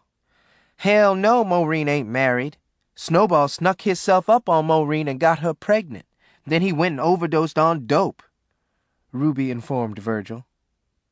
"Loretta, Lorraine, y'all come meet your uncle," Maureen invited, beckoning the children with her hand. "My uncle dead. Vietnam got him," Lorraine said, eyeing Virgil suspiciously. "He don't look nothing like you, Mama," Loretta remarked. Virgil strode up on the porch and grabbed Lorraine and then Loretta, holding them against his chest. "I declare, a man go away from home for a few years and ain't no telling when he might come home to," Virgil commented. "Lord, Mama Ruby, you get any fatter, they liable to need a steam shovel to get you out the bed." "Virgil, everybody in Goon's been fussing at Mama Ruby for years to stop eating so much. She don't listen to nobody. Just look at her feet. She ain't been able to wear regular shoes since 1963. She have to wear men's slides," Maureen complained. First thing Monday morning, I'm carrying you to one of them diet doctors in Miami and see what we can do about you eating up everything what ain't moving," Virgil informed Ruby. "I ain't going no place." Ruby pouted, removing the children from Virgil's arms. "Boy, you come on in this house so we can look at you some more.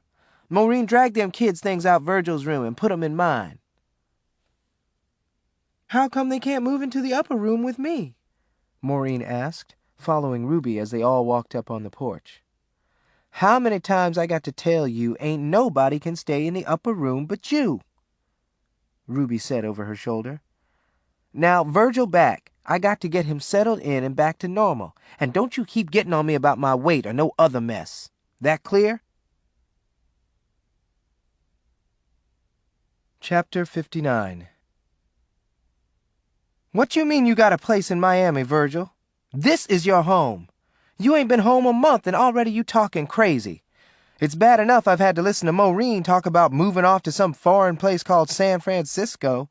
The last thing I need now is for you to start talking about moving to Miami, with all them wicked folks running around loose," Ruby shouted. The house was full of friends, all of whom had given up hope of ever seeing Virgil Montgomery again. Virgil's welcome home party had been going off and on for 5 days. Willie Boatwright and Caddy were serving pretzels and glasses of pot liquor. Bishop was in charge of the record player, and Loomis and No Talk made sure no nosy busybody wandered up to the upper room. Maureen was outside on the front porch where it was quiet, getting acquainted with a man from Miami named Jack Roberts, another recently released POW who had returned to Florida with Virgil. To reduce the confusion between Jack Roberts and Jack Wong Harris, better known as Yellow Jack, Ruby promptly nicknamed Jack Roberts Black Jack. Though he had been home only 3 weeks, Virgil had secured a job in a Miami lobster factory and had become involved with a woman named Mary Davis who lived near the factory, much to Fast Black's dismay. "I'm 35 years old now, Mama Ruby. I know you don't expect me to pick up where I left off. I don't want to stay out here in Goons no more," Virgil replied. "I done changed a whole lot since you last seen me before I joined the army. But from what I done heard, you sure enough ain't changed. And Lord, Mama Ruby, you near about as wide as a Mississippi road." "Don't fuss at me about my weight. I know I'm a little on the heavy side. It run in my family," Ruby whined. "The only thing that run in your family is y'all like to run back and forth to the ice box, Mama Ruby." "Shut up. Now, like I said, you ain't moving to no Miami, Virgil." Virgil had pulled Ruby off to a corner, but her voice was loud and everyone present could hear everything she said. "I'm surprised Maureen is still living out here in these swamps with you, cooped up in that old spooky upper room," Virgil told Ruby. "Don't you never badmouth the upper room no more," she hissed. "That room's sanctified, and Maureen'll be in it till the day she die." "Will she, Mama Ruby?" Virgil looked out the window at Maureen and Blackjack. Outside, Maureen heard what Ruby had said, and Blackjack heard her too. He looked at Maureen, this lovely brown slip of a girl with eyes that were mysteriously sad, and he sighed. You got to excuse my mama, Blackjack. I think she going through the change of life," Maureen apologized. Blackjack smiled and glanced away, out toward the blue lake. Maureen gasped and shook her head when she turned and discovered Caddy and Fast Black with their heads out the opened front window, listening. She stuck her tongue out at them and returned her attention to Blackjack. She looked him over quickly but thoroughly. He was tall, a little thin, but a few Sunday dinners would fatten him up, she thought. He was dark and had a smile that lit up his face. His hair was a little too long, but Maureen was not going to worry about that just yet. She had more important things to work on first, like matrimony. This man was in pretty good shape considering he had been locked away in a Vietnam prison for more than a decade. "And you didn't go into the army leaving no sweetie behind?" Maureen asked, trying not to appear coquettish. Blackjack returned his gaze to her face and smiled. "I did. When I got home, my woman was married to my best friend and done had 5 kids. He laughed, adding, now she's almost as big as Mama Ruby. Married your best friend, huh? Ain't that a shame? Maureen purred. Fast Black and Caddy giggled and left the window. I don't blame her. Would you have waited all these years? I've been waiting longer than that, Blackjack, Maureen almost whispered. What's that supposed to mean? He asked, touching her cheek. I'll tell you one day, she answered, looking toward the lake. When she looked at him again, he was staring off toward the lake himself. She noticed his arms, which were muscular and long, as were his legs.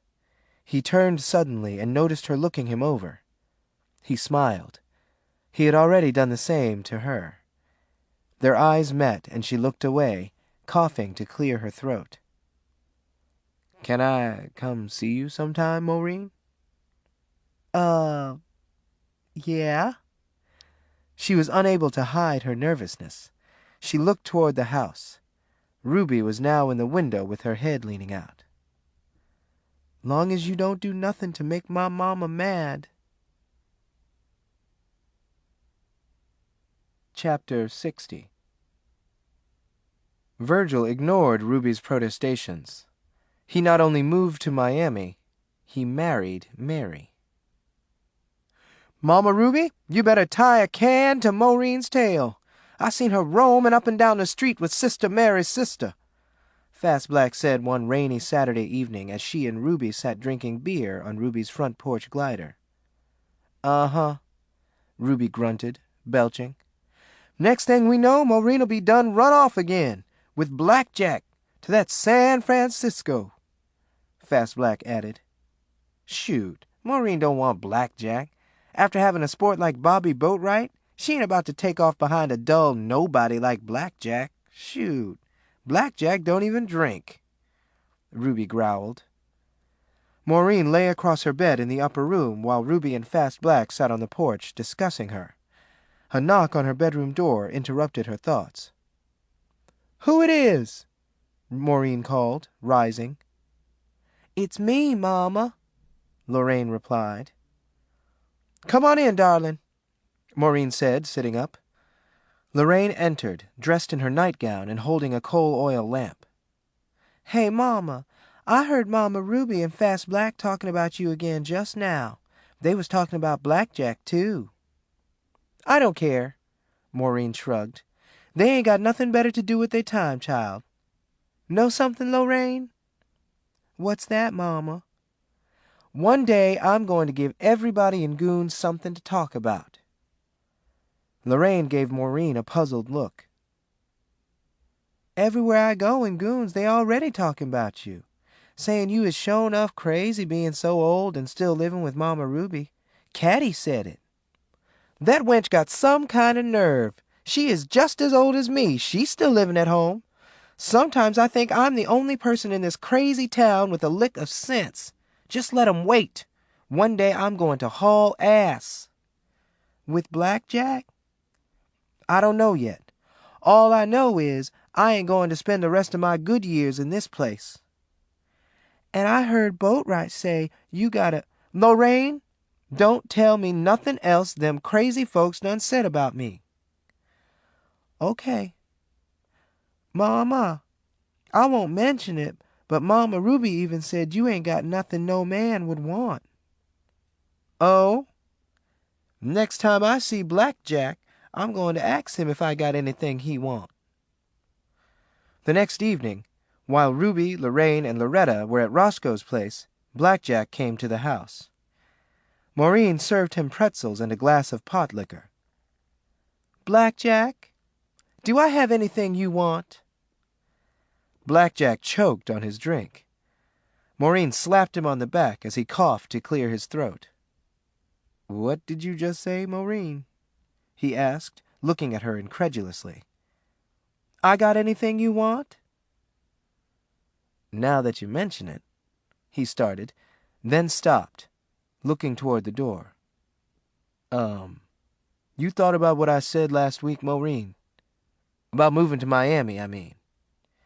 Yeah, I thought about it a lot. Well? I am going to leave Goons one day.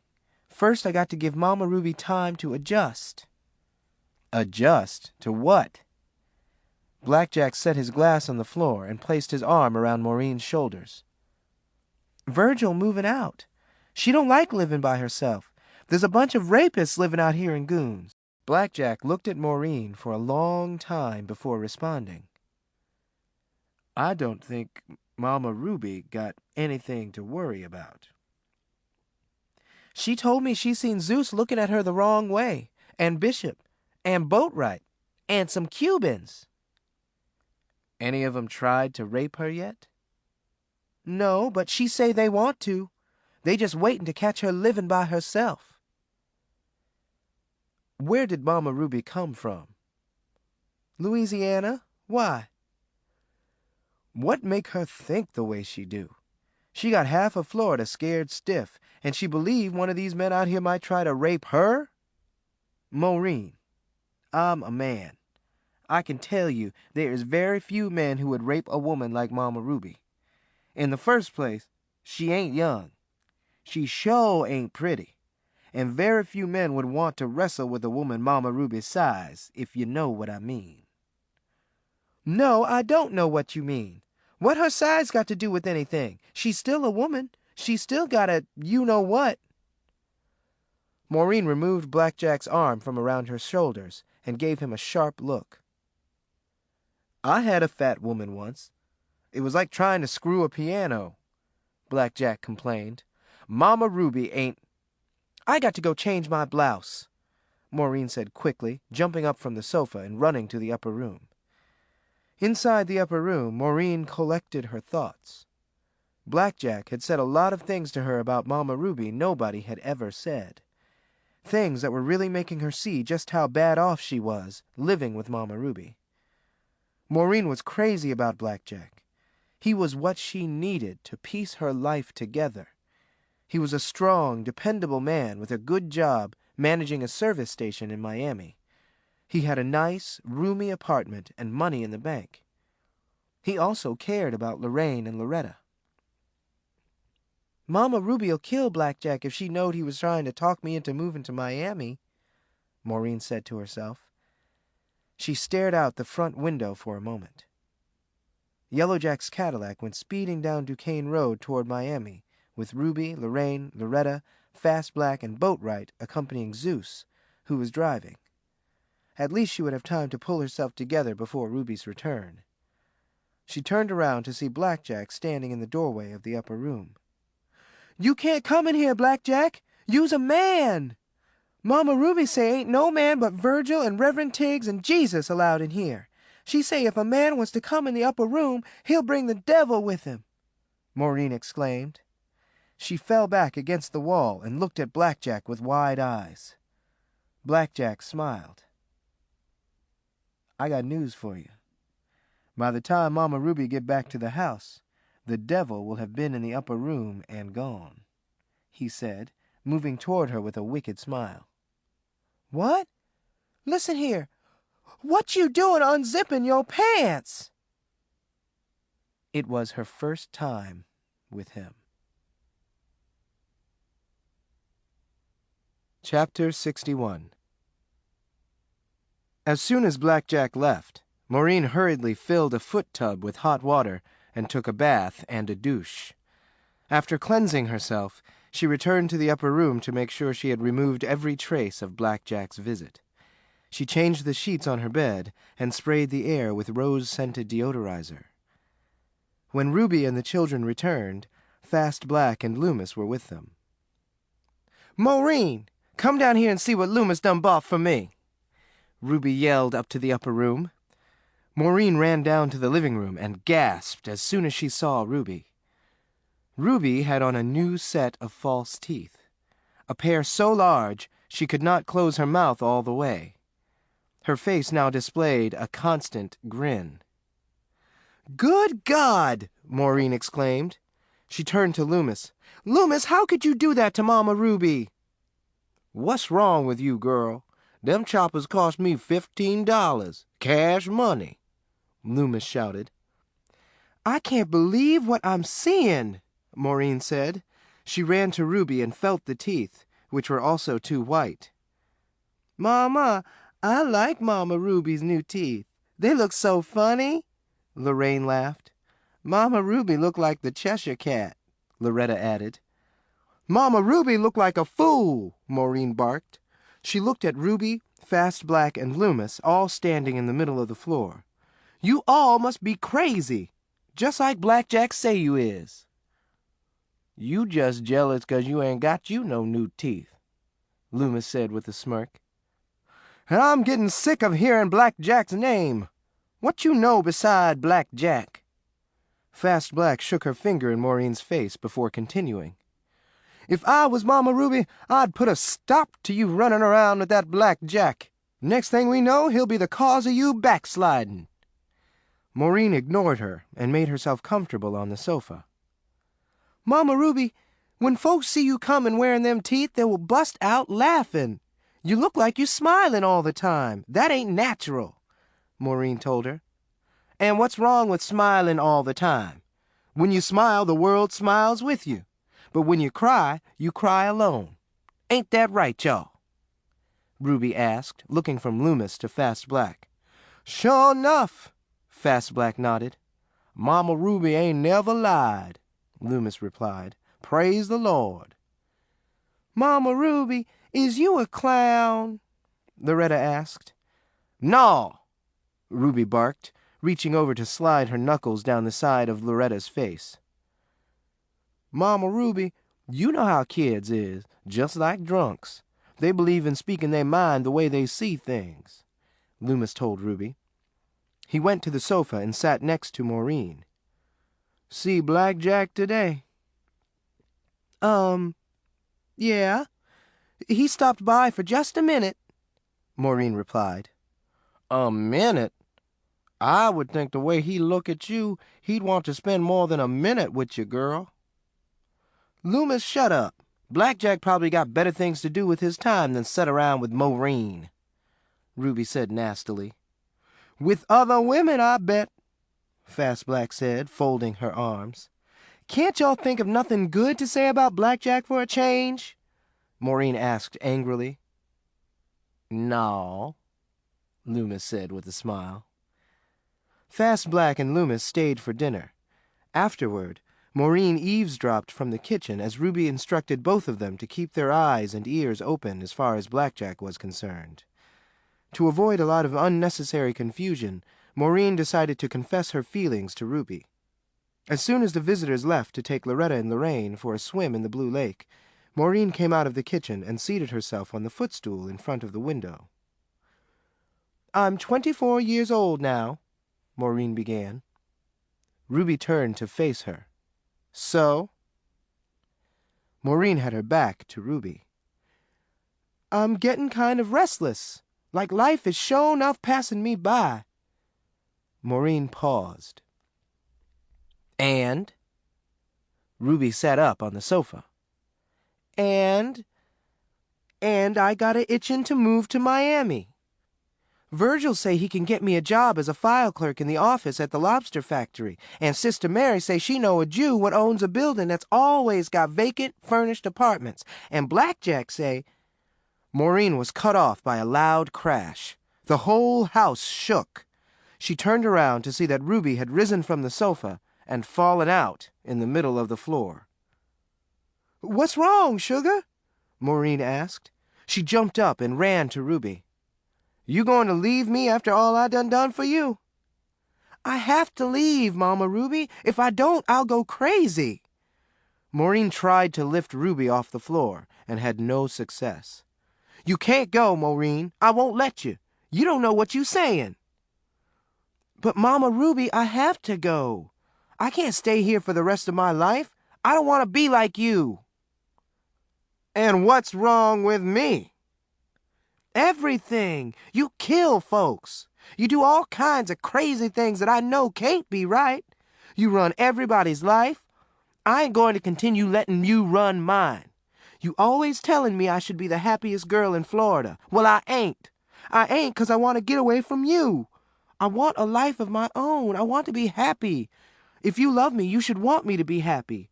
I can't be happy living here. Please try to understand. Ruby pounded her thighs wrathfully and wailed.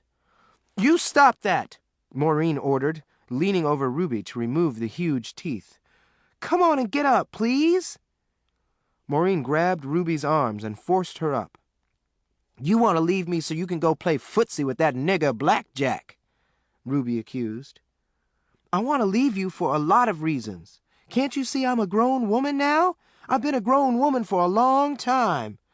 Ah! Shut up, Mama Ruby, and listen to me. I don't like living out here in Goons no more. Ah! I ain't got nothing to call my own. I hate that upper room. I hate this house. I hate the way you treat me. Ah!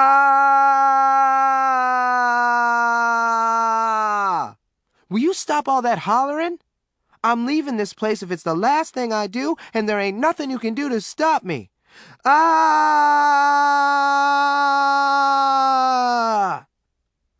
Unable to stand Ruby's screams, Maureen ran to the upper room. Chapter 62. Virgil's little house was on Davis Street. On one side was a Pentecostal church. On the other side was a saloon called the Come On Inn. I declare, Maureen, on a weekend we get loud singing and praying from both directions. Church folks crying the blues, drunks at the saloon getting beat up calling out to God. I swear if the church folks went to the saloon and the drunks went to the church in the first place, it would make more sense. Virgil laughed. Maureen sat with him and his wife, Mary, on his front porch. A pitcher of tea sat on the steps next to 3 empty glasses. Well, I think I would be much better off here in Miami, Maureen sighed. I'm so depressed living out in Goons anymore. Then why won't you leave? I intend to. Maureen, you been leaving Goons since I come home. I've been home 4 months now. You've been fooling around with Blackjack, telling him all this mess about you moving on to Miami. How long you think Blackjack going to wait on you to make up your mind? I am going to leave, I'm telling you. I just got to wait for the right time, that's all. When is the right time? When Mama Ruby realizes she can live without me. Virgil looked at Maureen so long, she became nervous. What's the matter? She asked, shifting in her seat. I don't think you really want to leave Mama Ruby. You just watch me. You can get away from her, so can I. You changed, I can too. You used to be so different. Something like Mama Ruby, full of nerve, kind of crazy, bold. You don't seem like my same brother. What was he like before? Mary asked, looking from Maureen to Virgil. Mary was a quiet and petite mulatto woman from Tampa. She had moved to Miami 8 years previously to work in the factories. Her only sister, Sister Mary's sister, so named because during the time her mother carried her, that was the only title used, worked with her. Sister Mary's sister was Maureen's age, unmarried and living alone. She was Maureen's newest friend. Before I went to the army, I'd never lived nowhere else but with Mama Ruby. Everything she said was gospel. Lord knows she said and done a lot of crazy stuff, and I was right there with her. I started seeing things different. I knowed I had to get away from her lest I end up just as crazy as she was. I learned a lot shut up in that prison. I hate to say it, but Mama Ruby is as crazy as a Bessie bug, and I'll tell her to her face, Virgil said. You ever thought about having her put away? Mary asked Virgil. Instead of answering, Virgil looked at Maureen. They both laughed. I'd like to see the person who got enough nerve to try and put Mama Ruby in a nut house, Maureen replied. It ain't right for Lorraine and Loretta to be grown up around somebody like Mama Ruby. Them kids is the main reason you need to leave, Maureen. Virgil, I declare I am going to leave her, real soon. I can't stand the mess I'm in too much longer. I've been having headaches. I'm nervous. I can't sleep. I can barely eat. I'm going sure enough crazy, y'all," Maureen complained. "Maureen," Mary began, rising. She stood in front of Maureen and placed her hand on her shoulder. "Girl, we can help you. I got a piece of money from some property my daddy had. Virgil got him a good job. We could get you one of them furnished apartments and help you and them kids out till you can do better. And you'll see more of Blackjack," Virgil added. "You owe it to Lorraine and Loretta, Maureen. Leave that place. Yellowjack's fixin' to move into a apartment on Wilson Street," Mary informed Maureen. "Sure enough? I declare." Maureen was really worried now. With Yellowjack leaving Goons, she would have to depend mostly on Caddy and Fast Black for company. She frowned at the thought. "I got a feeling something sure enough bad is going to happen if you don't leave Mama Ruby soon," Virgil warned. "Like what?" "Just about anything. Wherever Mama Ruby is, strange things have a way of happening." Chapter 63. Virgil, Mary, and Maureen left the porch and went into the living room.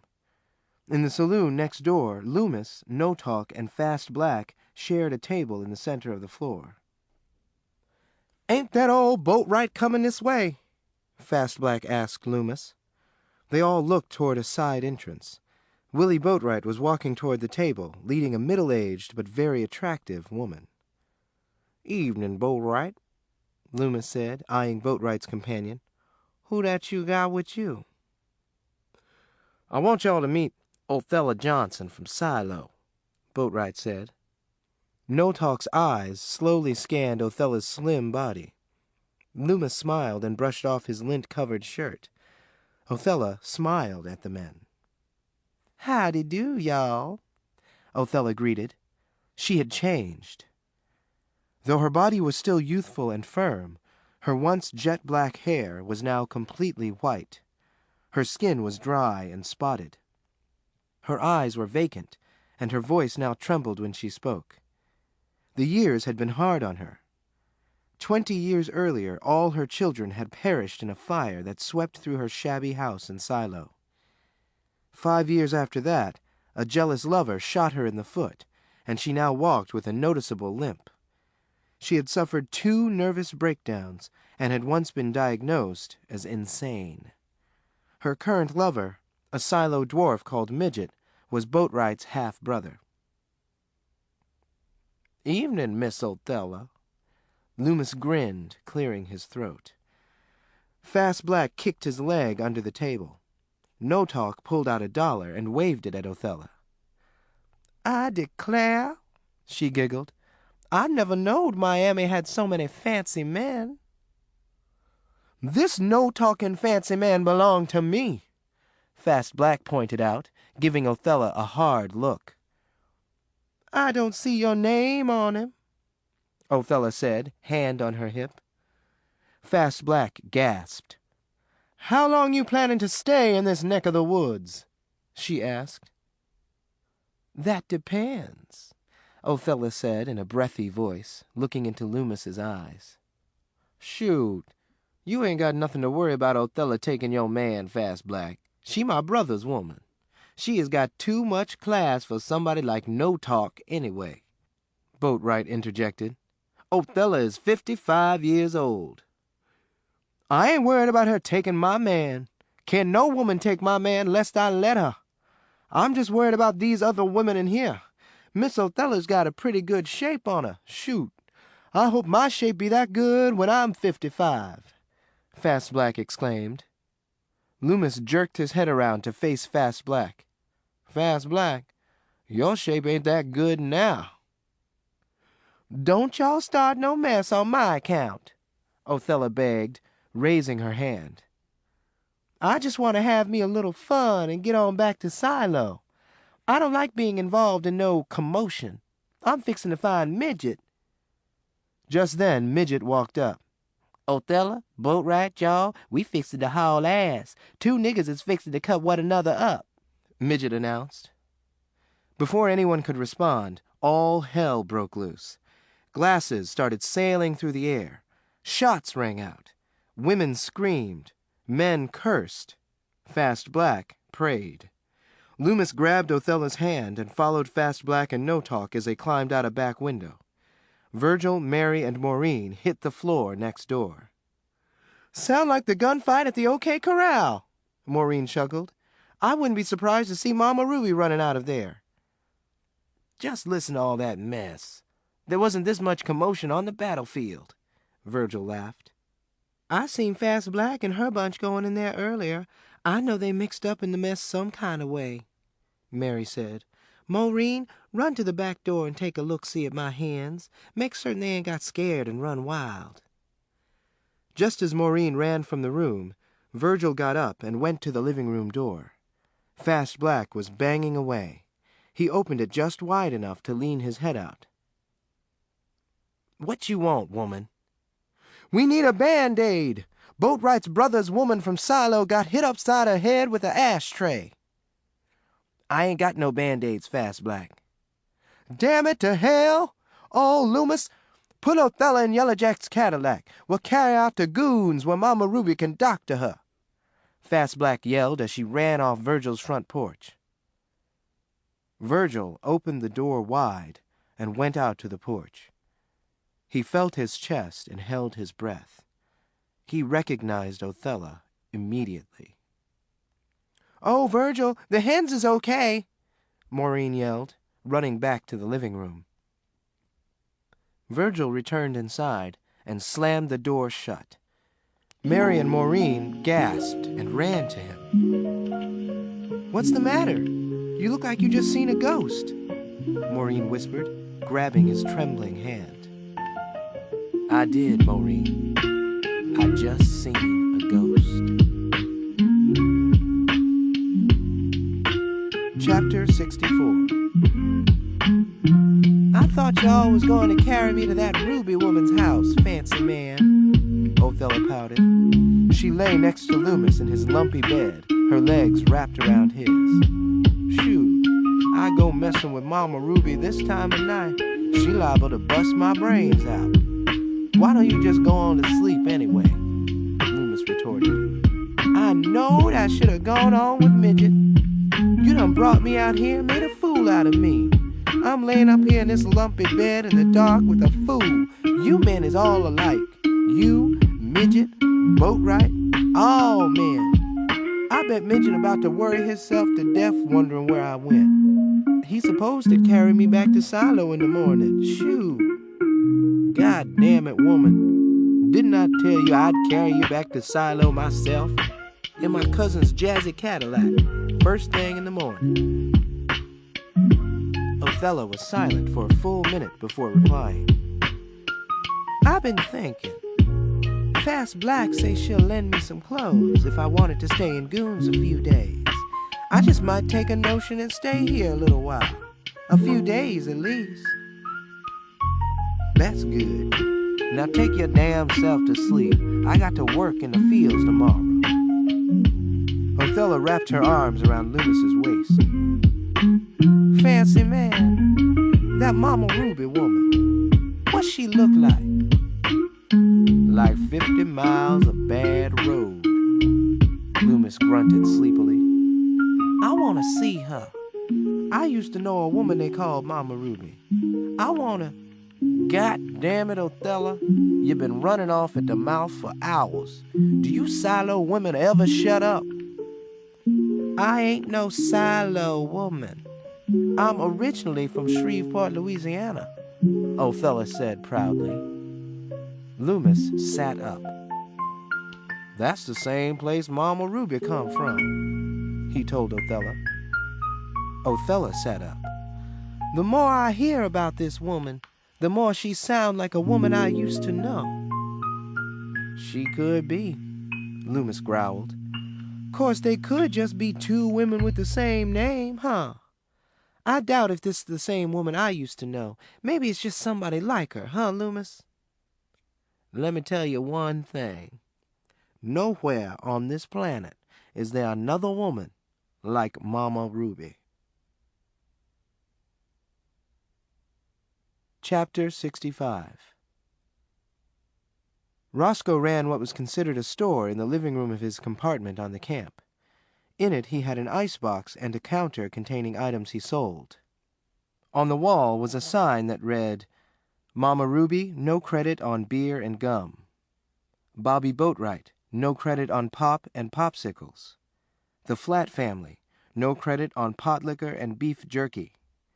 Fast Black, no credit on buttermilk and potato chips. Loomis, no credit on moonshine and day-old tea cakes. Maureen stood at the counter waiting for Roscoe to bag a 6-pack of beer Ruby had sent her to pick up.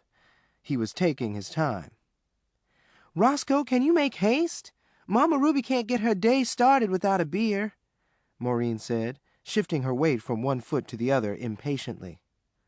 Okay, darling, Roscoe replied, not moving any faster. Lorraine and Loretta stood near the door, inspecting the potato chip rack on the counter.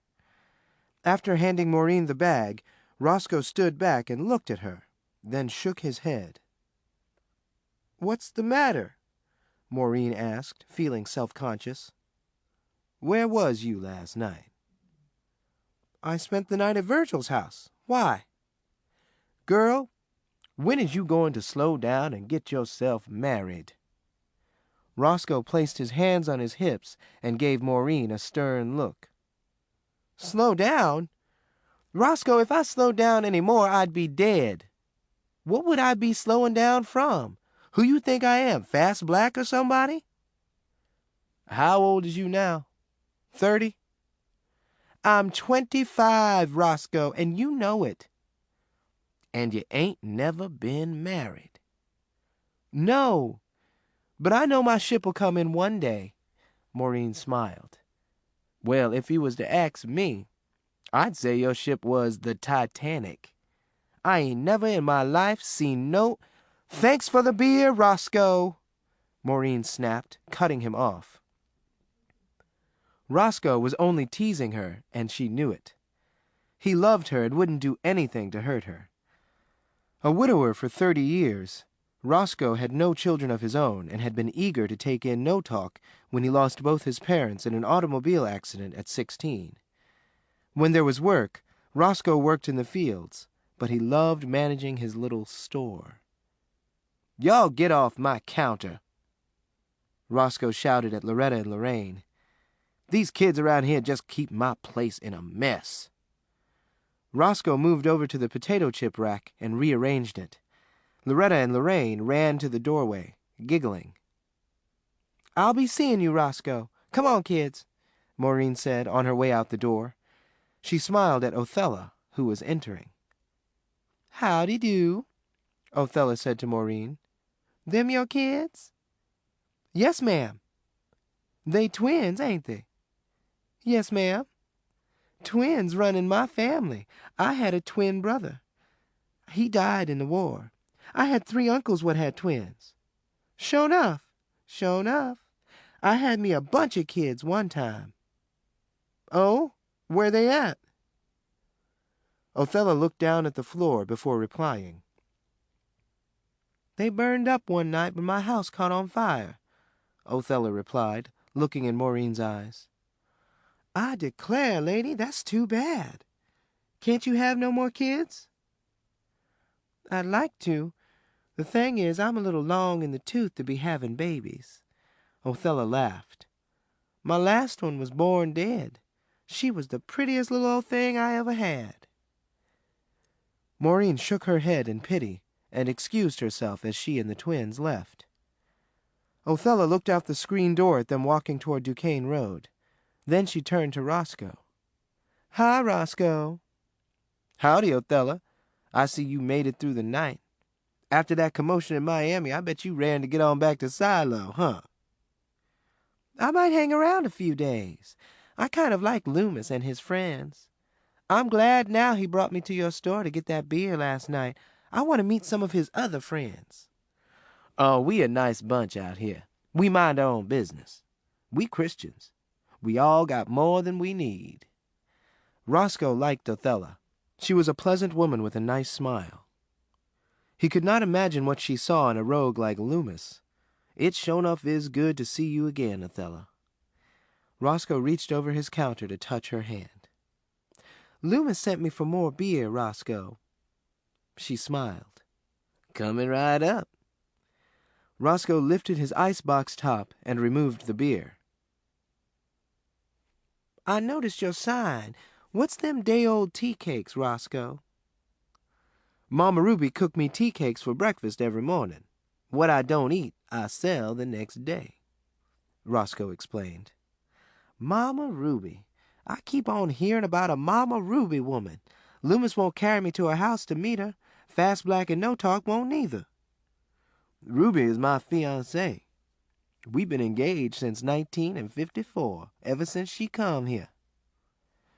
Oella considered what Roscoe told her. This woman. Tell me about her, Roscoe. Oella placed her elbows on Roscoe's counter and locked eyes with him.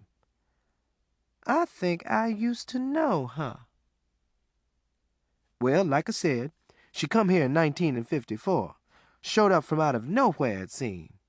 That pretty gal what just left was her daughter, Maureen. What this Ruby woman look like? Roscoe moved his tongue around inside his cheek and let out his breath. Can you picture Godzilla in a half-slip? Oella stared at him. Ruby Montgomery has got to be the biggest nigger woman ever lived, and the meanest. Woo! She got a boy named Virgil? You do know her. Roscoe gasped. Yeah, she got a boy named Virgil. He just got back from Vietnam a while back. He had been shut up in a prison. Oella dropped her hands down to her sides and looked off sadly. What's the matter? Roscoe asked, alarmed. Where she live? Where who live? This Ruby woman. I want to talk to her, Roscoe. I've been wanting to talk to her for a long time.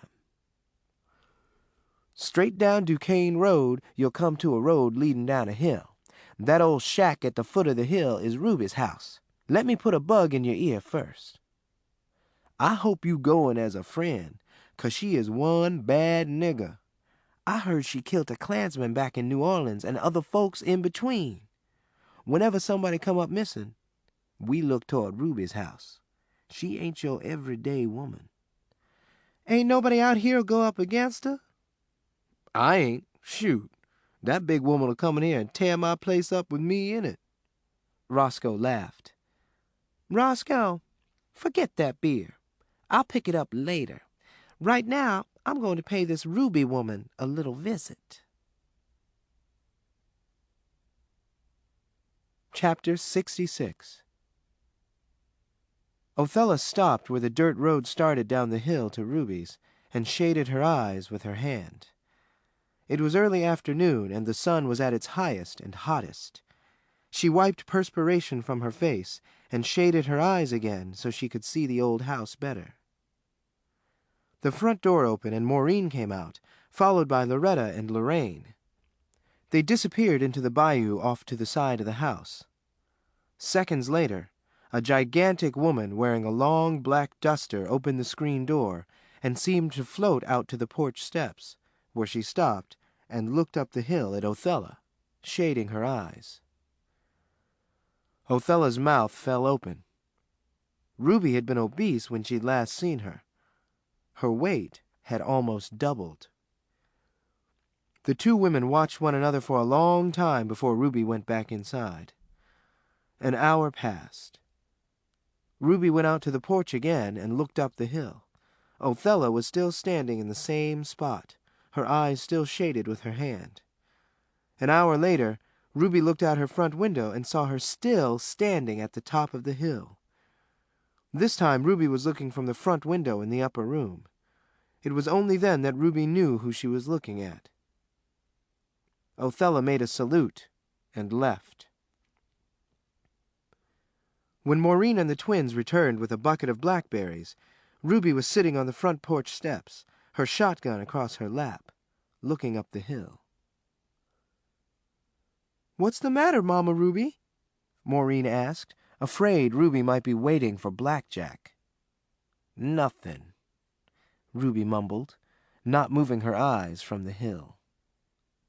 When Fast Black came to the house an hour later, Ruby was still on the steps and refused to acknowledge her presence. "Maureen, what's the matter with Mama Ruby?" Fast Black asked, letting herself in the front door. "I think somebody come by the house and raped her while me and these kids was gone," Maureen whispered. Fast Black sat down next to Maureen on the sofa and breathed a sigh of relief. "Oh, I thought something serious had happened." Fast Black reached over and patted Maureen's shoulder. "Girl, I couldn't get out the house fast enough. Loomis come by with his old nutty woman from Silo." "The one with that long gray hair? I seen her in Roscoe's today. She pretty for a woman her age. She told me about her kids burning up. And she had a mental problem ever since. Midget told me she throwed some potash in a girl's face one time and burned a hole in her. Woo!" Maureen looked at Fast Black. "You scared of her, Fast Black?" "Hell no! Like Mama Ruby, I ain't scared of nobody. I just don't like her. She too crazy for me." "I kind of liked her. She seemed like a real nice lady." "Maureen, you ain't got sense enough to know a crazy person when you come across one. I went up to Oella and asked her to help me hang out clothes. She told me to go to hell. Said she had too much sense to be working." Maureen laughed. Chapter 67. Virgil drove Big Red's squad car to Goons.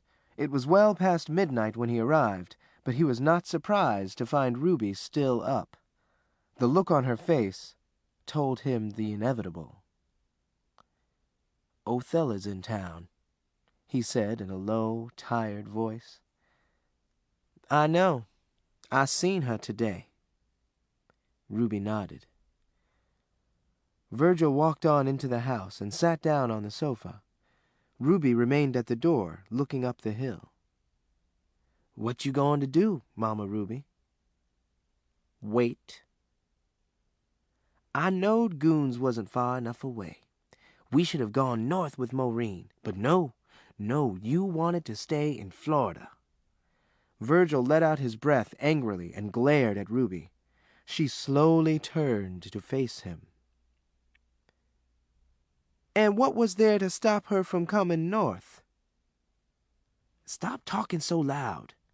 You want to wake up Maureen and have her catch us talking? Where's she at, anyway?" Virgil asked, looking toward the upper room. "She in the upper room, where she belong."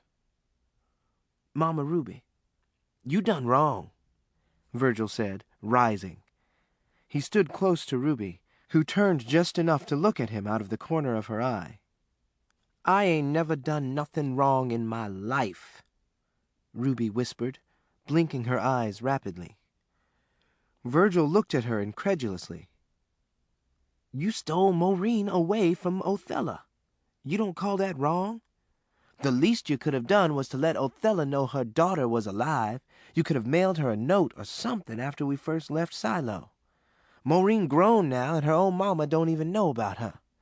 I bet if you had asked Oella to give you Maureen, she would have. Shoot, she already had her a mess of kids. What'd she say when you seen her today?" "We ain't talked. Yet." "Fast Black and Loomis and No Talk run into her at the saloon next door to me last night. I heard 'em talking about bringing Oella to you to get patched up on account of she got hit upside the head with an ashtray. They had brought that wench out here to me, she'd have got more than patched up. We got a mess on our hands. Like I said, you should have told Oella about her baby being alive. You was wrong to keep Maureen like you done." "I was only doing what the Lord wanted me to do. Why else would he make Maureen look dead when she first come? So I could get her off to myself. That's why." If the Lord wanted you to have your own daughter, how come he didn't let you get pregnant with one? How come he didn't make me be a girl? Boy, we don't question the Lord's way. That clear? You keep forgetting I'm the one what give Maureen life. She was dead. My healing hands is what brought her to life. If that ain't the Lord working through me, I'm hauling ass. I ain't going to be in this mess. What you going to do when Oella bring the law here? Goons is a small place with a lot of big-mouth folks. How long you think it'll be before Oella piece this mess together? All she got to hear is you living here with a grown daughter named Maureen, who just happens to look a hell of a lot like Oella. How you going to explain to Oella you running off from Silo in the middle of the night? I bet before the week's out, you and Oella going to have a showdown. Mama Ruby, you ain't got a chance. Ain't none of these Christians out here going to respect you when they find out what you done. The devil's going to finally get you. Ruby bit her bottom lip. Boy, how many times I got to tell you, I am the devil. Chapter 68. That next afternoon, Oella sat on the ground in front of Loomis's house talking to herself, hitting at the blazing sun that had blistered her face. And the Lord will guide me. Me and my children will be reunited. I declare we will, huh, Lord? She said, looking up at the sky. Yellow Jack, walking by, stopped and stood in front of her. You talking to me, lady? He asked. Afraid of his cousin's latest pickup, Yellow Jack was glad he now had his own apartment in Miami where he had absolute privacy.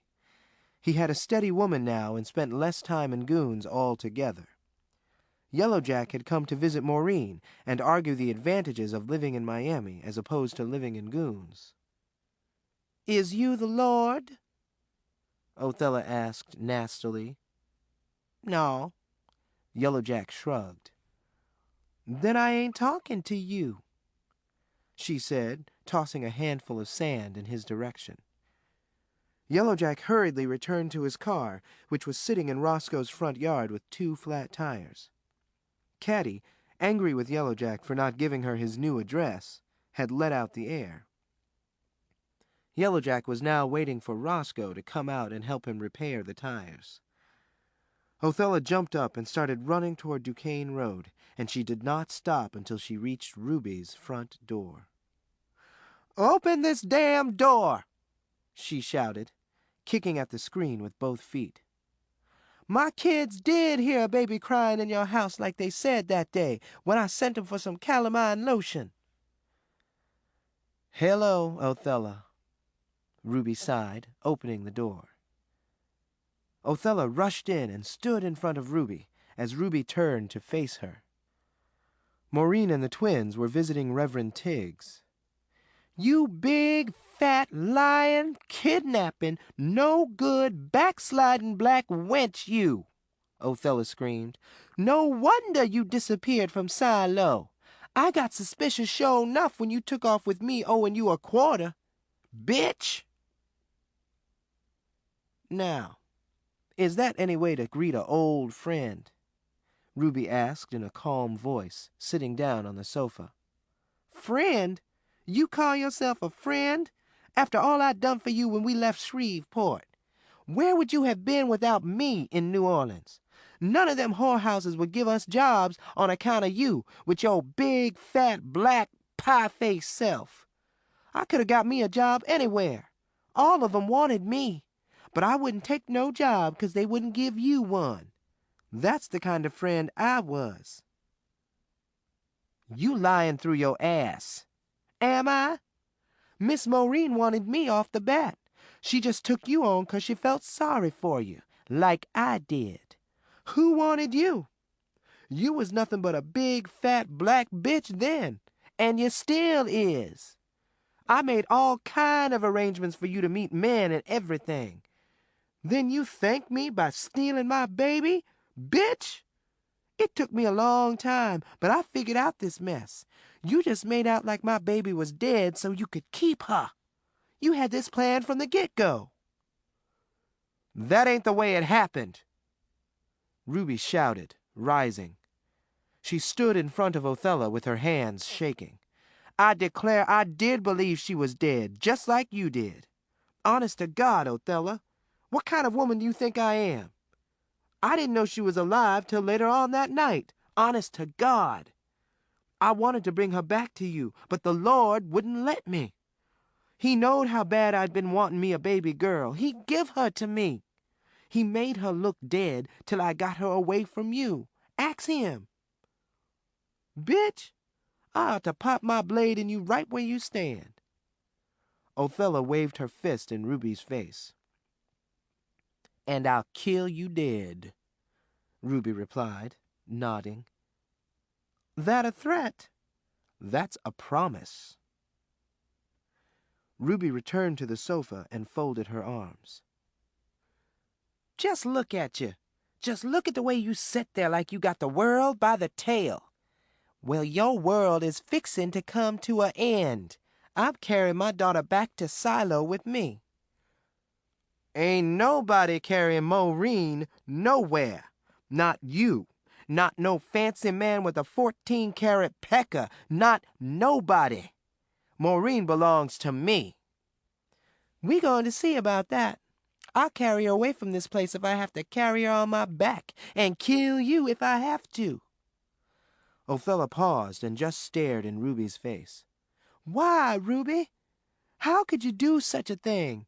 I never would have done nothing like this to you. I didn't mean no harm, Ruby whispered. Tears filled her eyes. All I wanted was something pretty. You had all them beautiful children. You was the prettiest girl in Shreveport. Oella, I ain't never been no bathin' beauty. All I ever been was tough. I can get any man I want, but not on account of my looks like you done. I'd give anything in the world to have somebody call me beautiful to my face. Oella's eyes filled with tears.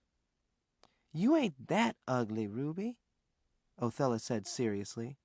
There's a heap of women uglier and fatter than you. I thought that through Maureen I would know what it's like to be beautiful. Can you blame me for what I done? Oella backed away and shook her head. You ain't getting me to feel sorry for you no more. You done wrong, Ruby, and you're going to pay for it. I ain't going to put you in jail. All I want is my daughter. Jail don't scare me. Ain't nothing in this world scare me like losing Maureen. Oella shook her finger in Ruby's face. I'm going to go up to your friends one at a time and tell 'em what you done. I can't let you get away with this. I mean, this ain't just one of them things. Everybody in Goons is going to know what a no-good, low-down, funky, kidnapping wench you is. I'm going to bury you. You going to tell Maureen on me? You damn right. I can't wait to see her face when I tell her why you and her don't look nothing alike. I'm going to sing like a Christmas choir. Oella, please, Ruby begged. I'll pay you. Name your price.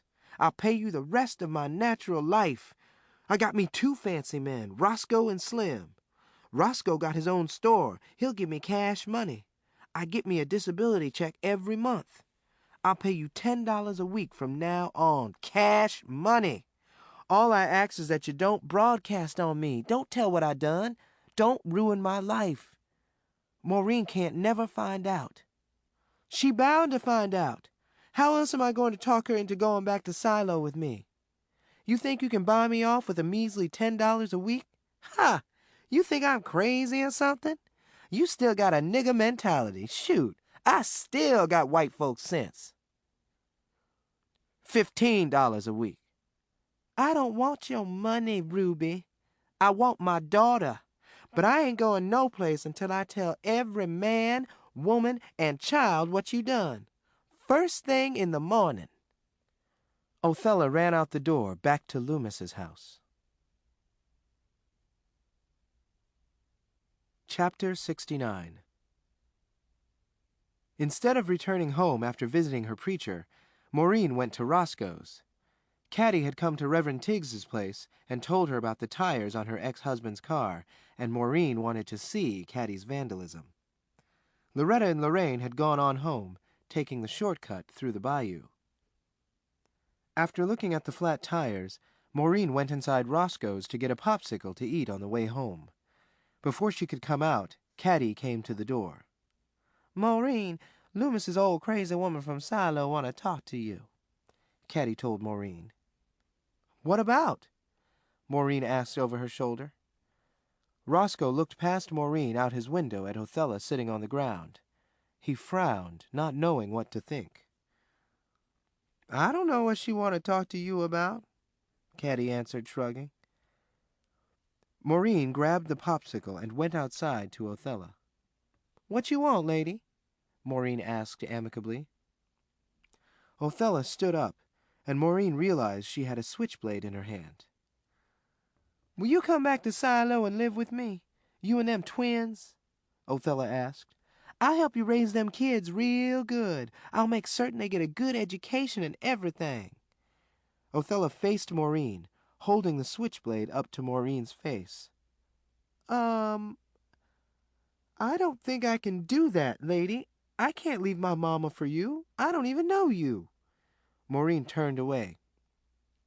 Don't you turn your back on me, too, Oella shouted. She grabbed Maureen and snatched her around. Maureen's eyes got big and she held her breath. Lady, what's the matter? Why you want me and my kids to live with you? I heard you was crazy, but I didn't know you was this crazy. Maureen moved away. Roscoe was looking out the window. Caddy covered her mouth with her hand. Maureen looked from Oella toward Ruby's house, unable to speak. Oella raised the blade high above her head and caught Maureen in the back when she tried to run. Chapter 70. Within minutes, at least a dozen people from the camps and scattered houses had run to Roscoe's front yard, where Maureen lay bleeding. Ah! Caddy cried and fell to the ground. "Y'all give Maureen some air," Boatwright shouted, pushing Bobby, Bishop, and Irene back out of the way. "Somebody get Mama Ruby," Roscoe ordered. Oella, hiding behind Loomis's house, laughed as she watched the commotion she had started. Yellowjack was the only calm one in the crowd. He lifted Maureen and placed her gently on the back seat of his car. Then he took her home, his two tires still flat. The car could only move a few miles an hour, so the excited crowd reached Ruby's house before Yellowjack's car. "Mama Ruby, Maureen been killed," Bobby hollered, running down the hill. Ruby heard him as she lay on her sofa reading the Bible. It took her 5 seconds to get from the sofa out to her front yard. Lorraine ran out behind her, crying. Loretta followed seconds later. Yellowjack stopped his car a few yards away from the house, where Ruby had stopped in front of the car, refusing to allow him to drive any farther. "What happened?" she roared as she lifted Maureen's body. "Loomis's woman from Silo done this, Mama Ruby," Yellowjack answered. "Oh!" Ruby wailed from the bottom of her heart. Yellowjack helped her carry Maureen into the house. Then Ruby carried her to the upper room and slammed the door shut. The whole crowd waited on the steps leading to the upper room for an hour before Ruby emerged. "She's going to be fine," Ruby said tiredly. She held the bloody knife in one hand and her Bible in the other. "Y'all can go home now." Everyone left silently, returning to their houses to wait. 15 minutes later, Ruby came thundering down Duquesne Road toward the camp area. Her teeth were clenched. Spit oozed from the sides of her mouth. Her eyes were dilated. "Look at that devilish grin," Irene whispered to Caddy as they huddled at their front window. "And them eyes, like snake eyes," Caddy added. Ruby had lost both her shoes by the time she reached Loomis's house. Roscoe was sitting in his front window watching as Ruby stomped up on Loomis's front porch. She stepped over a coon dog blocking her way, and with her huge, wide hand, she gave the front door one push, and it fell in, crashing on Loomis's living room floor. Loomis and Oella looked toward the doorway at the same time. Ruby's eyes were on Oella, who stood glued to her spot in back of the room holding Loomis's telephone receiver away from her face. "That better be Jesus you talking to," Ruby said calmly to Oella as she started toward her. Oella looked at the telephone, then quickly and clumsily returned it to its cradle. She then reached inside her right garter and removed a straight razor she had stolen from Loomis. "Oh, shit," Loomis gasped, holding up both hands. "Look, Mama Ruby, don't you come in my house starting no mess," he pleaded. Ruby ignored him and kept moving toward Oella. "I've been waiting on this day," Oella told Ruby. As soon as Ruby was near enough, Oella slashed her across the face, and blood spurted halfway across the room. Oella stabbed Ruby in the chest repeatedly. Not once did Ruby cry out. "Die! Die, you devil!" Oella screamed as she continued to slash Ruby, both hands on the razor. "I be goddamned!" Loomis hollered. Ruby was covered with blood from her face down. "Oella, don't you kill Mama Ruby!" Loomis ran to them. With one hand, Ruby swept him to the other side of the room. Loomis had just returned from Zeus's house and was unaware of Maureen's stabbing. "What is the matter with y'all women?" Loomis cried. "I told you I was going to get you, didn't I?" Ruby smiled at Oella. Oella sliced Ruby across her lips. "You big motherfucker! Is you the devil sure enough? Can't you die?" Oella yelled, looking at Ruby incredulously. Seeing that the razor was having no effect on Ruby, Oella dropped it to the floor. Before she could get out of Ruby's way, Ruby's hands were on her throat. Ruby lifted her so high in the air her head knocked the ceiling. Unable to scream, Oella turned purple in silence as Ruby squeezed the life out of her body. Loomis watched in horror as Ruby threw Oella's body out of his open back window, where it landed in a clumsy heap, her neck twisted and broken so that her head was all but on backwards. Oella was buried in the cemetery off Duquesne Road, and when Big Red came to investigate her disappearance, no two stories matched. Chapter 71. "Maureen, get back to the upper room. You want brain damage?" "I'm fine, Mama Ruby. I've been stretched out for a week now," Maureen said weakly as she entered the living room. She joined Ruby on the sofa. A Band-Aid covered Ruby's facial wound. Other bandages had been applied to her bosom and arms.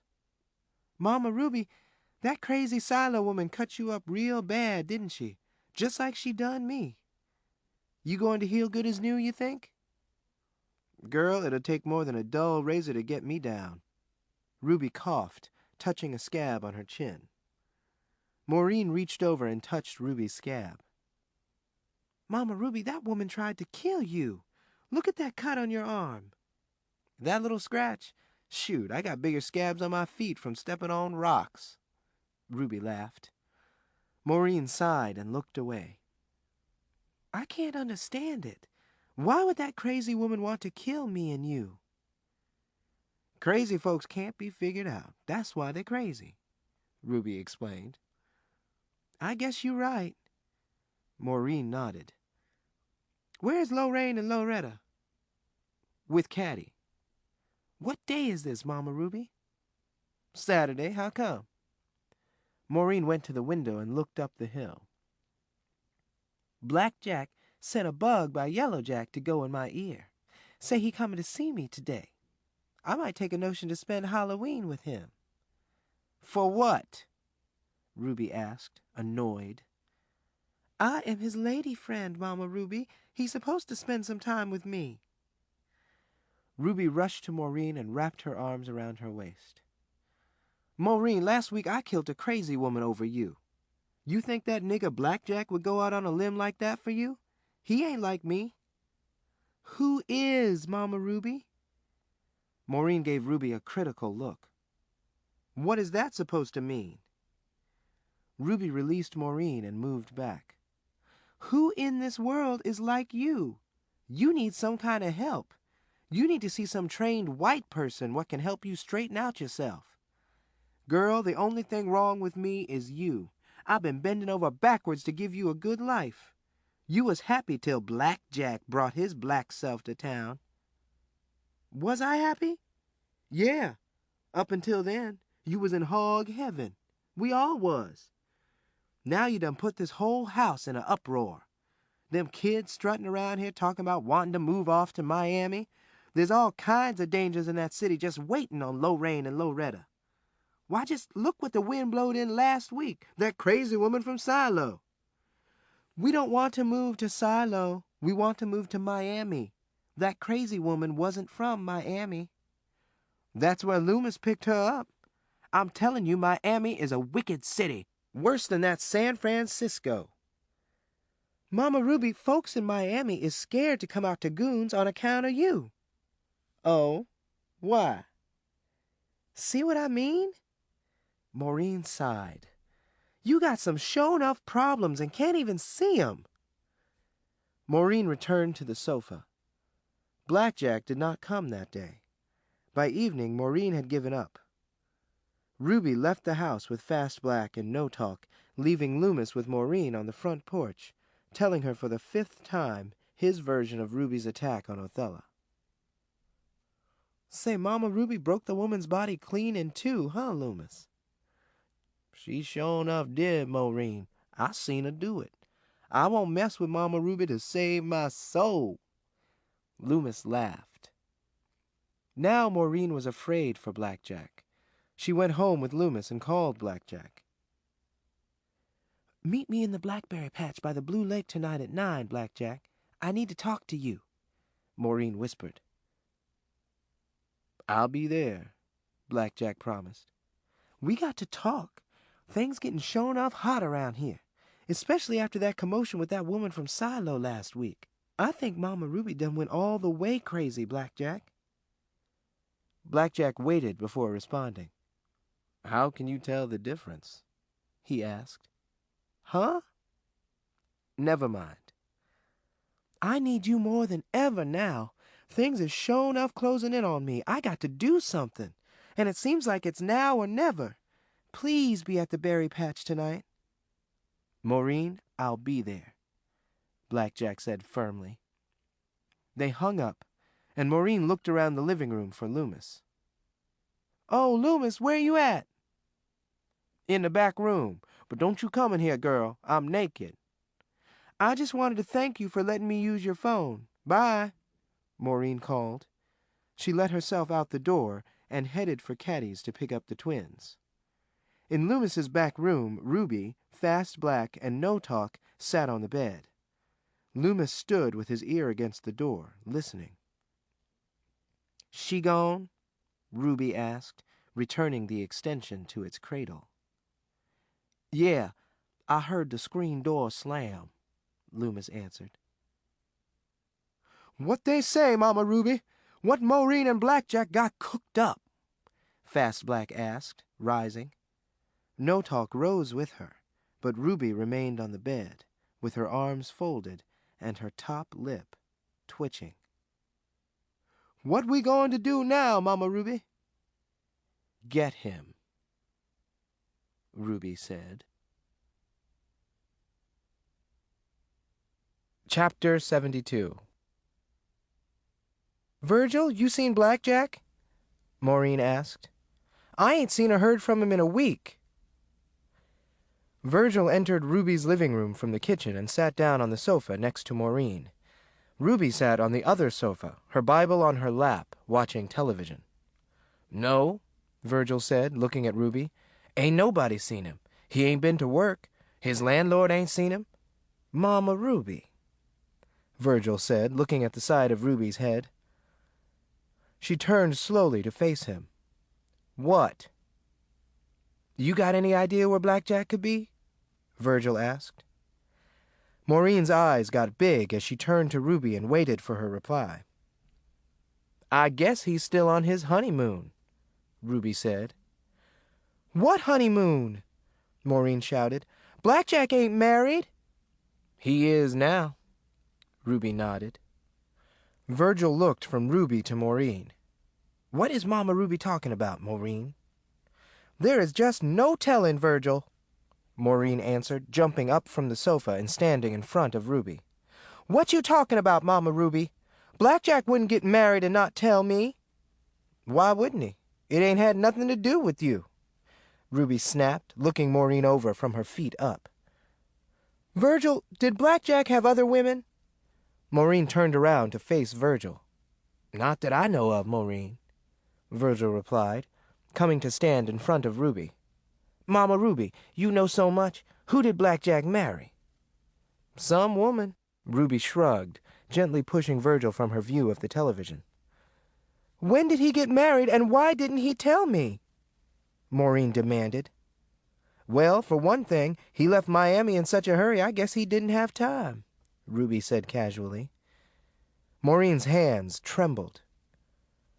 That's why Blackjack didn't meet me in the berry patch that night. You went after him, Maureen whispered. Lorraine skipped into the room from the kitchen and interrupted the conversation. Oh, Mama, can I go up by the Blue Lake and catch bugs? Lorraine asked. Go on, girl, Maureen said, waving the child away with her hand, not looking away from Ruby. Lorraine ran out, slamming the screen door behind her. Chapter 73. Maureen and Virgil badgered Ruby for 2 hours before they finally got the whole story. Afraid that Blackjack was on the verge of taking Maureen away, Ruby had introduced him to some woman Loomis had just discarded and had Reverend Tiggs marry them at Slim's house one night. Some of my connections in Miami treated the newlyweds to 2 free weeks at a beach house near Miami Beach, Ruby added. You evil witch, you! Maureen shouted. You run my man off! How come you couldn't be nice to him? I was nice to him, Maureen, Ruby said levelly. He ain't dead. Virgil sighed and shook his head angrily, then turned to Maureen. You better get yourself away from this crazy woman before it's too late, Maureen. Something sure enough bad is going to happen if you and them kids don't get out of this crazy woman's house. I done told you I could get you a job at the lobster factory.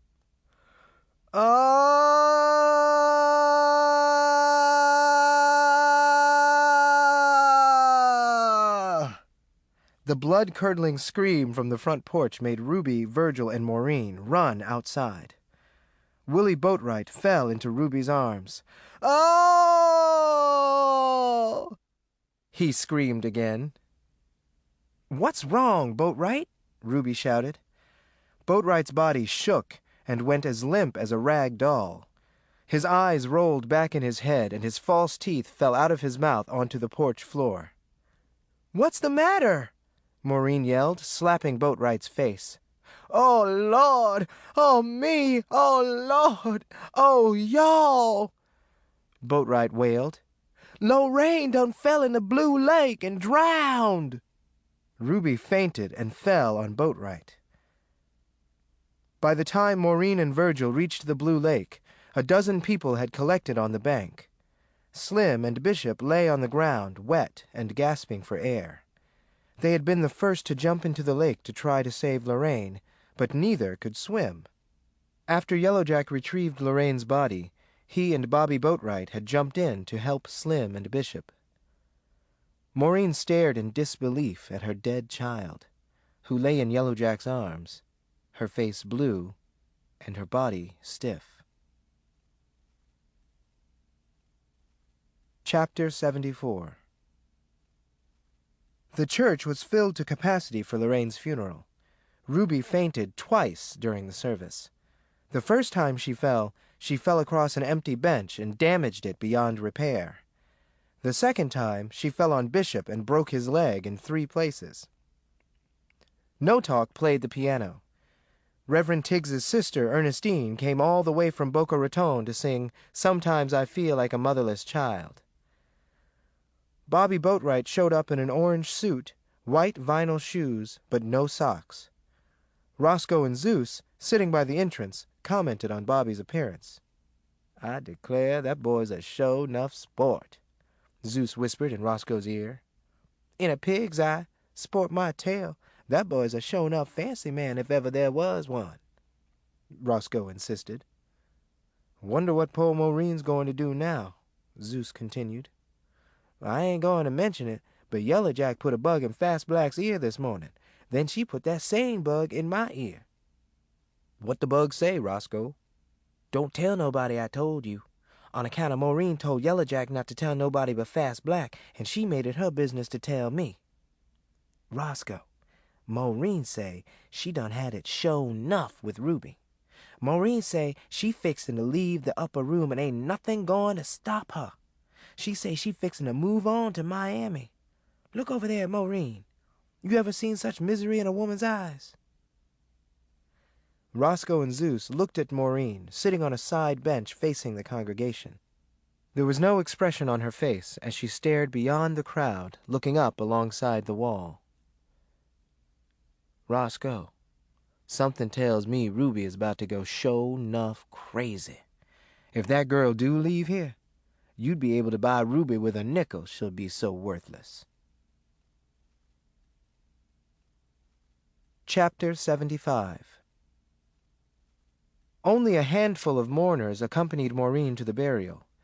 Ruby had been returned home, halfway through the funeral, in a catatonic state.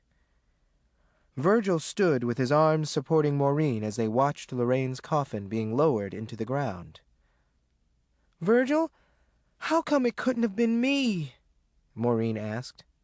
"It wasn't your time." "It ain't fair. It ain't fair that I keep living in all this misery." "Shh, folks is looking at us," Virgil replied. "We'll talk when we get back to the house." I can't go back to that house," Maureen wailed. "If I don't leave now, I never will." "Maureen, you is 25 years old. You ain't got to stay nowhere lest you want to." "I'm scared Mama Ruby might commit suicide if I go. She in bad shape, Virgil." "If Mama Ruby kill herself over something like that, she ain't got no business being alive in the first place. You can't let her blackmail you like that. If you do, every time she want her way, she'll tell you she going to commit suicide. You can't live like that no more, Maureen. I want you to get away from Mama Ruby as soon as you can." It suddenly started to rain, and the burial proceedings were quickly concluded. Chapter 76. "Why you sitting out here in the dark by yourself, Maureen?" Ruby asked. She had come into the kitchen to fix herself a pitcher of ice water and found Maureen in her nightgown sitting on the back porch steps. It was close to midnight, 6 days after Lorraine's funeral. "I'm sitting here thinking," Maureen answered. Her voice was hollow and low. "Thinking about what?" Ruby asked. "Why I was born. Why Lorraine had to die. Why nothing good ever happened to me. Looky here. It's a whole lot of girls what would just love to be in your shoes, Maureen." Maureen sighed and turned around to face her. The light from the kitchen was dim, and the huge shadows Ruby cast on the wall looked frightening. Maureen looked past Ruby to her shadow, then back to her face. "Name 3, Maureen said. Ruby dropped her head and shifted her weight from one foot to the other. "Come on in the house so we can talk," Ruby said. Ruby sat on the living room sofa and Maureen sat on the footstool by the window. "Close the door. Something tells me it's fixing to get sure-'nuff cold in here," Ruby said. Maureen reached over, shut the door, and turned back to face Ruby. "When my mama was pregnant with me, a strange preacher man come around on a wagon selling used Bibles. Mama wouldn't buy one on account of she said they might be stole. Won't nothing bring the devil in a house quicker than a stole Bible. Anyway, the man come back later on and gave Papa one of the Bibles for free. That's how the devil got his foot in our door. Lightning struck that house that night, and I was born premature. I had a full set of teeth, scales on my hands, and feet like a serpent. I had webbed toes up until I was 5, and Mama got me operated on. They say when I got old enough to talk, I had the voice of a man.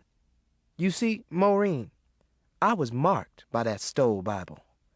That conflicted with me being a 7th daughter of a 7th daughter and having healing hands. When I was 2, I told Papa to his face I was the devil. You told me that same thing, Maureen coughed. I remember telling you that, and I wasn't lying. My bosom is a battleground for good and evil, Ruby said, placing her hand on her chest and pressing down hard. All my life I've been straddling that thin line what divides good and evil. I got Jesus in front of me and in back of me, but I got Lucifer on my right and on my left. I asked God for me a second chance to be born all over. He answered my prayer by giving me you. You is me all over again.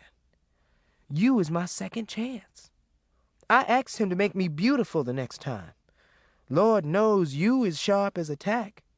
Having you with me, I feel like I'm the beauty queen myself. You got so many good looks, Maureen. You is sort of like a special delivery to me from the Lord. Ain't no way I can let you go. If you ever do leave me, you'll be taking away a part of me, the part that keeps me alive. Don't you see why it's so important for us to live together forever and ever?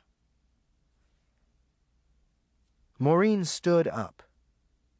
Maureen, now do you understand me better? What about me? If God made me to be you all over, what'd I get out of this deal? I don't like being you. You ain't heard a word I just said. You ain't no regular person, just like Jesus wasn't. He was sent here for a special reason. He never married and nothing. He never had no girlfriend or nothing. He was happy. I ain't Jesus. I didn't want this. All I want is to live a normal life like other women. I want to get married and grow old and die like everybody else. I don't want to be no special person living just so somebody else can have a second time. What about a first time for me? Can't you see what I'm trying to tell you? You wasn't born for the same reason as Caddy or Fast Black. You was a special order. I asked for you, special made. You have to live up to that. You have to, Maureen. I'm fixing to go to the upper room. Maureen sighed. She left Ruby in the living room, but during the night, after Maureen had fallen asleep, Ruby entered the upper room and saw that Maureen had packed a suitcase and set it on the floor. Chapter 77. Ruby did not sleep that night. She did not even go to bed. When Maureen came downstairs the next morning, holding Loretta's hand and carrying the suitcase, Ruby was on the sofa, staring at the wall. Mama Ruby, we fixin' to leave. Yellow Jack just drove up. He the one carrying me and Loretta to Miami. I'm taking that job Virgil been telling me about and that furnished apartment. Virgil and Sister Mary paid the first and last month's rent for me. Maureen's hands trembled and her heart pounded against her chest. A long silence followed, and Maureen felt a chill as she waited for Ruby's response. Ruby turned her head mechanically to face Maureen. I can't believe this. I can't believe you leaving me. Mama Ruby, I am leaving you. I'm sure enough getting out of here for good. I want a life of my own. A life of your own? After all you've been taught? How long you think you'll survive out there in that world without me? I don't care what you say. You ain't stopping me, Mama Ruby. No, no, no! Ruby cried, shaking her head. She slapped herself against the face with both hands, then started pulling at her hair. "Stop that!" Maureen shouted, stomping her foot. "You're going to hurt yourself. Please stop, Mama Ruby," Maureen begged, backing away, pulling Loretta, who was now in tears herself, with her. Ruby stood up, waving her heavy arms threateningly.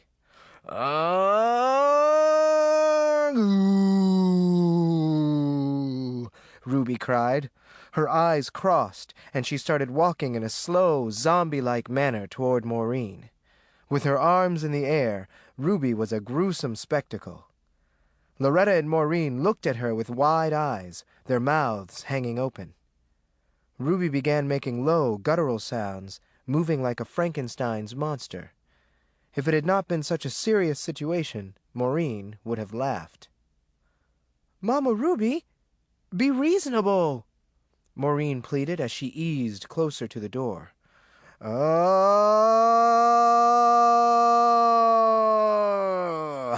Ruby yelled. Loretta screamed and hid behind Maureen. Ruby was still moving toward them, now walking like a mechanical toy soldier. "I declare I ain't never seen you act like this.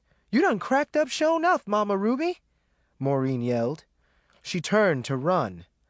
With Loretta close behind, she ran to the door, snatched it open, and fled, with Ruby still in pursuit.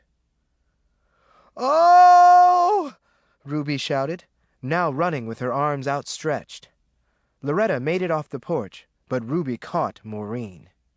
Maureen dropped the suitcase as Ruby's arms went around her waist.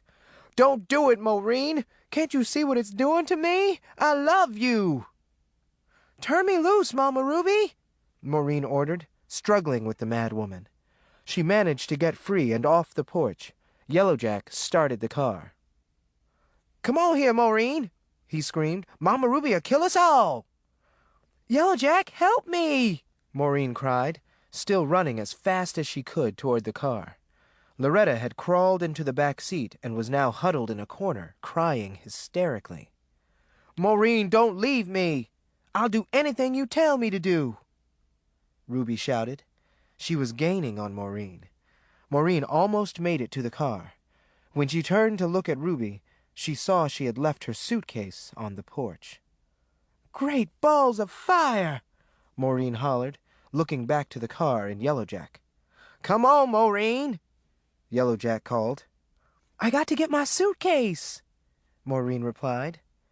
She had stopped running and was standing in one spot, shifting her weight from one foot to the other. She ducked as Ruby reached out to grab her and started running back to the porch. "Ah!" Ruby continued, close behind Maureen. Maureen retrieved her baggage and jumped over the porch banister to elude Ruby. Instead of running off the porch by way of the steps, Ruby jumped over the banister as Maureen had. The big woman's agility made Yellowjack whistle, and even more frightened. There was no limit to what a woman like Ruby could do. Her size was not as much of a handicap as people believed it to be. Maureen leaped into the car over the trunk. She was extremely thankful that Yellowjack's car was a permanent convertible. Maureen landed awkwardly in the back seat with Loretta, but quickly tumbled over the seat where she installed herself next to Yellowjack. "Drive!" Maureen yelled.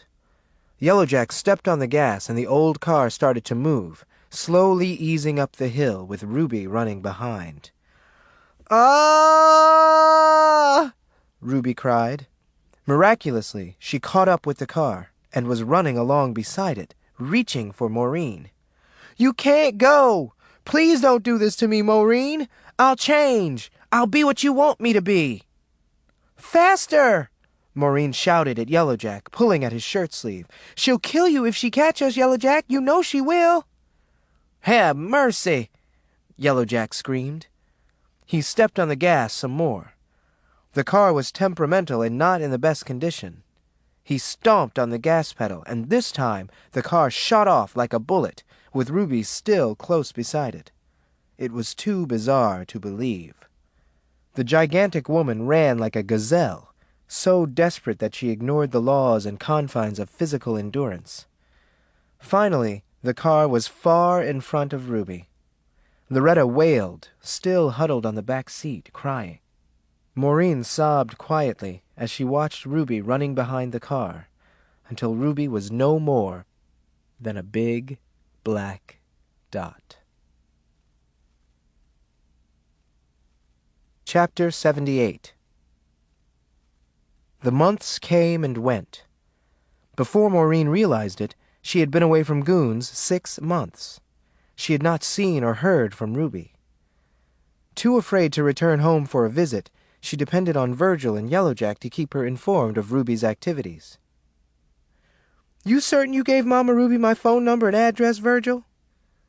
Maureen asked the Sunday before the 4th of July. "I asked Mama Ruby to her face when she was going to call or visit you, and she just looked upside my head. Then she said you wasn't never going to have no good luck." "I see," Maureen mumbled.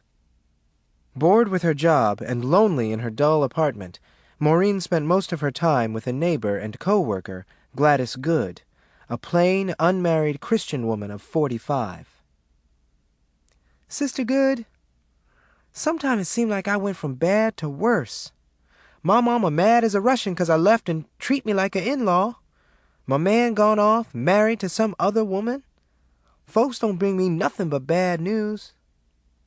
"Maureen, it takes time for things to level out. Take this job here. I've been filling lobster orders nigh on to 10 years. It ain't no picnic. But before, my life was a hog trough. The wrong man and bad company kept me in a pickle.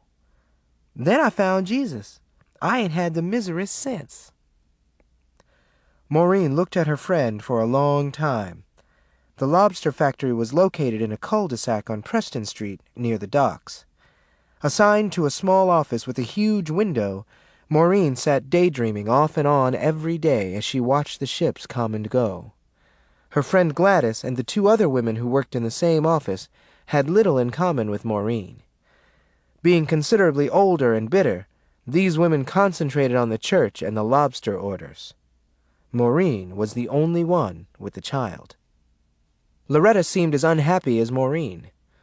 Maureen came home from work every day and found the girl staring at the wall. "Loretta, do you like being in the city?" Maureen asked one dark Friday evening. "No." "Do you miss Mama Ruby?" Loretta shrugged. "I think so. It was fun seeing her beat up on folks. When we lived with her, I knowed wasn't nobody ever going to mess with us. Now I'm kind of scared." Maureen also missed the security Ruby had provided. "Well, we ain't done nothing to nobody. Ain't nobody got no reason to mess with us," Maureen replied. Chapter 79. Yellowjack now worked as a truck driver, delivering fruit and vegetables from the camps to the produce markets in Miami. Sister Mary's sister, an attractive woman with curly brown hair and light brown eyes, was Maureen's closest friend and Yellowjack's latest love interest. He spent most of his free time at her apartment, which was a few blocks from Maureen's. "Yellowjack told me you done lost your job already, Maureen," Sister Mary's sister said, sitting on a bench to Maureen's right at Logan's Beach. Yellowjack sat to Maureen's left. "And they never really told me why. I asked Sister Good what she knowed about it. All she told me was that the folks said I had to go." Maureen laughed dryly. "What you going to do about money?" Sister Mary's sister asked. "Virgil and Sister Mary and Sister Good say they'll pay my bills until I find another job," Maureen answered. "You know something, Yellowjack?" "What's that, Maureen?" "If I didn't know no better, I'd swear Mama Ruby had something to do with me losing my job. I've been on a downslide ever since I moved to Miami." Maureen drank from a bottle of cola and turned to face Yellowjack. "Oh, I don't think Mama Ruby would do nothing that low down and dirty," Sister Mary's sister said. Yellowjack and Maureen looked at her at the same time. You don't know Mama Ruby, Yellow Jack said. Not only had Ruby and Fast Black, Loomis, No Talk, and Big Red paid Maureen's supervisor at the lobster factory a visit, they had forced Maureen's landlord to give Ruby a key to Maureen's apartment. Day before yesterday, I come home from the meat market and somebody done been in my place and broke my rented television and cooked a chicken and ate it. Even left a sink full of dirty dishes.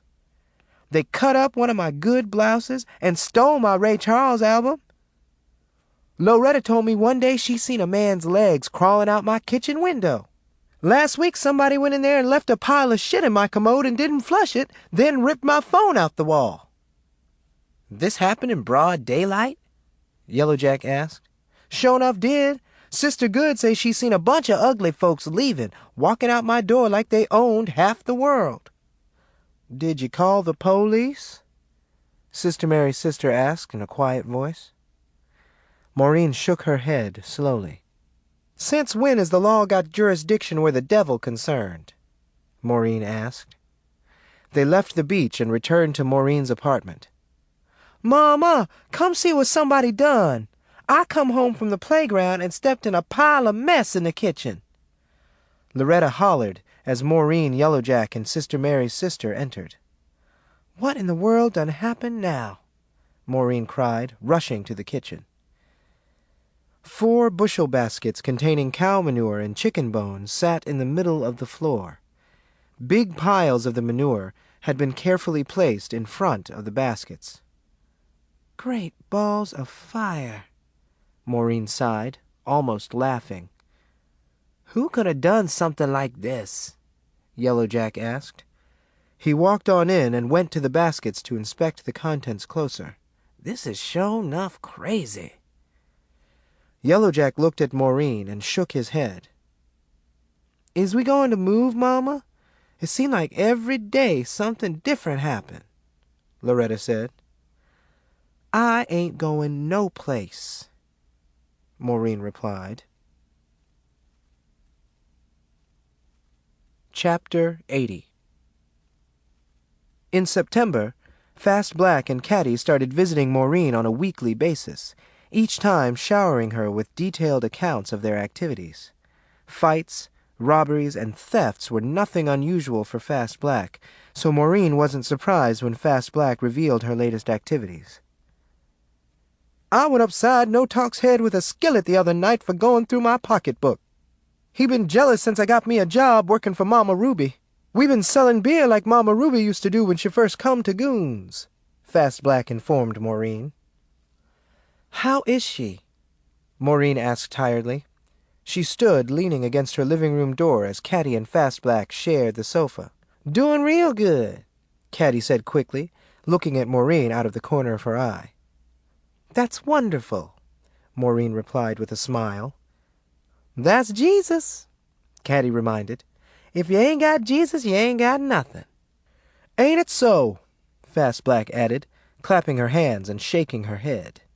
Maureen, when is you going to come to your senses? Caddy asked.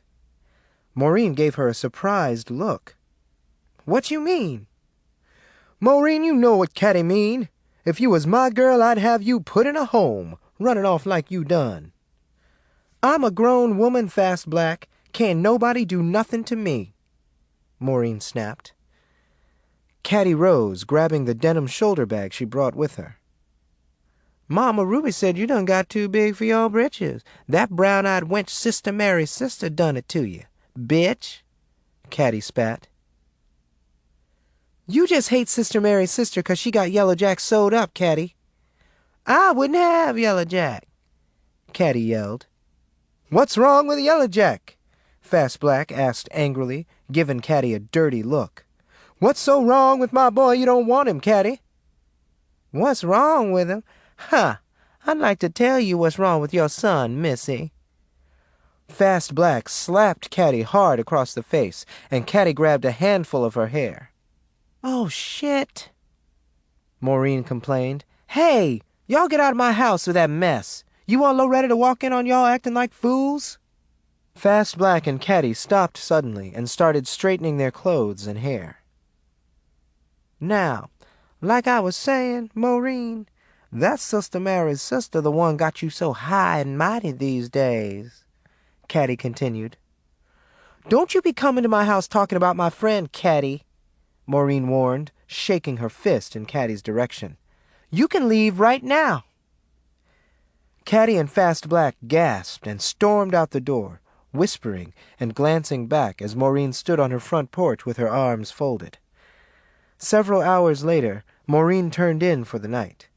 She was depressed and lonesome. It had been weeks since she lost her job, and so far she had been unable to secure another one. She cried a lot over Lorraine and found herself missing Blackjack. She had awakened the night before, clutching a pillow between her legs after having dreamed of him.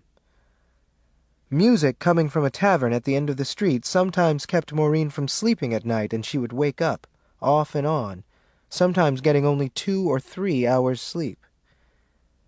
This particular night, the music had kept her up until 1 a.m.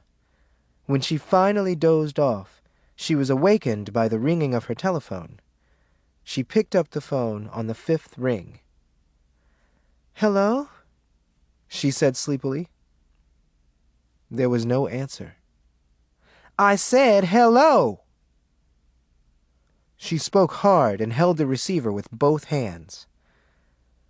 Her room was small and accommodated only her twin bed, the end table, and a 3-drawer dresser. A picture of Jesus hung on the wall over her bed. "Hello, who is this?" There was still no answer, but there was someone on the other end of the telephone line. There was no heavy breathing or background noise, only the hollow, empty sound of loneliness. An odd voice, at first vague and unfamiliar, started to speak in a stiff, mechanical fashion. "Verily, verily, I say unto you, get thee hence and turn thee eastward, and hide thyself by the brook.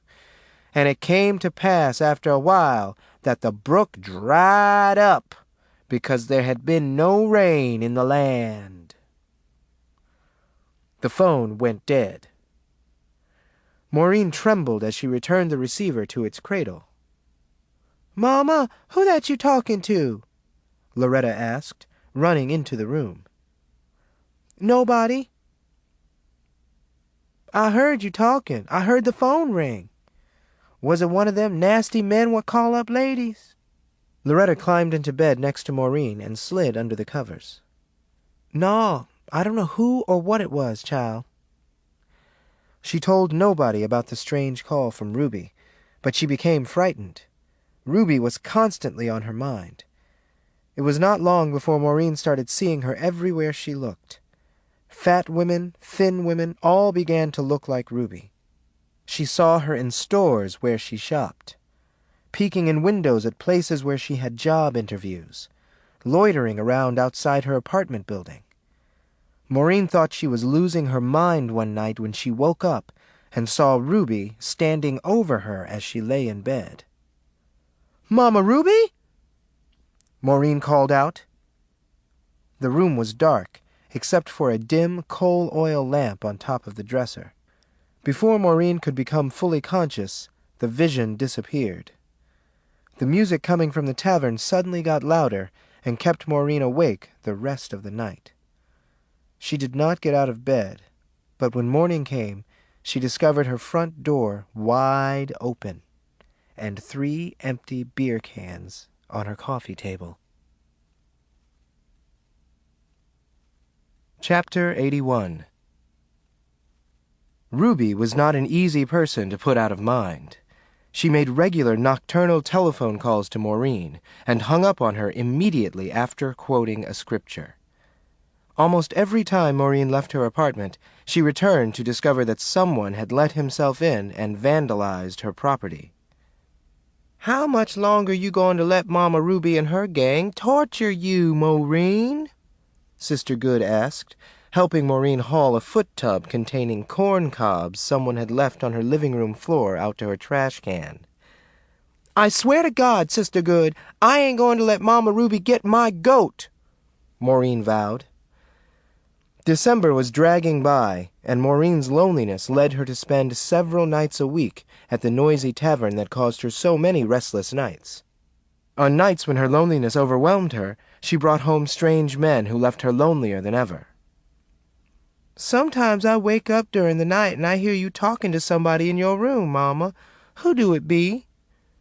Loretta asked one day. "Huh? Who be in your room sometime late at night? I hear 'em talking to you. Men." "Oh, them. They just friends I meet here and there." "How come they just come around at night?" They work days," Maureen lied. "I wish we had another man like Blackjack coming around, Mama. He was sure enough nice to us, huh?" "Yeah, he was." Maureen put Loretta to bed and slipped out to the tavern that night. After her visitor left, she cried into her pillow. "Oh, Blackjack, I miss you so much. And you, Lorraine, why'd you have to go and drown?" The darkness responded violently. A gigantic Bible Virgil had given her sailed across the room and hit the bedroom wall with a loud thud. "Mama Ruby, I know that's you!" Maureen shouted, leaping up from the bed. She ran and clicked on the light and ran to her living room. Loretta was already in the living room. "What was that, Mama?" "I don't know."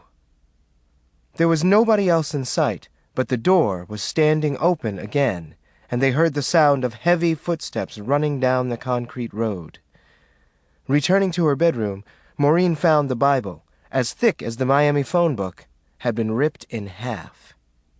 She gasped and called Sister Good. "Can you run over here and spend the night with me and Loretta? We got a mess on our hands." "I'm on my way."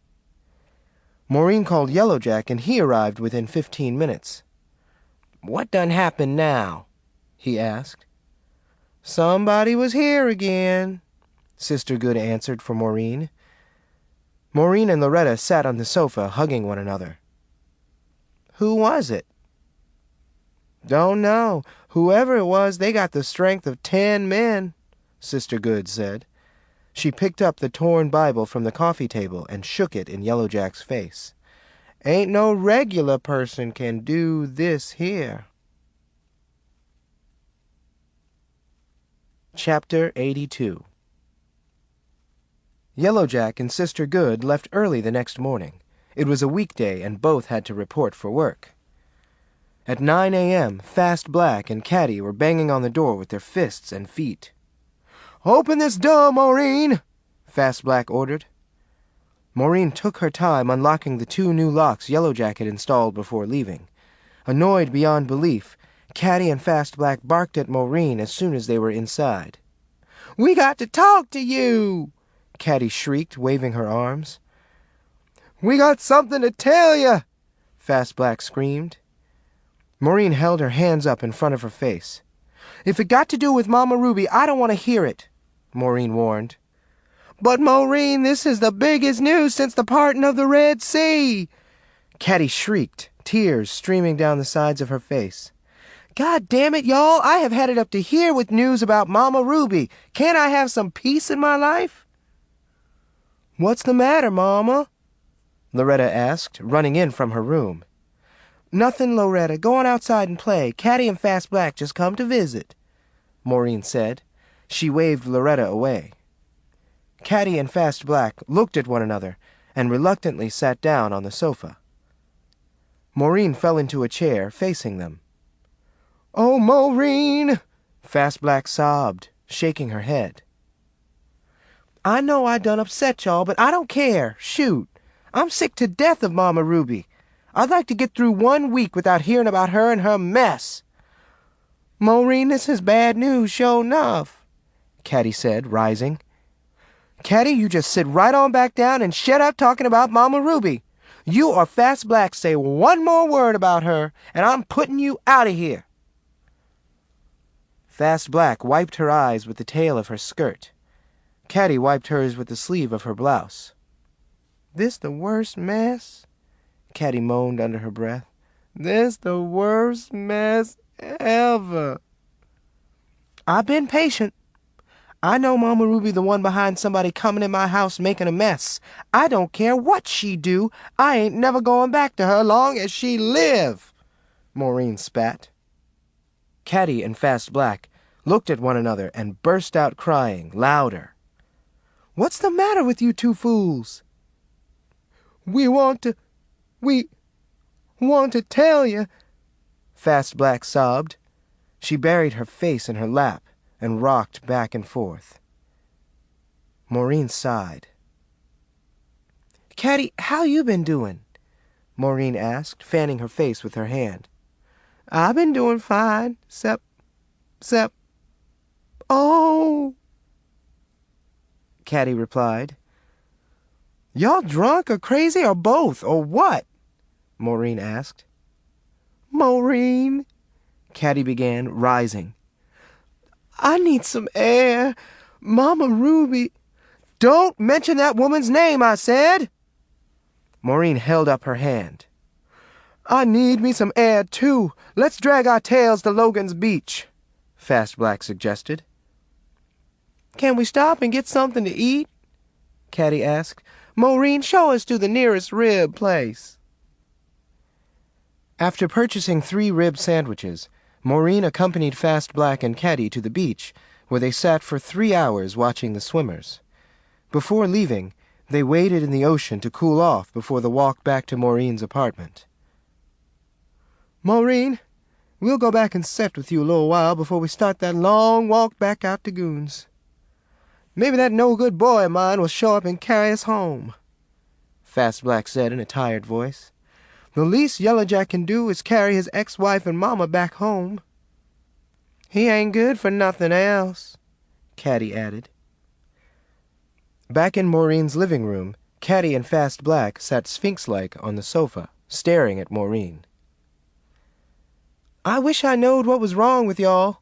First you come here acting like wild women. Then at the beach you both act like the cat got your tongue. Now you're both sitting here looking at me like I'm something good to eat, Maureen said, looking from one face to the other. Caddy leaned on Fast Black and turned her head to the side to look at Maureen out of the corner of her eye. Maureen, can I have them curtains out the upper room? Caddy asked. I don't care. I sure enough don't want 'em. Maureen sat down hard on a hassock facing the sofa. Her face lit up when Loretta skipped in and sat on the floor next to her. What Mama Ruby do this time? Loretta asked, looking from Caddy to Fast Black. Darling, she ain't done nothing, Fast Black almost whispered. Then what y'all come here for? All y'all come here for is to tell us something about Mama Ruby, or ask for something, or tell Mama how crazy she is, Loretta said. Loretta, your mama told us she don't want to hear nothing about Mama Ruby no more, Caddy hollered. And I meant it, Maureen reminded, squeezing Loretta. Maureen, can I have that chifforobe out the upper room? Fast Black asked. Maureen shrugged. I don't care. She laughed. You can have the upper room if you want that, too. I won't be needing it. I'm staying on my own. Can I have them end tables out the living room? Caddy asked. And that footstool that's set in front of the window? Can I have them couches? No Talk done ruined mine with them old long toenails of his, Fast Black said. Y'all can have what you want out the upper room. The rest of that stuff you'd have to ask Mama Ruby for, Maureen answered. You know how crazy Mama Ruby is about all that junk in there. Speaking of junk, how come you got 2 locks on your door? Ain't nothing in here nobody would want, Caddy said seriously, looking around the room. Caddy, did you come all the way from Goons just to talk about my house? Maureen asked, rising. She folded her arms and faced the women angrily. No, we came here to tell you Mama Ruby died in her sleep last night, Caddy said, then quickly covered her mouth. Chapter 83. Loomis borrowed a crane from a paper mill outside Goons to help Big Red remove Ruby's body from the upper room, where Caddy and Fast Black had found her that morning when she failed to answer the door. They had nervously kicked in the door and tiptoed to the upper room to find Ruby lying on her back on Maureen's bed, the whites of her eyes showing and her huge teeth sparkling in the early morning light. "She dead!" Caddy screamed. Neither she or Fast Black was brave enough to get any closer than the door. "Mama Ruby dead! Mama Ruby dead! Mama Ruby dead!" Fast Black screamed, backing down the stairs, Caddy on her heels. They ran out of Ruby's house and up the hill, shouting along the way, "Mama Ruby dead!"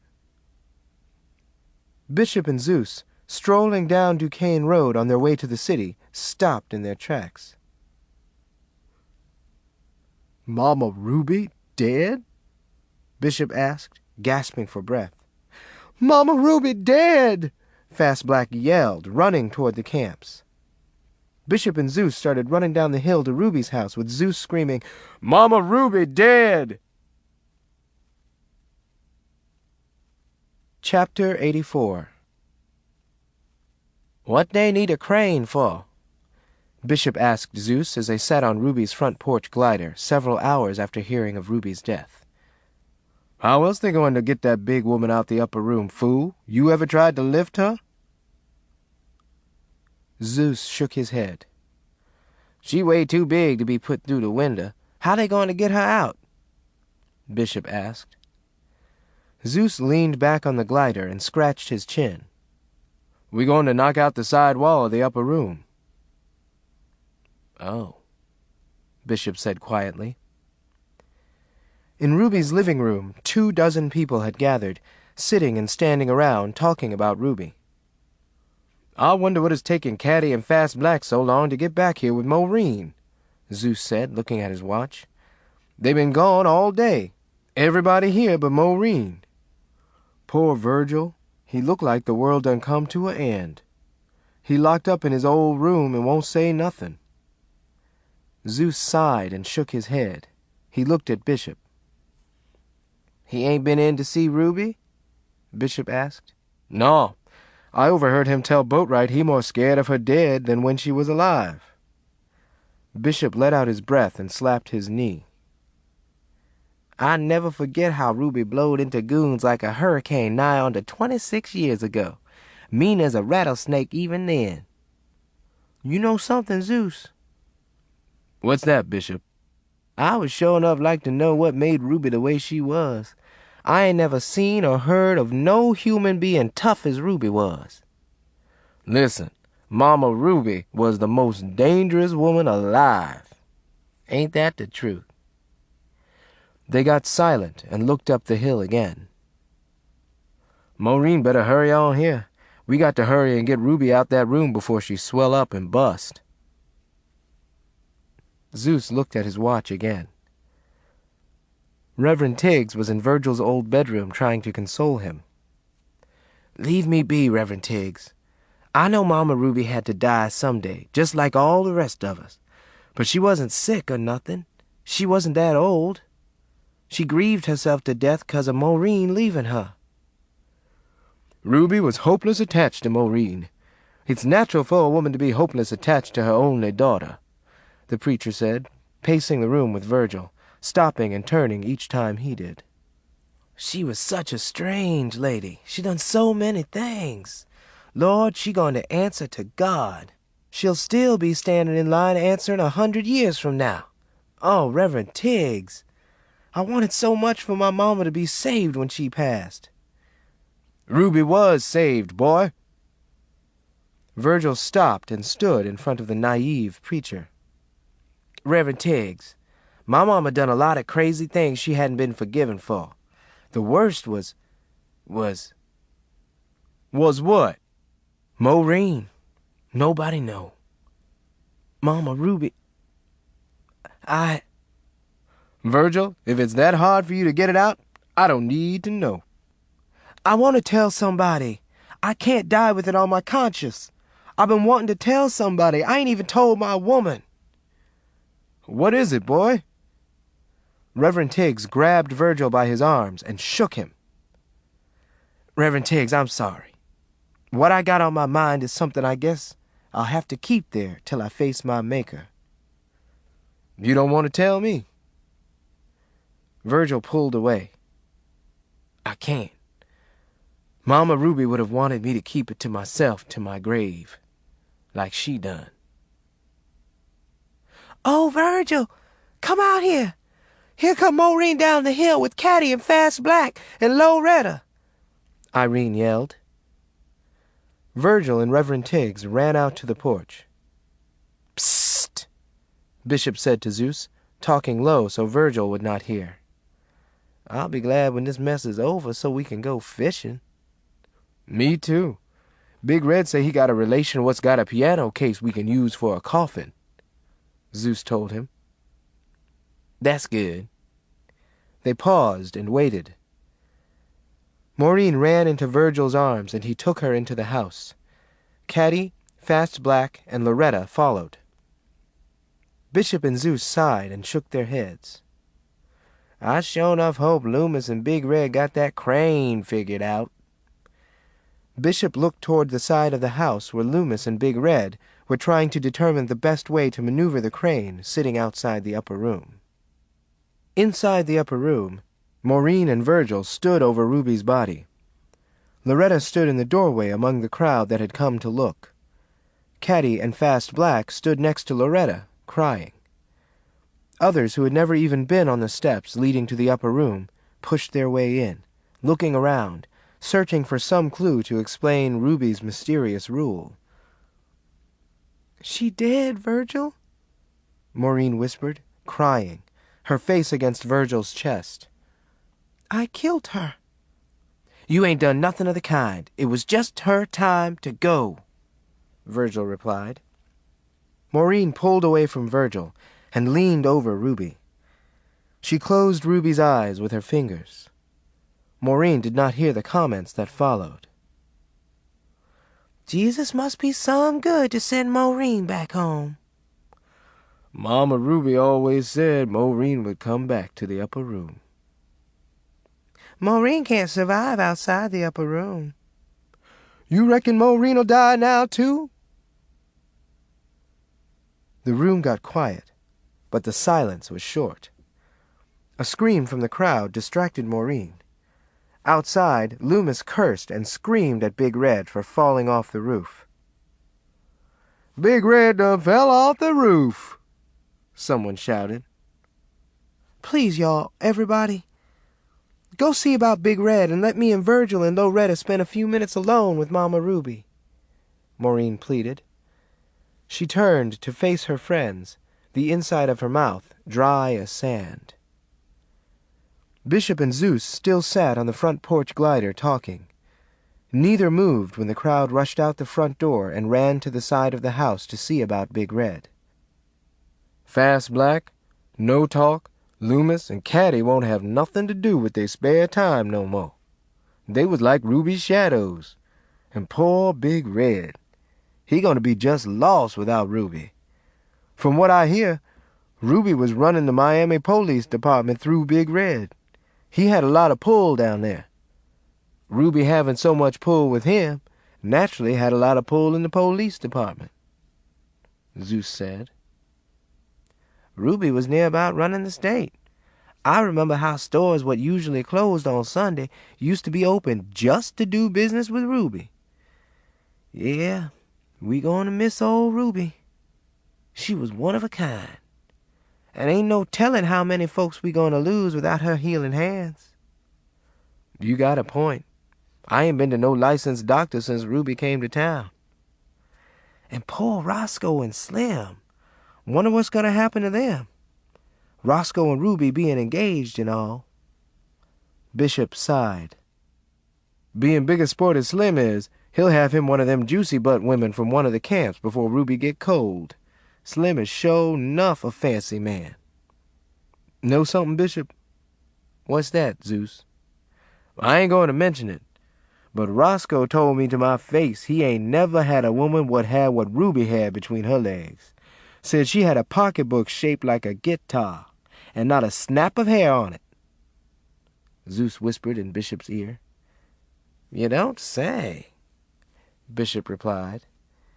He looked at Zeus for a long time before they both chuckled. Yep, we sure enough going to miss old Ruby. Yellowjack and Boatwright came back from around the house carrying Big Red, who had sprained his ankle. The crowd filed back into the house. Who helping Loomis? Bishop asked Irene. She stopped and looked at him. Her eyes were red and swollen. No talk on the roof with Loomis, she replied. Ain't y'all coming in the house? Don't y'all want to see the upper room at last? Bishop gasped. Irene, y'all in the upper room? Everybody? Even men? Y'all know how Ruby was about men being in the upper room, Zeus wailed, rising. What can she do about it now? Irene asked, opening the screen door and letting herself back in the house. Zeus and Bishop ran in behind her, stopping in the living room, where Virgil and Yellowjack sat on the couch with Big Red. Virgil, can we go to the upper room too? Zeus asked. We ain't never been in it, Bishop added, looking anxiously toward the stairs. It don't make no difference now, Virgil said. Chapter 85. Ruby's funeral was 2 days long. Reverend Tiggs's sister came to sing, and Ruby's father preached for 8 hours straight on the second day. Already, people were talking about leaving town.